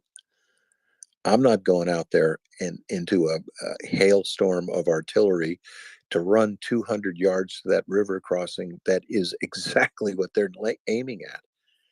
And every time that happens, and it's happening dozens of times tonight, you've got an engineer who ran the gauntlet and came across the river and put his barge there, and nobody's getting on it, or nobody wants to get on it, or only 15 guys get on it. And that engineer, that coxswain of that barge, he's going to say, "I've been here for 15 damn minutes under artillery fire, and I'm pulling out." So there you've got an extraction cycle that didn't get anybody on it. And what's that coxswain supposed to do? Sit there and wait until everybody does show up? And let's say he does do that, because that's kind of stupid, but he's going to do what he's told, and his barge gets sunk right in front of the embarkation point. So what does the next barge do? It can't go there. He gets on the radio and says, "Look, there's a sunk barge and a big fire where I'm supposed to land." And this isn't speculation. This is what's happening right now. So this plan is breaking down. And as Yehuda just said, the Russians are saying, "Well, they said we could leave." Really? Yeah, we said you should have left 6 months ago. And it's too bad that you waited too long, because we've been talking on this show for months, saying that the battle of the North Bank of the Dnipro River was over.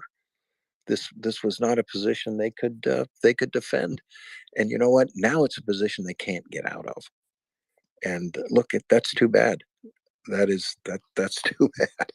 You should have gone home last week. Last month, even. I'd say 2014.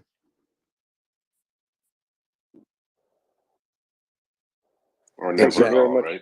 Exactly 2014. That's when you should have left. Yeah. Thanks a lot. I see John has come up also as co-host. Good evening, John. I think you wanted to address Sebastian's question about the cell phones. We had that post in the nest earlier, but that was several posts ago. But yeah, we did see it. But would you like to talk about it? Sure. So I saw that image had been posted.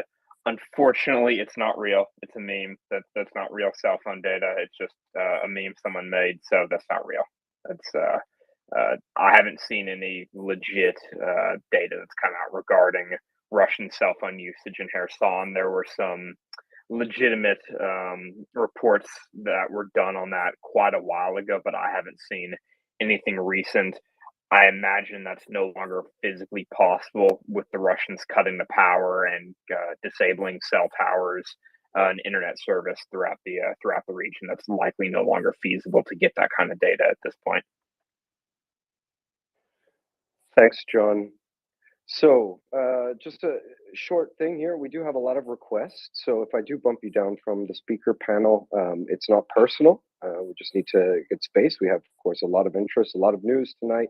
And we're lucky enough to have the insights of Chuck Farrar on the panel tonight.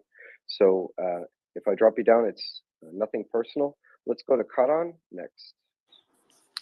Yeah, I wanted to just discuss, how it's going to play out in the Kremlin over the next 2-3 days. Like, how do they manage the fallout from this, which is going to be pretty public because it's not just the soldiers of one side that are going to talk about their victory, but even the mobilized soldiers on the other side will communicate. So what could be the possible reactions be, and what could be the spin there? Really interesting situation. I think one of the things we're going to see play out, there was that complete puppet show that was on, I believe it was just about 24 hours ago, where the Minister of Defense, Shoigu, very with a lot of play acting, but he received the recommendation of General Servokian, who is the commander of the Ukrainian operation. And General Servokian advised the Minister of Defense that for a lot of reasons, fill in blah, blah, blah, that the North Bank should be evacuated.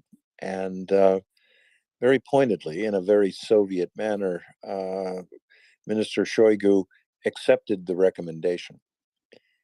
That to me indicated that the responsibility for this operation was going to fall on the shoulders of General Savoykin. We've already seen that Putin has fired 9 commanders of his special military operation. Surovoykin's going to be the next guy. We don't know what happened to General Lampin right now. One report said he got fished out of the Moskva River, and then that was rescinded. No, that didn't happen. He's on vacation. Well, I think the next thing that's going to happen is General Servoykin. He's going to be on vacation too. We watch what the propaganda arm of Russian television is saying. They're already starting to rail about this is their words, not mine, the scumbags and the cheaters and the people who stole our engines and winter clothing. I think we're going to see what the Soviets used to call the vertical stroke. And that meant if there was a failure in the field, the lightning went down the org chart from the very top to the very bottom. And we're going to see, I think, we're going to see another commander of the special military operation. I'd say within the next week or so, there's going to be a new commander appointed. He's going to bring with him a brand new staff that's going to have to start to read themselves into these problems and start all over again from square one. And that isn't going to do any good. Yeah, who would want that position? Who would want that position? And the other thing is, you change the commanding general. It's not like changing the pitcher in a cricket match or a baseball game, the bowler. It's like changing the whole baseball team, right? You got to bring in a brand new staff, 20 or 30 people with a lot of experience, well trusted people that this general knows he can work with. And none of that matters, folks, because the Russian army, the way it is now, it can't win the war in Ukraine. It can't win. And the Battle of Kherson is the acid test. We saw the Russian forces retreat from the Kyiv access. We saw them scattering their gear, equipment, classified material, armored vehicles, infantry fighting vehicles, everything, leading a trail of equipment all the way back to Belarus because they ran away. And also ran away raping, murdering, pillaging all the way up. Then we saw them do the same thing in Kharkiv. They fell back 10, 20 miles at a time, abandoning weapons, tanks, artillery pieces, air defense, electronic warfare, every piece of gear in the Russian arsenal scattered all over the fields of Kharkiv while they ran away all the way to Savatove. And right now we're seeing the same thing again, running away from Kherson, but this time there's a 2-mile wide freezing river in their path, and they're not going to make it across. And let's consider those numbers. Happy to resend them and update them. I'm looking at 5,000 dead, 5,000 captured, and maybe 5,000 people who get away. And heads are going to roll in the Kremlin. And one of those heads is not going to be Vladimir Putin's. There are so many people to throw under the bus, and he's going to do it. Thanks a lot, Chuck. Yeah, just an admin note, if I bring you up to speaker, please raise your hand. Use the heart icon in the bottom center of your screen, and then we go through the hands in order. But I see 998, you've been up here. Did you have a question for Chuck? Yes, I was just wondering if he could answer a very question filled with nuance, but I was just wondering, what is the line in the sand? As in, what will make Vladimir Putin pull out, or which is saying, okay, this is too much? I think his toleration of misery, etc., is going to be pretty long. Because remember, this was his idea. This was also this was sort of his dream. How far is he willing to go? He's certainly willing to fight to the last mobilized person. He doesn't care. How far is he willing to go? 70,000 dead. 70,000 dead. Most people who are listening to this probably live in cities that aren't 70,000 people. Every single person in that city dead. 3 times that number, 210,000 wounded, crippled, maimed, people who are blinded. Okay, that's just in 7 or 8 months. That's more than 3 times the amount of people the Soviets lost in Afghanistan. 7 months. How far is he willing to take it? He's willing to shoot 66% of his precision strike missiles. He's willing to take it down to that point. What is he going to do if NATO does intervene? How's he going to fight them? At some point, you would think he'd get some good advice. But look, he lives in this bubble. Nobody speaks the truth to this guy. Nobody dares. Nobody dares speak the truth to him. Nobody dares inform him of what's really going on. And worse, nobody dares fail him. Because if you fail him, you go on vacation like General Lepin.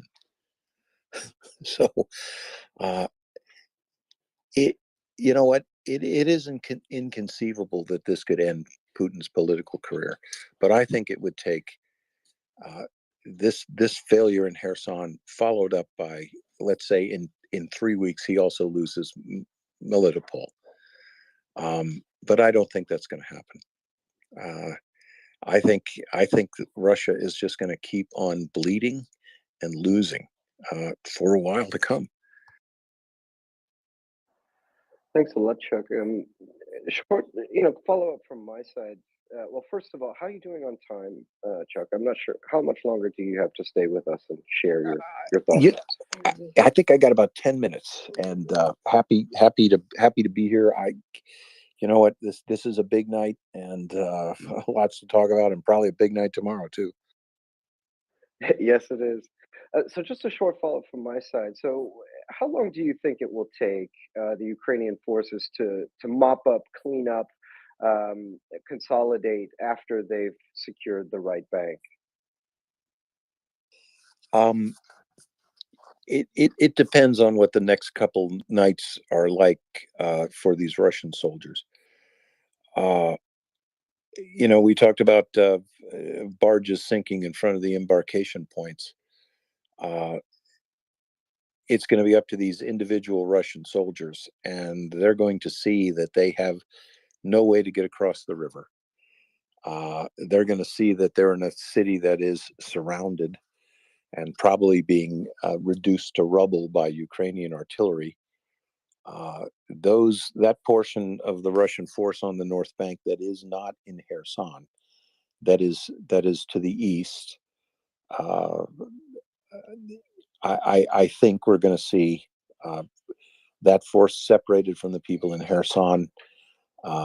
They have a possibility to fight longer, but to what purpose? They can't be resupplied. The Ukrainians are going to cut this force in half. They're going to pin one of them, whether it's the force to the east or the force in Kherson, and they're going to concentrate and crush one of those two units. That maneuver is called defeating a force in detail. And when they've crushed the one, they're going to turn on the other. And I think that the futility of this extraction, that the futility of this evacuation is going to become apparent and more apparent over the next 24 hours.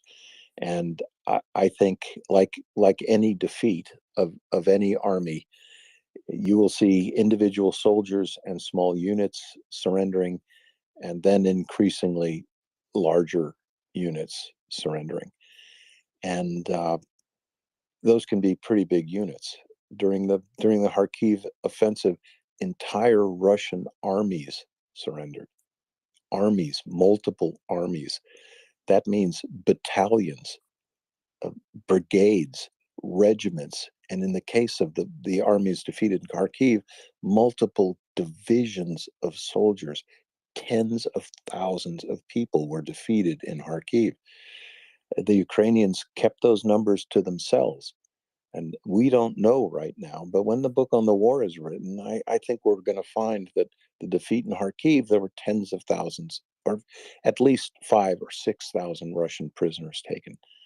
And, when the individual Russian soldiers, perhaps not their commanders who may hold on longer, but tomorrow morning, and certainly the morning after that, Saturday morning, Sunday morning, there's going to be fewer and fewer Russian soldiers who are listening to their commanders and fighting. And I think we're going to see them surrender because this is futile.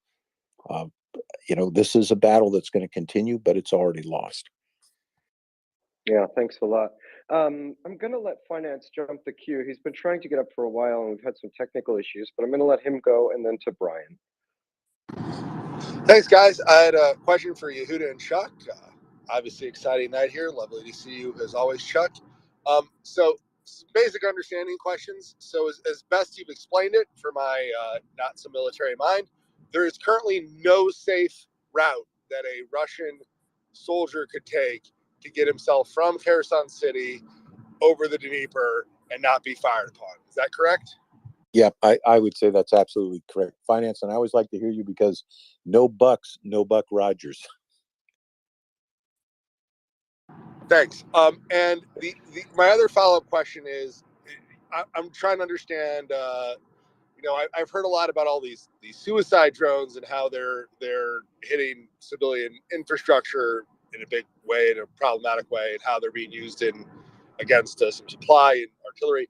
Are they playing are drones? Are Russians using any of those effectively, or even making a major appearance in all of this massacre that they appear to be, for lack of a better term, walking into right now, or are they sort of bizarrely absent in this mess?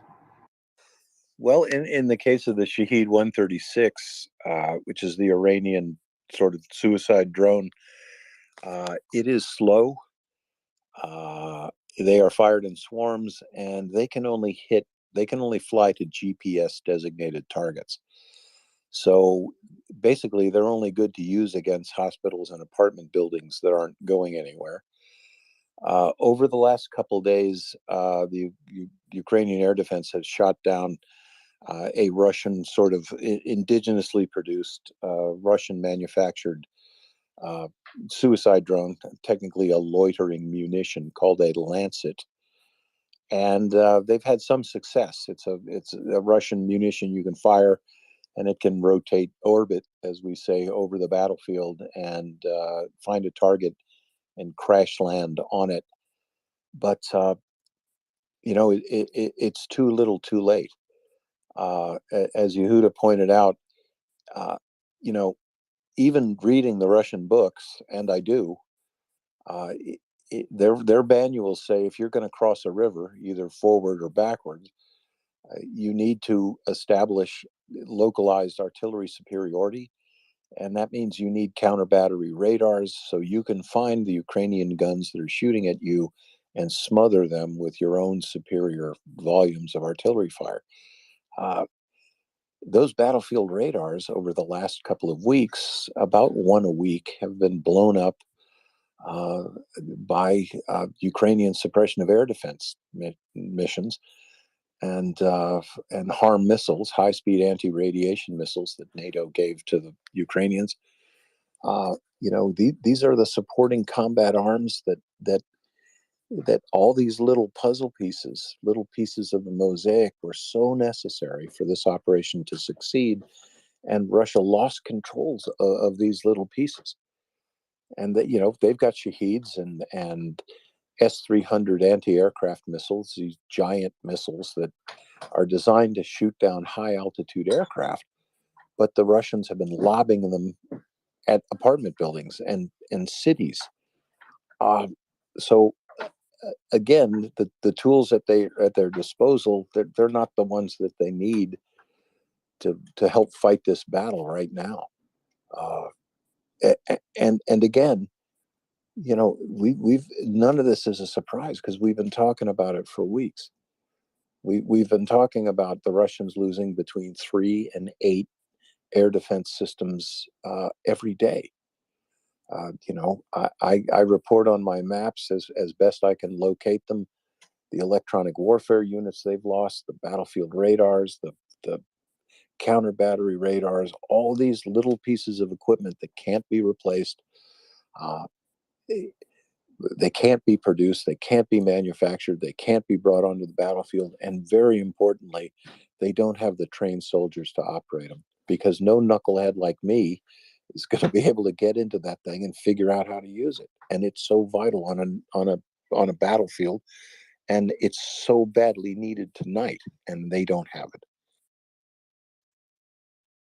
So Chuck, tell me, if you would plan an operation, to get the troops out of the Kherson, what time? If I think you have some understanding of what Russian capabilities and Russian equipment is. What time would you plan it for?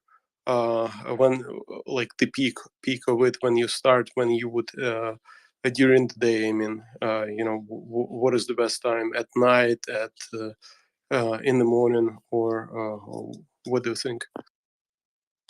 I think one of the things that they should have done is, instead of sinking all those little boats, they should have confiscated them. They should have got as many outboard motors working as they possibly could.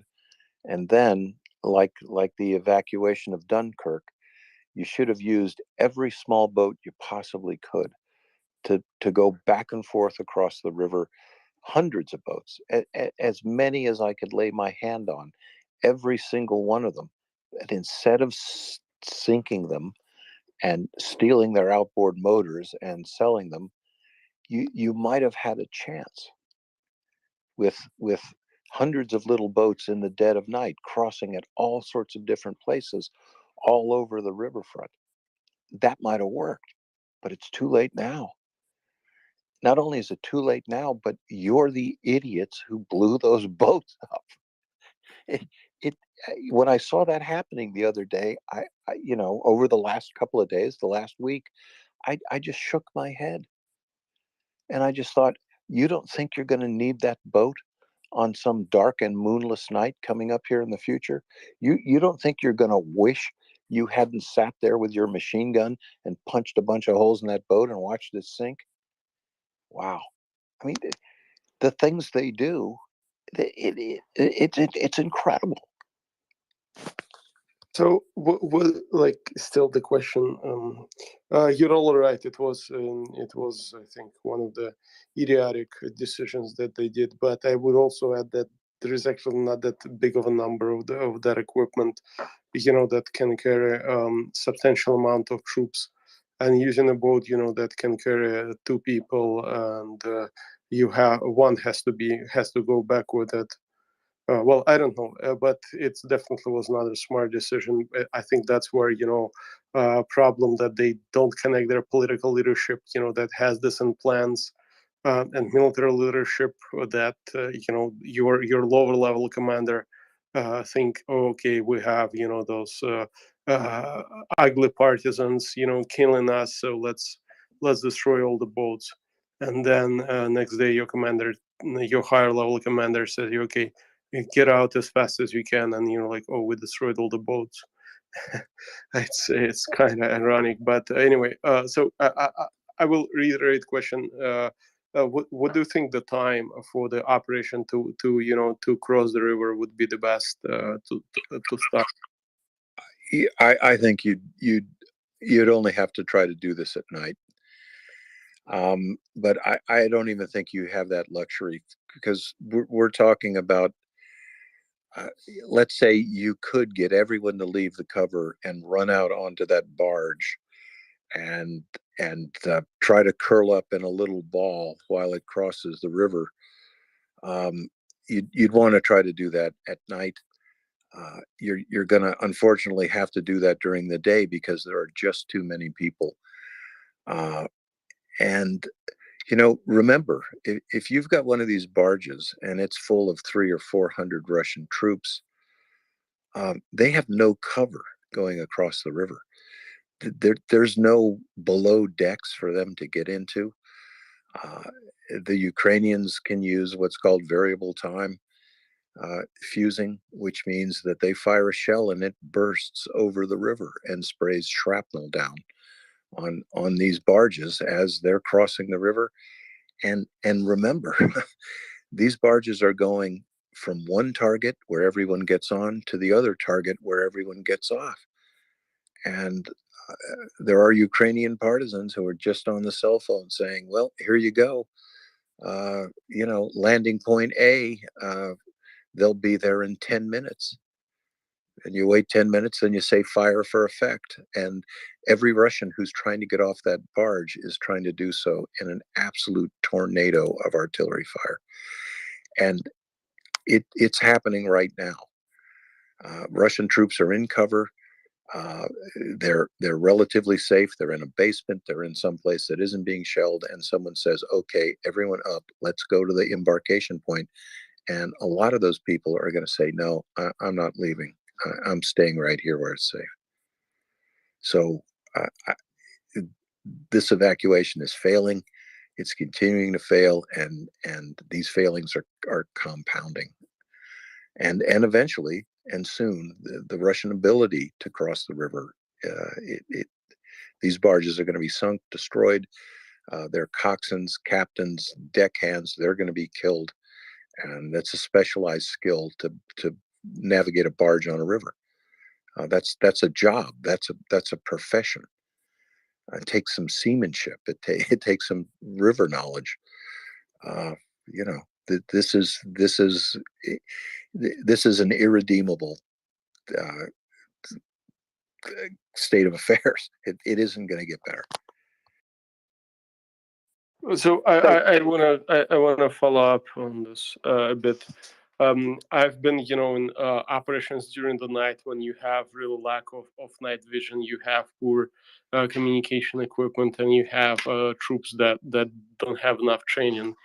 I think that if they try to perform operations of river crossings during the night under shelling, I think even without the shelling, it's going to be a disaster for them. I mean, they will sink themselves. It's like giving a person a bicycle that who had never tried to ride it, and he's just going to crash it, and hurt himself. It's really and you, if you think that the night will cover them because of poor discipline, I will tell you this: half of, not half maybe, but 20 people, even if everyone is told don't use flashlights, but you will find 10% who will pull out the flashlight out of their asses, and say, well, I don't see anything, so what do you want me to trip and fall into the river or something like that, and you will have out of your 120 people company, you will have 20 idiots with the flashlights all over around. Some will have flashlights, some will use their phones if they have them, and it's going to be even worse because during the day people are just people. But during the night, people with the flashlights are people with the flashlights, and you can see them much better. So my personal opinion that this operation during the night would be much more disastrous for them than operation during the day. Even if it would cause heavy shelling, but at least it would not be. You would have some kind of control over it. And also, I wanted to ask people who maybe watched satellites of the Antonovsky Bridge. Would you say that if we have people like that, that foot traffic, pedestrian traffic, can be feasible over it, and may that be, a viable option for them? Yeah, I think it probably is. It's possible to get across the Antonovsky Bridge on foot, but again, that span is the better part of 2 miles long, and boy, that's a long walk when artillery is shooting at it and you, and that's a long walk. That's kind of their only option right now.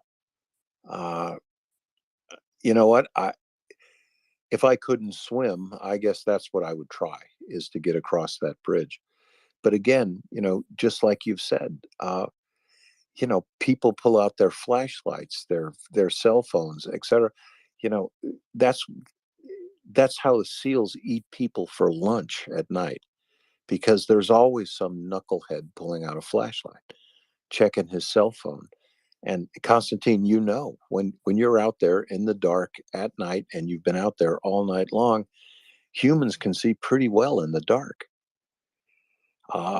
If you're out there with good light discipline, I'm sorry, Chuck. Not if you're a 56-year-old conscript. Well, and you know what? Not if you're an old ex-Navy SEAL either. But I used to be able to see pretty well at night. But you're right. Lighting up a flashlight, you give it away, and you make yourself a target. And you blind everyone around you. And you blind everyone around you. Absolutely. You turn that thing on and you're blind. You're night blind for 20 minutes. But I just don't see them being able to pull this out of the fire.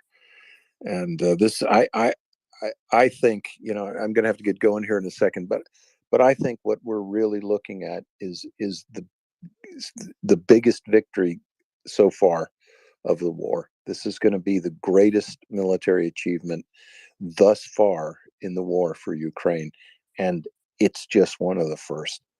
And I think the next major victory will probably be Mariupol, and on and on. And the situation is going to be reversed in Bakhmut, and it's Savatove is going to fall. The momentum in this war is changing, and I don't see. Look, Russia is not going to win this war. They are not. Ukraine is going to win it, and the first thing they're going to win here in the short term, by Monday morning, Kherson is going to be in the hands of the Ukrainian army, and all of the troops on the North Bank are going to be defeated and rounded up and either killed or captured. Thanks Thank a you. lot, Chuck. Thanks a lot, Chuck. Would you have time for one more question? Brian's been waiting a while. Sure, absolutely, Brian, and thank you for patiently waiting. Absolutely. Thank you very much, Chuck. I certainly appreciate your knowledge and everything you managed to impart to us on this space. I just quickly, I wondered if I could ask your observation at the way that a modern Western or Western style military, as certainly Ukraine certainly is now, it deals with and manages the operation of representatives of the media or free press operating within their area, keeping in mind the necessity for operational security. I'll preface that with a little bit of context. From what I've seen, I'm guessing the Ukrainians are doing it admirably well, because there was one particular BBC reporter who, well, for want of a better term, appeared to have been binging on buckets of sour grapes and lemons because he wasn't able to get to where he wanted to see what Ukrainian forces were doing in the build-up to the Kherson offensive. And in his most considered opinion, the whole operation was stalled and the Ukrainians didn't have sufficient forces. And why did he know that? Well, because they didn't let him go where he wanted to basically see the troops and count the men and material. And I was thinking, yes, that's why operational security is there. You're probably the last person that they wanted to make privy to what they're doing. And I don't think when he gets back to London to the BBC assignment desk, he's ever going to get sent forward again. Right? Because, right, sour grapes, and he made the absolute wrong decision, handed in the wrong report, and said the Ukrainians can't possibly do it on the eve of what's arguably going to be their greatest victory. So, I think karma tends to be, karma will always get you. Thank you very much, Chuck. Thanks, brother. Thanks for staying up late, and I'm glad I could answer that. So, or I didn't answer, I just had an opinion. But Thank you very much. Thank you. And it's been great, guys, and I'll be talking to you soon, and try to get something out tomorrow at about 7 a.m. Eastern time. So take a look, and God bless everybody. Thanks again, Chuck, for spending so much time with us this evening, or as it is here, early morning hours in Europe. We'll have dawn in Kyiv in about half an hour, and the light of day after this evening's fantastic news. Maybe while we make this switch over from Chuck's fantastic insights this evening, maybe just a couple of recap of what we've had over the last time, and put some of this news into context. Then we'll go back to Hans and topics. So about a week ago, we started to see changes in movements and actions on the Russian side, such as removal of checkpoints, destruction of civilian infrastructure, and then increased looting of cultural and infrastructure sites in the Kherson pocket on the right side of the Dnipro. And then about 72 hours ago, we got reports of Ukrainian attacks in 3 different areas and some breakthroughs, and the demolition of bridges across the right side of the Dnipro in the Russian-occupied territory. A couple days ago, then, of course, then we started to see the collapse of the Russian front, and then finally an announcement from the Kremlin that they were going to do an orderly withdrawal.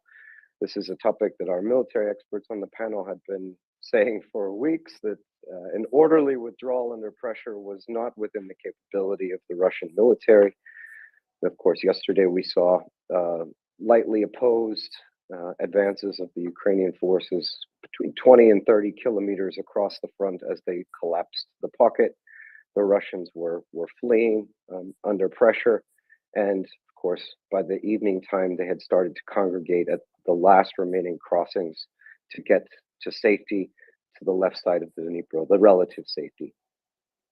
Then all night this evening, Ukrainian time, there have been large artillery bombardments of these Russian concentrations of troops as they tried to escape the Kherson pocket. Ukrainian artillery has been hitting both sides of the Dnipro, so not only the right side as the what remains of the Russian forces tries to escape, but also on the left side to their landing points and evacuation routes further past the river. So yeah, as I said, dawn will be coming in about a half an hour Kiev time, and it's a cloudy day. It's a full moon here in Europe, but it is a cloudy day in the Kherson region. So it's been a dark and cold and horrible night for the Russian forces. We have a lot of requests tonight, so if you are on the speaker panel and I bump you down, don't take it personally. That's just to make some space on the speaker panel. When we bring you up, our normal rules here are to raise your hand. You can use the heart icon in the center of your screen, and we'll go through hands in order. Maybe just to recap, so this is the Maria Report. We've been here 24/7 for the last 9 months. We cover the Russian invasion of Ukraine and the genocide against the Russian people.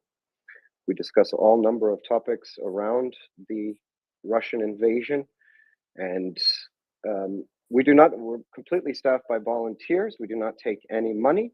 If anyone who's involved with the space claims that they are with Maria Report and ask for money, please do not accept that.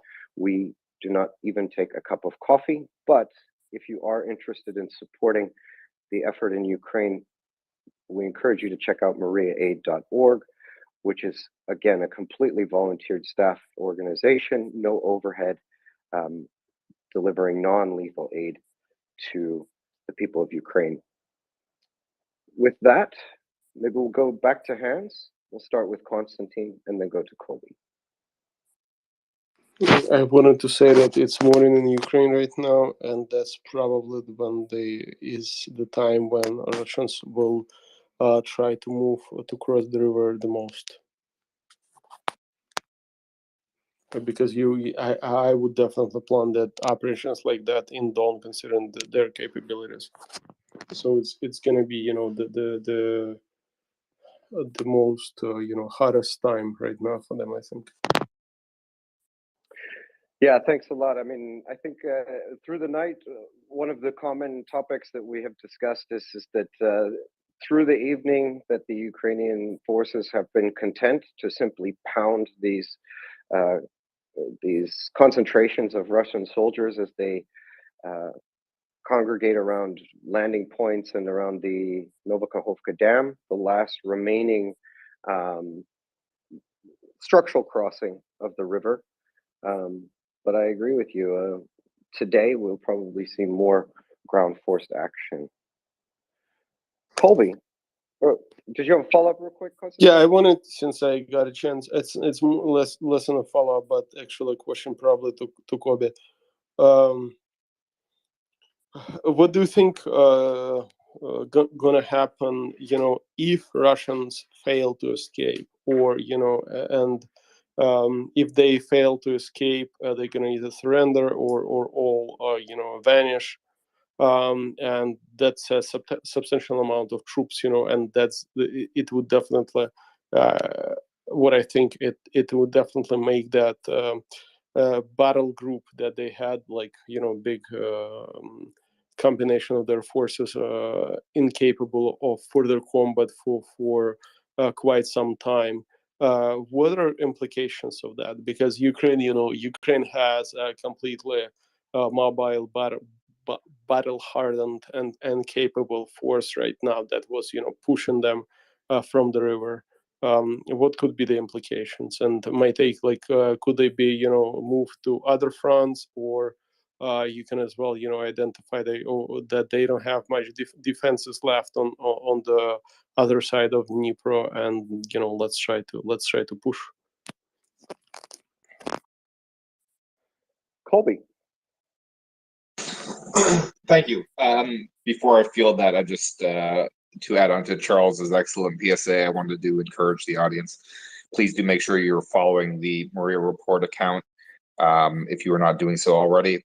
And as well, you can hit the bell icon just right next to the follow button. Turn on push notifications for all tweets. That way, you will know when we have guests like Chuck Fire and all of our other excellent group of regular contributors and other special guests coming onto the space.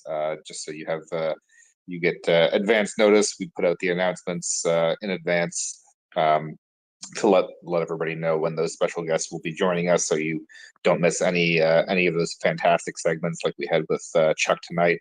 But if you do miss them, we do have a Spotify account as well, where you can go and listen to fantastic discussions that we have with all of our great contributors here on MriyaReport. Now, as for the question, what happens to Russian forces that are unable to escape? So once the bridges, or if we don't really know, we're waiting for the sun to rise in 30 minutes, what the state of the Antonovsky bridge is, but assuming that it has been rendered impassable, and assuming at some point that all the other means of crossing the river, all of the boats that were available have been destroyed or damaged, and any Russian forces still on the north or west side of the river don't have any route out, I would suspect that they have two options. They can either just surrender, or they can try to withdraw into Kherson City and defend from there. And that will depend on the extent to which the Russians have prepared any stores of resources and ammunition. And we have Colonel Spencer on, who's the United States Army's foremost expert in urban warfare, on quite frequently, and he's written a lot of excellent literature about urban warfare. And one of the main important things when you're talking about urban operations, specifically for the defender, is that it's very important that you have very significant stores of food and water and medical supplies and ammunition that is stored in safe, preferably underground locations, so that you can hold out for a prolonged period of time. Because if you're defending in an urban area, in many cases you may be cut off or surrounded and not be easily able to receive supplies. And we have a very perfect example of that happening with the Battle of Mariupol, where Ukrainians were able to hold out in Mariupol for a long time because they had prepared sufficiently, and were actually, Ukrainians, of course, were able to resupply them covertly for a period of time. But the Ukrainian defenders had laid a lot of groundwork and preparation to ensure that they were able to hold on for a long period of time. So the question is, in Kherson, has there been similar preparation by Russian forces? Do they have underground stores of critical supplies, or has that work not been undertaken, and everything that they would need is now been shipped back across the river for the past period of time as they were making some evacuations or withdrawing equipment back over the river, were they withdrawing supplies as well? So if there is excess supplies in Kherson, theoretically they can hold out. If there is not, then holding the city for a prolonged period of time seems unlikely, and surrender would be the only option for them. So time will tell, how many Russian forces Ukraine believes to be still on the their side of the river. once the sun comes up. And, once they have that information, they can make their determination about what they want to do next.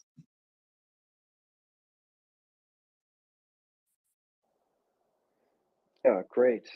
Yeah, I think you're exactly right, Colby, about the supply situation. I mean, there were reports of the Russians actually sending resupply over even 2 days ago into Kherson City, and then in some cases, then removing that supply back again. It wouldn't surprise me if they have certain depots. I guess the main issue that they're going to have is small arms ammunition, any kind of anti-tank ammunition that they may still have, mines and things like that. But I don't think we're talking here about artilleries and probably not even many mortars. There's only so much ammunition one soldier can carry, so time is limited. But we'll see. So I wanted to follow up. So my question was a bit different. My personal take is that they're not going to try to defend it because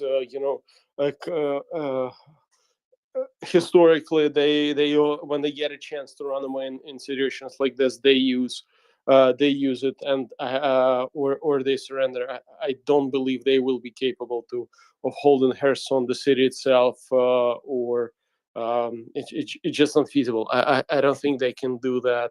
But my question was a bit different. They imagine that they had this big group of troops, 20 to 40,000 on the western bank of the river. Now they're trying to evacuate and being pounded, and leaving the equipment behind because they simply cannot transport it over the river quickly enough and safely enough. So you would have that amount of force, 40,000, degraded and not combat effective, whatever is left of them when they cross the river back. And my question is that, and at the same time, Ukrainian combat force that was, pushing them out is quite combat effective because there were no such losses. They kept pushing, and they are, battle hardened and have the morale to do so. So my question is more like, what are the implications of this?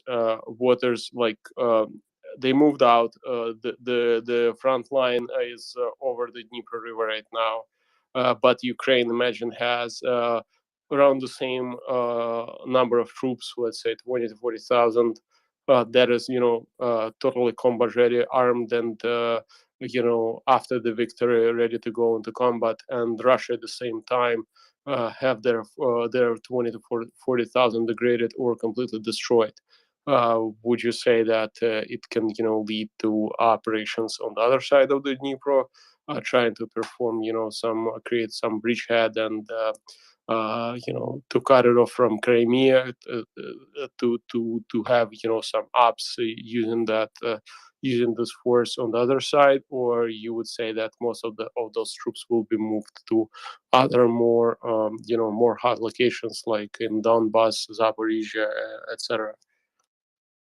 Sure. And Charles can talk more about this, but river crossings are extremely complicated operations, some of the most technically challenging military operations that you have to execute, that require a extremely high level of combined arms coordination.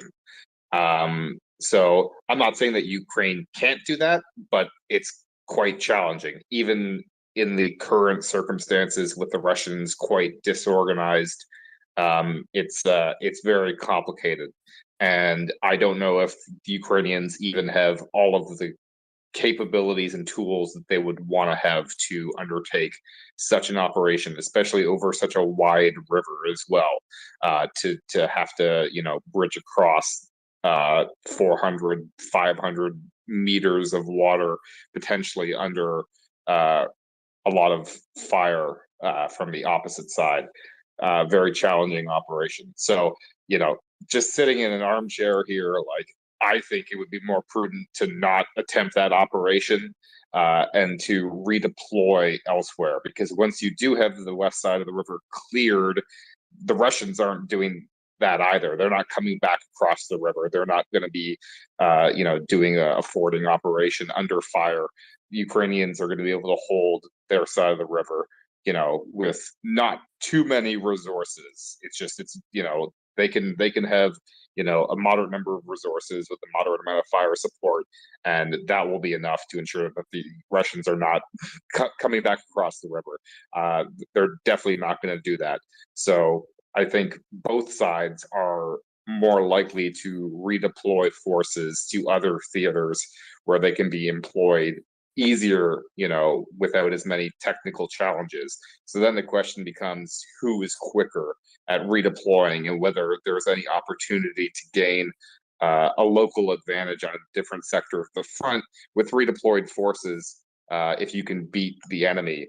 And again, this is where the weather plays into things.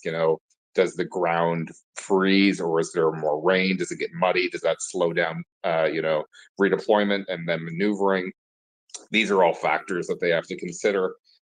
John's point about the restoration of rail service, improving Ukrainian movement and supply. If they can get all their forces redeployed over to Zaporizhia or Kharkiv or Bakhmut, wherever else Ukrainian high command would want to redeploy them to, where they can have an impact in a different area of the front. That's what I would do. That's what I think the Russians would do. The Russians sort of actually have the benefit of interior lines now, which is not a situation they've had for most of the war. They've had the disadvantage of exterior lines, but now they have it's slightly shorter lines of communication for them.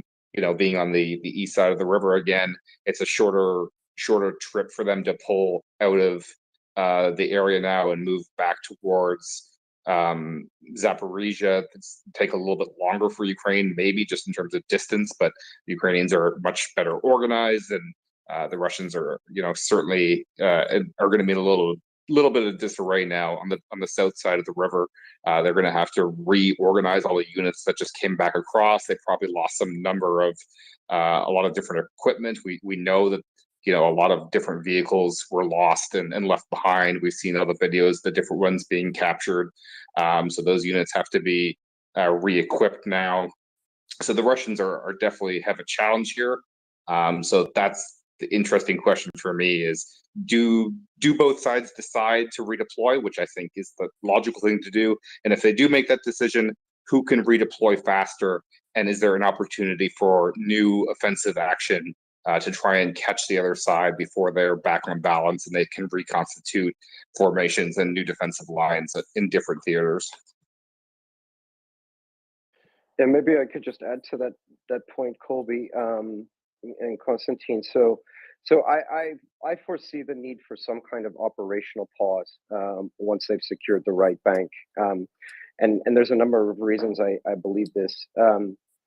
So my experience in this case was when we crossed the Euphrates River in Iraq, and we destroyed a brigade of the Republican Guard there.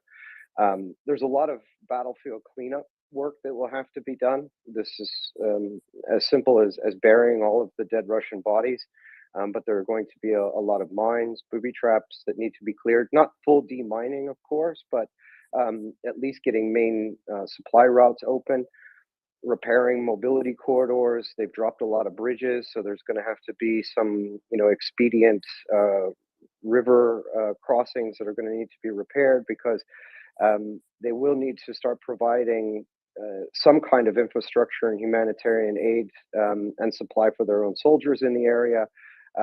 Simple things, just as restoring water, not full restoration, but just to get the thing basically where you can move around the battle space. I'm totally with Colby. The question is who is quicker? The Ukrainian forces. This has been a 3.5 month campaign. They've had a lot of hard fighting as well, so they will need refit. Now they have the advantage in that they obviously have the morale, they have the organization, and they still have all of their equipment. The Russian forces, any who managed to escape, are basically just people with boots on. So it's going to take them longer. But I foresee some operational pause here because this is also a really large area that they are taking over right now, that needs to be cleaned up in an area where at least mobility works and getting in supplies. Does that make sense, Konstantin? I'm sorry, my wife distracted, and but I'm sure I missed the last part. I'm really sorry. That's all right. It was only the greatest thing I've ever said. No, I'm kidding. But no, yeah, I foresee some kind of operational pause in terms of capability of getting across the river. I believe that the Ukrainians have it in boats. Or they may not have it. Obviously, they don't have it right there in Kherson because that's been Russian occupied area. But I believe that it's around, and they can get it at least for some kind of limited operations on the other side of the river. Personally, I think that the dam at Nova Kakhovka is a key terrain feature that they may want to have a bit more direct control over. But yeah, but I think an operational pause after this will just be necessary.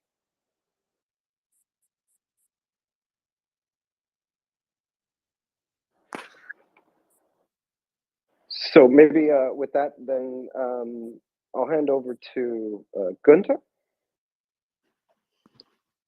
Oh, hi. Good evening. What are the possibilities of either, assuming that the Novakhovsky Dam is still intact, of either making that roadway, getting a bridgehead on the other side of that, or on the Onovsky Bridge, repairing that and getting a bridgehead over there?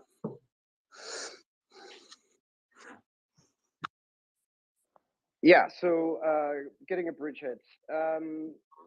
Now we start to get into some specifics about terrain.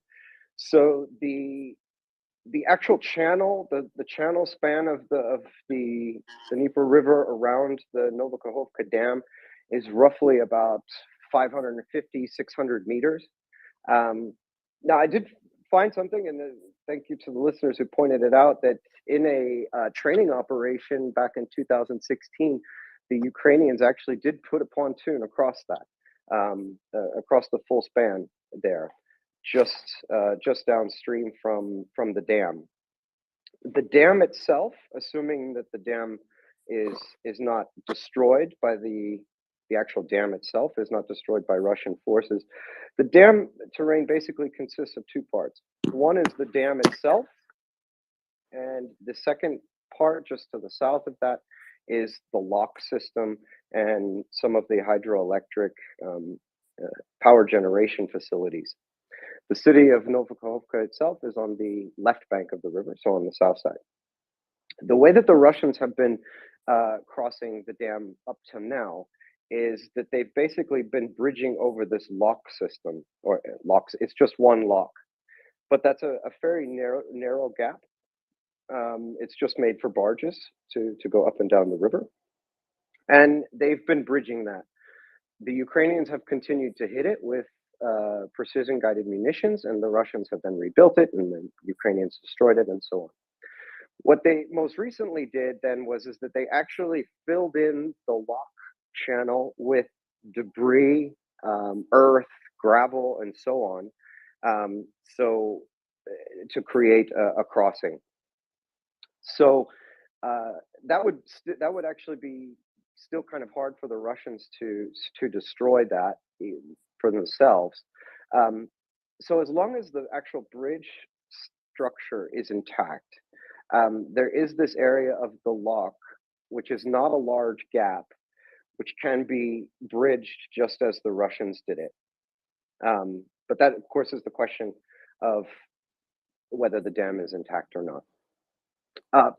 Regarding the pontooning, you'd have the same issue that the Russians had, which is if you build a pontoon bridge there, you've also created a nice stationary target. First of all, it takes a lot of material to do that. It takes a lot of bridge sections.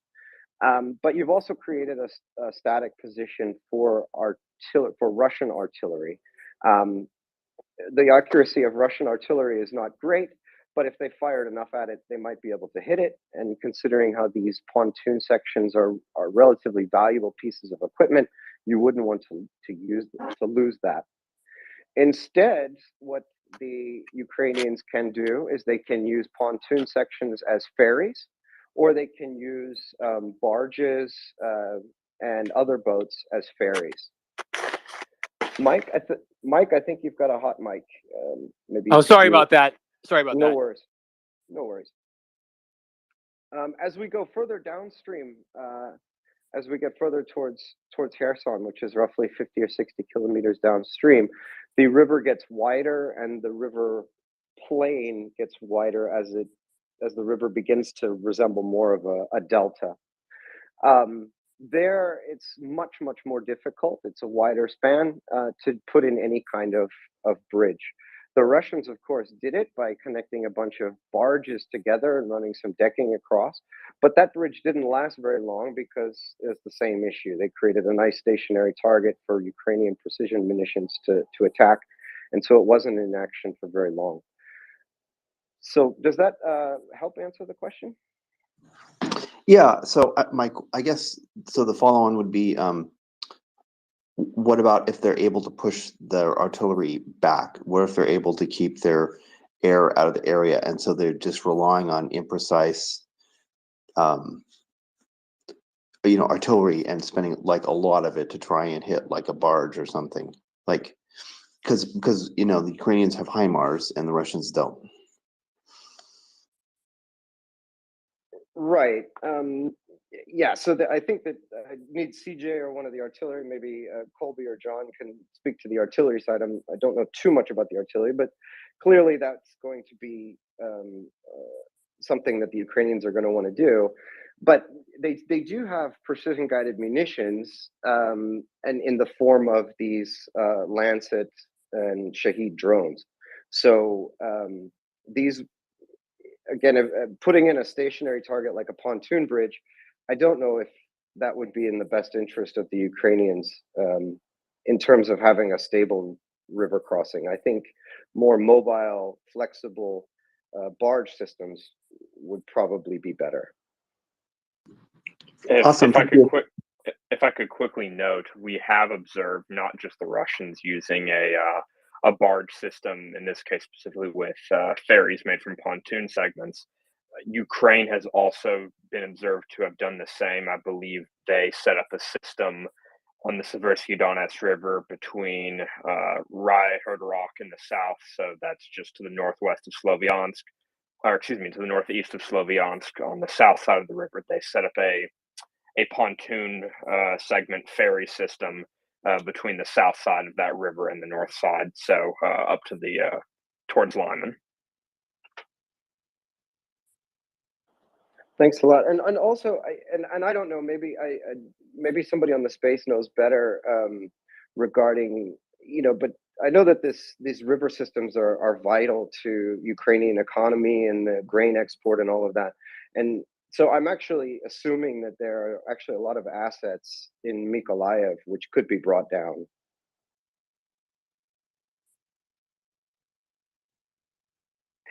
So in principle, I think there should be a decent amount of shipping assets in Mykolaiv. The main issue there, as I understand it, potential issue, I should say, might be the geography, since they would have to pull those down from the Buv River into the Dnipro Gulf and then up through the delta. And they're going to have to go past the Kinburn Spit, up through all those little delta islands. And I imagine there might be some concerns about the Russians taking a shot at those vessels as they try to move them upstream to Kherson and the dam at Novokhovka. Yeah, thanks a lot. Let's go to George. Hey guys, everyone. I was gonna ask. Chuck was on here earlier, and I didn't get to ask him the question because Twitter was a cluster. I won't say the second word, and because there's a lot of people that were speculating that the Russians might try to hold on in Kherson, but mm, from what I know, you devise a defensive plan. You have your strong points.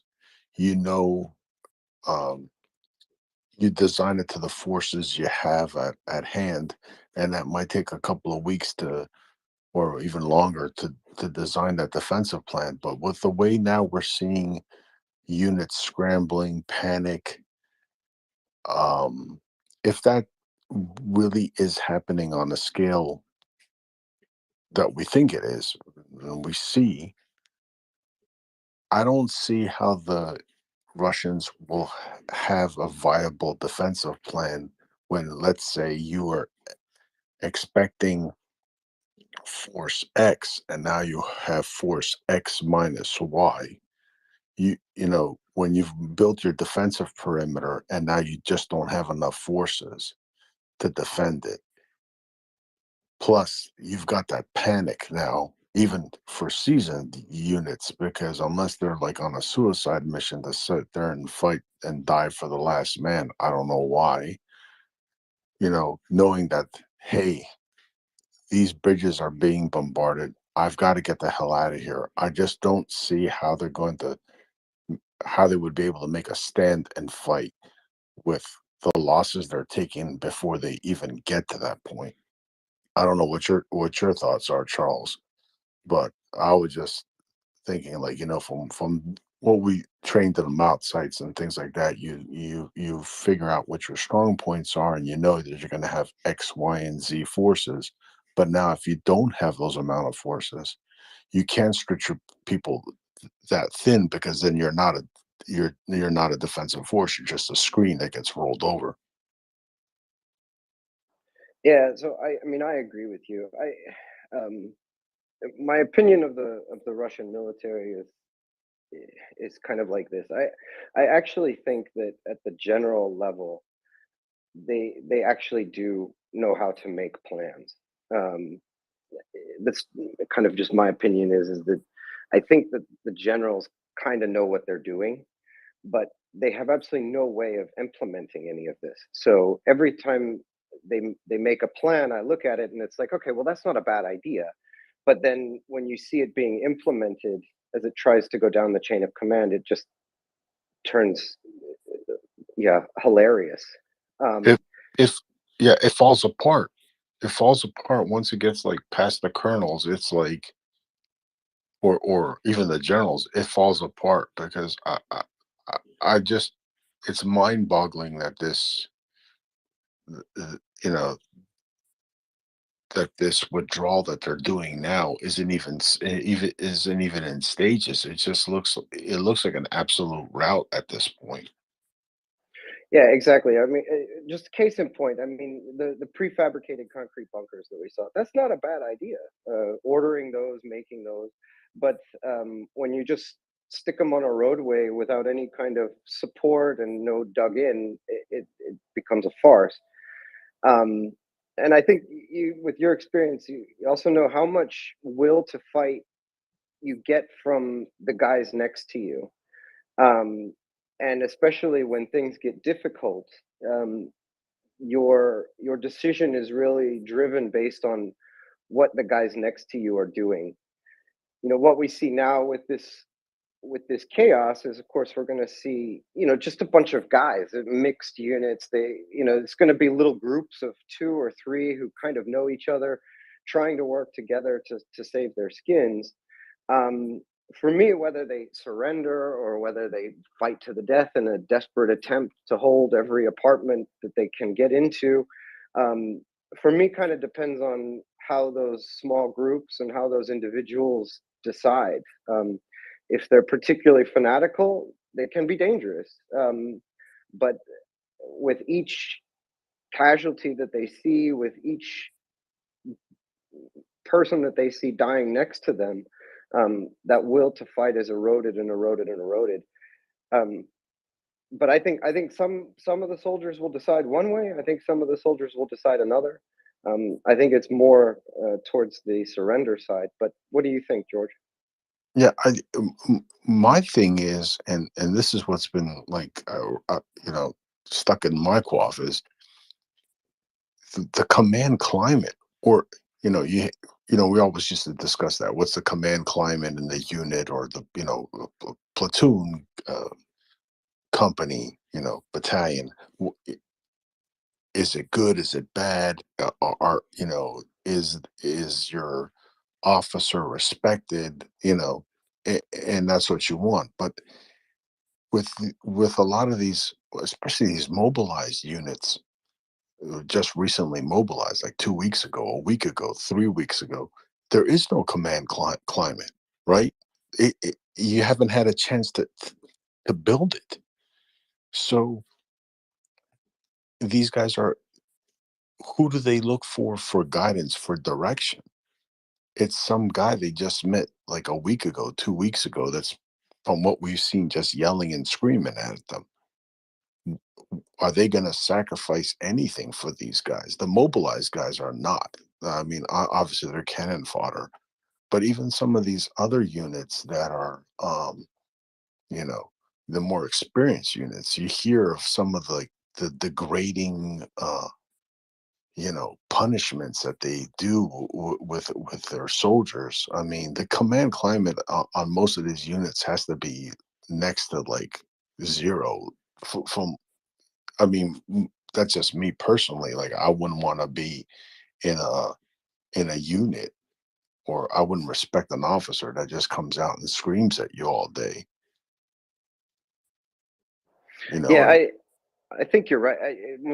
I think we're way, at least in this situation, I think we're way beyond command climate. I don't think there are any commanders left. I mean, we've seen examples of this. We've had it in Izium, Liman. We've seen the retreats, and it really just became, literally, I think it's just every man for himself. And somebody may be wearing rank, but they know just as much as what's going on as the guy who just got there 2 weeks ago. So um, that's why I say it's really just kind of up to potentially small groups of people. I think the idea that units are moving, and this unit is going to be at this point, I think is just wishful, not realistic. Yeah. wishful thinking, right? And here's my thing is, I don't know how to put this. Looking for the words. After this, from what this looks like, an unmitigated disaster. We'll know more tomorrow, obviously, when it's almost daylight. It's going to be daylight soon in Ukraine. But this is going to be an unmitigated disaster. And this is going to be a huge defeat. The only thing that's saving them from it being even more disaster is the river, right? The natural obstacle. That's what's going to protect whatever's on the other side of the river. But let's say in the wintertime, right? Because now you've got morale after that defeat. The morale across the board has to be rock bottom.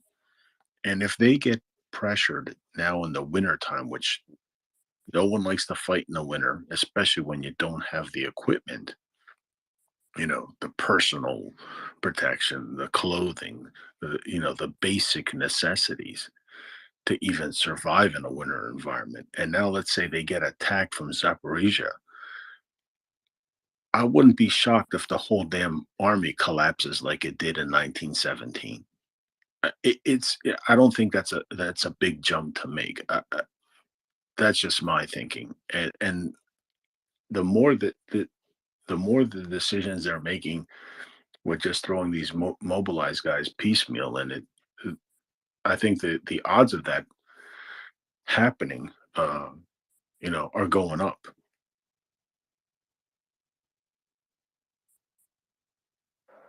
Yeah, definitely.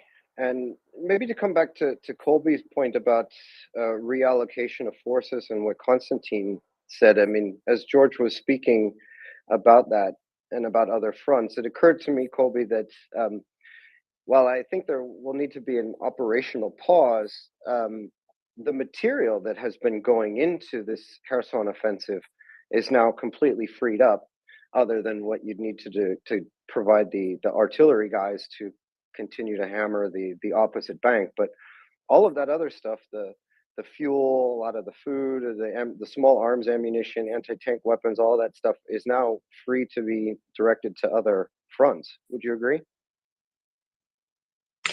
Yeah, absolutely. And I mean, yes, there's going to be some level of operational pause, I think, but I mean, some units,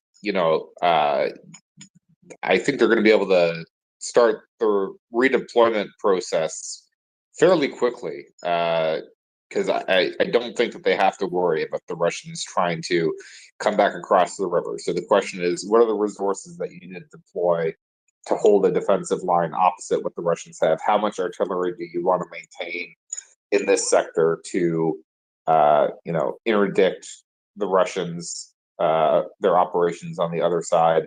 And then everything else, I would start redeploying right away to go to other sectors where they could have more impact.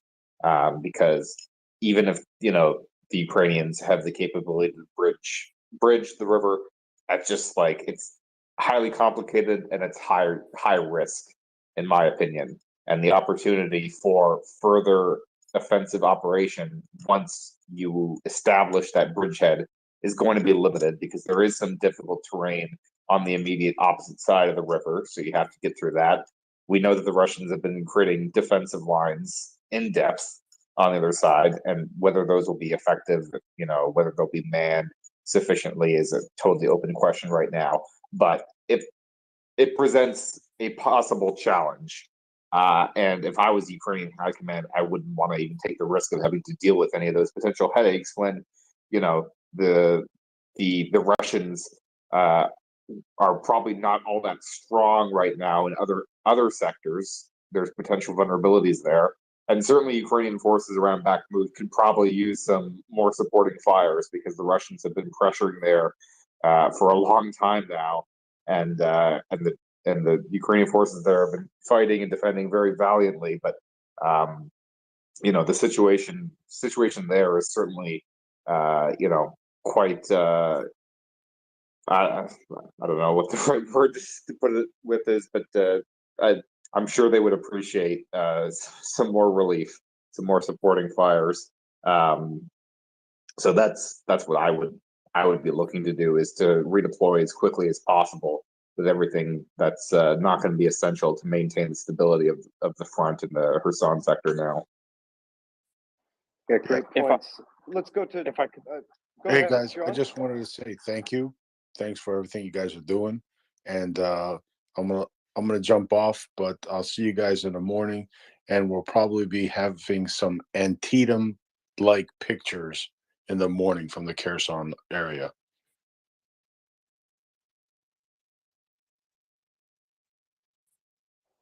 Thanks a lot, John. You wanted to speak? Yeah, I just wanted to briefly add on the point of redeployment. Like I was saying earlier about that rail line from Mykolaiv to either Kryvyi or Zaporizhia, since it goes to both. If Ukrelisnitsia is able to get that line up back and functional in a very short span of time, that would ideally speed the redeployment of any Ukrainian units if they decide to pursue that option instead of, say, any kind of amphibious operation. Because from there, they can just hop on that rail line, go straight to Zaporizhia, and they're right across the bridges over onto the left bank, and be redeployed to the front and the east from there in fairly short order. Great, I hope so. So we lost Chris, but let's go to Gunther. Hey, yeah, George, I was thinking about Antietam too. Like, that's interesting. But my question is, so this is to Constantine, where I try and force you to explain Russians to me. Sorry. How is this going to be received in like the provinces and stuff in Russia? Like, you've seen videos of people being like, sort of, some people not being so carefully or laughing it off or whatever. But at this point, it's pretty clear. Like if you get mobilized and go to Ukraine, you're probably going to die in some horrible way.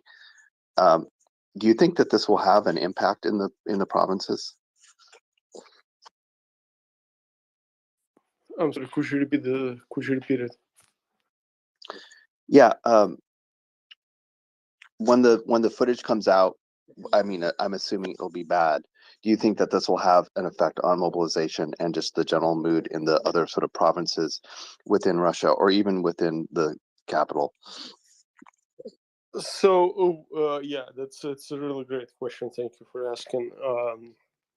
I think that we underestimate the power of psyops, but of course, psyops that are supported by actual, actions and physical results are absolutely devastating for Russia. And this mobilization is already a huge failure. We've seen huge numbers of Russian mobilized troops fighting, refusing, drinking vodka, refusing to fight, surrendering, etc.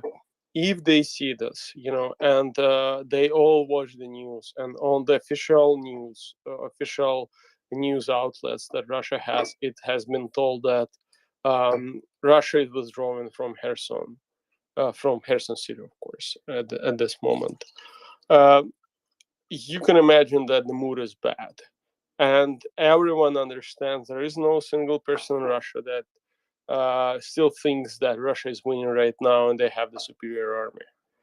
Right now, the mood amongst those who are being mobilized is that there are basically two. We can generalize them, and I'm used, try to understand someone. I always try to divide them into groups and generalize. I would say there are two groups, basic groups. One of them is, is dooming, basically saying, okay, this is a disaster. We're all being sent into the meat grinder. And the second part is the one that is saying, we understand that it's really bad. It's really looks like a meat grinder, but we believe that that's the only way for us. Like they are brainwashed by the Second World War propaganda, where you would fight in waves. Now the numbers between them are really different. That's like probably 90% to 80% to 10%, and 10% is something that I would not be able to generalize. And if you have, because I'm based on I've been mobilized myself. When I was mobilized, there was also, I cannot say that it was such a meat grinder, but we had two, really bad encirclements in Ukraine where we suffered a lot. And I remember the moods that were back then. And it's daunting. It's like, it's really bad. And now imagine that it's official. And you have been, all the propaganda. If there were people who were thinking that no, Russia is so strong, Russia is so good now, Russian military is the best. Like they have said, 3 hours to get to the English Channel or La Manche. Now they all understand that this has been a lie. Even those who have been thinking, that there are two sides to the story, now they understand that it's been a lie on the boat. Like they've been lying not only about what is their military is strong and their special military operation is going all right. They understand they have been lied that about everything. About the strength of their military, about the real state in the country, and they start asking, is this government, is this military or political leadership is actually telling us anything that is true? And that would be all right for them to say, okay, they're lying to us, but I don't care. But now they are forced to care. They are forced to care because they will die if they don't care. because they're being sent into this meat grinder. So it's a complete disaster. And the result of that, I would say that those who have been mobilized are going, it's we're capturing them in the large quantities right now. They're trying to stabilize. They're doing some job there. It's I cannot say that it's all collapsing everywhere. They're still fighting, but it's another big nail into their coffin. And it's at some point, it's just going to be in the critical mass of those exactly psychological things, not only battlefield realities, but also psychological things where they will simply all refuse to fight, and you would have entire platoon surrendering, entire companies surrendering. It's going to happen, and it's just a matter of time. And this is another huge nail in the coffin.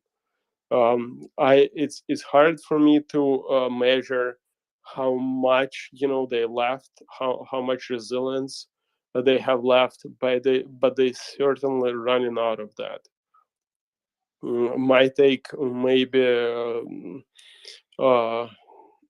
we will see what's going to happen next couple of weeks around Svatova, because there is it's not a secret to anyone that there is an offensive going on in Kharkiv Luhansk region, and if that's going to happen as well, I think that's going to be pretty much the end of the resistance in general, because you would have troops on the run because they had too many losses, and it's just at some point morale becomes too overwhelming, and you simply you cannot simply endlessly sit under shelling and listen to your to your commanders saying to you that it's all going to be all right.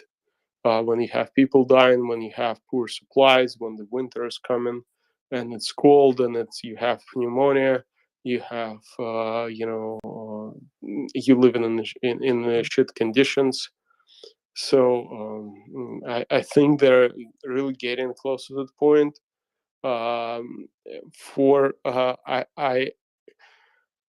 So I've been talking for too long, but one last thing is that there is one large metric that I think that have been said by one of I think it was Danilov. I'm not sure. I may not remember that, but as soon as we have two key victories, and one of them is Kherson, second of them is Luhansk. As soon as we have those, it's going to be internal collapse in Russia. And they are doing everything for that internal collapse. And this is part of that. This defeat in Kherson is part of that. I don't know why, if they have pulled out a month ago, where they had not maybe an upper hand, but much better tactical and strategic positions, and the bridges were somewhat functioning, they would not have so many political consequences of this. But right now, the political consequences of this are just too severe. And one more or two more losses, and I think that it's going to be internal. The internal Russian turmoil is just going to break the regime.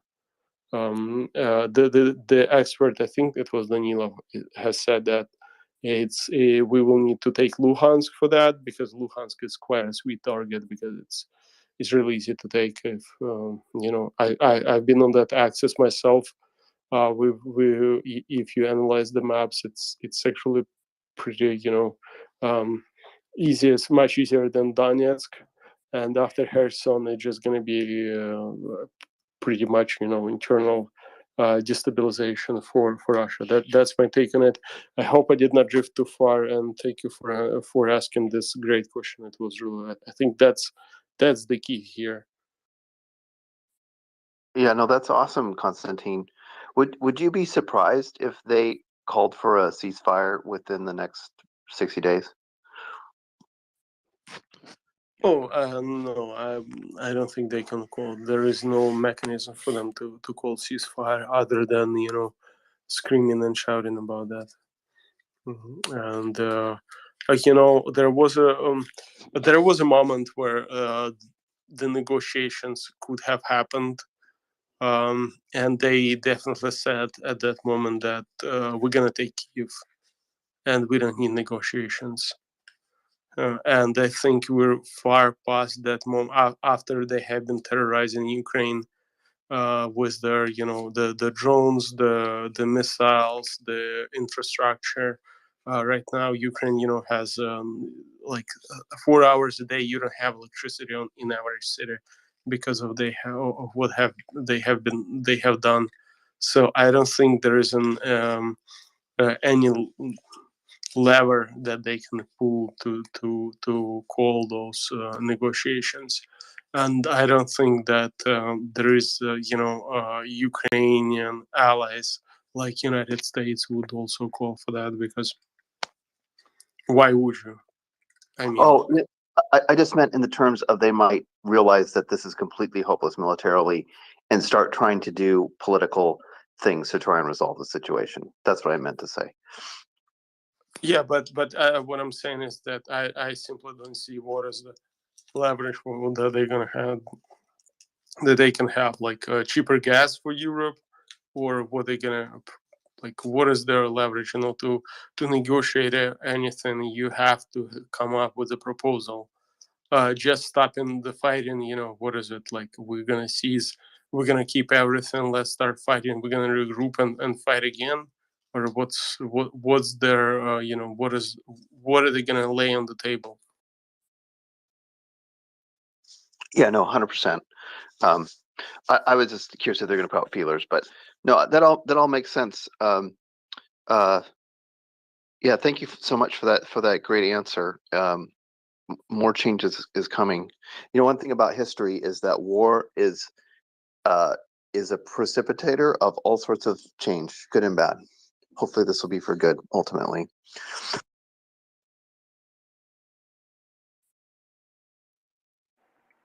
Thank you very much, Gunther and Konstantin as well. Before we go to Daniel, Konstantin, you referenced something I wanted to ask you about.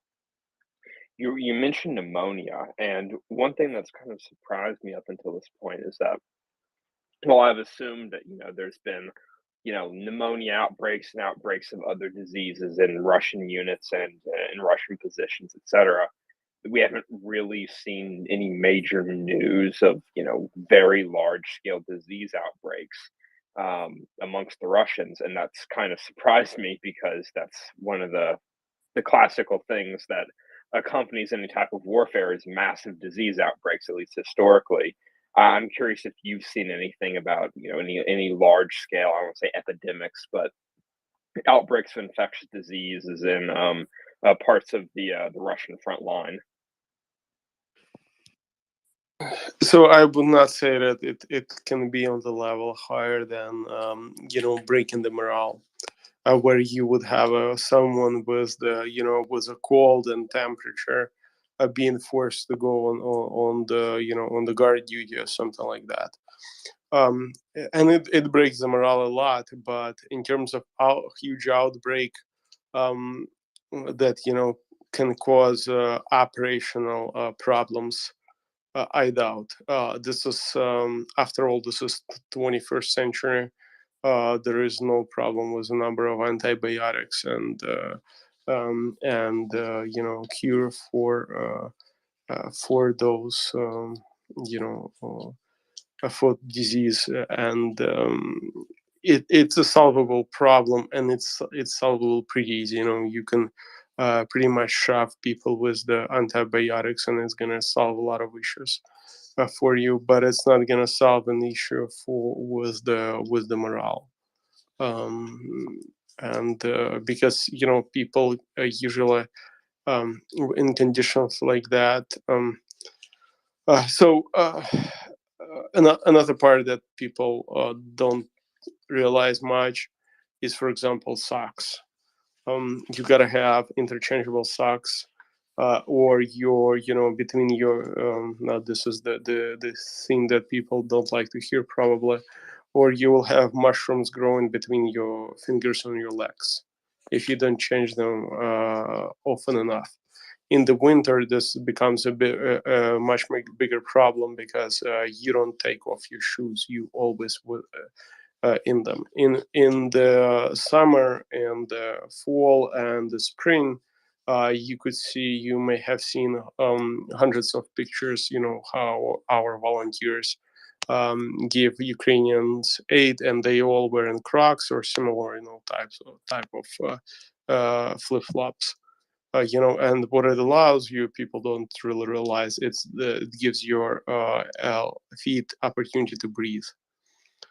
And it's important. The reality, you always think, oh, those are just small fingers, but no, it's if you have itching and scratching between your fingers, and you have mushrooms growing over there, your life is miserable.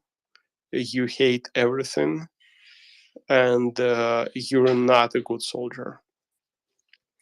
Especially if you're not trained and motivated even before coming there.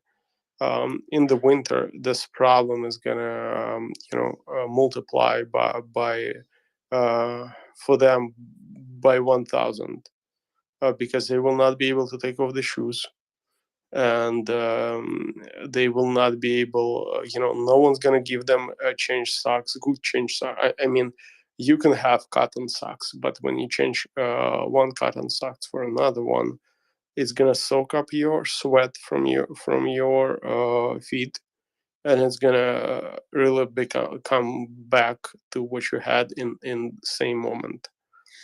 And add to that, those problems with the pneumonia, pneumonia is being cured right now. It's 30 years back, it would be totally different, but right now, you can, it's not that much of an issue in terms of, if you die or not. It's much more of an issue if you're capable of being part of the working platoon instead of just cursing everyone and lying with the temperature, and spreading germs, and everyone hating you for the fact that you're sick, and I'm doing your job, and it causes so much psychological problems.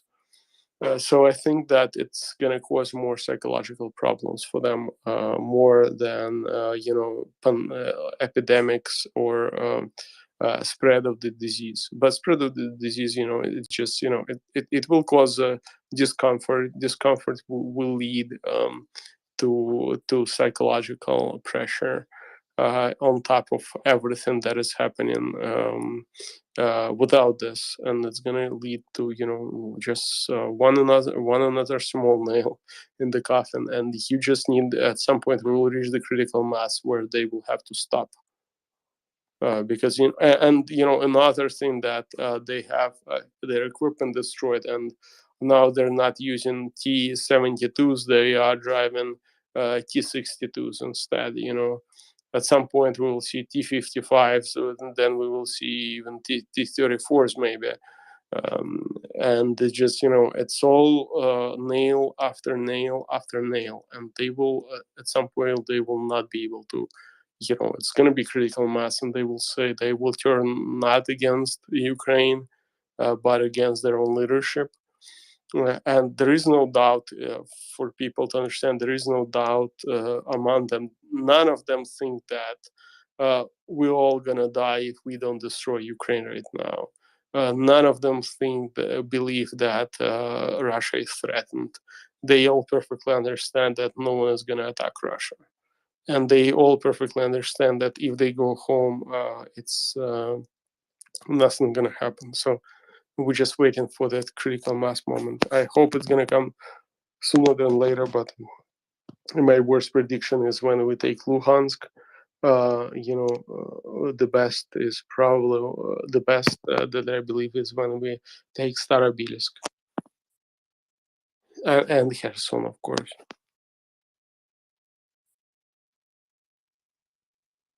Thank you very much, Konstantin, for that exceptionally thorough answer. With that, Daniel, your hand is up. Please go ahead, my friend. Good morning. Good morning, Konstantin. I know it's late for you in Texas. Can you explain to our friends in more detail why this regime will fall? I got a lot of arguments. I explain various reasons why the regime, the political regime, not the man, will fall. Probably the most later date, March, April next year. And I said about military will turn against. But usually the counter arguments are the Secret Service is too powerful. The special service to protect the president are 30,000. The most of secret services are very loyal, very well paid. And most generals are just crooks named because they are personal in debt to the regime. But even that, I said this will fall. Another counter-argument delivered to me was the Russians don't rise against them. The people are not active. And I hear your term critical mass, which usually was put in my face. There is no critical mass in Russia. But disgrudging the hate of their normal life, which become a hell, it is much more than many people can comprehend. And people forget Russia is not Belarus or Iran. It's not so oppressive. Even for our standards, it's horrible.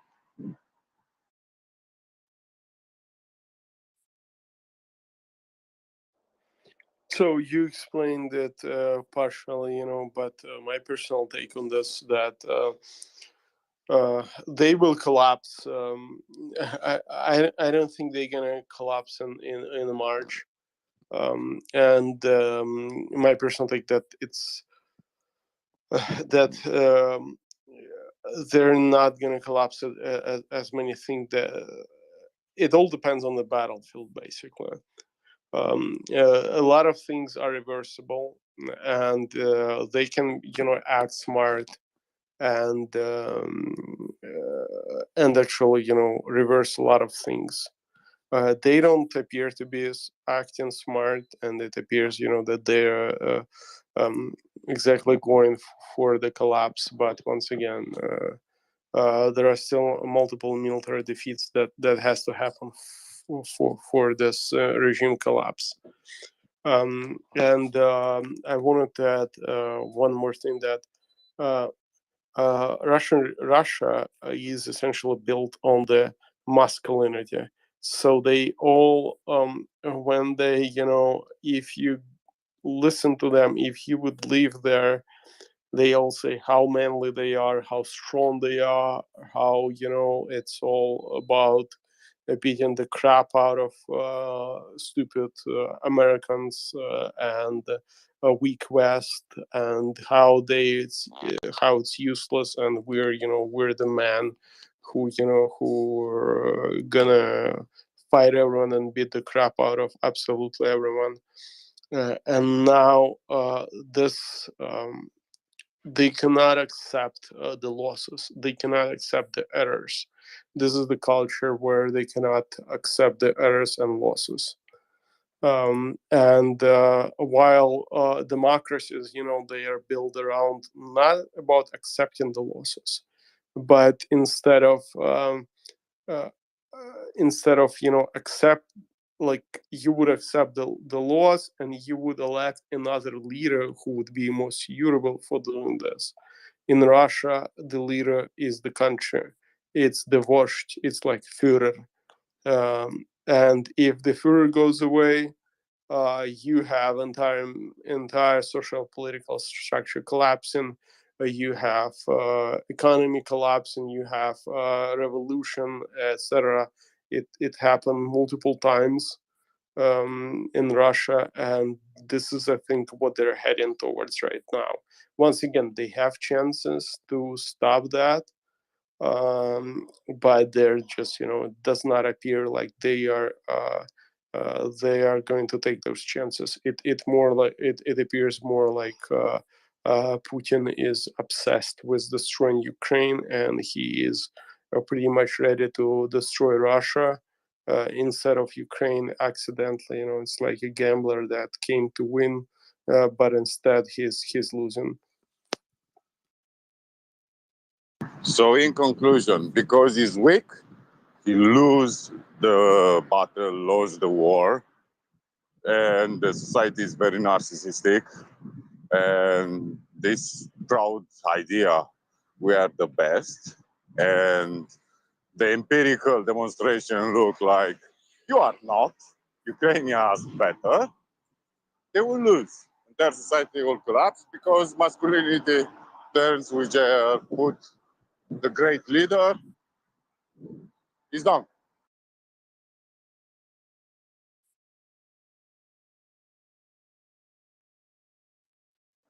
Yeah, thanks, Daniel. Not to interrupt this great discussion, but I want to just make a couple of announcements first. Yeah, so we have our listeners waking up in Europe. Good morning. What we've been talking about for pretty much the whole evening was the collapse of Russian forces in the Kherson pocket as they have tried to flee to get to the other side of the river to some degree of safety. Ukrainian forces have been shelling the approaches to the river, and groups of assembled Russian soldiers as they try to basically every man for themselves get out of this enclosed area. The Ukrainian artillery has been bombarding both sides of the river, and there is complete chaos amongst Russian forces as they try to get out. Yesterday, we saw advances of around 20 to 30 kilometers by Ukrainian forces, largely unopposed or only lightly opposed as they liberated countless settlements and villages. We will be seeing more pictures today, and as we're talking about the collapse and what Konstantin and Daniel have been speaking about, I just want to remind everybody of something we believe in very strongly at the MriyaReport, and that is following the laws of armed conflict. And if you may see images today of Russian prisoners of war, the Ukrainian military has been very strict on cracking down on this. However, they do occasionally get out there.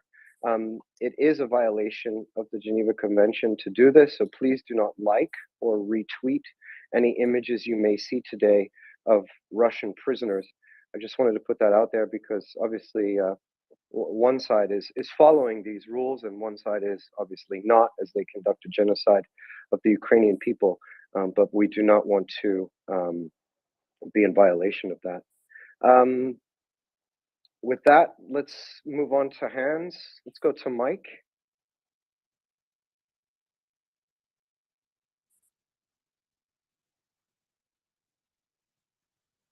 Mike, can you hear me? Oh, there we go. Sorry. Okay.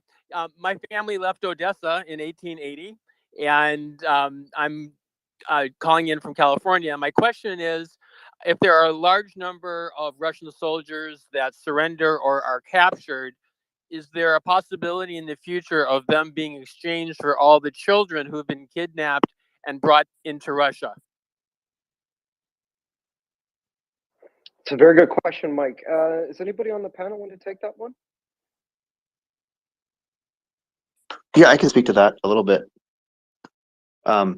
So I'm just sort of echoing what I've heard as sort of consensus, and that the return of Ukrainian citizens, especially their children, is not up for negotiation. It's not up for some prisoner exchange, and Ukraine should keep killing Russian soldiers until they're returned.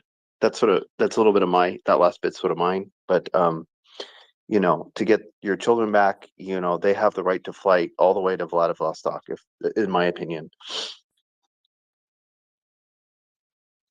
Interesting. Thank you. Thanks a lot, Gunter. Did you also have a question? Well, Yeah, no, yeah. Sorry, maybe let's let Mike follow up, and then we'll come back to you, Gunter. Well, no, that was my question. I'm good. I only to say that I listen to a lot of your broadcasts, and this is an incredible service you provide, and thank you very much. Thanks a lot, Mike. Okay, back to you, Gunter. Yeah, sorry. I noticed I got a little emotional there. I think the general principle is that clearly there's part of it is being used as a bargaining chip, but that should not be on the table. So just as for whatever reason. So my question was about these boats, these small watercraft that were sunk, and one thing I kind of wondered is that maybe. I wondered if maybe Ukrainian partisans did that because it did prevent them from being taken to the other side, and presumably they might be able to be pulled up and fixed and then still be put back in service. Anyway, that's just an idea I had. It's not a bad theory. I could see where you would get it. I think that the reports that we got seemed pretty convincing that the Russians had done that and had actually been ordered to do that. There was speculation by some of the experts about whether that, what purpose did that have? Was that to prevent the Ukrainian forces from following them easily, or was that with the purpose of basically trapping their own soldiers as a human obstacle and delaying action to not let their own people get across? It might have been both, but I think the evidence was there was a preponderance of evidence that the Russians had actually done that themselves. Okay, yeah, thanks. Can I add something to that? That ships destroyed is another example of bad leadership and lack of coordination. You have retreat order waiting for 1 month to be approved by Shoigu and Putin. But you have several commanders in the chain, which someone listens, someone are not connected. Everybody take their decision. And for example, they didn't know they need to be pulled back, and they think they need to stay there. Maybe there are troops of barrage who think, okay, we need to let these conscripts to be the meat shield and destroy the ships. Then can be just pure destructive choice of Russian soldiers because they love to steal and destroy anything they see. So I don't think it's something planned and coordinated, just the opposite. Yeah, thanks a lot, Daniel. Yeah, totally agree with you. We have seen so many ad hoc actions and the timing of everything, the way that things were done. George and I were talking about this earlier, how, we sort of agree that the Russian generals seem to be able to make pretty decent plans. There's certain things that they put down on paper that actually make a lot of sense, but when it actually goes down the chain of command to be implemented, it just turns into a total farce, because there's no command and control, there's no coordination, there's no communication between units, among units, and of course, the professionalism is simply not there. So I agree with you. Let's go to Dr. Paul.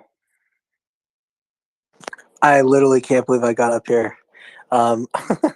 So John, real quick, I think we've established tonight's like a high volume artillery night.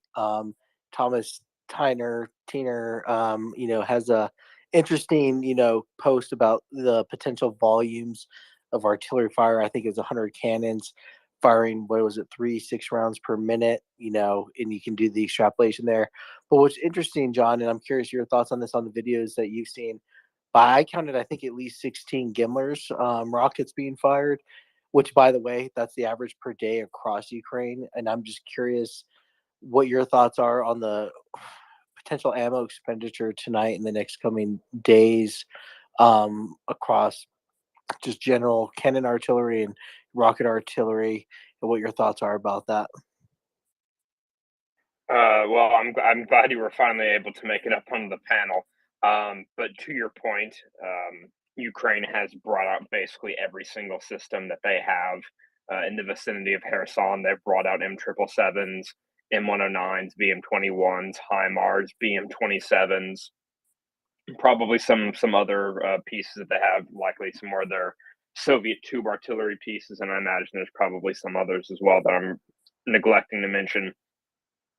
And yes, it is a very large volume of fire. Quite a lot of Gimlers launched.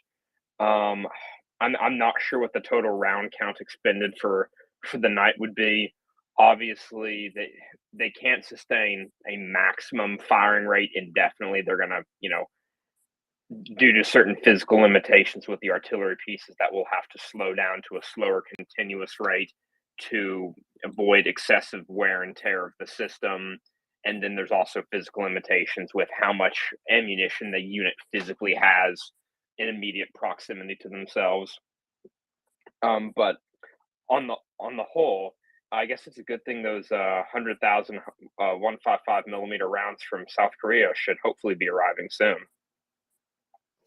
Absolutely. And John, just real quick, so in addition to the Gimler strikes in Kherson itself, I believe I caught the last half of, you and CJ talking about, potential HIMARS strike down near Crimea, where Kherson Oblast kind of intersects with the Crimea, whatever peninsula. So is that accurate? There's 2 strikes down there. Is that correct? Yes. So there was one strike that was, I think, at a distance of about 100 kilometers. I don't know the name of the town. And then there was another strike that was about, I guesstimated, about 140 kilometers minimum. That's assuming that Ukraine moved up their launchers from what the previous front line had been. That's in Hinichesk. That's where the essentially the most of the HQs and the collaboration government for Kherson had been relocated to as part of the withdrawal. The local telegram channels reported a number of precision missile strikes on groupings of Russian troops in Hinichesk. So the 140 kilometer range figure is quite interesting. As far as I'm aware, setting aside, ballistic missiles, the only 2 systems that I'm aware of that have sufficient range are either ER Gimlers or potentially Vilha M2, which is a prototype version of the standard Vilha M, the standard Vilha M, which is already kind of a limited service munition as is. The Vilha M has a baseline range of 120 kilometers. That's the Ukrainian domestic 300 millimeter precision guided MRL round for their BM30 Smerches and their various domestic upgrades of it. The Vilha M2 has, I believe, they decreased the warhead mass, made some other improvements, and they were able to push the range up to 200 kilometers. So that has the range to do this. And are these just written reports, or is there video of these 2 strikes? I haven't seen video. As far as I'm aware at this point, it was just written. Unfortunately, I'm not in any of the Hinichesk local telegram chats.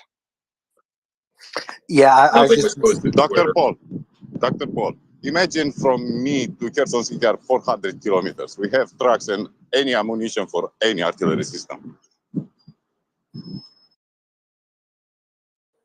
I was just going to say, John, real quick, if there's video that comes out, I think the number of rockets or explosions we hear in those areas will be revealing of what the munition was, probably. So I think that's going to be, if that does come out, that will be revealing in itself. Agreed. On the one hand, a given Smerch can, in theory, launch more munitions than a single HIMARS vehicle can. But on the other hand, I imagine that the Vilha M2, given that it was still very much a prototype, Ukraine's inventory of them was quite limited. My understanding is that prior to the invasion, they had only procured about 200 or so Vilha M rounds. And again, Vilha M2 was still technically in development, so they would likely be very conservative with those rounds if they have them. And those are only inertial guidance, right? They're not GPS. They have some other system that's like inferior, correct? So I mean, in theory, you wouldn't probably. They have Yeah. they have GNS, SS, and INS guidance. They have I believe, a hybrid GLONASS GPS receiver. But we've discussed that before, right? They're like relative to like Gimlers, they're on it like they're like 10 times less accurate, right? Is that accurate? So the published CEP for Wilhelm is, quote, less than 30 meters. So yeah, that's kind of the unfortunate That's part. horrible. I mean, it's vastly better than anything the Russians have, but you are correct. It's not at a Gimler's level of accuracy at this point. Which is 2 meters publicly, right? Correct-ish, 2 to 3 meters. And we know it's better than that. So enough said. Like they're horrible by comparison. So like in a long range strike, you would not likely choose that if you had a high value target. At least me. I mean, that's why my thoughts.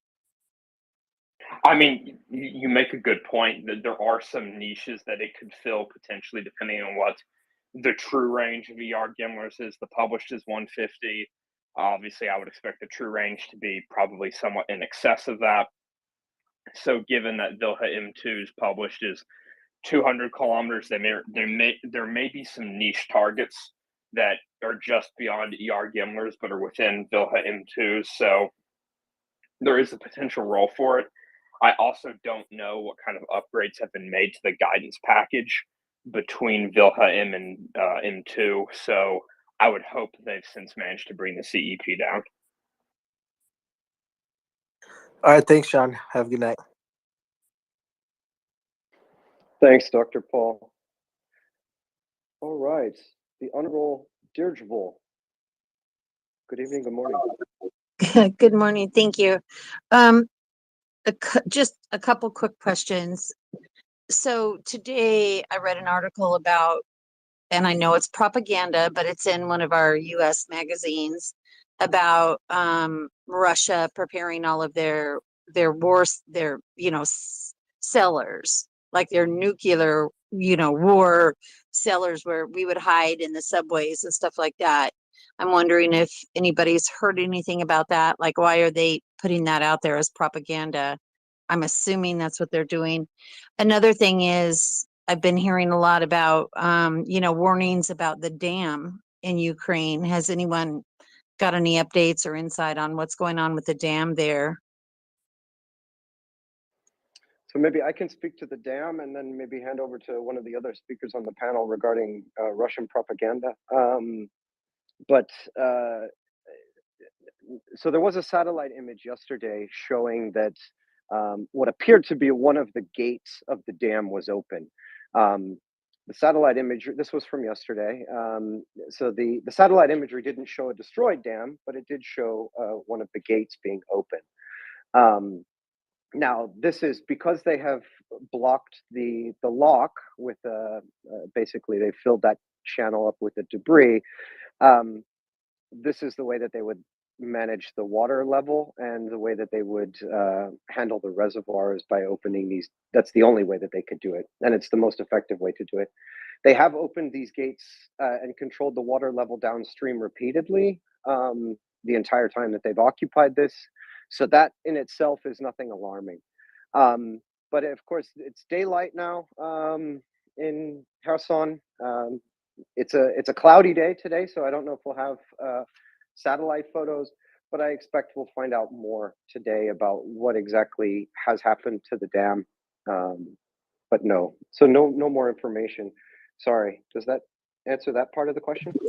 Yeah, and also just to touch back on that, do you think there's, is there a possibility that they literally could like destroy it? Could that be in their plans? That is possible. It could be. There's been a lot of speculation over the last weeks of would they do this, would they not do it. It's certainly possible. What it's not possible for them to do is if they lose control of the dam. So physically, if they're not physically on it, they wouldn't be able to destroy it with artillery. These structures are really strong, and artillery is a pretty ineffective way of bringing down a structure like this. One example of that is the Antonovsky Bridge, which is downstream at Yes. Kherson, and it still isn't. I mean, it's not usable. It's destroyed to the point where vehicles can't cross it, but it's not actually collapsed. So it would have to be mined internally and using demolitions. And so we'll see. Now, just to touch back on that, you know, how they're preparing for underground, you know, their underground, you know, places to stay. I mean, what about a nuclear strike? Because I don't understand why Russia would be preparing for. Is it close enough that if they were to do something like that, it could affect Russia? Could that possibly be related? Yeah, so you're a little bit out of my area of expertise there in terms of going into the political. I think you touched on the word propaganda before, so that makes sense. But I'm going to hand over to John on that one.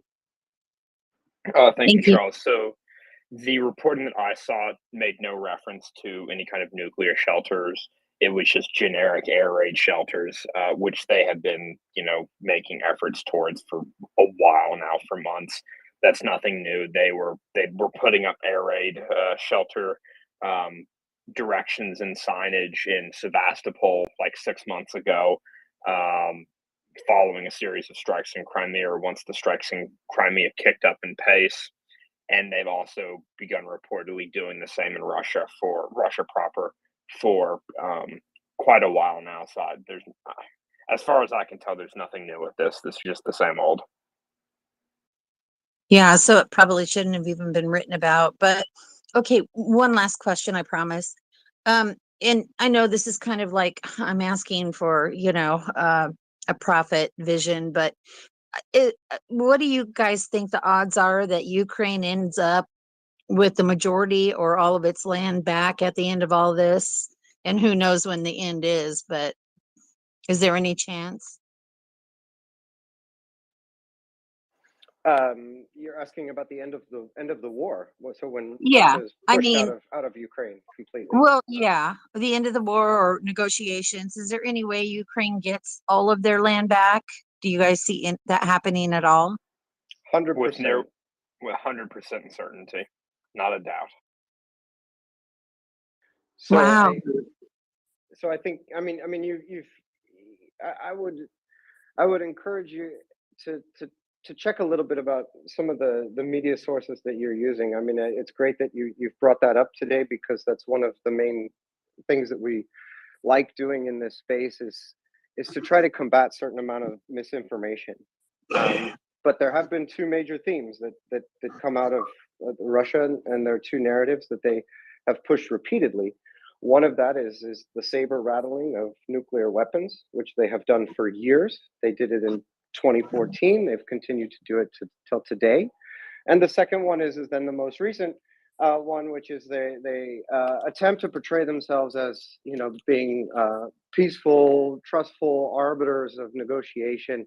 And this is all simply whitewashing of the real situation.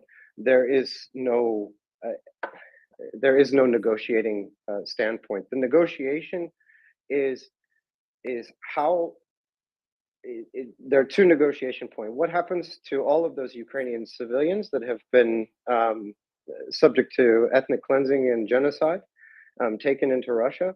And the second one is what happens to the Russian military to ensure that Ukraine's sovereignty is not violated once again in the future, such as demilitarized zone on the Russian side.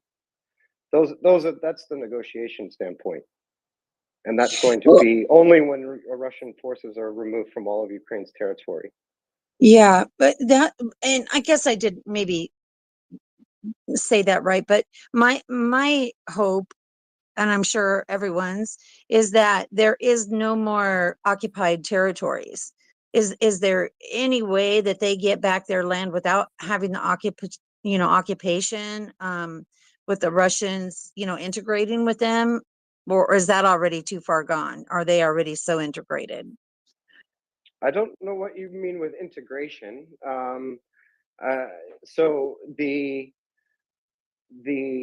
is there a chance that Ukraine will get back all of its occupied territory?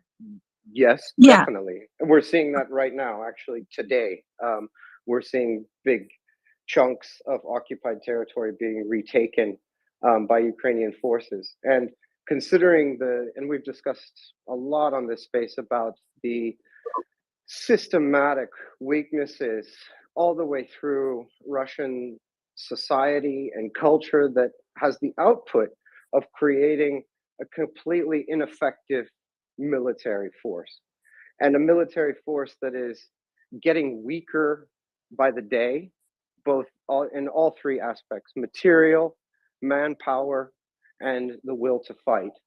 So therefore, the chances are 100% that at this point that we see everything, that Ukraine will take back all of its territory. And I understand that, there are voices that say, oh, we should make the killing stop and all of that. And I couldn't agree more. But the fastest way and the most humane way, as counterintuitive as it may seem, to make the killing stop is to destroy the Russian forces, push them out of Ukrainian territory, and end Russian occupation and genocide. I know that's kind of a long monologue, but it can be a counterintuitive to think that, okay, war actually ends suffering, but that's where we are. No, it has to be done because they just won't stop if not. I mean, it's not, believe me, war is hell. I know. My dad was a Vietnam, vet, and I know how bad it is. One thing, do you think they'll ever regain complete control of Crimea? Will Ukraine own it and Russia have no access to it whatsoever? Definitely. Okay, good. I appreciate your questions, but I do want to move on to Hank because he has been waiting for a while. Thanks. You got it. Thank you. Yep. Okay, go ahead, Hank.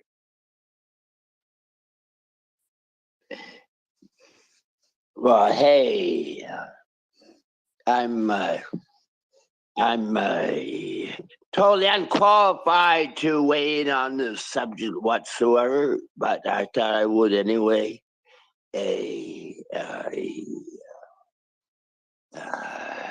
Give me a moment. Hank? Yes, yes. Give me a moment here. I had a very well.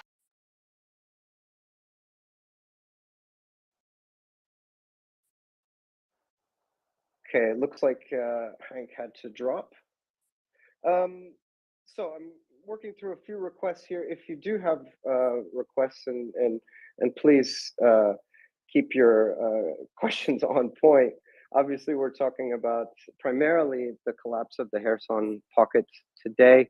Sun is up in Kherson, and hopefully we will get more information, more details today. But while I've got you here, I've got to ask you about a side topic, and that is Attackham's news. Apparently, we have a little bit of information there. Can you tell us about it?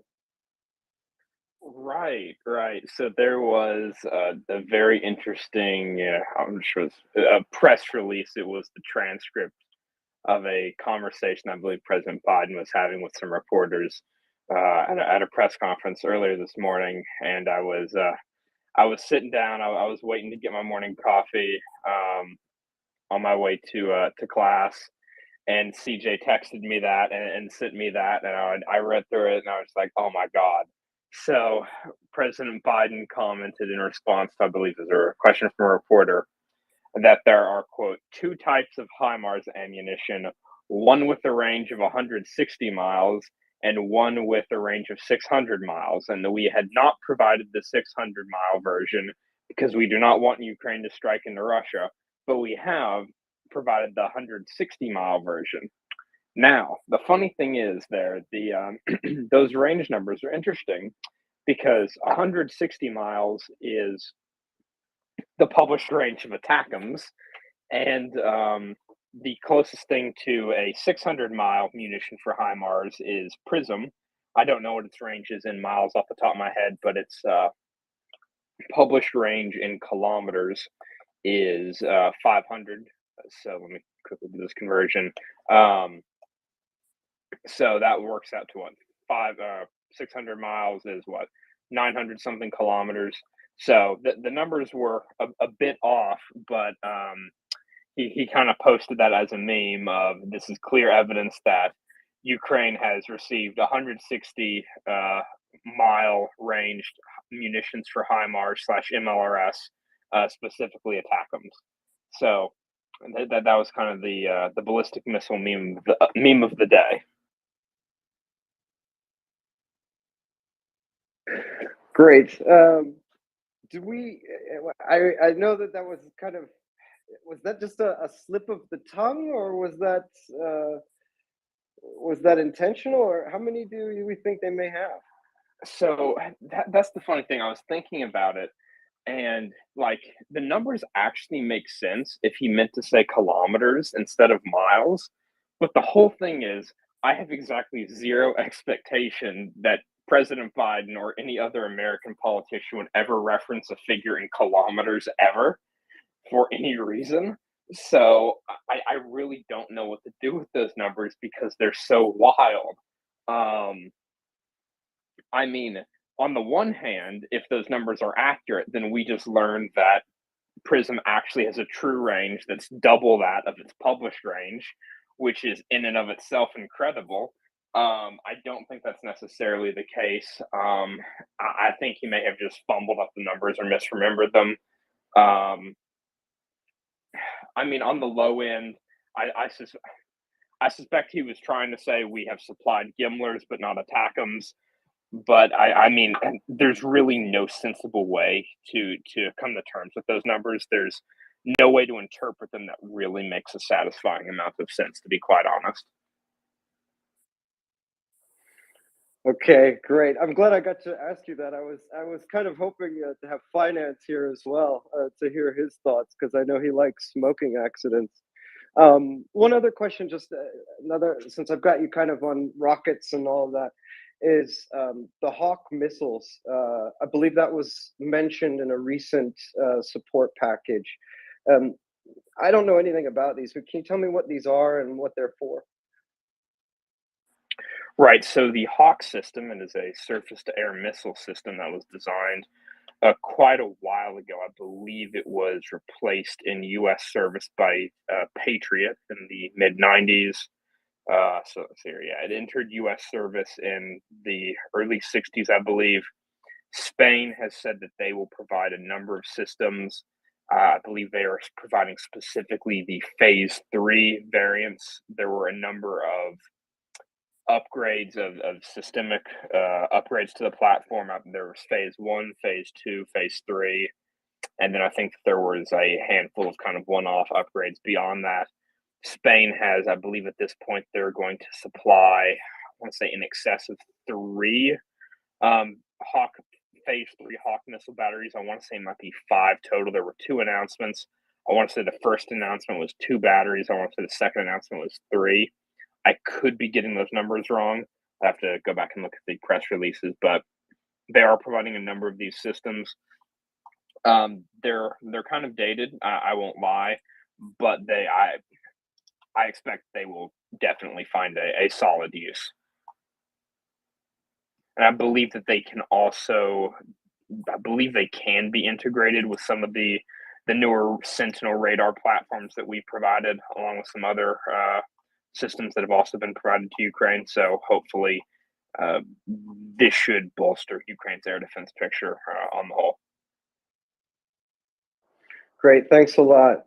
I see we also have Carlos here. Carlos, can you hear me?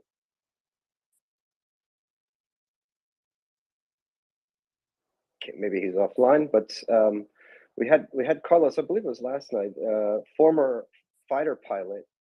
Great insights he shared. Hi, Carlos. Sorry, I'm up. I just asked John about the Hawk missiles that had been announced in a recent aid package. You know, I realize that we're not looking at a lot of fixed wing aircraft sorties from the Russian side, but I just, from your side, what does the Hawk mean to you as a former fighter pilot? Yeah, well, the Hawk system is actually, I mean, obviously he mentioned how it was Patriot kind of took it over. There was obviously problems with not being able to integrate it into the full IADS system in terms of like identifying friend and foe. So technologically speaking, the Hawk as a missile, excellent. In terms of the integration into the modernization of our forces, it was kind of lacking in that department. But that being said, there were a lot of them left in various inventories, you know, a lot of other nations. So they're still around, and there's a lot of them. I think they kind of went through. They had to groom them, make sure, obviously, that things were still working, and they've taken the best of the crop. And I know that they've been moving them over time, but they're very formidable as an air guy and surface to air threat. Great, thanks a lot, and thanks for coming back to the space. Good to see you again. Okay, we had a question from Gunther, but he had to drop. Let's go to Recon Ghost Fella. Hey, so regarding the numbers that Biden gave today, it's a little bit more inconsistent when you think about it. 160 miles is not the published range of of an attackant. That would be 190 miles. So he's off. That would be off there, even if that was what he meant there. Also, the Prism missiles, while the initial published range was 499 kilometers, because they were built when we were still in the intermediate missile test and treaty or whatever with Russia. We have since withdrawn from that. That was the limit. But since 2019, there's been a program to actually increase their range to 1,000 kilometers, which is almost what 600 miles is. 600 miles comes out to be around 965 kilometers, give or take. So the 600 miles makes sense. I don't think those are in service yet. And also, I think someone said something about Gimler's ER earlier. I'm pretty sure that those are still in testing and they haven't started the production run of them. I thought the production was supposed to start on those next year, if I'm not mistaken. I could be wrong, though. Thanks, Recon. Let's go to John. Recon, if you could mute. Well, John, thanks. So yeah, regarding the attackings, you first off, yes, you are correct about the range. That's why part of the reason why I hate using miles. One of the rare Americans that prefers metric. You are correct. The published range is 190 miles ish. It's very interesting because as you referenced, the published range for Prism up until now has been 499 kilometers to comply with the INF, the Intermediate Nuclear Forces Treaty, which we have since abrogated because the Russians were violating it with systems like Iskander-M and Iskander-K. So, and the numbers that I've seen in public sources have referenced a final goal of a maximum range of 800 kilometers for Prism. I don't know if they mean an 800 kilometer maximum published range or a 800 kilometer maximum true range, because the US almost invariably understates the performance of its weapon systems. So, for example, 300 kilometers is absolutely not the maximum range of ATACMS.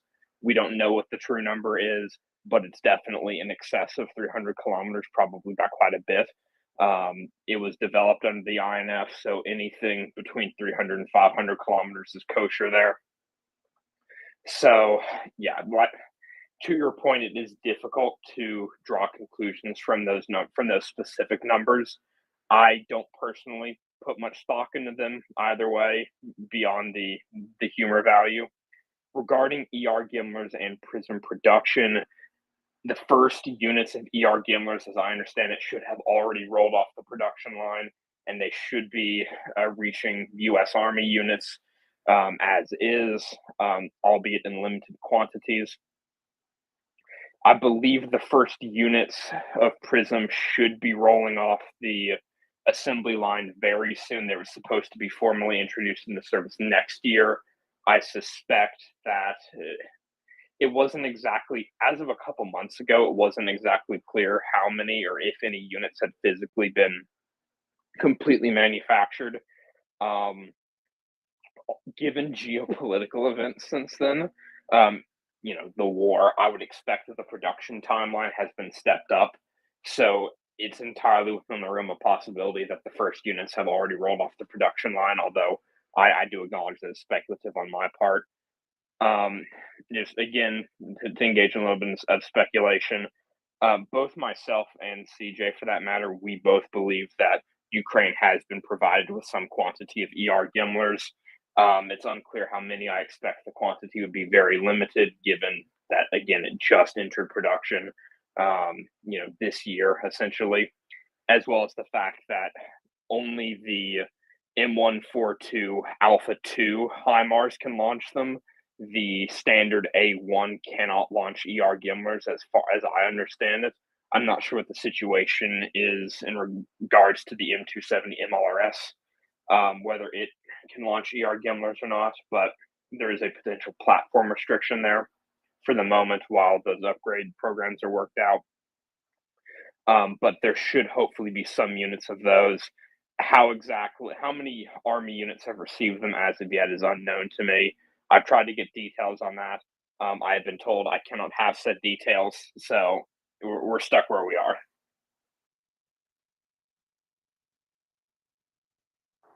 Recon, did you have a follow-up?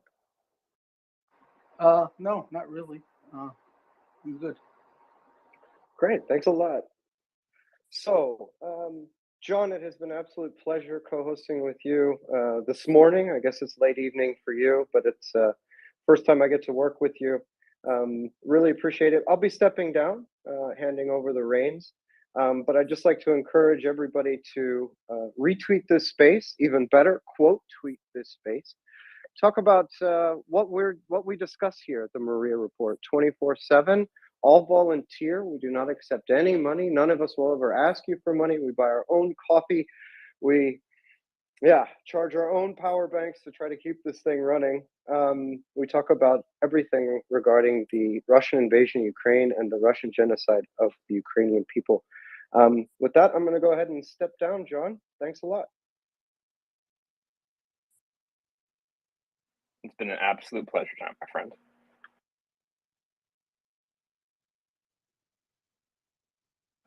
In the meantime, I see Joseph. Oh, Charles, something else you want to add? Oh, never mind, you just dropped. In any case, Joseph, I see you have hopped up onto the panel. Welcome, my friend. How are you this fine evening, or suppose morning now in my time zone? I'm doing great, John. It's a great day for Ukraine, eh? Oh, absolutely. This is one of the wildest nights that we've had on this space. This is up there with Kharkiv and Kerch. It's amazing. It's fantastic. I'm on cloud nine. I can't imagine how the people of Ukraine feel. This is absolutely fantastic, and I cannot wait to see the battle damage assessments that we will hopefully get in the coming hours, probably while I'm asleep. Well, John, we'll keep this thing going while you're sleeping, and when you wake up, I'm sure there'll be more good news, huh?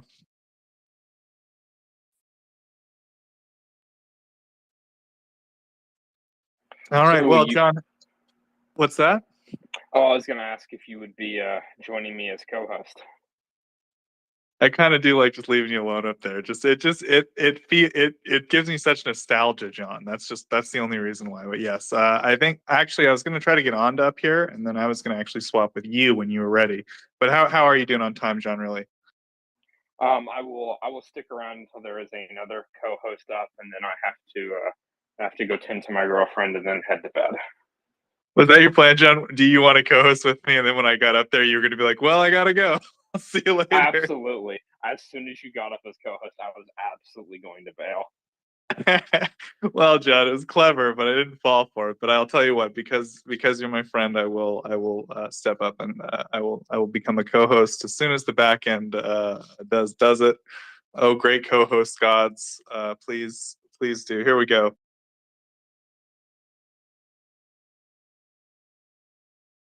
Wow, that was quick. It's not usually that quick. Anyway, yep. So John, if you have to go, I don't know. Do you want to stick around for a little longer, or are you done? I need to go tend to my girlfriend before she goes to bed. She's been trying to go to bed for a while now, so I need to go to sleep as well. All right, fair enough, John. Get out of here. It's been great having you up here. It's just been like the old days. We really do appreciate it. We appreciate you coming on for this very special day for Ukraine and giving all the great explanations that you give, looking at all the videos, verifying all the stuff, saying, "Oh, that's a fake video. That's old. It's daytime. That can't be right. That's the wrong village." You know, all that stuff you do, John. We get all the details right. We really appreciate that. My pleasure, Jeff. I will hopefully be back on sometime tomorrow, later today, I suppose now. Thank you, John. All right, I will have another co-host up here. I feel like, I don't know, we're shortchanging our audience a bit. We went from having, Charles and John up here, just two absolute treasures in terms of information, and now it's like me. Of course, I do have Carlos, who is a pilot, and I believe, is it the term JTAC, Carlos? I forget the term. Yeah, JTAC. I think it's a newer term. Joint Terminal Attack Controller. I think a lot of guys know it as being a FAC from back in the day, forward air controller. Gotcha. Thank you very much. So yeah, if anyone has any questions for our panel, which right now is me and Carlos, we'll try to get on up here. Constantine, are you awake right now, buddy? I am. Oh, beautiful. So Constantine, I do know you currently have a fundraiser going on. Did you want to let our audience know about it while we got a little time?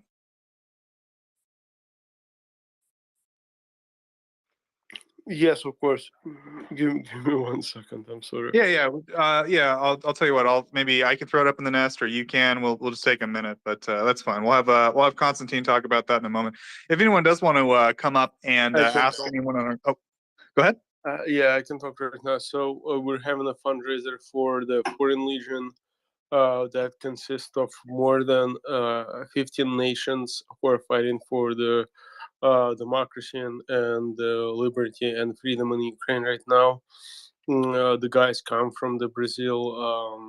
The guys and gals come from the Brazil, Argentina, France, Canada, United States, Poland, Japan, Taiwan, and Africa, and literally all over the world. They in their need of the 2 drones that we are fundraising for right now. Those are 2 DJI matches, 300 drones with thermal vision cameras. And right now we're working on getting them. We've got around 76%. We need only 24% left. The fundraiser somewhat has slowed down right now, but we hope we will reach the target.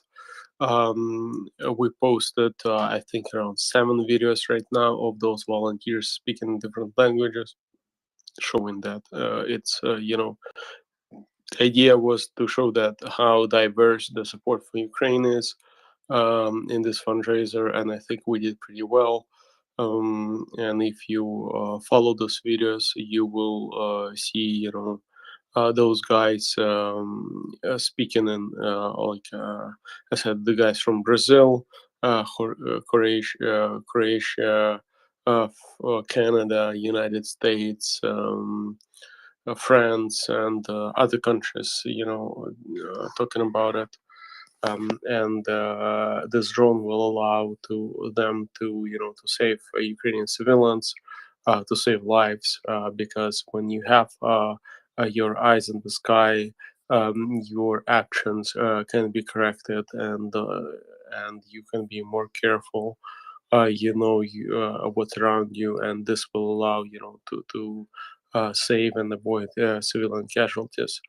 This surveillance drone will be super helpful for them and increase their capabilities. So thank you for bringing it up. It's absolutely great. And we're, as Ukrainian, I just want to say that we're absolutely thankful for the support that we're getting from international community. It's like overwhelming, literally overwhelming. Thank you very much. Thank you very much, Constantine. So I guess, if you're from any of the countries that Constantine listed, I think, I personally think anyone who is from my country that went to Ukraine to put their life on the line to help defend against what Russia's doing, which is, a horrific crime, a violation of international law, a violation of basic humanitarian principles and so forth.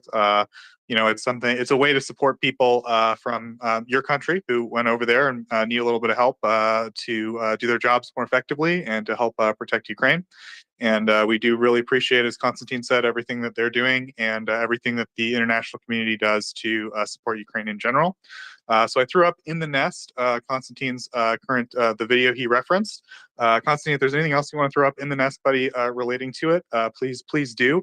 If anyone's new, we might have some new people listening tonight. Constantine's done quite a few successful fundraisers with a charity he is involved in, and he's gotten like ear protection for a lot of the artillery units, and also winter gear for a lot of the units around the northern areas like Kharkiv. And gotten quite a few drones as well. So Constantine, thanks very much for all your efforts. I think everything you do is great, and I really appreciate you doing this specific fundraiser for the International Legion, because when they need help, we can hope that the international community will step up. Thank you for bringing this up. Yeah, we raised already more than, I think, $220,000. And I know it's not much compared to, but that's the effort that I'm running. Liberty, we're doing it, through the other charity, and but this is specifically, through the Twitter and through people like you here, like Joseph, just mentioning it. It brings a lot of attention and brings those small bits. And I will give you, if people think that they're not important and that they cannot do that much, I will give you just a small statistics. For example, for this fundraiser, the specific one, so far during 7 days we managed to get $38,000, $38,000 and $38 and $100,000 of donations, and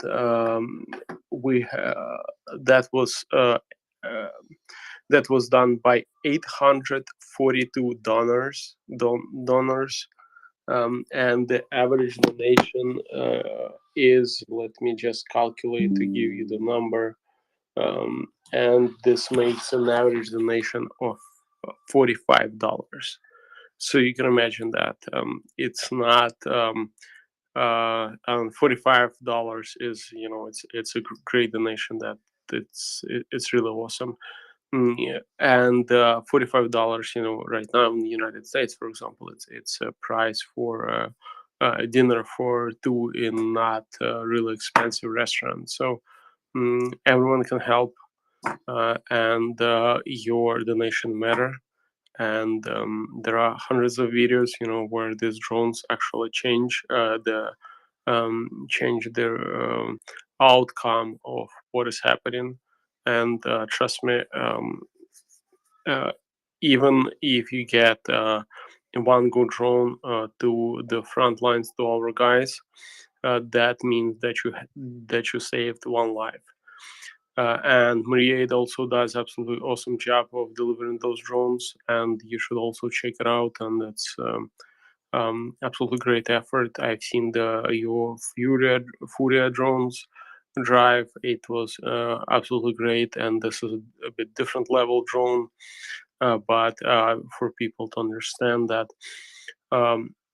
if you save, if this drone sees one one simple way to save a life, you can safely say that your $45 donation have saved a life, and it is going to be true.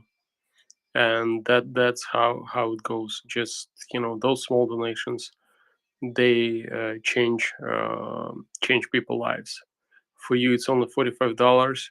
For someone, it's difference between life and death. So I suggest you head to MriyaAid website and look at it and consider donating. Thank you very much. Thank you very much, Konstantin. It's absolutely true, everything Konstantin said, and I really do implore everyone to check it out and check out Konstantin's fundraiser, check out MriyaAid, check out any charities. We interview a lot of different charity networks on the MriyaReport, and we do our best to find people that have done the organizations that don't have overhead, that are just dedicating their time and energy and effort to Ukraine. People like Konstantin and his friends at his organization, people like MriyaAid, people like Renegade Relief Runners, who Ryan, our friend and former co-host, or I guess he's still a co-host, our friend and co-host Ryan is currently working with. Right, all great people working hard. So we want to do everything we can to support everyone who's getting involved, staying active, and doing their best to get both humanitarian and non-lethal aid to Ukraine, because it's very important. It's Russia's absolutely inhumane, barbaric acts of terror against the Ukrainian people are evil and criminal and awful. And as Konstantin said, just the ability to be involved, the fact that we're able, we in the modern era have the ability to get on the internet and talk about this and let people know that it's going on and show people evidence of what's happening, and also that we can materially help Ukraine right now with things like drones and other forms of non-lethal aid that can really make a difference. It really is, I don't know, an unprecedented. I mean, I'm sure women have been sewing bandages or whatever for soldiers since time immemorial, but this is a really unique and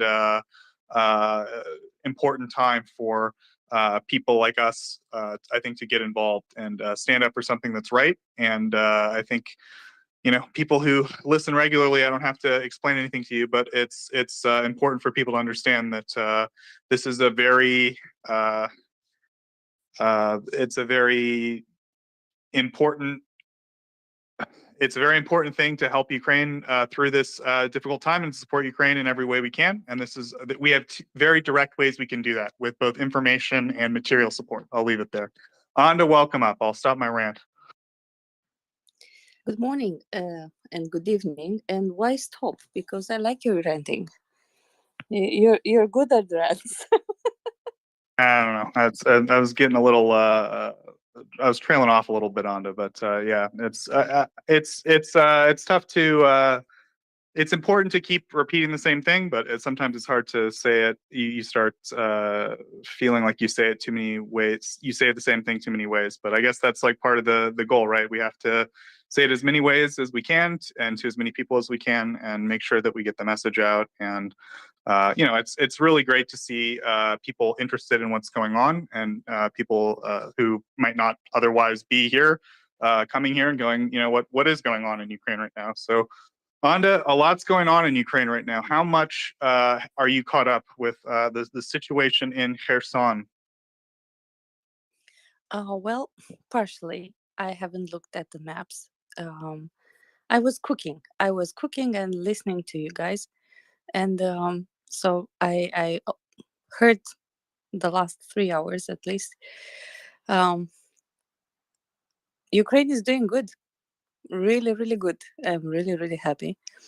I'm not privy of all the towns that were liberated, but yeah, if Russia is going, the Russians are going away, trying to flee over the Dnieper. That means Ukrainian armed forces are close, and that means they kind of how to put this mildly, being stupid again, right? Konstantin said yesterday that you don't announce a retreat before the retreat, but after the retreat. They announced it yesterday, right? And they are they didn't pull out all their troops by then, so they are kind of exposing them, and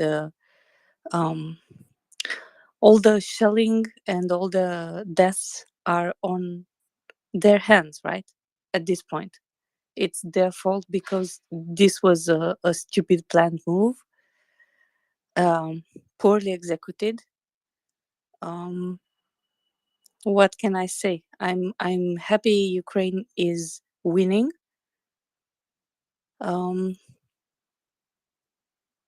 Yeah, going strong, going strong, and going good. I have hands. First was Chris, and then Cantor. Thank you, Anda. And Joseph, thank you for your comments. Just in brief, we spent a lot of time talking about military aspects. They're critical. We spent a lot of time talking about strategics, tactics, and of course funding and the needs that are supplying civilians with relief. It's just interesting to me that the things that drive us here to this forum and the things that have compelled us from a variety of nations are our sense of justice, are our sense of right and wrong, and of the necessity and the moral need to ensure that a freedom-loving and imperiled society, territorial state, has the things they need. It's a gift that's been given the United States, where I hail from, numerous times by other countries, and it is something that we I think feel very strongly to give back. And it chokes me up to talk about it, but it is the driving force behind it. It is you can't distill it down into something more compact than the fight for good versus evil. And I appreciate your comments, and I hope my sentiments resonate with the forum. Thank you. Yeah, thank you, Chris. I mean, I basically feel the same way, so I appreciate it. I'm gonna let Carlos weigh in a little bit, then we'll go to Gunther. Carlos, go ahead. Now, I wanted to go back to the practical matter of the drones and hearing protection, which are two things that are near and dear to my heart, having been on past battlefields. And the hearing protection, people may laugh at that small thing, but talk about quality of life on the battlefield, and also after life after.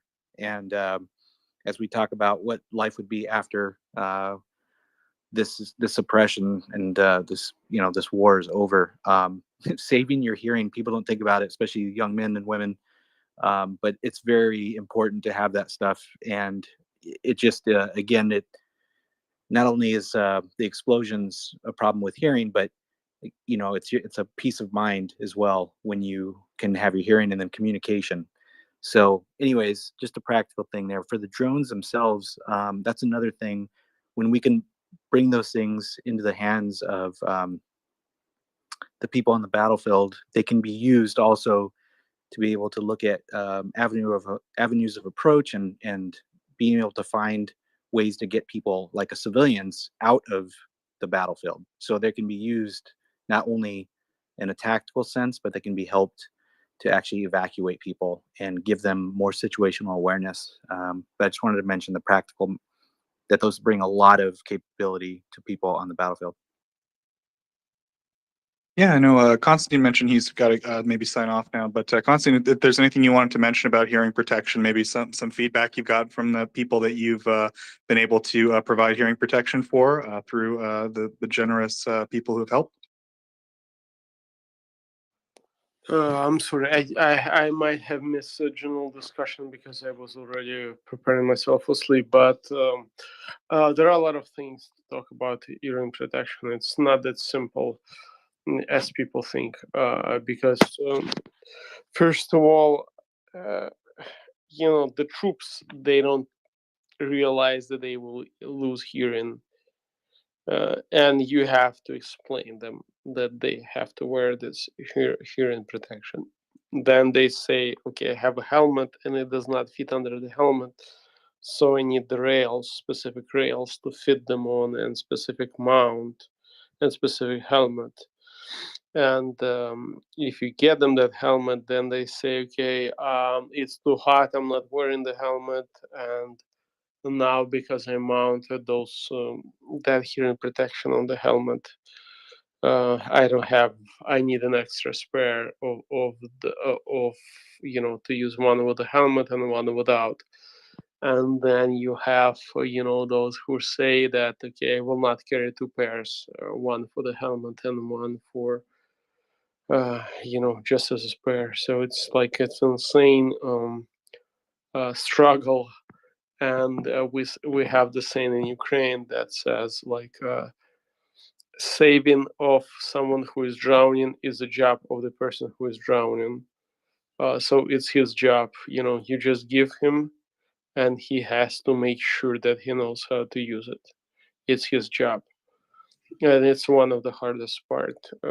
I've seen way too much, and we've stopped. Um, it's a big pain because I had some fights, like arguments with the people who wanted to get those hearing protection for the infantry units, for example, because they say, oh, we're going shooting, we're going in assault, and we have artillery exploding, and we need to protect the ears. So I gave them, the hearing protection, and then turned out none of them took them to an assault operation, because it would not, it was hot, and that hearing protection, they considered it's gonna, cause them more problem than effect, than results. And this is the most, as with anything, when you supply something, you have to understand that your consumer must know how to use it. Same with the drones, same with the, for example, generators. Right now, we're providing 3 generators with the partners. I will announce later when we're successful, but we're providing generators, like 3 really heavy generators, but we need to make sure that those people know how to use them, and they realize that the generator, it weighs 250 kilograms, and for example, you have to have personnel that will be able to take it off the pickup truck or whatever you have, or you have to actually have that pickup truck that will carry it. You cannot just take the generator. And all the equipment, all the vehicles that you have are light Nivas and something really light, and you cannot put it anywhere. So this is one of the biggest challenges when given the providing the aid, is actually making sure that the unit that you're providing it and actually knows what to do, and knows how to utilize the equipment that you're providing to the best effect. And it goes absolutely 100% true to the hearing protection, even though it's just a simple, headset, which you would say everyone knows how to use, and it's so simple. Yeah, thank you very much, Constantine. We do appreciate you, giving your explanation of, the balance there. And I think it's really important for people to understand, the level of due diligence that a lot of these, organizations like Constantine's and like MriyaReport do to make sure that this is the right quality stuff that they're sending, and that it's being used properly, and that, the people that are receiving it have the right supporting equipment around it and the right training and so forth. It's a big endeavor, and it's not easy, and it's really worth applauding the people who have taken the time and effort to undertake that. So definitely appreciate it, Constantine. Thanks for your time, and I believe Constantine's going to be signing off quite shortly. So next, go ahead. Yeah, and I wanted to add, there is a lot of efforts being done by multiple, people and organizations fundraising for tactical gear. And when I mean tactical, I mean, upgrading AK-74s to become I don't know, the air defense systems or something like that. I just want to urge everyone to be really careful when you. I don't want to say anything negative about those charities that do that, but be very careful when when you donate into them, and understand what's going to happen with that, because there are a lot of things, a lot of organizations just providing tactical gear that have really low effect on the battleground or on anyone other than just someone being happy and getting another toy that costs $700. Yeah, thanks, Constantine. I think there is a lot of cheap stuff out there that doesn't work right, and a lot of Russian commanders out there bought that stuff and then pocketed the rest of the money. We got to make sure that the Ukrainians get the good stuff, right? Because it's a lot of this like military grade equipment. They sell one version that's like pretty low grade, and it's quite frankly not useful on like an actual battlefield where lives are at stake. You want at least like I would say like a medium quality or something like that. So yeah, I think a lot of people. Go ahead. I would say that don't try to make, from AK-47-74 or 47, don't try to make an anti-aircraft gun out of it. It's not gonna work. That's just investing $2,000 into AK-74 instead of, for example, getting one night thermal vision monocular or DJI drone is absolutely stupid and does not, make sense. It's just, and there are a lot of charities that they're trying, to put the scopes on AK-7. Upgrading handheld weapons is just, it's complete waste of time, of money. This is what I wanted to say, and I know there are a lot of people who would disagree, but this is not the war, of tactical guys that that fight IEDs like it was in other conflicts. It's the war where handheld small firearms don't matter that much, and investing $2,000 into one single AK-74, unless that's your child or your buddy that personally, and you want to support him personally, it makes no sense. So be very careful with those organizations that do that. Yeah, thank you very much, Constantine. I think it's a really great point. It's something worth considering, right? Like there's a lot of things that where smaller amounts can help like a lot more people. And yeah, it's just, I guess, just do it. Everyone we would advise do your due diligence, kind of think about these things and how do we help? I think everyone here, we're all just normal people, right? Especially at the MriyaReport, we're all just volunteers from all around the world. Me and Onda, right? Onda's got to go to work in about an hour.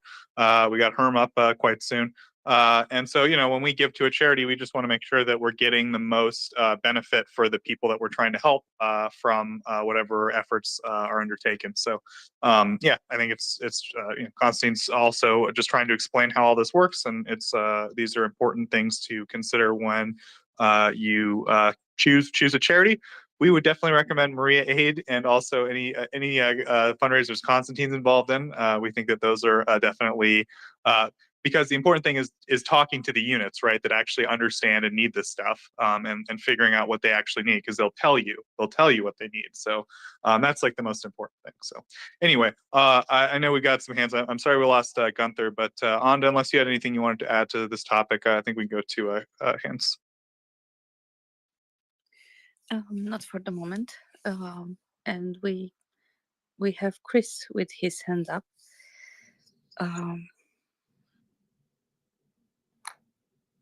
Thank you. And just to dovetail real briefly, I think applying donations to an organization that could actually drill down and understand the function-specific needs of an individual unit and organization, as you were saying, Joseph, and as Constantine was indicating, just talking in brief about the complexities of hearing protection. You have active and passive hearing protection. You have, over the ears and on the ear, or which is circumaural and supraaural. and intraoral hearing protection. You have frequency-specific attenuations that a fire team might need as opposed to an artillery team. And you have to actually be able to dive deep into what those details and specifics are, and work with an organization that can divine and ascertain those needs at the level of detail that's appropriate, so that you're not giving gear, again, as Constantine was saying, that's not going to be used, or it's going to be tossed, or it's going to be used inappropriately. That's mission critical. And so that was just my sentiment. I wanted to kind of piggyback on that. Thank you.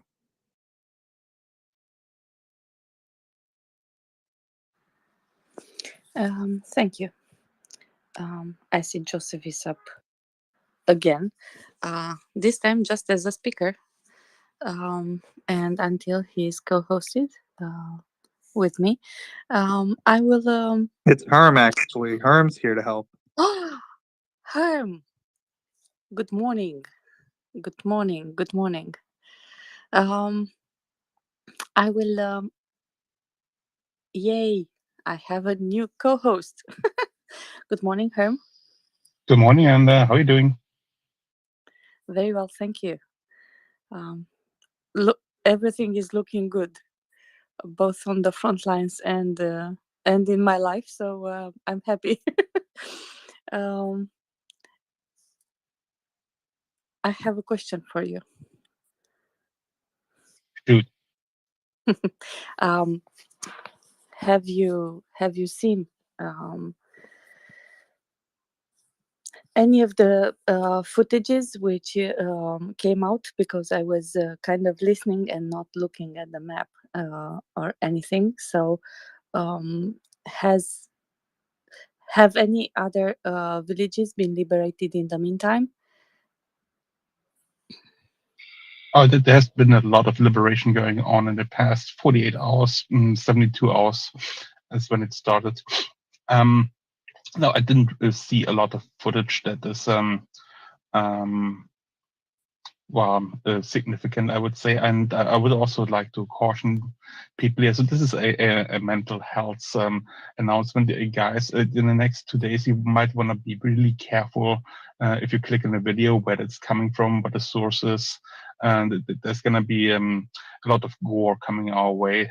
What we see, or what we hear, actually what we more hear from the battlefield, that there's a lot of carnage currently being inflicted on the Russian troops. So yeah, if you don't want to unsee things and you can't, then be mindful. Don't click on every video that comes your way. And no, I didn't. I saw a whole bunch of Ukraine flags being raised in different villages. Yeah, that part completely exactly was, and there's simply too many to track it down. From what I understand, that there's not really a good map that people can draw where the front lines are. It's more like Ukrainians pushed a lot forward towards the river, and there in between is a mix of Ukrainian and Russian units. They are surrendering. Some of them are still fighting. So the cleanup operations, as they call it, are going on. So I don't think there's a really good map that I would recommend right now.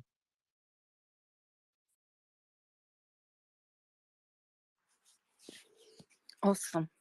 I've read at some point that President Zelensky declared yesterday evening that at least 41 towns were liberated from the south of Ukraine. This is after the declaration, after Russia's declaration of retreat on the eastern bank of Dnieper.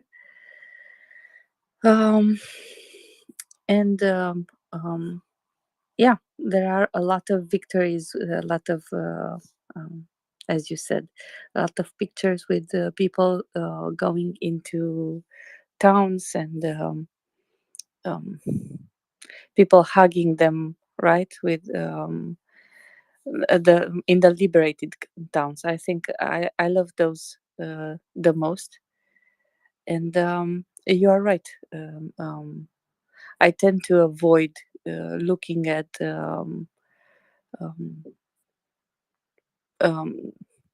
direct hits, for example, not necessarily on tanks, but on people. I know they happen. I also know this is no movie or theater. They don't get to wake up and walk from there. I know this is war. I know the Russians are doing the wrong thing. They did it for the last 8 months and for the last 8 years. And they simply don't understand. They need to go home, so they have to be basically pushed home to Russia. But knowing all that, I you are right. Some things you cannot unsee. So at some of them I look, and at some of them I don't. Mostly because I don't have the OSINT skill or knowledge or technology to actually be able, for example, to geolocate something or to establish this is true, this is this or that. So it's not a necessity for me to look at them. I think for the people who are doing this on day-to-day basis, it's really hard, and I really commend them for the work they are doing, because they are basically documenting everything, and also they are helping us with sorting between fake news, right? Fake information, old videos, or videos from other places, and they are fighting disinformation with truth, with knowledge. So yeah, I'm in awe. They are doing this for a long time. I follow I follow some of the accounts, right? And for example, I look at Chuck Ferrer updates every day. What's been happening, where, why. By the way, have you heard him? Were you up when he was on the space?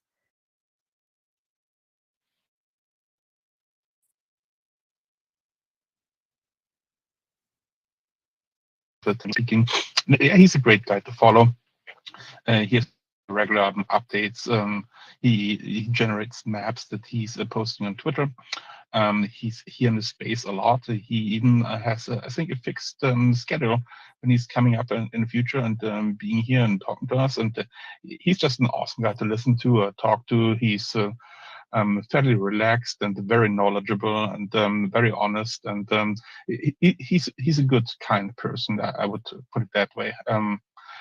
Yeah, from all of those OSINT accounts out there, he is probably one of the better ones, I would say. There's a lot of people who populating that OSINT space who probably shouldn't doing that, who have an agenda, who are chasing clicks, who yeah, sometimes are not really doing the work of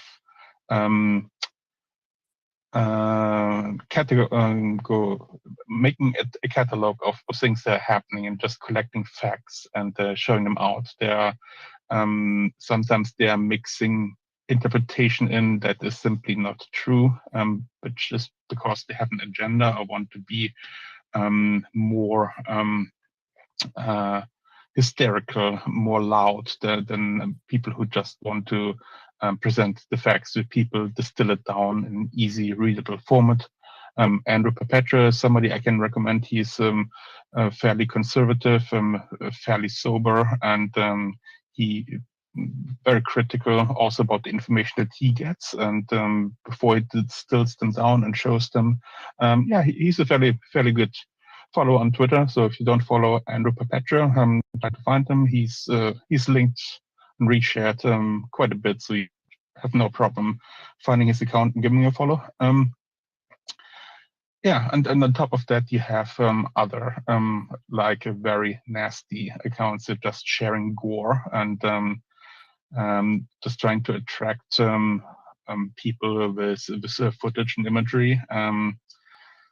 Yeah, some are trying to just, yeah, hey, guys doing something, spread a good mood. And then I get that. I see a lot of those videos, and I'm going to get cheered up myself if I see that our guys have a good morale, they're doing good work out there, and that's great. But not just not so much on Twitter, but more on Telegram. You have people who just put out gore videos with all kind of nasty stuff that you really don't want to see. So yeah, watch out a little bit what you're clicking at. It's a wide there in the internet, and not everybody has motivations. So information hygiene and mental health hygiene, those are good topics to keep in mind when you're out there on the internet in those days, in those harsh days that Ukraine is going through right now.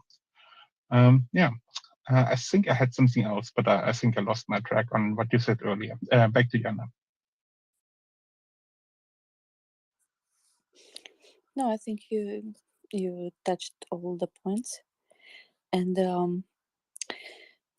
I will go to Waypoint, and after that I will have some other questions. Waypoint. Good morning, Ander. Just three things. One thing is that the US, what are they called? The Trade Ministry have now downgraded or revoked Russia's market economy status, which is big news. I mean, there's only a couple of, I think it's like a dozen, not even a dozen nations throughout the world that have got such a status. Basically, if you want to do any sort of trading, you're going to have to pay tariffs and all sorts of stuff like this. It makes it even more difficult for the Russians to do any trading.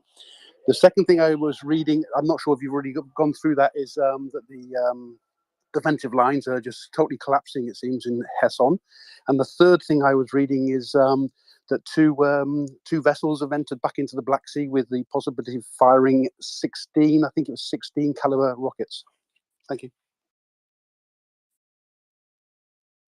Could you elaborate a little bit about those vessels, surface vessels that or submerged ones that went out to Black Sea? That is new to me.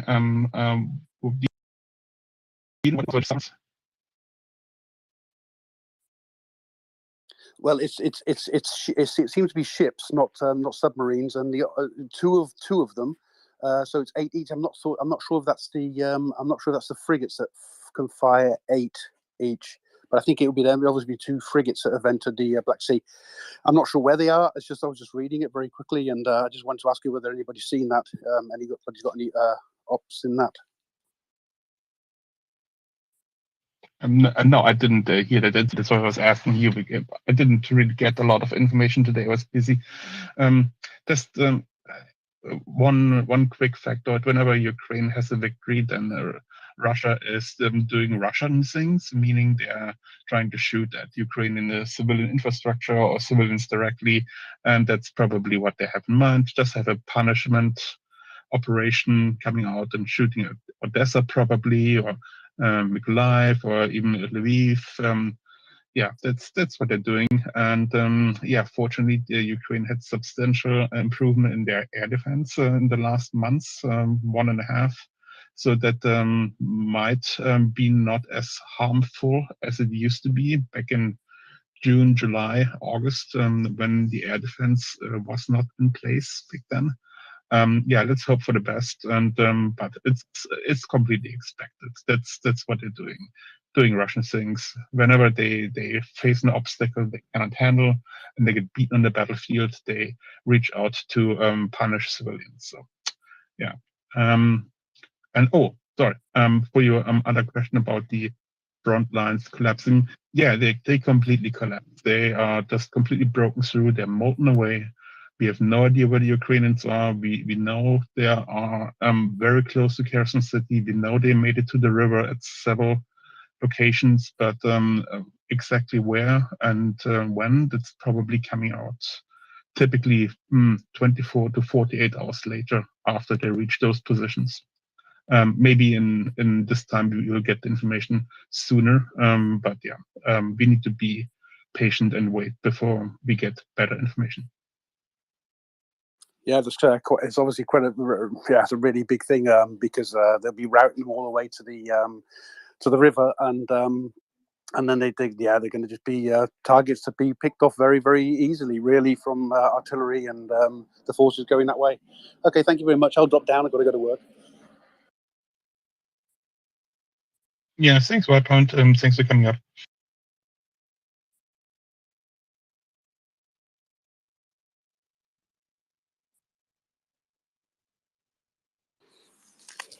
So, while you two were talking, I checked a bit the internet, and apparently Mykolaiv was shelled last night. There were some multiple floors destroyed in a civilian building, and they expect casualties because it was late during night and people were in. So yeah, we do expect to see some casualties coming up. Also, we have an update. The daily morning update from the Ministry of Defense.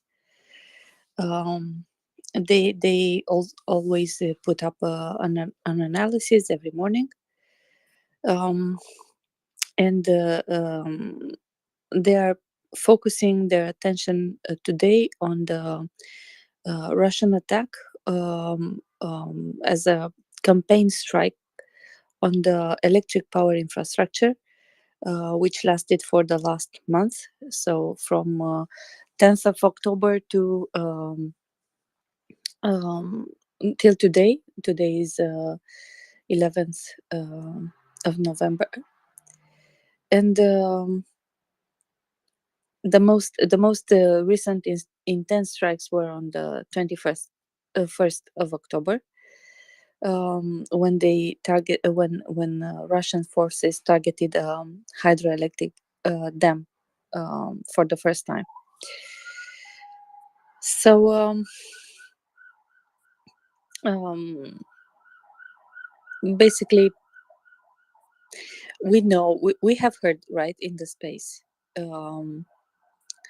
One of the things that was discussed prior to this counteroffensive, which took our attention from anything else, we have discussed at length the need for generators, right, because of these strikes and because of the fact Kiev and other big cities have problems supplying or literally providing to the end consumer the energy, the electric energy, because it's not all. You have the transformers, you have which were hit. You have some of the electric power. When they say electric power infrastructure, right, you think of some of the centrals which produce them, but you also need to consider some of the power lines are down and you have to pull them up and everything. So this is how you end up with emergency blackouts, which have become a routine in some parts of Ukraine, and yeah, we all have seen in the last days, weeks, pictures from Kiev, when you can only see the lights from the spots of the cars, as they're driving on the road, and everything else is dark. So Russia is trying to do this, but also what's important, I think, is that they are trying to manage in reverse, right? They are trying to manage this defeat they are facing by hitting civilian targets, because they cannot use or fight them face to face, right? The only town which is contested for the last, I don't know, maybe Herman can help me, for the last months is Bakhmut. But apart from that, the rest of the front is slowly collapsing, right? It was not collapsing when Ukrainian armed forces were preparing the attack, when they were bringing forces from other parts, or reorganizing a certain area of the front line. Am I mistaken, Herman?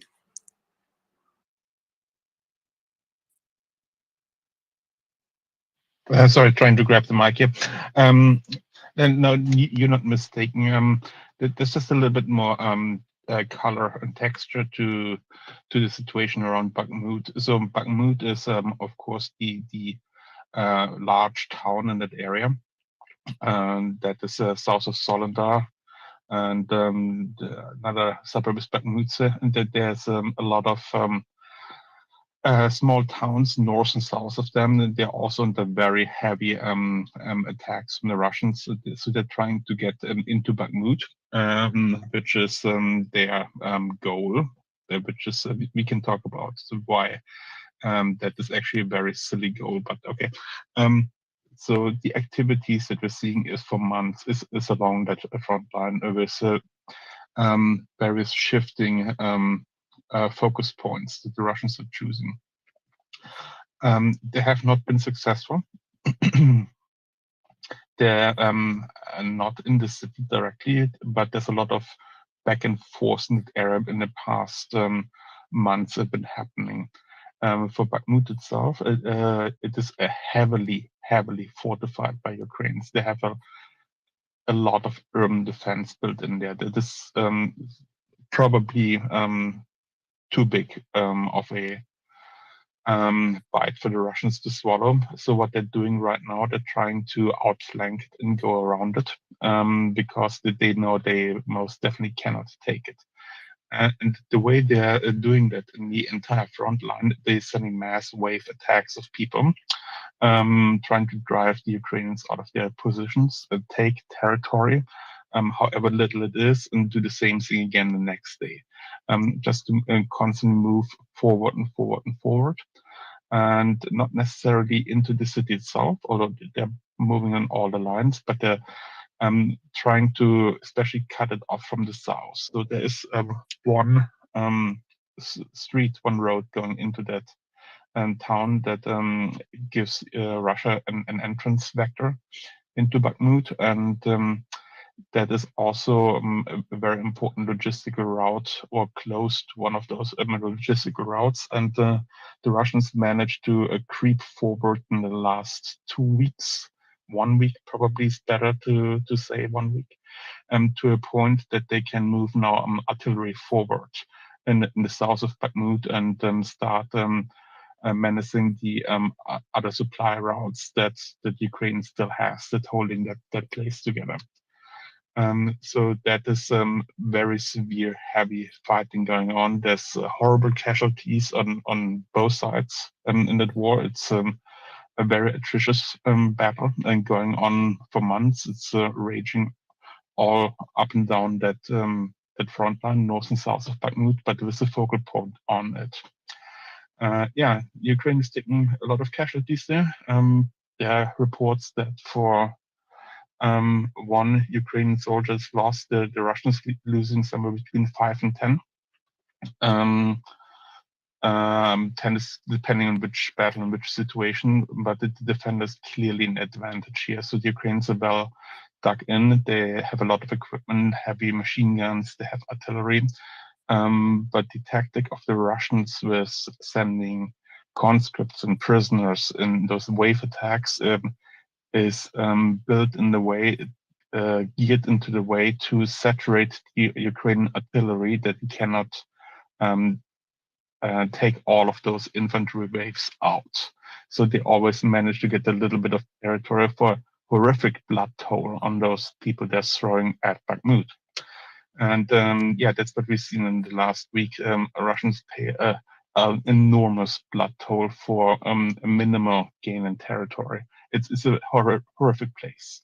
It's like World War I. Entire country is leveled. The entire terrain features a gun to the extent that you can now, since all the trees are gone and the hills are leveled, and the rivers are filled in with dirt that's going to be shot around by artillery. You have a very nice open field now where you can view the enemy from a long distance, just because everything is just flat.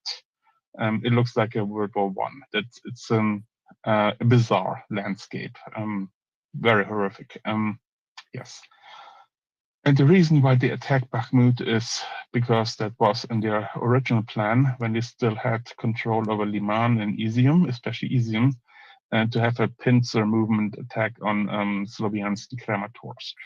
And Bakhmut is it's necessary. You cannot have that pincer attack without controlling Bakhmut for the Russian side.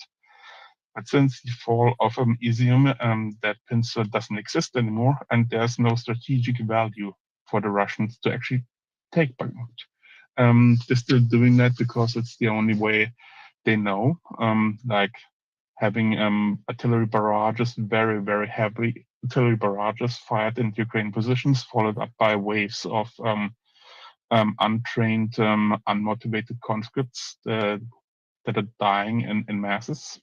And that is the strategy they're having. That's what they keep going. And that is the pointless war that we are now witnessing. That's the Russian strategy. That's their mindset in achieving something on the battlefield. I hope I wasn't too depressing here, but that is, yeah, what we're looking at.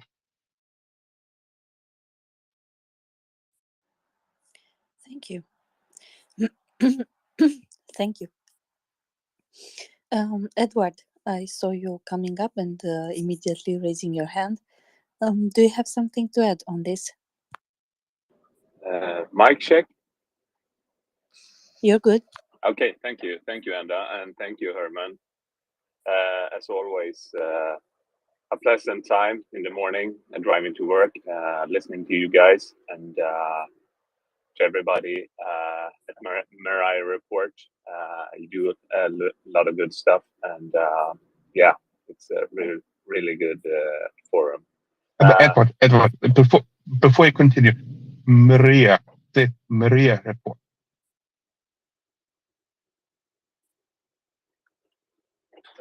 Sorry, Herman, I missed you. Can you come again? Can you say MriyaReport? Maria, not Mariah, Maria. Herman is trying to pronounce more clearly how to spell the name Dream, Yeah, yeah, in Ukrainian. yeah. MriyaReport. Was that better, Herman? Yes. Okay. Excuse me. Yeah, please continue. Yeah, I'm sorry for interrupting. No, no problem, no problem. Thank you, Herman, for that. Shall we say going through about Bakhmut? It's an insane move that which yeah you said almost what I was going to say. It's an old plan for the Russians. It's a pincer movement, and yeah, I guess the Kremlin has just decided for something, and one can wonder why they would take Bakhmut at all, because they have bombed it to oblivion almost. So it's an insane Russian thinking, and it's so sad. It's really sad, and our thoughts should go to the people that defend Bakhmut. It's tough, it's hard, and but they're standing up and defending it, and yeah, that's all I have to say, really. And thank you again. Yeah, but yes, thanks for coming up here. Yeah, what the Russians are trying to bomb Bakhmut to oblivion and then eventually take it. And what they're gonna do is that, well, after it's completely destroyed, well, the idea is clear: move up to Kramatorsk, bomb it to oblivion, and also take that. That's the idea of warfare: destroy everything and then capture the ruins. And of course, they have no regard for civilians and civilian infrastructure or anything else that makes humans. And yeah, that's probably why they're doing it. And do you want to follow up on this one? No, it's no, I have nothing to add. You said it all, Herman. Thank you. Yes, thanks. Thanks, Edward. Yeah, back to you, Anna. Thank you. And indeed, there are some things that make sense and some things that don't make sense. And you put it. You said you're grim, but it's war, right? And when you take poor decisions during war, people die basically. It's one of those